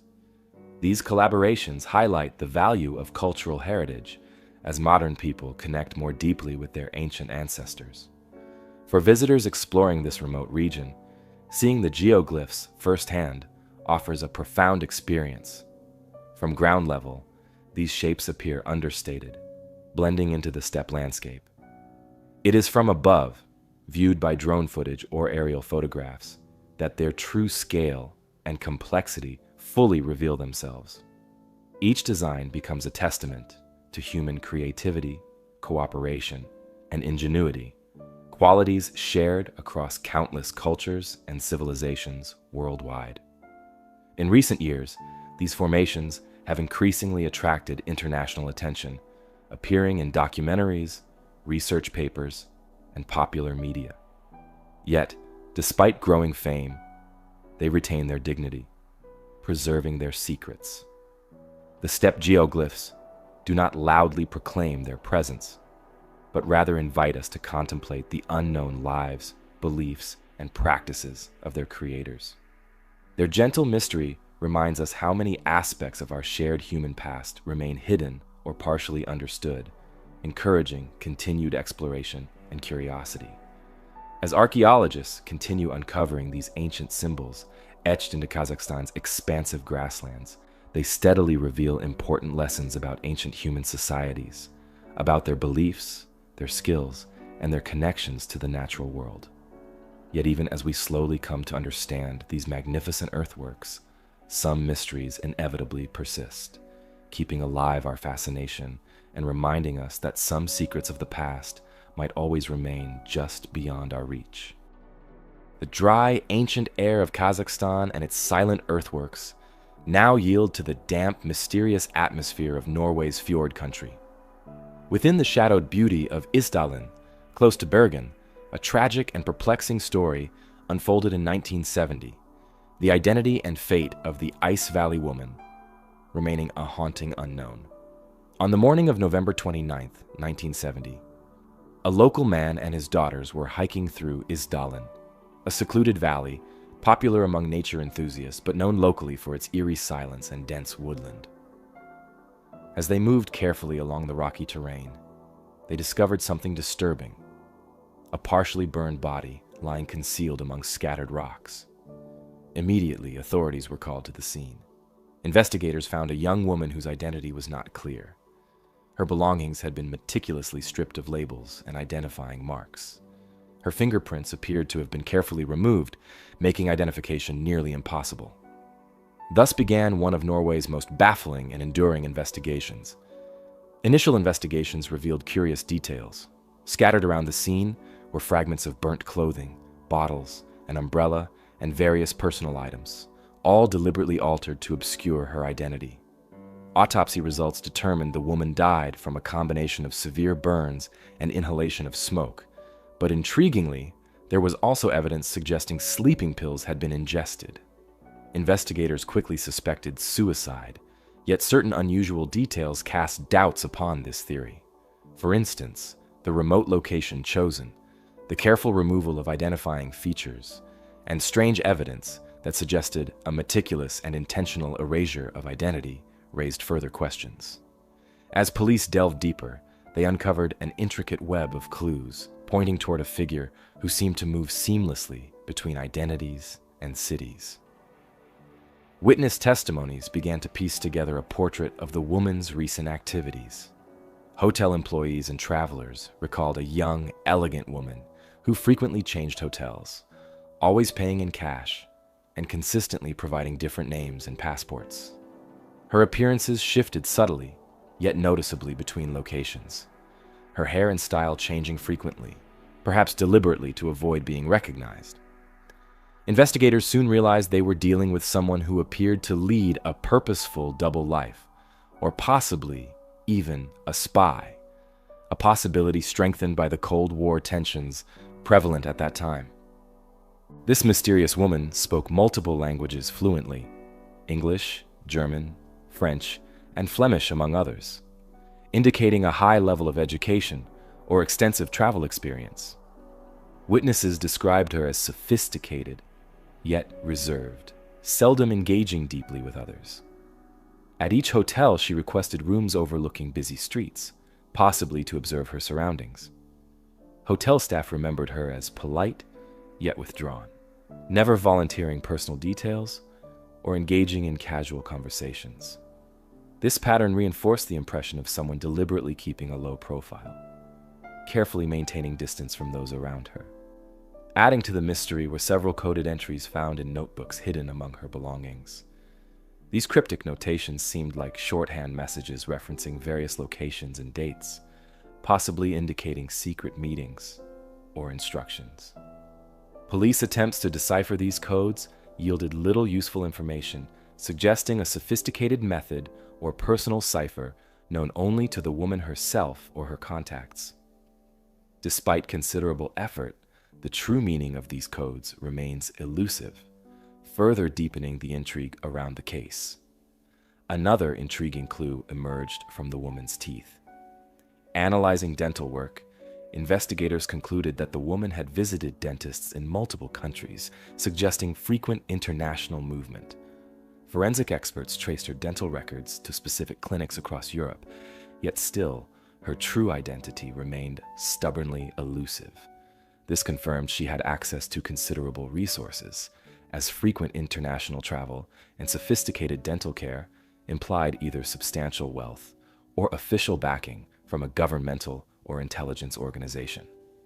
Speculations about espionage gained traction, given the historical context. During the 1960s and 1970s, Europe was a hotbed of clandestine activities, espionage operations, and secret intelligence work.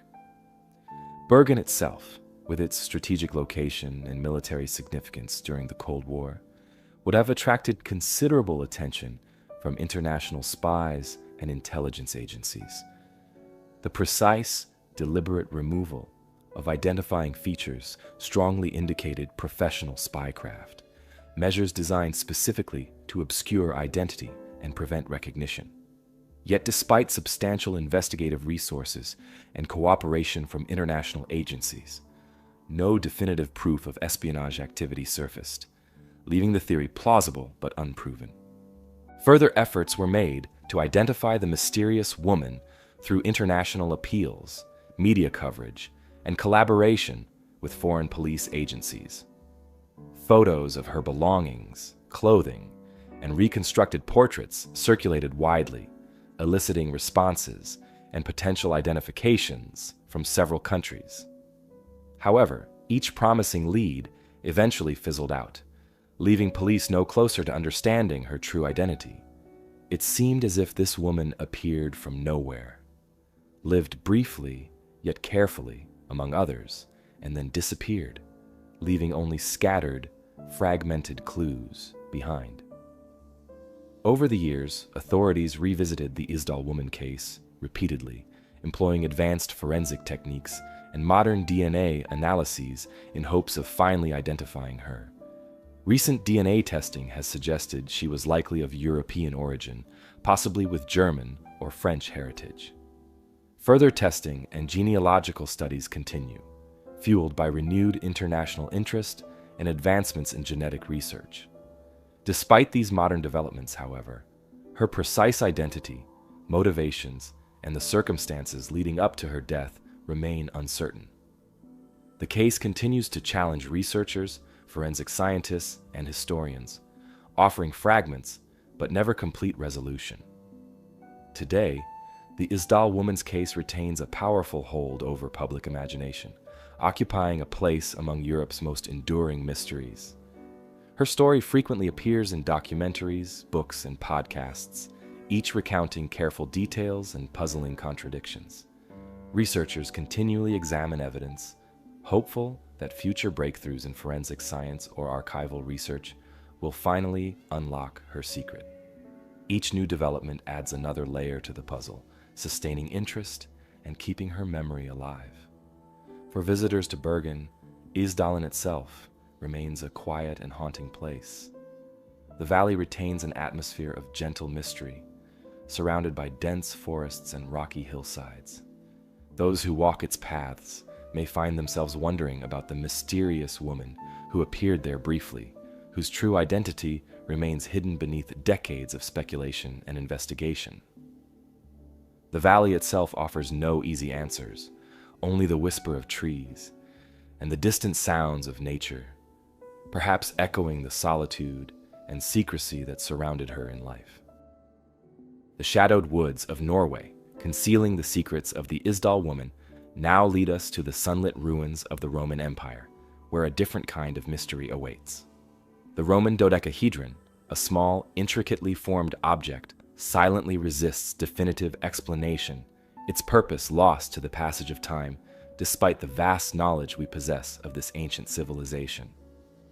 Roman dodecahedrons are small bronze artifacts, typically measuring between 4 and 11 centimeters across, carefully crafted into symmetrical shapes with 12 flat faces. Each face forms a perfect pentagon, and every corner is punctuated by a small round knob. Intriguingly, Each face also contains a circular hole of varying size, meticulously crafted, yet with no clear indication of purpose. Hundreds of these artifacts have been discovered, scattered broadly across territories once occupied by Rome, from Britain to Hungary, France, Belgium, and Germany. Their widespread geographical distribution implies these curious objects held significance or utility throughout the vast Roman Empire. Yet no historical writings or depictions of their use have ever been discovered, deepening the mystery surrounding their creation and purpose. The first Roman dodecahedron was documented nearly 300 years ago, discovered among ancient Roman remains near England. Since then, archaeologists have uncovered many more, typically found in contexts suggesting careful concealment or deliberate burial. The craftsmanship displayed in these bronze objects clearly indicates considerable skill and resources. Their precise geometry suggests an advanced understanding of mathematics and careful planning. Yet, despite their quality and frequency, Roman records remain frustratingly silent about these objects. Historians have examined countless Roman texts and documents, seeking references or descriptions, yet have found none. This silence has only increased their allure and mystery, prompting numerous theories attempting to explain their existence. One theory suggests Roman dodecahedrons served as measuring instruments. Researchers exploring this idea have noted their symmetrical shape and carefully varied holes might indicate devices for gauging distances or sizes, possibly related to military or engineering purposes. Soldiers and surveyors in ancient Rome frequently required precision measurements for roads, buildings, and fortifications. The dodecahedrons, in theory, could have been sophisticated measurement tools used by engineers or craftsmen to standardize distances or calibrate equipment.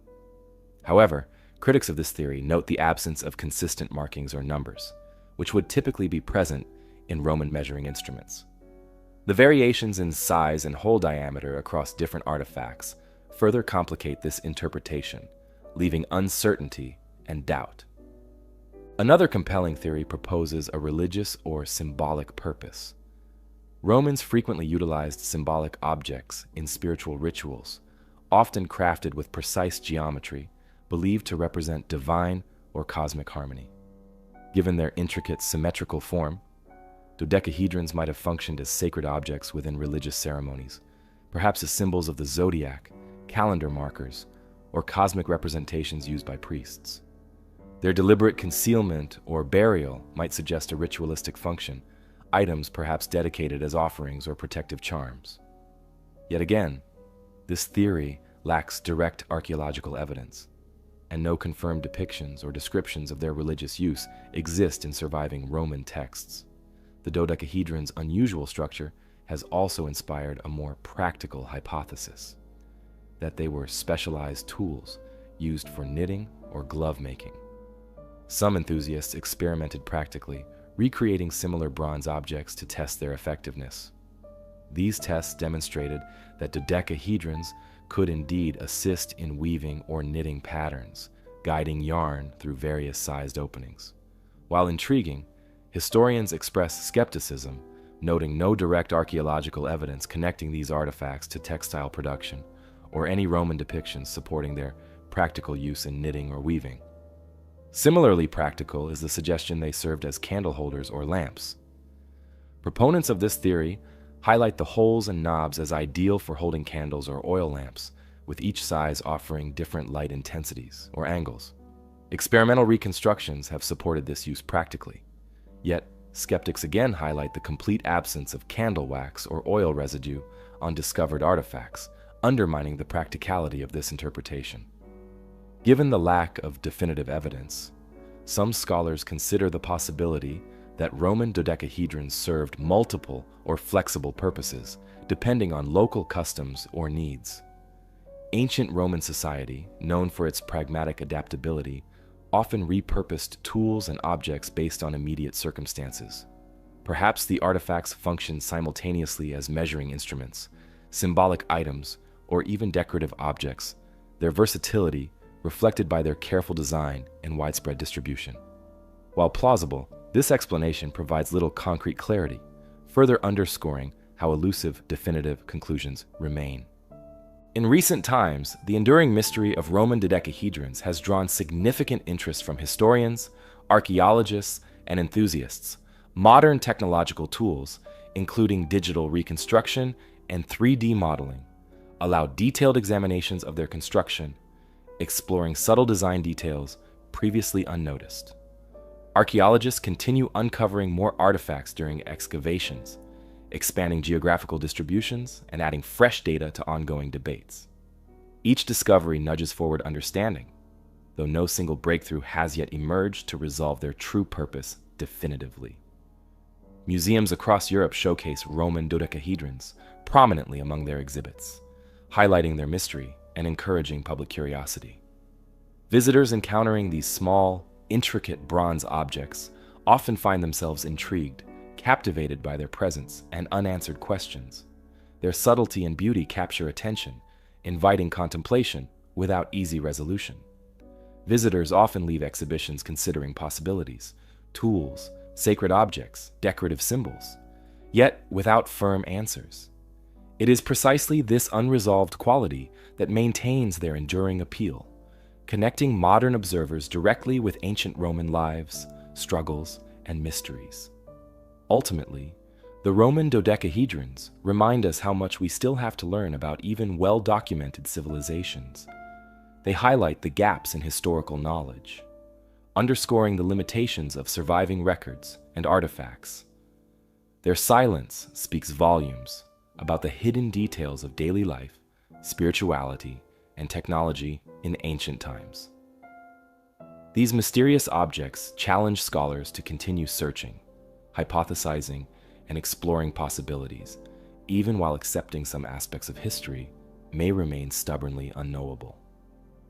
As archaeologists continue unearthing new examples and historians carefully analyze ancient texts and artifacts, the Roman dodecahedron's mystery remains.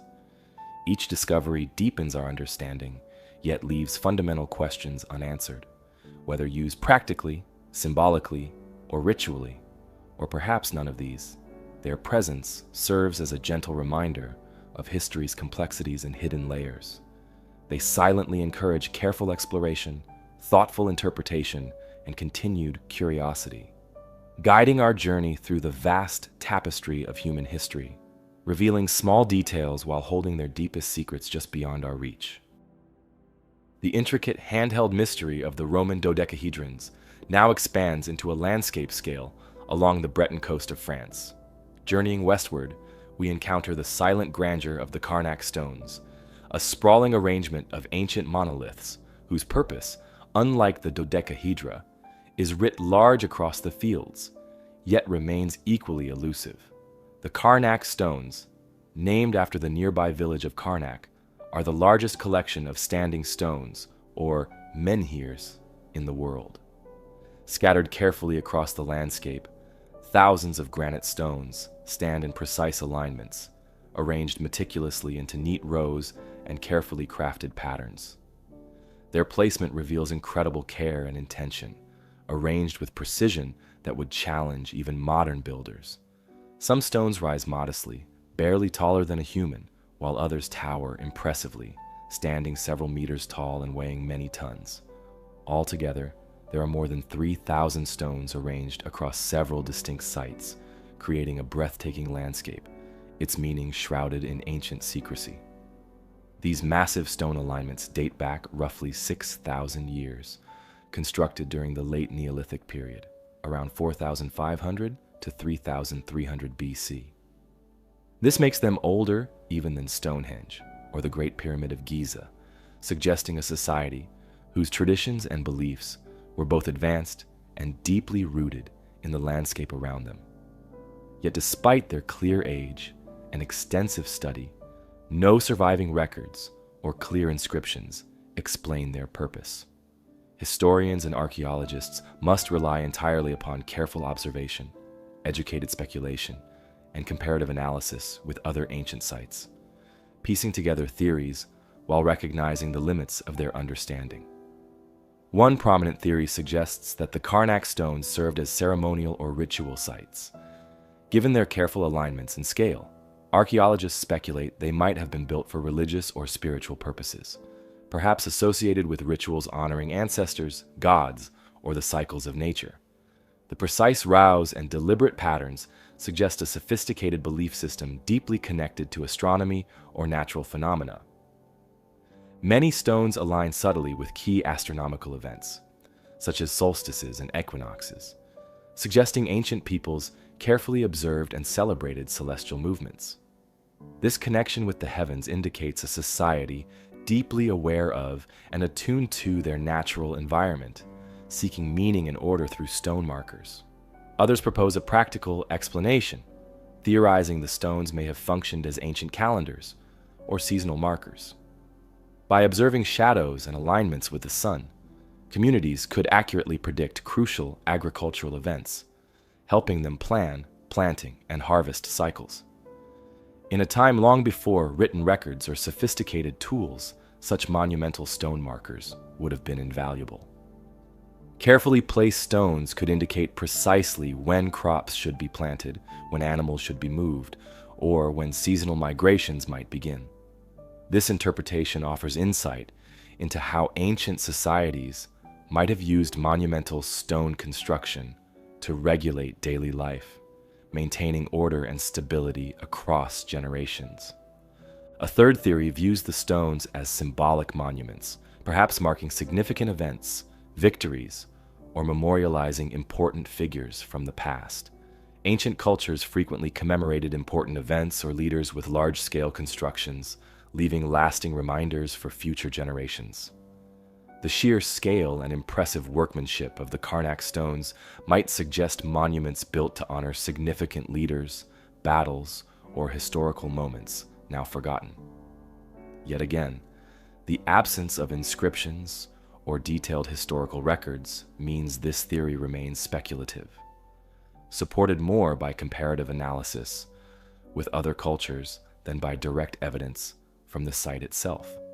Despite extensive archaeological research, the original builders of the Karnak stones remain unknown.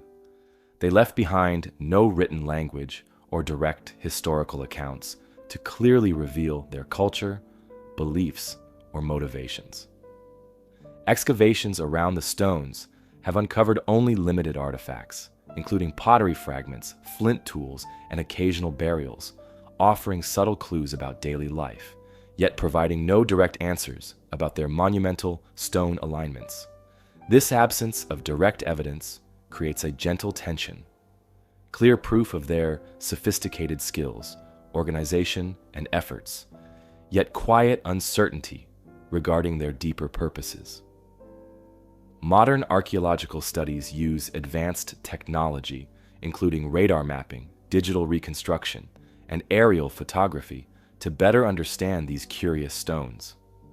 Such techniques allow researchers to analyze subtle details, uncovering hidden alignments or previously unnoticed patterns. Recent studies have suggested even more complex astronomical alignments, indicating the stone's creators possessed considerable knowledge of celestial movements. Yet, despite increasingly sophisticated methods, the central mysteries surrounding the Karnak stones remain unresolved, encouraging continued exploration and investigation. In recent decades, protective measures have increased to safeguard these delicate structures from erosion, vandalism, or accidental damage. Access to some areas is carefully controlled, ensuring visitors experience the stones respectfully, maintaining their quiet dignity. Local guides offer detailed explanations and thoughtful interpretations, encouraging visitors to consider various theories without presenting definitive conclusions. This balanced approach respects the complexity and uncertainty surrounding their history, preserving their mystique. Where the Karnak stones stand as monumental testaments to the engineering and perhaps spiritual beliefs of a prehistoric people, the Quimbaya civilization of Colombia left behind a more delicate yet equally thought-provoking legacy in gold. Among their exquisite craftsmanship, the Quimbaya airplanes offer a unique puzzle, their aerodynamic forms hinting at knowledge or artistic vision that continues to intrigue. Discovered during archaeological excavations in the late 19th and early 20th centuries in Colombia's Quindío region, these artifacts are small, delicate, and intricately crafted. Made from solid gold, they date from around 500 to 800 AD, a time when the Quimbaya civilization flourished, known widely for their exceptional metalworking skills. The Quimbaya culture was sophisticated, thriving on agriculture, trade, and elaborate craftsmanship, producing beautiful gold jewelry, ornaments, ceremonial objects, and ritualistic artifacts. Yet among their richly detailed creations, these peculiar golden figurines stood out immediately due to their intriguing appearance. Carefully shaped, aerodynamic forms with symmetrical wings and tail-like features reminiscent of airplanes. Each of the Quimbaya airplanes measures only a few centimeters in length, crafted with precision and care. At first glance, many appear bird-like or insect-like, typical motifs often employed in pre-Columbian art to represent natural forms.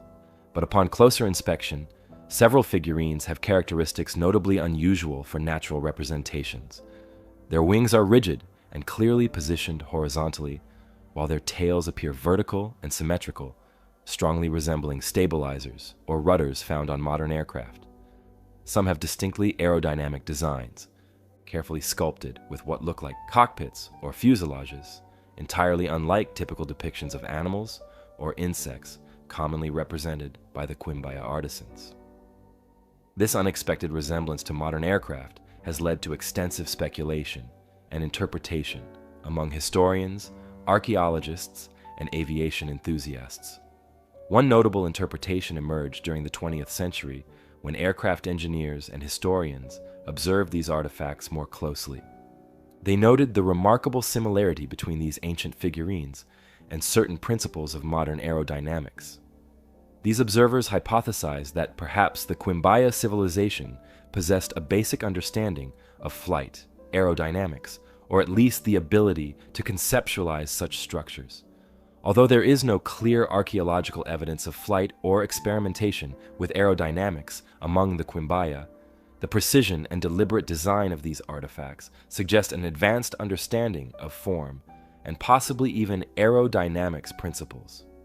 Intrigued by this theory, researchers conducted practical experiments to test the potential aerodynamic capabilities of scaled-up replicas of the Quimbaya figurines. In 1994, German aeronautical engineers created larger models based precisely on the dimensions and proportions of the original artifacts. Remarkably, these scaled-up models proved capable of stable and controlled flight when equipped with modern engines and propellers. This practical demonstration further fueled speculation that the original figurines might indeed represent ancient concepts or symbolic ideas of flight, or at least an awareness of aerodynamic principles. Yet, despite these intriguing experiments, no clear historical records or archaeological evidence has yet been uncovered to confirm actual flight experimentation among the ancient Quimbaya. An alternative perspective suggests that these figurines may not depict aircraft at all, but rather stylized representations of birds, fish, insects, or other animals that the artisans observed in their natural environment. Many experts maintain that the Quimbaya were skilled artists who interpreted and stylized animals creatively, possibly combining features from multiple creatures to form symbolic or ritualistic representations. According to this viewpoint, the airplane-like features are coincidental, reflecting artistic imagination rather than intentional aerodynamic design. Indeed, many other Quimbaya gold artifacts depict highly stylized animals and mythical creatures, indicating a cultural tendency towards imaginative interpretation and symbolic expression. Yet the precise nature of these figurines remains uncertain, largely because the Quimbaya civilization itself remains somewhat mysterious. Though clearly advanced in their artistic and metallurgical techniques, they left behind few written records or detailed depictions of their daily lives and cultural practices. Much of what we understand about the Quimbaya comes from archaeological evidence, gold artifacts, pottery fragments, tools, and burial sites, providing only partial glimpses into their complex society. This absence of direct historical documentation leaves room for multiple interpretations and continued speculation about their precise intentions, symbolism, and inspirations. Today, the Quimbaya airplanes are displayed in various museums worldwide, drawing steady interest from historians, archaeologists, aviation experts, and curious visitors alike. Their intriguing appearance and compelling mystery have captured public imagination, leading to popular discussions and numerous theories, including speculative ones suggesting possible ancient alien interactions or advanced lost technologies. While these theories generally lack direct evidence and remain controversial, their persistence reflects the strong fascination these small golden figurines hold within popular culture. Academically, researchers continue exploring these artifacts through detailed examinations, comparative analyses with similar objects from other cultures, and broader studies into pre-Columbian symbolism and metallurgy. Some experts emphasize the importance of understanding these figurines within their broader cultural context, encouraging consideration of symbolic interpretations rooted in Quimbaya, spiritual beliefs, mythology, or ritual practices. Understanding the figurines in context, they argue, may reveal deeper insights into how the Quimbaya viewed their world, nature, and perhaps the concept of flight as metaphorical or spiritual, rather than literal. Ultimately, despite careful analysis and extensive scholarly debate, the Quimbaya airplanes remain a compelling puzzle. Whether intentional depictions of aerodynamic structures, imaginative representations of natural creatures, or symbolic objects infused with spiritual meaning, they continue to intrigue and provoke thoughtful investigation. Scholars strive to understand these artifacts within the context of ancient Quimbaya life, culture, and beliefs, always acknowledging the limits of available evidence and the potential for new discoveries. Museums and researchers treat these artifacts with great care, recognizing their historical value and cultural significance. Exhibitions showcasing the Quimbaya airplanes offer visitors an opportunity to view them closely, to marvel at the artisanship involved, and to engage with the enduring mystery they represent. Interpretative displays provide context, presenting various theories objectively, allowing visitors space to consider different possibilities and form their own perspectives. In the broader narrative of human history, the Quimbaya airplanes highlight our enduring fascination with ancient ingenuity and our curiosity about the unexplained.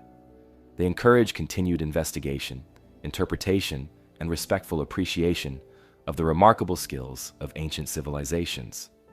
These artifacts stand powerfully as reminders that human creativity and imagination have long stretched beyond practical limits, exploring complex ideas and concepts, whether symbolic, spiritual, or rooted in careful observation of the natural world. While definitive explanations for these unique golden figurines may remain elusive, their presence enriches our understanding of ancient peoples, inviting us to keep questioning, exploring, and appreciating the mysteries of the past. Moving now to the island of Crete, cradled in the azure waters of the Mediterranean, this island holds a linguistic mystery that has persisted for generations. Linear A. Unlike the debated interpretations of Colombia's Quimbaya figurines, this ancient Minoan script presents a more fundamental barrier to understanding, a language whose sounds and meanings remain locked within its elegant symbols. Discovered over a century ago, Linear A has intrigued and confounded historians and linguists ever since. Unearthed primarily in ancient ruins scattered across Crete and nearby islands, these clay tablets bear rows of carefully inscribed symbols, forming a writing system distinct from anything previously known. The script is visually similar to Linear B, a later system used by the Mycenaean Greeks, which has been successfully deciphered. However, despite clear similarities, Linear A has resisted all attempts at translation, leaving its meaning hidden beneath the careful markings of ancient hands. Archaeologists have found these intriguing tablets primarily in palace archives, storerooms, and places of religious significance, indicating their importance to Minoan society. Dating from around 1800 to 1450 BCE, Linear A represents one of Europe's earliest written languages, predating Classical Greek by centuries. Yet despite their evident historical value, researchers have struggled to identify even basic vocabulary, grammar, or sentence structure, largely because no bilingual inscriptions or clear references exist to guide interpretation. Each symbol, each carefully etched line, challenges modern scholars, offering tantalizing hints but no definitive answers. The Minoan civilization itself provides some context for the script. Emerging around 3000 BCE, this society became remarkably advanced, developing complex architecture, sophisticated artwork, and extensive trading networks reaching across the ancient Mediterranean. The grand palaces of Knossos, Phaistos, and Malea stand as impressive testaments to Minoan ingenuity and prosperity. Within these palaces, vibrant frescoes portray detailed scenes of daily life, religious ceremonies, and natural wonders, indicating a rich cultural and spiritual tradition. Yet, without understanding Linear A, historians must rely entirely on these visual clues and archaeological finds to piece together the story of this intriguing civilization. Linear A tablets typically appear as administrative records, with neat rows of symbols, presumably representing commodities, names, numbers, and perhaps locations. Scholars speculate these tablets recorded economic transactions, inventories, or resource management, an essential aspect of an organized and prosperous society. Other tablets, however, seem to contain more elaborate inscriptions, possibly religious or ceremonial in nature, suggesting a deeper cultural or spiritual significance. Without translation, the exact content and context remain uncertain, yet their meticulous creation and careful storage within palace complexes underscore their importance to the Minoan people. Numerous theories have emerged regarding the possible language encoded by Linear A. Some linguists propose it represents an early form of Greek or a related Indo-European language. Others suggest it belongs to an entirely different linguistic family, perhaps Semitic or Anatolian, reflecting Crete's central position within Mediterranean trade networks. Still, others believe Linear A records a language completely isolated and unique, spoken nowhere else, thus complicating efforts to decode it. Each theory presents its own set of challenges, further complicating the already difficult task of unraveling the script. A breakthrough moment came when Linear B was deciphered in the early 1950s by British architect and linguist Michael Ventris. Linear B tablets, later than Linear A, proved to encode an early form of Greek. Encouraged by this success, researchers initially believed that decoding Linear A would swiftly follow. However, decades of research and numerous attempts at translation yielded little progress. Although the two scripts share many symbols, their underlying languages appear significantly different. Linear B's successful translation provided valuable clues, but ultimately failed to unlock the deeper mystery of Linear A itself. Despite ongoing difficulties, researchers continued to examine Linear A with great care, employing modern technologies and computational analyses in hopes of finally deciphering its secrets. Digital databases, artificial intelligence, and comparative linguistic analyses have become essential tools in the ongoing quest for understanding. Researchers use these modern methods to identify patterns, frequencies, and possible linguistic structures hidden within the symbols. While significant breakthroughs have yet to occur, these technological approaches have gradually advanced our understanding, providing incremental insights and hope for eventual decipherment. Additionally, archaeological excavations continue to uncover new Linear A inscriptions, steadily increasing the available data. Recent discoveries on Crete and other Aegean islands add to the corpus of known tablets, allowing linguists to conduct more detailed analyses. Each new tablet offers another small piece of the puzzle, potentially providing the crucial link needed to bridge gaps in understanding. The hope remains that a bilingual inscription, one containing Linear A alongside a known language, might yet emerge from the earth, finally providing the long-awaited key to decipherment. The persistent mystery surrounding Linear A also highlights the significance of writing itself as a tool for preserving culture, knowledge, and identity. While its precise meaning remains hidden, Linear A's very existence underscores the advanced capabilities of the Minoans, demonstrating their ability to record and manage complex societal activities through written language. These tablets stand as tangible evidence of intellectual achievement, showcasing the ingenuity and sophistication of an ancient civilization whose words remain silent to us today. Researchers and historians maintain cautious optimism about future decipherment efforts, recognizing the possibility that ongoing studies or future discoveries could eventually unlock the script. Each tablet, carefully cataloged and analyzed, holds potential clues waiting to be discovered.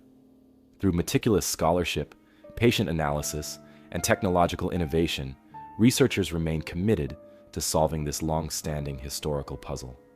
The decoding of Linear A would profoundly impact our understanding of ancient Mediterranean cultures, revealing insights into the daily lives, beliefs, economic systems, and interactions of one of history's most fascinating civilizations. Now transforms into a visual and tactile curiosity as we arrive in the sun-drenched lands of Egypt. The Disk of Sabu, a peculiar artifact resting in the silence of an ancient tomb, invites a different kind of investigation, one that seeks to understand its purpose, not through language or numbers, but through its unique and one-of-a-kind design. Discovered in 1936 by Egyptologist Walter Bryan Emery in the tomb of Prince Sabu, a high-ranking official from the early days of ancient Egypt's first dynasty around 3000 BCE, this disk immediately stood out among typical funerary artifacts. Crafted from a single piece of schist, a fragile, carefully worked stone, the Disk of Sabu resembles no other object from the Egyptian archaeological record. With its 3 symmetrically curved lobes radiating from a central hub, the disk exhibits an appearance strikingly modern, almost machine-like, as though it belonged in a technological context far beyond its ancient origins. Measuring roughly 61 centimeters in diameter, the disk displays a precision in craftsmanship that suggests considerable skill, patience, and intention. Each lobe is thin, evenly shaped, and carefully smoothed, demonstrating technical mastery uncommon for its historical period. The central hub of the disk includes a neatly bored circular hole, indicating it might have been mounted onto another object, perhaps spinning or turning around an axis. Yet, despite clear evidence of thoughtful engineering and meticulous care, the disk provides no obvious clues about its intended function.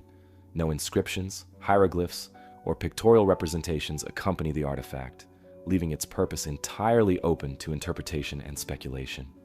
Since its discovery, historians and archaeologists have proposed numerous theories attempting to explain the disk's unusual form and function. Some suggest it might have served a ceremonial or symbolic purpose, possibly connected with ancient Egyptian religious rituals or funerary practices. Given its discovery within the tomb of an important figure, it could have represented status, prestige, or spiritual significance, possibly symbolizing the cyclical nature of life and death, or serving as a symbolic representation of cosmic order. Yet, despite extensive consideration, no clear parallels exist within known Egyptian symbolism, and the disk's precise role in any religious ceremony remains speculative at best. Another theory, proposed by researchers intrigued by its strikingly mechanical appearance, suggests the disk could have been part of an early technological device or mechanical apparatus. Its symmetrical shape and central hole evoke modern impellers, flywheels, or propeller-like components, leading to speculation that it might have functioned as part of a primitive machine or tool. Some researchers have considered the possibility that the disk belonged to an early water pump or irrigation mechanism, potentially designed to channel water or assist in agricultural practices crucial to ancient Egyptian life. Yet this theory faces challenges due to the delicate nature of the schist stone, which would have been fragile and unsuitable for heavy-duty mechanical use. The fragility and precise crafting of the disk further fuel curiosity. Schist, the material chosen by its ancient maker, breaks easily under pressure, suggesting the disc was never intended for rough or frequent practical use. Its creators clearly invested significant effort, skill, and resources in crafting this delicate object, indicating the disc held special value, perhaps ceremonial or symbolic, rather than strictly practical. This tension between the disc's practical shape and impractical material deepens the mystery surrounding its creation, purpose, and ultimate significance to the society that made it. Adding complexity, archaeological context offers little clarity. Prince Sabu's tomb contained numerous artifacts, traditionally associated with burial, pottery, jewelry, ritual objects, each easily identified and understood within their historical context. In contrast, the Disc of Sabu appears entirely isolated, unrelated to these familiar objects, distinct in its appearance and form. Archaeologists carefully examining the tomb have found no obvious clues explaining why such a unique object would have been included among traditional funerary items, leaving historians and archaeologists with an enduring mystery. In recent decades, alternative and speculative theories have emerged, reflecting the disc's intriguing appearance and unanswered questions surrounding it. Some theories, reaching far beyond conventional archaeology, suggest the Disc of Sabu may represent evidence of advanced or lost ancient technologies. These interpretations propose that ancient Egyptians might have possessed sophisticated mechanical knowledge, now forgotten, capable of producing complex machines or even harnessing early forms of energy. While captivating the public imagination, these speculative theories generally lack direct archaeological evidence and remain largely outside mainstream historical discourse. Today, the Disc of Sabu resides within the Egyptian Museum in Cairo, displayed prominently among Egypt's most treasured artifacts. Visitors and researchers alike encounter the artifact with curiosity and wonder, struck by its modern appearance, careful construction, and stubbornly hidden purpose. Museum curators offer cautious explanations, acknowledging its unusual nature and ongoing debate about its significance while avoiding definitive claims unsupported by evidence. Interpretative materials typically present the disc openly as an ongoing archaeological puzzle, encouraging visitors to appreciate its mystery and historical significance without overstating what remains unknown. Efforts to understand the disc continue, employing modern investigative methods and technology to shed new light on its possible functions. Researchers now use digital imaging, computer modeling, and comparative archaeological analyses to explore the disc's potential uses, contexts, and symbolism more deeply. Experimental archaeology, involving precise replicas made from stronger materials, allows researchers to test practical theories, assessing whether the disc's unusual form could function effectively as part of mechanical devices or other practical applications. These approaches produce intriguing insights, although definitive explanations remain elusive. Despite persistent investigation, the Disc of Sabu maintains its status as an intriguing historical anomaly, challenging assumptions about ancient Egyptian capabilities, knowledge, and innovation. It serves as a gentle reminder that ancient civilizations may have possessed creative insights, technological understanding, or symbolic beliefs currently unknown or misunderstood. Each careful examination, each new interpretation, moves our understanding forward, yet the disc consistently resists simple categorization or easy explanation. As historians, archaeologists, and enthusiasts continue exploring its enigmatic form, the Disc of Sabu highlights the complexity of ancient human societies and the gaps in historical understanding that persist despite careful scholarship. It remains a fascinating artifact precisely because it defies straightforward interpretation, inviting ongoing study and appreciation. The disc embodies humanity's enduring curiosity about the past, encouraging thoughtful speculation, cautious investigation, and respectful acknowledgement of history's unresolved puzzles.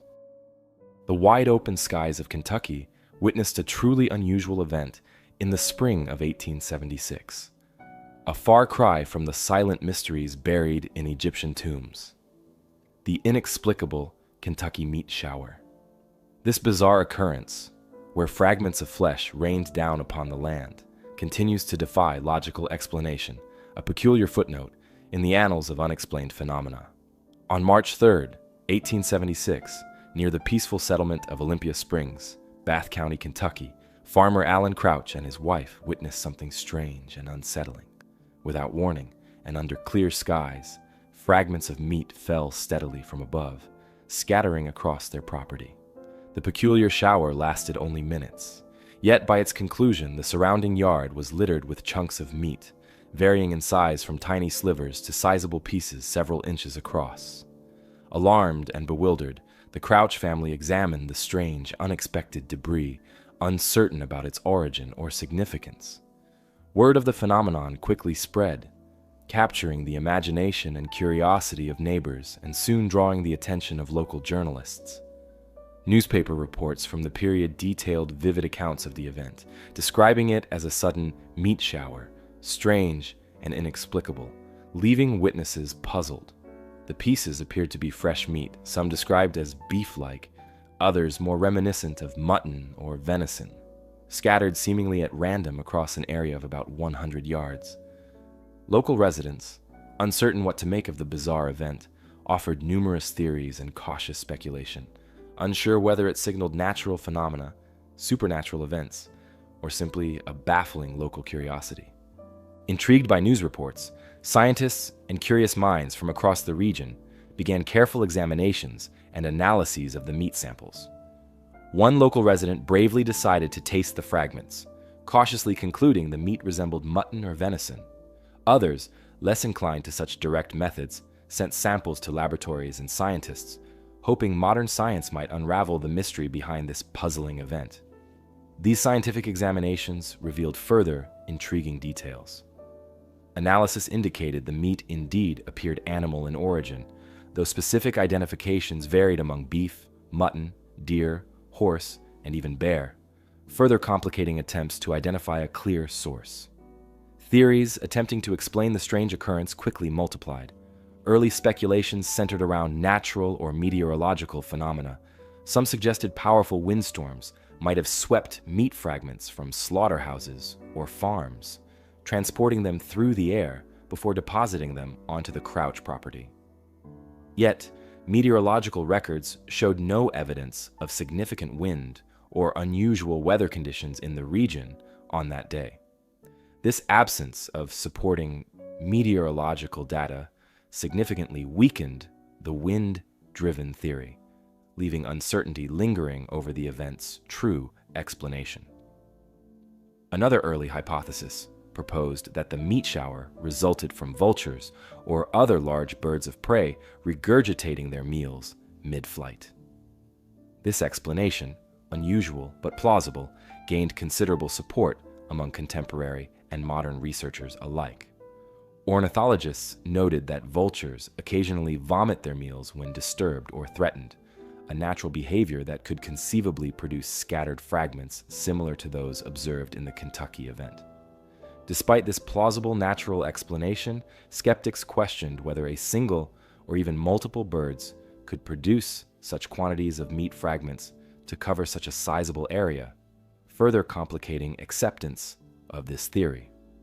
Intriguingly, more speculative and imaginative theories also emerged, capturing popular attention and lending the Kentucky meat shower a place within local folklore and public imagination. Some suggested supernatural explanations, interpreting the event as divine intervention, omens, or signs from higher powers. While these interpretations lacked scientific credibility, they reflected broader cultural attitudes and superstitions prevalent in rural communities of the period. The idea of a sudden, inexplicable event from the sky naturally lent itself to interpretations beyond straightforward science, fueling imaginative tales and speculations. Despite ongoing fascination, scientific interest in the event gradually diminished after initial analyses failed to yield clear or definitive explanations. Over time, the Kentucky meat shower settled into the realm of historical curiosity, an odd and intriguing anecdote preserved within folklore, historical records, and local storytelling traditions. The incident resurfaced occasionally in popular culture, referenced by writers, journalists, and curious minds, fascinated by the unexplained, but without fresh evidence or compelling theories. The event receded into the background of history. In recent decades, however, the Kentucky meat shower has experienced renewed interest among historians, researchers, and enthusiasts of unusual historical phenomena. Modern investigative techniques, including digital analysis of historical records and advanced biological testing of preserved meat samples, offer potential avenues for deeper understanding. Yet, the scarcity of original samples and reliable documentation from the 19th century presents significant obstacles, limiting contemporary efforts at definitive scientific resolution. Nevertheless, the Kentucky meat shower continues to capture imaginations, highlighting human curiosity about unexplained phenomena and historical mysteries. The event represents a fascinating intersection between history, folklore, and science, embodying the persistent human desire to understand unusual or unexpected occurrences. While the true explanation might forever elude definitive confirmation, the story itself provides valuable historical insight into how communities respond to unexplained phenomena, weaving folklore, science, and speculation into the fabric of local and national culture. The story's persistence within American folklore demonstrates the lasting appeal of unexplained mysteries, reflecting broader cultural fascinations with events that challenge conventional understanding. The Kentucky meat shower serves as a gentle reminder of history's capacity to surprise, confound, and inspire thoughtful curiosity, reminding us that even in a world increasingly understood through science and technology, mysteries persist, inviting continued exploration and imagination. As time progresses, ongoing interest in the event ensures the Kentucky meat shower remains part of broader cultural conversations about unexplained historical phenomena. Academic studies, historical analyses, and popular accounts revisit the event periodically, exploring theories, speculations, and cultural interpretations. The fleeting, unsettling image of meat falling from the Kentucky sky now fades as we turn our attention to the enduring allure of ancient cartography. The antediluvian maps, with their hints of lost coastlines and forgotten lands, whisper tales of a world perceived differently by those who came long before us, prompting a reassessment of our historical assumptions. Among the most famous of these remarkable maps is the Piri Reis map, crafted in 1513 by the Ottoman admiral and cartographer Piri Reis. Rediscovered in the early 20th century within the archives of Istanbul's Topkapi Palace, this astonishing map depicts the coastlines of South America and the southernmost regions resembling Antarctica, a continent officially discovered centuries later.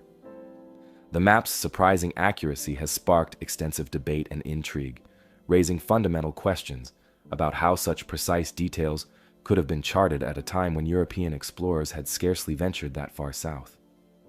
Piri Reis himself noted that he based his map upon earlier source materials, some ancient, others contemporary, compiled from multiple regions, suggesting a vast network of geographical knowledge predating his era. Scholars have long debated what these earlier sources might have been. Some propose ancient maritime civilizations, possibly Phoenician, Egyptian, or even older, who navigated distant seas long before traditionally documented voyages. Others hypothesize lost civilizations whose extensive travels and sophisticated surveying methods vanished beneath history's shifting sands, leaving only fragmented traces in obscure manuscripts and carefully guarded archives. The remarkable precision found in antediluvian maps does not end with the work of Piri Reis. Other maps from different times and places also reveal unexpected geographic detail.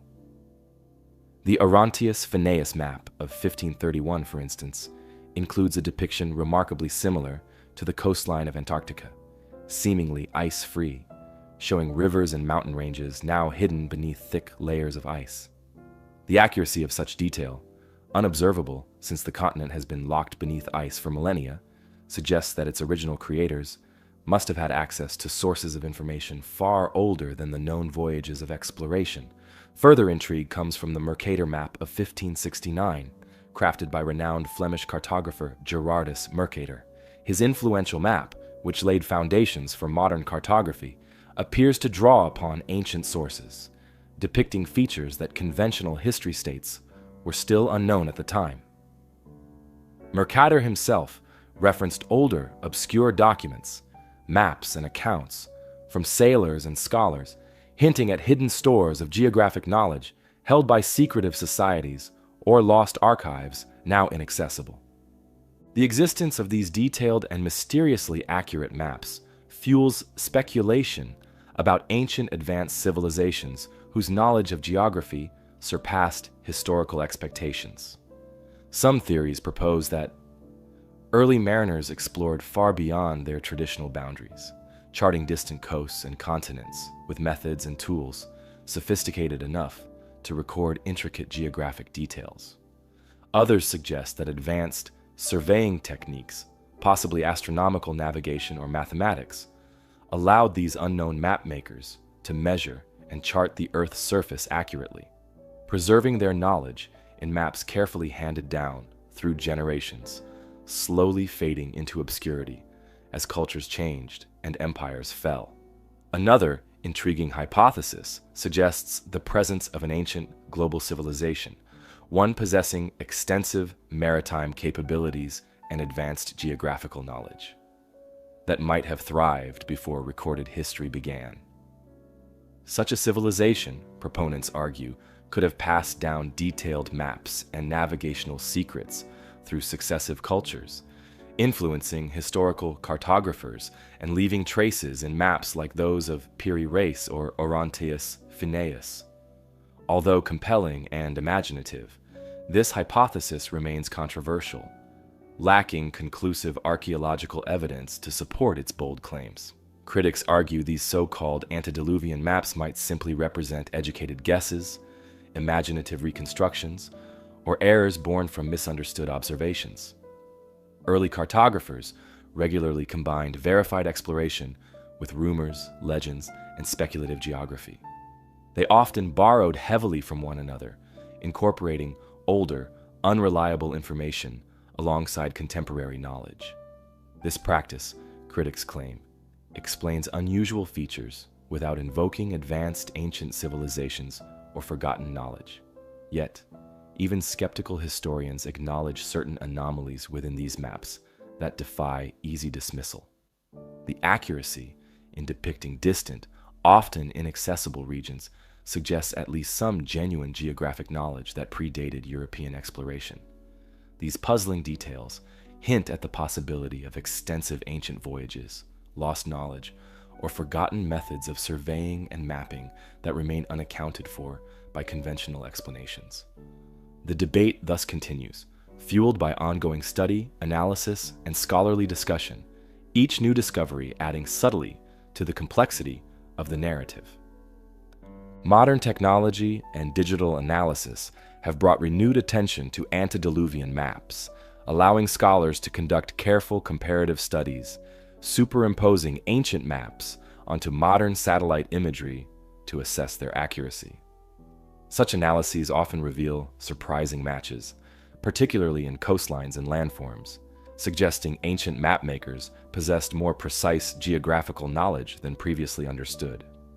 Though still debated, these findings encourage fresh inquiry and deeper examination of how ancient cultures might have acquired their cartographic skills and information.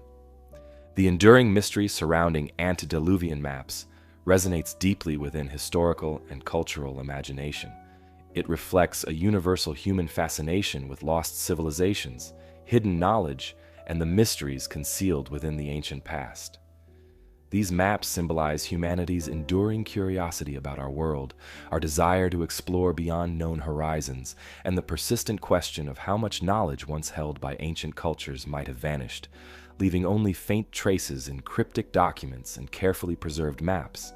Historians, cartographers, and adventurers alike continue to explore the significance of these ancient maps, recognizing their importance as historical documents, cultural artifacts, and sources of potential insight into human history and exploration. Whether representing genuine ancient geographic knowledge, imaginative speculation, or carefully crafted reconstructions, antediluvian maps challenge conventional historical narratives, inviting ongoing curiosity and careful scholarship. In the end, the true origins and explanations behind these maps may remain unknown. Yet their existence continues to inspire exploration, encouraging modern observers to reconsider traditional assumptions about the past, ancient civilizations, and human capabilities. Antediluvian maps thus persist as enduring reminders of the complexities and unanswered questions hidden within human history, continuing to captivate imaginations and spark careful reflection about the mysteries still waiting to be revealed. Battered Bronze Age empires behind, we move forward in time and journey to the cold, wind-swept northern frontier of Roman Britain. Here, far from Rome's marble temples and bustling forums, stood a land the empire had fought hard to control, a region of dense forests, unpredictable weather, and fiercely independent tribes. And it was here, in the rugged landscape of Roman Britain, that one of Rome's most storied military units, the 9th Legion, known officially as Legionime Hispana, vanished from historical records, creating a historical puzzle that continues to intrigue scholars and historians today. The 9th Legion was no ordinary Roman force. Formed during the late Republic, it earned its reputation under Julius Caesar's command, notably in his Gallic Wars, distinguishing itself through bravery and effectiveness in battle. Following Caesar's conquests, the 9th Legion continued its service during Rome's civil wars, fighting loyally alongside Octavian, later Augustus, at the decisive Battle of Actium in 31 BCE. Their bravery and skill in these significant campaigns firmly established their formidable reputation, ensuring their place as one of Rome's elite fighting forces. In the early years of the Roman Empire, the 9th Legion was stationed across various provinces, securing peace and enforcing Roman rule in Hispania, modern-day Spain, from which it gained its name, Hispana. However, the legion's most famous posting came in 43 CE, when Emperor Claudius ordered the conquest and occupation of Britain.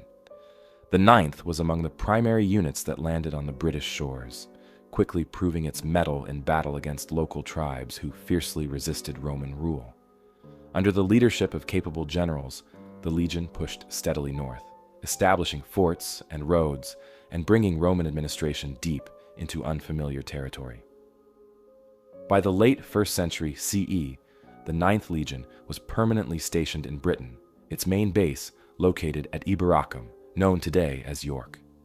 From this strategic position, the Legion maintained control over the region, suppressing revolts, building defenses, and carrying out numerous campaigns. Their presence symbolized the extent of Roman authority, bringing stability to a volatile frontier. For decades, historical records and archaeological evidence show the Legion as actively participating in the consolidation of Roman power throughout the region. Yet after the early 2nd century CE, references to the 9th Legion abruptly disappear from Roman military records and inscriptions, prompting one of history's most debated mysteries. What exactly happened to the 9th Legion remains uncertain, with historical evidence scattered and incomplete. One popular theory, often dramatized in literature and film, suggests the Legion was completely wiped out during a disastrous military campaign against local Celtic tribes, possibly in the remote territory of present-day Scotland. The scenario envisions a sudden ambush by fierce northern warriors, resulting in catastrophic losses, and the Legion's complete annihilation. This theory gained popularity through novels like Rosemary Sutcliffe's The Eagle of the Ninth, which portrays the Legion's demise in dramatic fashion, highlighting the vulnerability of even Rome's strongest forces in distant, hostile territories. Supporting this theory, some historians point to Roman historian Tacitus, who describes significant Roman losses and brutal tribal resistance in Britain during Agricola's northern campaigns around the late 1st century CE. Archaeological discoveries, such as damaged Roman military equipment and signs of conflict, further suggest intense struggles between Roman legions and local tribes. While Tacitus never explicitly states the Ninth Legion was destroyed, the lack of subsequent mentions or references strongly suggests something dramatic occurred that erased the legion from Roman military records. Yet other scholars dispute the idea of a single catastrophic event, proposing instead that the Ninth Legion was gradually reduced in strength through ongoing battles, attrition, and strategic redeployment. In this scenario, rather than being wiped out entirely, the legion might have become severely weakened, with remaining soldiers eventually reassigned to other units or transferred out of Britain altogether.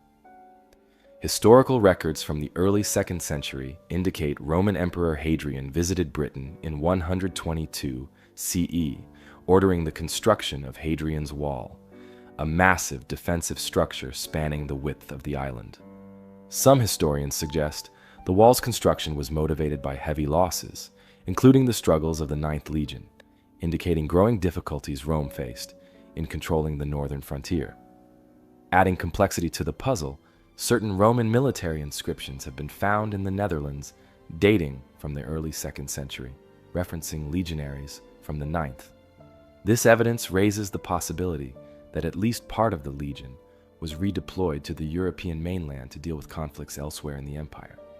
However, no further inscriptions or explicit historical references have definitively clarified the legion's fate after these scattered mentions.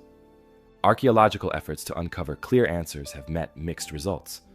Excavations around Scotland and northern England have unearthed Roman military artifacts, fortifications, and evidence of battles, but no conclusive evidence confirming the legion's complete destruction. The absence of direct archaeological proof leaves historians and archaeologists debating the legion's ultimate fate. Was it destroyed in battle, slowly dismantled and reassigned, or simply moved elsewhere and lost to history's incomplete records? Regardless of which theory proves correct, the disappearance of the Ninth Legion highlights Rome's struggles at the edges of its empire. Britain, particularly its northern reaches, remained a persistent challenge for Roman authorities. Harsh terrain, unpredictable weather, and relentless resistance from local tribes tested Rome's military organization and stretched its resources. Even a highly trained, battle-hardened force like the Ninth Legion could face defeat or attrition under such difficult circumstances, revealing the limits of Roman power. Today, the Ninth Legion remains a compelling subject of historical inquiry, popular culture, and archaeological research. Excavations continue along Hadrian's Wall, in York, and across the Scottish lowlands, continually uncovering new clues and raising fresh questions. Scholars closely analyze historical texts, inscriptions, and archaeological findings, hoping eventually to solve this historical puzzle conclusively. Meanwhile, the story of the Ninth Legion, its legendary reputation, dramatic disappearance, and uncertain fate captivates imaginations, inspiring novels, films, documentaries, and ongoing fascination worldwide. Thus, the mystery of Rome's lost legion continues to serve as a powerful reminder of the fragility of even the mightiest empires. Despite Rome's military strength, administrative efficiency, and cultural achievements, events like the disappearance of the Ninth Legion underscore the unpredictable nature of history, where even the most celebrated and capable forces can vanish without clear explanation. Whether through dramatic defeat in distant battles, slow attrition, or strategic redeployment, the fate of the Ninth Legion vividly illustrates the complex realities faced by ancient empires striving to maintain control over vast, challenging territories. Leaving behind the windswept mysteries of Roman Britain and its lost legion, our journey now moves southward to the deserts of Egypt, to the ancient necropolis known as Saqqara. Just west of the Nile near Memphis, the oldest capital of ancient Egypt, lies a vast burial ground dating back nearly 5,000 years. Saqqara served as the primary burial site for pharaohs, nobles, and priests during Egypt's earliest dynasties, housing impressive tombs, temples, and monuments, including the famed Step Pyramid of Djoser, the world's oldest known pyramid. Yet beneath this well-known surface lies another lesser-known story, a vast network of underground tunnels and chambers stretching beneath the sand, that has intrigued archaeologists and historians for decades. Saqqara first gained prominence during Egypt's Third Dynasty, around 2686 to 2613 BCE, under Pharaoh Djoser.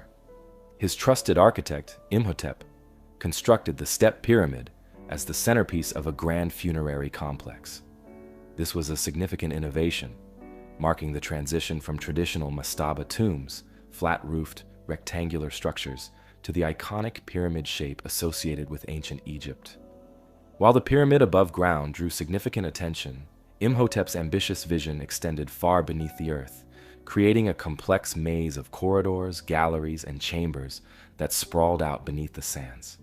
These underground spaces were carefully constructed, some lined with finely worked stone blocks and decorated with intricate carvings and paintings, intended to house offerings, burial chambers, and symbolic rooms, representing the journey to the afterlife.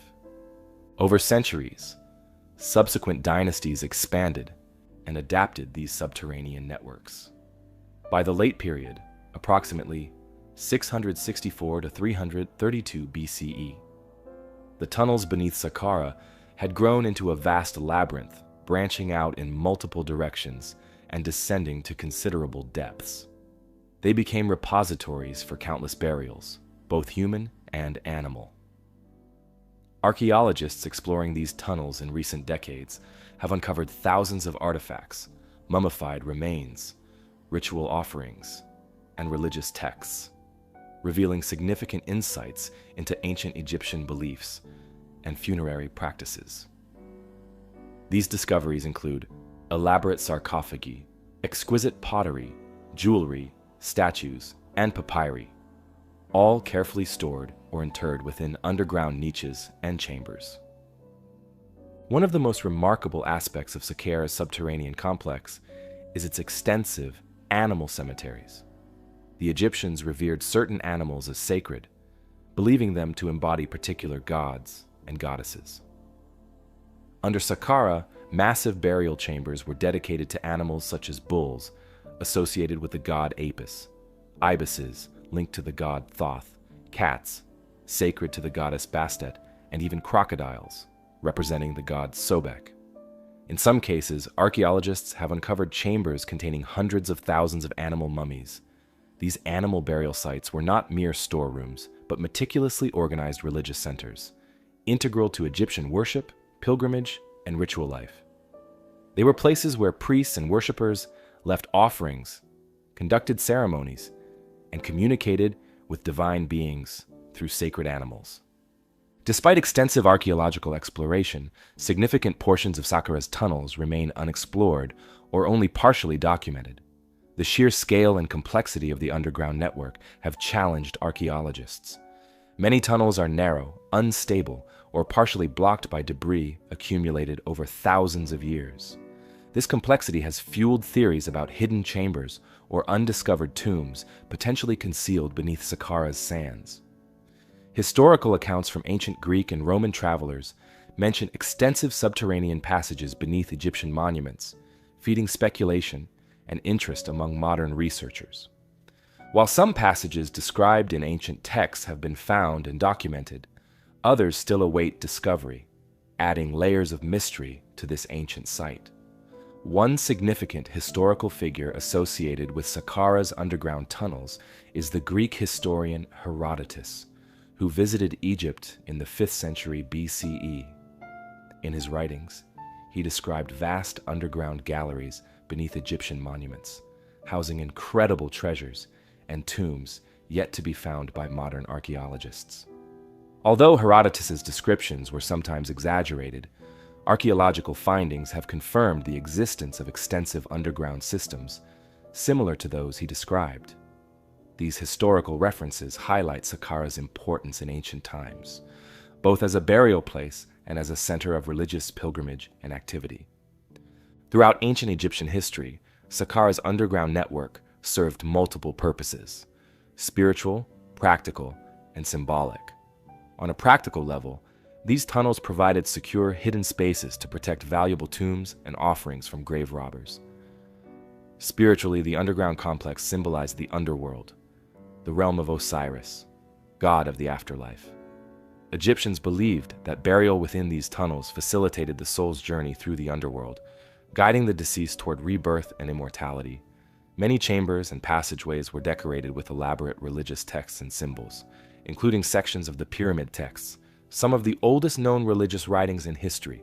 These texts provided guidance, protection, and blessings for the deceased's eternal journey.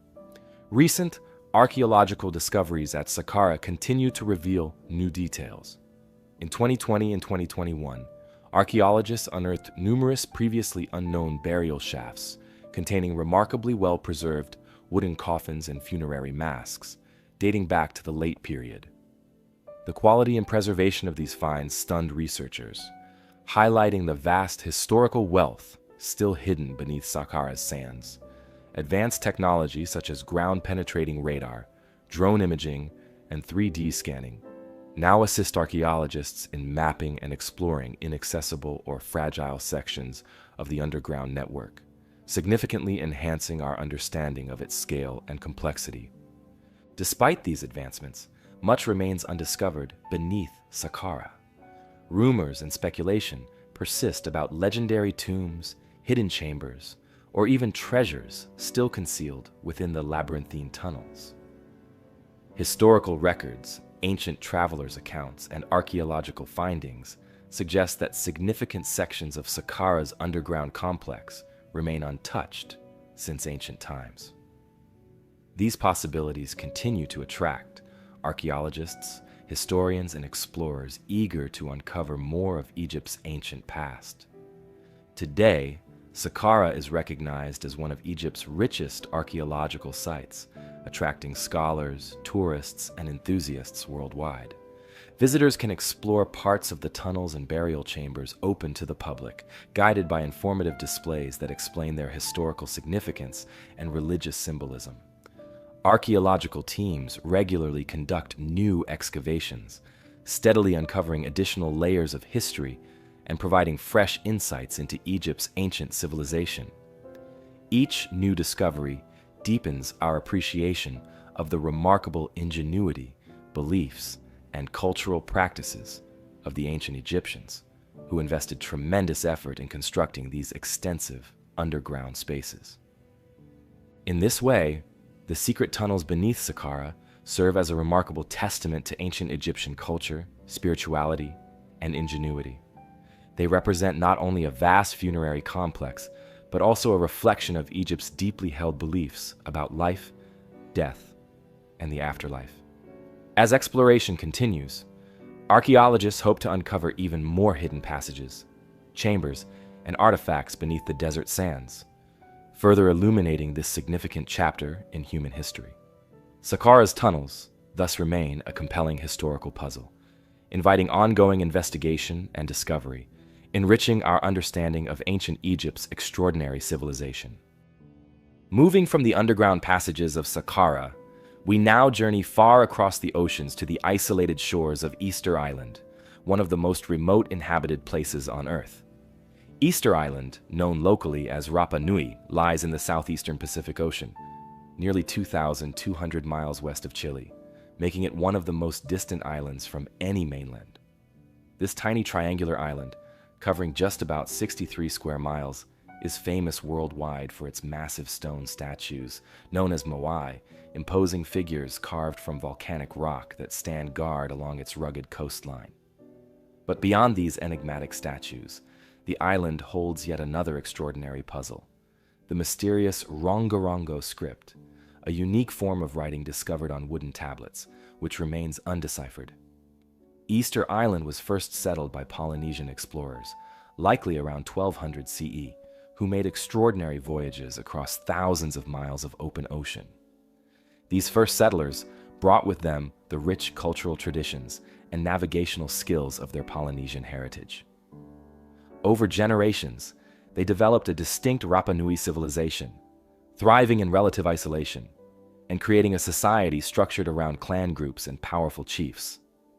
These early inhabitants became skilled farmers, fishermen, and expert stone carvers, They cultivated crops such as sweet potatoes, taro, and bananas, and established a sophisticated society complete with ceremonial complexes, elaborate rituals, and distinctive artistic traditions.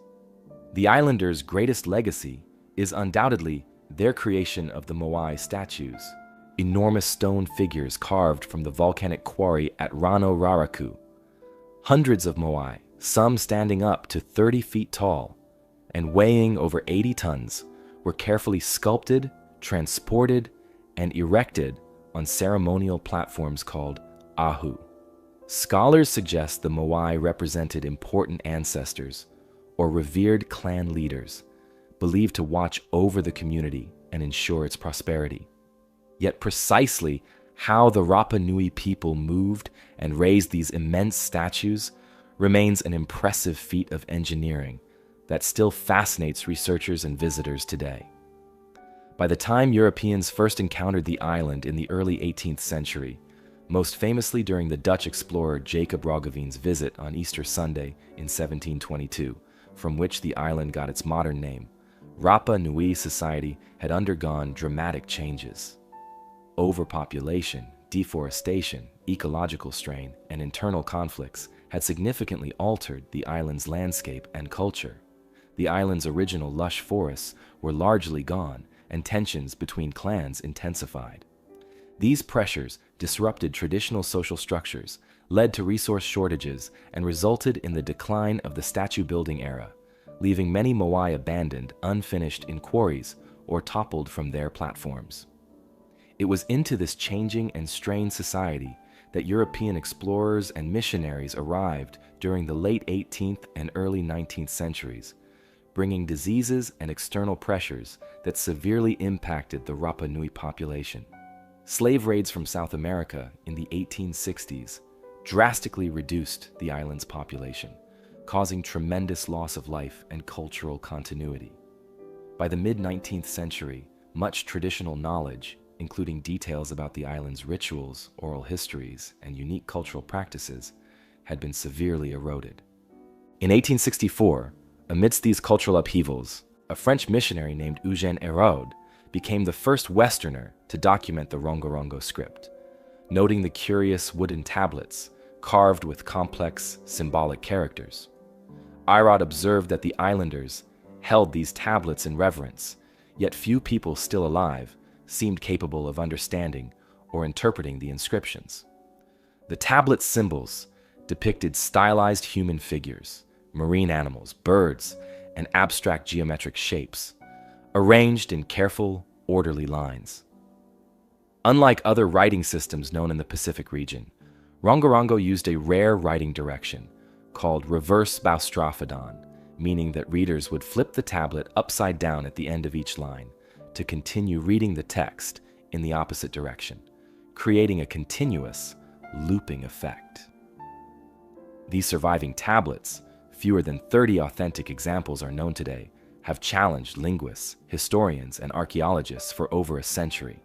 Scholars believe Rongorongo may have originated from earlier Polynesian mnemonic or symbolic systems, potentially used by the Rapa Nui priests or community leaders to record historical narratives, genealogies, religious rituals, or important cultural events.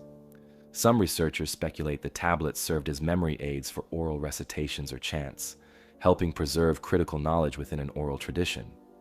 Others propose the possibility of calendars or astrological charts, given the symbolic nature of many characters. The decline of Rongorongo and its eventual disappearance from active use is closely linked to the social disruptions that overtook Easter Island during the 19th century. With many elders and learned individuals dying during epidemics, slave raids, or missionary campaigns to suppress traditional beliefs, crucial cultural knowledge, including the script's original meaning and use, was lost. By the time scholars began seriously studying the script in the late 19th and early 20th centuries, the direct oral tradition explaining the tablets had vanished. In total, fewer than 30 authentic Rongorongo artifacts have survived, scattered across museums and private collections around the world. The tablets themselves vary in size, with most being modest, handheld wooden planks carved from native wood. The symbols are carefully engraved using sharp obsidian or shark teeth, demonstrating a high level of skill and craftsmanship. Experts studying the tablets estimate that at least several hundred distinct characters or glyphs exist within the script, though the total may be higher. Some symbols recur frequently, while others appear only once or twice, complicating attempts at decipherment. Historians and linguists have spent decades attempting to decode Rongorongo. Early theories speculated that the script might record historical events, genealogies, or religious rituals of the ancient Rapa Nui people. Some researchers believe Rongorongo might relate directly to the island's unique mythology and oral traditions, possibly serving as mnemonic devices to aid in remembering stories or chants. Another theory suggests that Rongorongo may have been a form of calendar or astronomical record, carefully tracking seasons, celestial events, or lunar phases vital to island life. Efforts to decode Rongorongo have faced considerable challenges. Without bilingual texts or direct translations, such as the Rosetta Stone that unlocked Egyptian hieroglyphics, researchers have little context from which to work. Additionally, since Rongorongo's language might be linked to the Rapa Nui language still spoken on Easter Island today, linguists have attempted to match certain symbols with known words or sounds. However, despite meticulous comparisons, no conclusive translations have emerged, leaving the script largely a puzzle. Another complication arises from the unclear origins of Rongorongo itself. Some scholars suggest the script might date back many centuries, developed independently by the isolated Rapa Nui community. Others argue it might have emerged more recently, possibly influenced by early European explorers who brought books and writing materials to the island. While radiocarbon dating and other scientific methods have tried to pinpoint the age of certain tablets, results remain inconclusive, further clouding Rongorongo's true history. Despite these difficulties, researchers continue making small but promising progress. Detailed studies, conducted in recent years, have focused on patterns of repeated symbols and their frequency, providing clues that the script might have recorded repetitive or standardized information. Advanced imaging techniques, such as multispectral analysis, have helped reveal previously hidden details on damaged or faded tablets, allowing scholars to reconstruct clearer images of certain inscriptions. Such technological advancements offer hope for future breakthroughs, potentially bringing us closer to finally understanding this elusive writing system. For visitors to Easter Island today, Rongorongo remains an important attraction alongside the Moai statues, drawing attention to the island's rich cultural past and its ongoing historical mysteries. Museums and interpretive centers offer exhibits showcasing replicas and careful interpretations of tablets, providing context and insights into their significance. Local guides also share oral histories and traditional stories, enriching visitors' understanding of how Rongorongo fits into the island's cultural legacy. Ultimately, the Rongorongo script represents more than an undeciphered writing system. It embodies the resilience, creativity, and complexity of the Rapa Nui people. It stands as an important reminder of humanity's capacity for invention and cultural expression, even in isolated corners of the world. As research and technology advance, Rongorongo offers the tantalizing possibility of revealing new historical information, stories, and insights about a civilization whose voice was nearly silenced, but now continues to speak through these remarkable wooden tablets. Moving from the mysterious wooden tablets of Easter Island, we now travel across the globe to the English countryside, to a place known as Shugborough Hall in Staffordshire. Nestled within the peaceful and sprawling grounds of Shugborough Hall in Staffordshire, England, stands an intriguing and enigmatic monument known as the Shepherd's Monument. Built around 1748, this elegant stone structure was commissioned by Thomas Anson, a wealthy landowner, politician, and enthusiastic patron of the arts, who transformed his family estate into a center of culture and sophistication. Thomas Anson was deeply immersed in the intellectual trends of his time, engaging with classical literature, philosophy, and the fine arts. He frequently traveled across Europe, particularly to France and Italy, developing an extensive personal collection of paintings, sculptures, and antiquities, many of which he displayed within Shugborough Hall and its surrounding gardens. The Shepherd's Monument itself reflects Anson's profound interest in classical themes and symbolism. Its central relief carving closely replicates Nicolas Poussin's famous 17th century painting, The Shepherds of Arcadia, et in Arcadia ego. This artwork portrays three shepherds and a woman gathered thoughtfully around a tomb inscribed with the phrase et in Arcadia ego, a Latin memento mori, roughly translating to even in Arcadia, I am there, suggesting the presence of death, even in a perfect and idyllic place. Poussin's painting was well known in the 18th century, admired not only for its artistic beauty, but also for the deeper philosophical questions it posed about mortality and the human condition. However, what sets the Shepherd's Monument apart from other neoclassical garden features is a cryptic sequence of letters carved into its lower portion, O, U, O, S, V, A, V, V. These mysterious 8 letters, prominently positioned between the letters DM, a standard Latin abbreviation standing for Dis Manibus, dedicated to the spirits of the departed, have remained stubbornly indecipherable for more than 2 centuries. Neither Thomas Anson nor his brother, Admiral George Anson, one of Britain's most celebrated naval commanders, famous for his global circumnavigation and victory against the Spanish treasure fleet, left behind clear documentation or explanation regarding the inscription's intended meaning or significance. Admiral George Anson was a highly influential figure whose naval accomplishments in the 1740s brought considerable fame, fortune, and prestige to the Anson family. Upon returning to England after his historic circumnavigation, Admiral Anson's achievements greatly enriched Shugborough Hall. Some scholars have speculated that the monument and its cryptic letters might be connected directly to Admiral Anson's voyages, serving as a private commemoration of his adventures, or possibly indicating hidden treasure, secret naval information, or geographical coordinates relevant to his journeys. Yet, despite the extensive scrutiny of Admiral Anson's personal papers, letters, and naval records, no definitive connection or explanation for the mysterious letters has been discovered. Throughout the centuries, the Shugborough inscription has attracted widespread attention and speculation. Early observers did not record much interest in the carved letters, possibly because contemporary visitors viewed them as private references understood only by the Anson family. By the 19th century, however, curiosity about the inscription began to grow.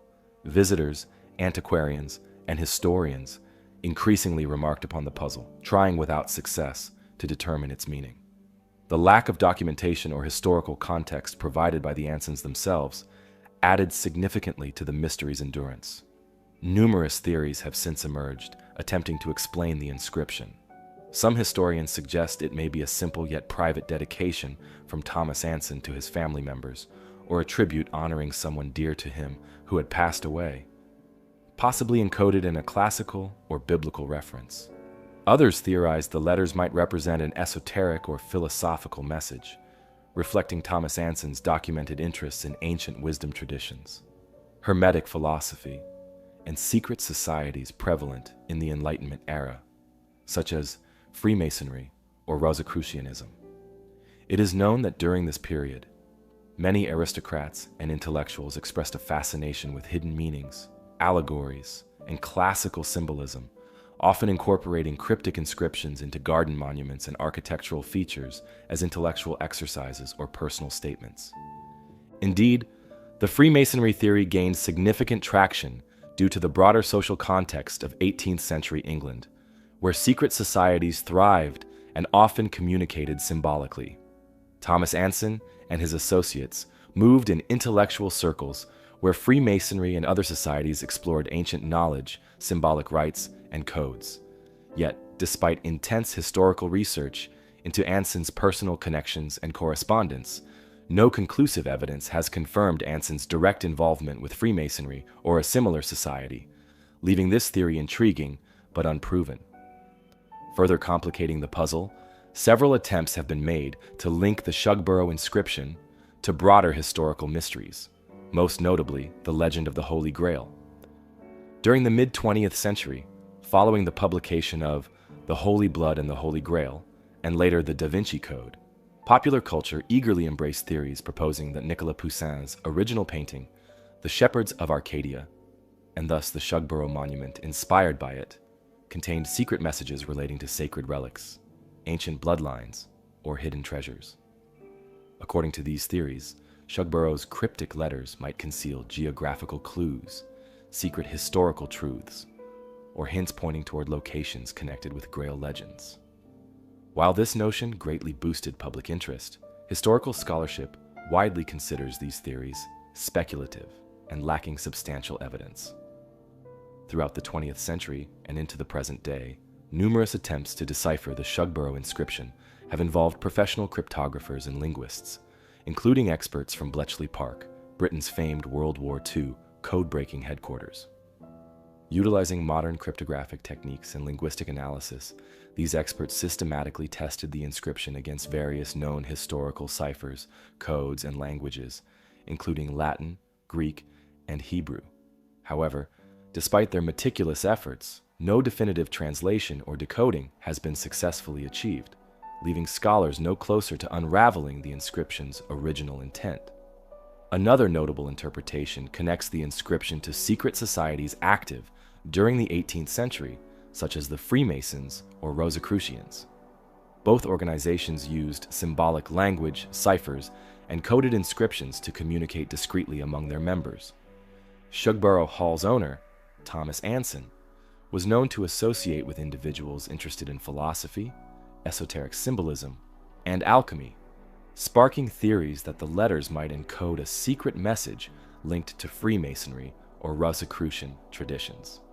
However, extensive historical research into the Anson family's associations with these groups has yielded inconclusive evidence, and no direct link has been firmly established. A more speculative yet captivating theory arose during the 20th century, linking the Shugborough inscription to the legend of the Holy Grail. This theory connects Poussin's painting, The Shepherds of Arcadia, which inspired the monument, to theories popularized in the book The Holy Blood and the Holy Grail, suggesting the painting contains hidden clues about the location or significance of the Holy Grail. According to this idea, the Shugborough inscription might represent a coded clue pointing toward a secret involving sacred relics or ancient truths preserved by esoteric societies. While this hypothesis has captured public imagination, historians generally view it skeptically, considering it a modern invention rather than historically grounded. Cryptographers and code breakers have also closely examined the letters, employing various methods ranging from substitution ciphers to numerical codes. Renowned cryptographers from Bletchley Park, the famous World War II code-breaking center, studied the inscription without success, concluding that if it is a cipher, its key remains lost or undiscovered. Linguists have similarly attempted to decode the letters by testing various languages and scripts, Latin, Greek, Hebrew, but none have provided definitive answers. Despite these dedicated efforts, the Shugborough inscription continues to resist decoding, making it one of Britain's most persistent historical mysteries. Interestingly, historical records from visitors to Shugborough Hall over the centuries rarely mention the inscription in detail. It seems the puzzle captured broader public attention only in modern times, especially during the 20th century, when an increasing fascination with historical mysteries and codes made Shugborough's Shepherd's Monument widely known. Today, the Shugborough inscription draws visitors from around the world, intrigued by its unresolved meaning and historical intrigue. Modern research efforts employ advanced technologies such as laser scanning, multispectral imaging, and high-resolution photography to analyze the letters more closely. These methods help reveal faint carving marks, alterations, or weathering patterns not visible to the naked eye, potentially providing new clues about the original carving process or intentions. Additionally, historians continuously search archival records, personal correspondence, and estate papers from the Anson family, hoping to uncover overlooked historical references or explanations. For visitors today, Shugborough Hall carefully presents the monument and its inscription, providing historical context without promoting any single interpretation. Informational displays explain the monument's artistic inspiration from Poussin's painting, describe Thomas Anson's historical interests, and briefly outline the most prominent theories proposed by historians and researchers. Visitors can explore the gardens, examine the monument closely, and ponder its mysterious inscription personally, connecting directly with this intriguing piece of historical art. The Shugborough inscription stands as a compelling historical puzzle precisely because it combines art, history, family legacy, and the possibility of hidden meanings or codes. While scholars remain uncertain about the true intent or message behind these 8 letters, their enduring mystery contributes significantly to Shugborough Hall's historical significance and public appeal. Visitors fascinated by history, cryptography, or symbolism continue journeying to this English country estate, eager to view firsthand one of Britain's most intriguing unsolved inscriptions. As ongoing research progresses, historians hope that new discoveries, whether archival documents, technological analyses, or archaeological findings, might eventually provide concrete answers to the Shugborough inscription's meaning. For now, this carved monument remains a fascinating reminder of the mysteries that history sometimes leaves behind, inviting continual exploration and appreciation of Britain's rich cultural heritage. Traveling now from the distant shores and ancient mysteries of Easter Island, our journey now brings us to 19th century North America, specifically to the quiet, historic community of Dorchester, Massachusetts. Dorchester, founded in 1630, was among the earliest settlements established by English colonists in the region. By the mid-1800s, it had transformed from a small colonial settlement into a bustling town at the edge of the rapidly expanding city of Boston. At this time, the United States was experiencing major growth and industrialization, fueling demand for construction materials, particularly stone, for the development of urban infrastructure such as roads, buildings, bridges, and monuments. In 1852, Dorchester found itself at the heart of these expansion efforts. Numerous quarries had opened in and around the area, supplying the Boston metropolitan region with essential building materials. The quarrying process during this era was largely manual and often dangerous, involving drilling holes into solid rock and blasting it apart with explosives to break it into usable pieces. Such operations required skilled supervision to ensure safety and efficiency, and it was in this context that Superintendent Joseph W. Richardson and his team found themselves carefully working through Dorchester's rocky terrain. On a routine day of blasting in June of that year, Richardson's crew set charges to extract large slabs of conglomerate, a naturally formed sedimentary rock composed of pebbles, sand, and gravel, cemented together over millions of years. After detonating their explosives, the workers began examining the shattered rock pieces. Amidst the debris, one worker noticed something unusual protruding from a freshly exposed section. As they chipped away carefully at the remaining stone, they discovered a small, ornate metal pot, embedded firmly within the conglomerate. This strange find immediately captured the crew's attention, as well as that of the local community. Detailed descriptions published shortly thereafter in prominent local newspapers, such as the Boston Transcript and the Scientific American, provide valuable historical documentation of the artifact. The Dorchester pot was described as an elegantly crafted metal vessel, approximately 4.5 inches high and 6.5 inches across at its widest point. Its surface was adorned with intricate decorative engravings of floral motifs and delicate geometric patterns, clearly indicating a sophisticated artistic skill rarely observed in typical American artifacts of that period, especially ones purportedly found within solid geological formations. Richardson and his men realized quickly that their discovery posed serious historical questions. Geologists of the day estimated the rock formation surrounding the artifact dated back hundreds of millions of years, long before human beings were believed to have existed, let alone possessed the metallurgical knowledge and tools needed to produce such a refined object.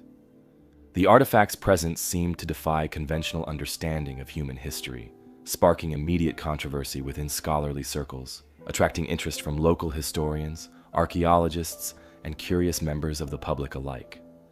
As the debate intensified, investigators began to examine the artifact more closely.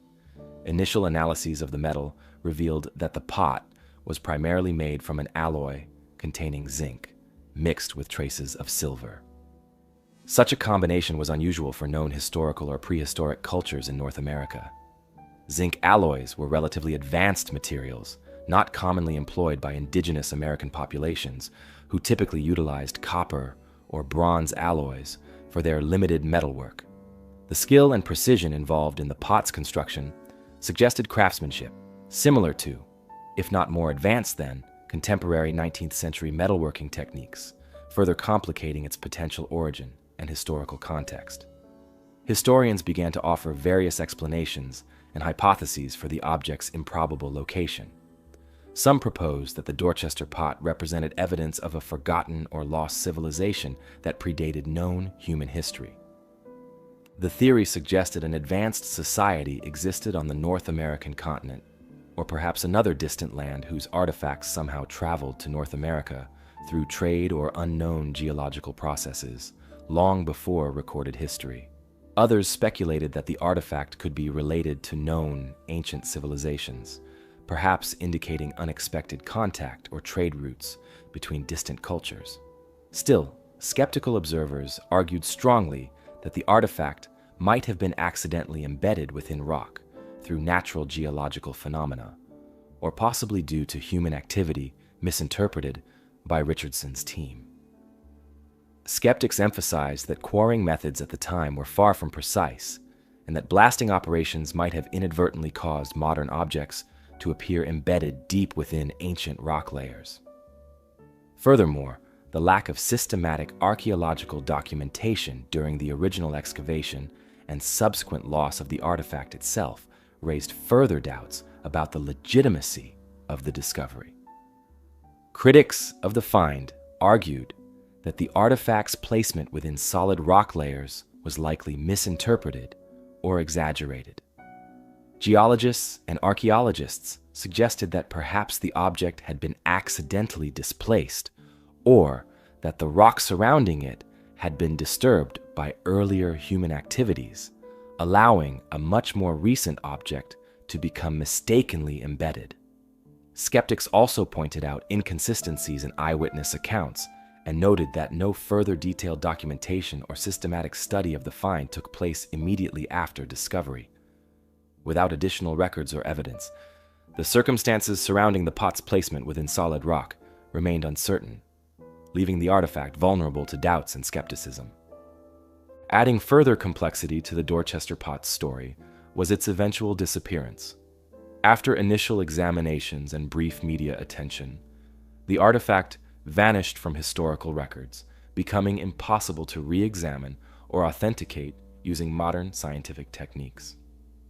Today, the Dorchester pot is known solely through a few contemporary newspaper reports and drawings, its current whereabouts completely unknown. This lack of physical evidence severely complicates scholarly investigation, making it difficult for researchers to reach definitive conclusions about the artifact's authenticity or true historical context. Throughout the 20th century and into the present, the Dorchester pot remains an intriguing topic within discussions of historical anomalies, unexplained archaeological discoveries, and controversial artifacts. It frequently appears in literature and debates involving alternative histories, theories of lost civilizations, or claims of advanced ancient technology. While mainstream historians and archaeologists generally dismiss the artifact due to insufficient reliable evidence, its continued presence in discussions and speculation highlights the public's enduring fascination with objects that challenge conventional historical timelines and established archaeological narratives. Despite skepticism, some researchers maintain an open interest in exploring the possibility that genuine anomalies or historically significant artifacts occasionally appear in unexpected geological contexts. These scholars suggest that while the Dorchester pot itself may be impossible to confirm, its discovery underscores the broader need for careful archaeological examination and rigorous documentation when encountering unusual artifacts. Such discoveries serve as important reminders that historical understanding continually evolves, shaped by new evidence and ongoing research. In recent decades, modern technological methods, including advanced geological dating techniques, microscopic analysis, and materials science, offer powerful tools for evaluating unusual artifacts, potentially shedding new light on controversial historical discoveries. Unfortunately, the Dorchester pot's disappearance prevents any direct application of these scientific methods to resolve its mystery. Nonetheless, the story of the pot continues to influence scholarly debates, encouraging cautious curiosity and rigorous critical analysis when interpreting anomalous archaeological finds. Ultimately, the Dorchester pot stands as a symbol of the complexities and uncertainties inherent in studying the human past. Whether an authentic ancient anomaly or simply a misunderstood archaeological curiosity, it exemplifies the ongoing need for careful research, rigorous documentation, and critical thinking when evaluating unusual discoveries. The artifact's enduring mystery continues to inspire interest and debate, reflecting broader cultural fascination with hidden histories, lost civilizations, and the remarkable possibility of undiscovered knowledge hidden within the archaeological record. Leaving behind the curious artifact from 19th century Massachusetts, we cross the Atlantic Ocean and journey forward through time to the dense forests and rolling mountains of Germany's Black Forest region, a landscape shrouded in myths and ancient legends. Known for its picturesque beauty, the Black Forest, named for its dense, shadowy canopy of firs and pines, has long inspired tales of supernatural encounters, mysterious creatures, and unexplained phenomena. It was against this backdrop, in the shadow of the secluded peak of Hinterwaldkopf near Freiburg, that in 1936, an unusual and little-known event captured local attention and quietly entered historical discussions surrounding unexplained aerial phenomena, the Hinterwaldkopf UFO incident. The year 1936 was a pivotal time in European history. Germany was deeply entrenched in political transformation under the rule of Adolf Hitler and the rapidly expanding Third Reich. The Nazi government had already begun implementing far-reaching policies and was investing significantly in technological innovation and military preparedness. Secretive experiments, developments in aviation technology, and unconventional scientific projects were not uncommon during this period. Amidst the broader political climate, smaller, more obscure occurrences often went unnoticed by mainstream historians, preserved only in local records, oral traditions, and regional folklore. Freiburg, the city closest to Hinterwaldkopf, was at this time a tranquil, medium-sized town situated in the southwestern corner of Germany, near the borders of France and Switzerland.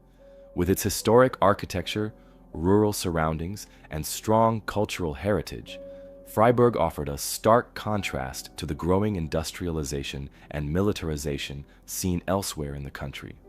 The surrounding Black Forest, with its vast stretches of dense woodland and isolated mountain trails, remained largely untouched by modernity, offering a setting conducive to stories of mystery and folklore passed down through generations.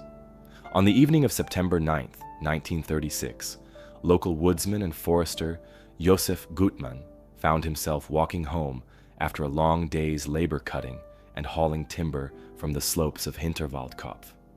Gutmann was an experienced woodsman and thoroughly familiar with every trail and clearing in this part of the forest.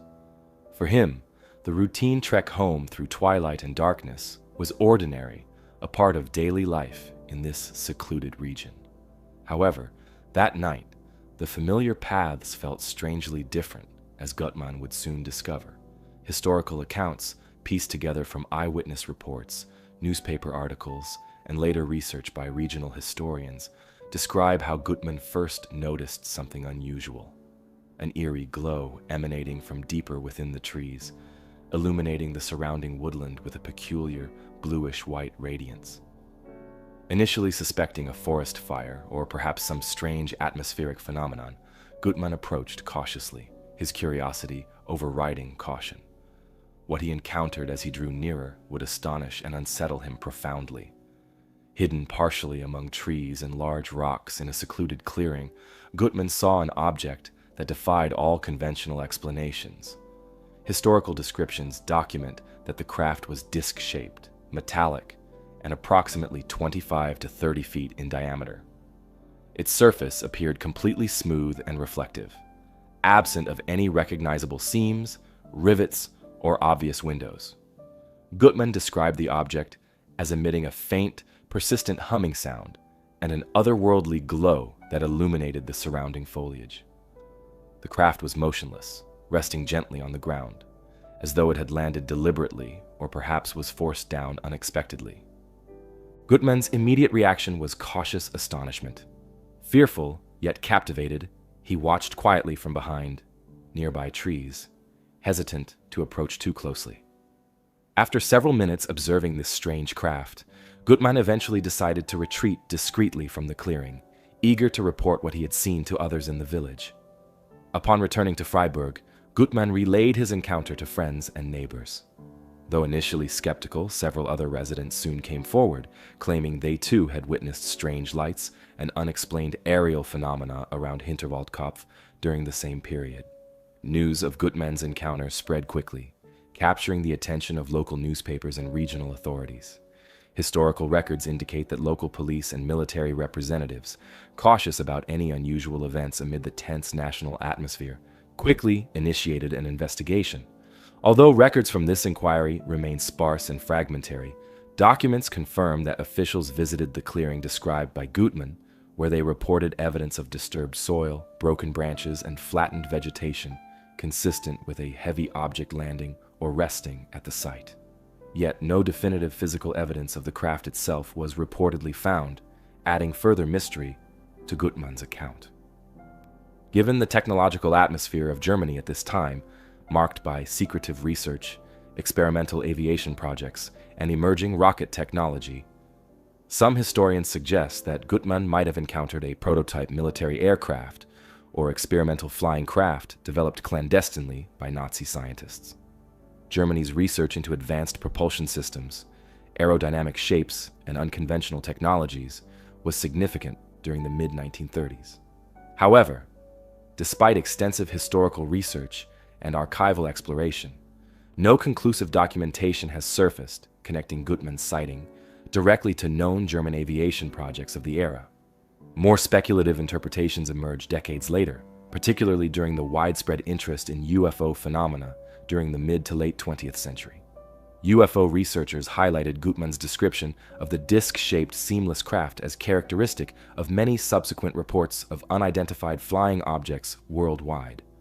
These interpretations suggested the Hinterwaldkopf incident might represent one of the earliest detailed sightings of potential extraterrestrial activity in modern European history. Yet, as with many historical UFO accounts, the lack of physical evidence or photographs left the event open to continued debate and uncertainty. The Hinterwaldkopf UFO incident gained moderate local attention at the time, appearing briefly in regional newspapers before fading into relative obscurity amidst larger national events dominating the news cycle. However, decades later, in the 1960s and 1970s, researchers interested in UFO phenomena rediscovered the Hinterwaldkopf story. These researchers, gathering oral accounts from local witnesses and reviewing surviving historical records, pieced together a more complete narrative. While details remained limited, this revived interest ensured that the Hinterwaldkopf incident gained a quiet place in the broader history of unidentified flying object sightings. Explanations offered for Gutmann's sighting ranged from skeptical to speculative. Some skeptics argued that Gutmann had merely misinterpreted natural phenomena, such as unusual weather conditions, electrical storms, or atmospheric lights known as ball lightning. Others suggested he might have witnessed a secret military experiment, as Germany in the 1930s was known for developing experimental aviation technology under tightly guarded secrecy. Though German military aviation history does document advanced prototypes and research programs at that time, no definitive evidence has ever surfaced linking the Hinterwaldkopf sighting to known military operations or aircraft tests. More speculative theories, popularized by later UFO researchers and enthusiasts, suggested Gutmann's sighting represented one of the earliest modern-era reports of extraterrestrial visitation. Advocates of this theory pointed to the craft's disc-shaped appearance, seamless metallic construction, and mysterious light emissions as typical characteristics of later UFO reports worldwide. However, despite these interpretations, no physical proof or reliable photographic evidence was ever produced, leaving the incident open-ended and unresolved within historical records. While much of the original investigation and official documentation from 1936 has either disappeared or remained inaccessible, local folklore in Freiburg and surrounding villages preserved the story, ensuring its survival through oral tradition and collective memory.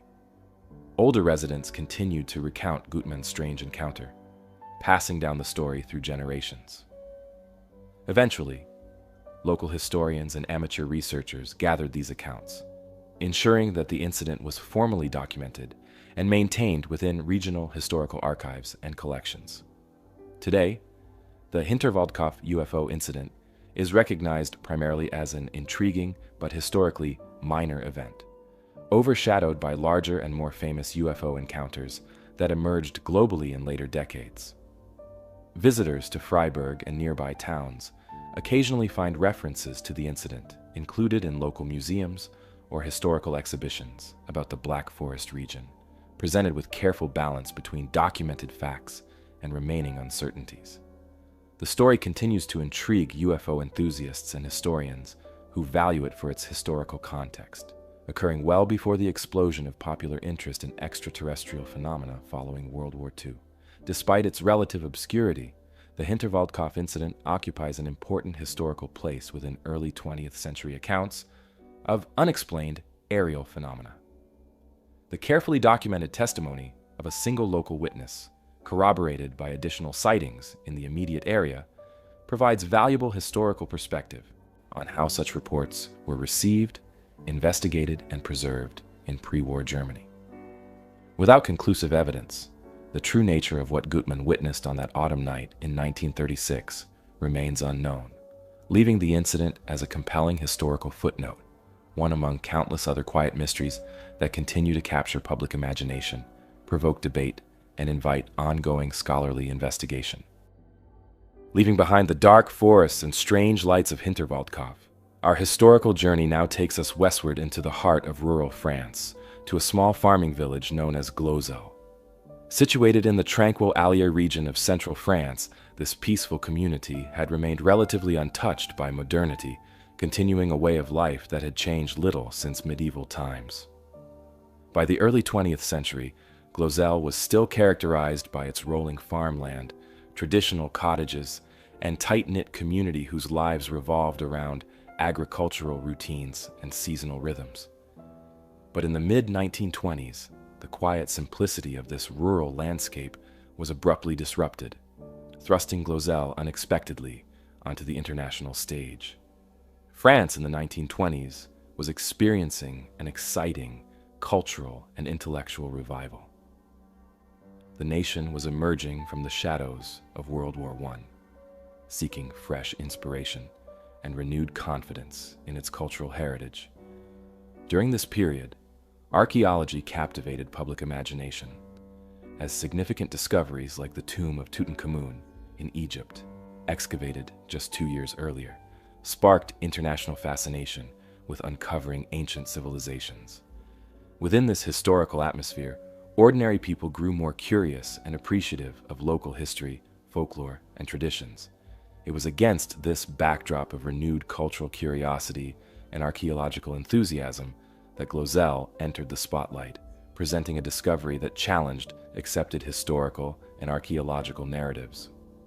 In March of 1924, a local teenager named Émile Fradin was tending his family's farmland, located near their modest home on the outskirts of the hamlet. Émile, then just 17, was engaged in the routine but labor-intensive task of plowing the fields, preparing them for spring planting. While turning the earth, Fraden's plow suddenly struck something hard beneath the surface. Pausing to investigate, Emil discovered a shallow underground cavity, which upon closer inspection appeared to hold an assortment of intriguing objects. Surprised and fascinated, Emil carefully retrieved these unusual items, quickly realizing they were not ordinary stones or typical farm debris. What Fraden had unearthed in that humble field was unlike any archaeological find previously encountered in the region. The items discovered included intricately carved bone fragments, polished stone tools, unique ceramic tablets, clay figurines shaped in human and animal forms, and even pieces of engraved antler, each clearly crafted by human hands.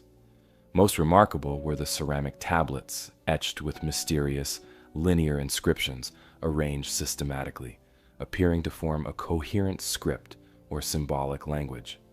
Such inscriptions had no clear parallels with known, ancient alphabets or writing systems found in the region or even elsewhere in prehistoric Europe. Word of Emil's discovery spread rapidly throughout the village, soon drawing the interest and curiosity of neighbors. Within weeks, the local community buzzed with excitement and speculation. News soon reached an amateur archaeologist and respected local physician named Dr. Antonin Morlaix, who lived and practiced medicine in nearby Vichy. Dr. Morlaix, fascinated by archaeology and local history, immediately recognized the potential significance of Fraden's discovery. He swiftly traveled to Glozell to examine the site and artifacts personally, convinced that something remarkable had been uncovered. Recognizing the exceptional nature of the find, Dr. Morlaix collaborated closely with young Emil and his family, initiating a series of systematic excavations around the original discovery site. These excavations quickly uncovered more artifacts, confirming initial impressions that the discovery was extensive and potentially groundbreaking. Within a short period, the excavation at Glozell revealed hundreds of carefully made objects, including more engraved tablets, sculpted bones, tools, and decorative objects, all buried at varying depths within the soil. By early 1925, news of the Glozell artifacts had spread far beyond rural France. Reports about the discovery appeared in newspapers and academic journals across Europe and soon worldwide, attracting intense international interest. The archaeological community, fascinated yet skeptical, reacted with astonishment and curiosity. If genuine, the Glozell finds represented an entirely unknown and sophisticated prehistoric civilization in Europe, potentially pushing back conventional timelines of literacy and cultural development by thousands of years. Such a discovery threatened to overturn established archaeological understanding, generating immediate excitement as well as controversy. The academic and scientific communities quickly became divided. Some experts enthusiastically supported the authenticity of the finds, seeing them as evidence of a revolutionary discovery. Others expressed deep skepticism, suspicious about the unusual and unprecedented nature of the objects.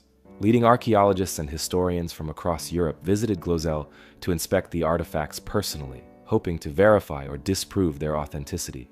Institutions such as the French Academy of Sciences soon became directly involved, commissioning official investigations and scientific analyses. Debates intensified further with conflicting results from early scientific tests. Initial examinations suggested that many artifacts, including the engraved tablets, might date to an extremely early prehistoric period, potentially as far back as 17,000 years, making them considerably older than known European civilizations of comparable complexity. Yet other scholars, skeptical of these claims, argued vehemently that the objects appeared suspiciously modern, perhaps representing a deliberate forgery or hoax intended to gain publicity or financial benefit. The controversy quickly escalated, becoming one of the most heated archaeological debates of the 20th century. As accusations flew, prominent archaeologists publicly denounced one another, reputations were damaged, and friendships fractured. Lawsuits followed, as accusations of forgery and slander appeared on both sides. Fraden and Morlaix, once celebrated for their discovery, faced intense scrutiny and hostility as critics sought evidence to discredit their claims. In the turmoil, excavations at Glozal eventually ceased, and interest among mainstream archaeologists waned, discouraged by relentless controversy and the lack of clear scientific consensus. Yet, despite the turmoil, a dedicated group of supporters and independent scholars continued studying the artifacts. Throughout the 20th century, advocates of the Glozal finds tirelessly maintained their authenticity, pointing to genuine prehistoric characteristics and craftsmanship within certain objects. Conversely, skeptics highlighted examples of suspicious artifacts, inconsistent excavation methods, and insufficient archaeological documentation. Glozal remained caught between these opposing views, stubbornly defying resolution and remaining one of archaeology's most enduring puzzles. It wasn't until decades later, with advancements in scientific techniques such as radiocarbon dating, microscopic analysis, and modern archaeological standards, that clearer assessments of the Glozal finds became possible. Analyses conducted in the latter half of the 20th century showed a complicated picture. Some objects appeared genuinely ancient, dating roughly from 2500 BCE to 300 BCE, significantly younger than the earliest claims, yet undeniably prehistoric. Other items, however, clearly indicated modern fabrication, either deliberate or accidental. These mixed results indicated a complex archaeological scenario, rather than a straightforward hoax or entirely authentic discovery. By 1927, debate had become fierce, with leading archaeologists taking strong positions on both sides. Influential scholars from major institutions, including the prestigious French Academy of Sciences, visited Glozal and conducted independent examinations. Some experts claimed the inscriptions and carvings showed clear evidence of sophisticated, previously unknown prehistoric literacy. Others declared them obvious fakes or modern fabrications. As accusations and counter-accusations escalated, lawsuits were filed, reputations damaged, and professional relationships strained. The controversy over Glozal quickly escalated into one of the most intense and widely publicized archaeological disputes of the early 20th century. Despite extensive official investigations and examinations by archaeological authorities, the matter remained unresolved. Radiocarbon dating techniques, not fully developed or reliable at the time, provided conflicting or inconclusive results. Some tests suggested surprisingly ancient dates for the artifacts, while others pointed toward modern origins. The difficulty in accurately dating organic materials, combined with skepticism about excavation methods and potential contamination, further muddled the waters. By the late 1920s and early 1930s, the controversy had damaged the reputations of key figures involved and divided the archaeological community. Eventually, amidst confusion, allegations of fraud, and legal battles, interest in the Glozal site diminished, and excavation efforts gradually ceased. For decades afterward, the Glozal finds remained controversial and marginalized within mainstream archaeological circles. Official institutions largely avoided re-examining the site or artifacts, wary of reopening painful debates. Yet, small groups of researchers and enthusiasts continued independently studying the Glozal tablets, carvings, and objects. Their efforts kept the debate alive, periodically renewing interest in the possibility that Glozal had indeed revealed a remarkable unknown chapter of European prehistory. It wasn't until the late 20th century that modern scientific approaches provided a chance for reevaluation.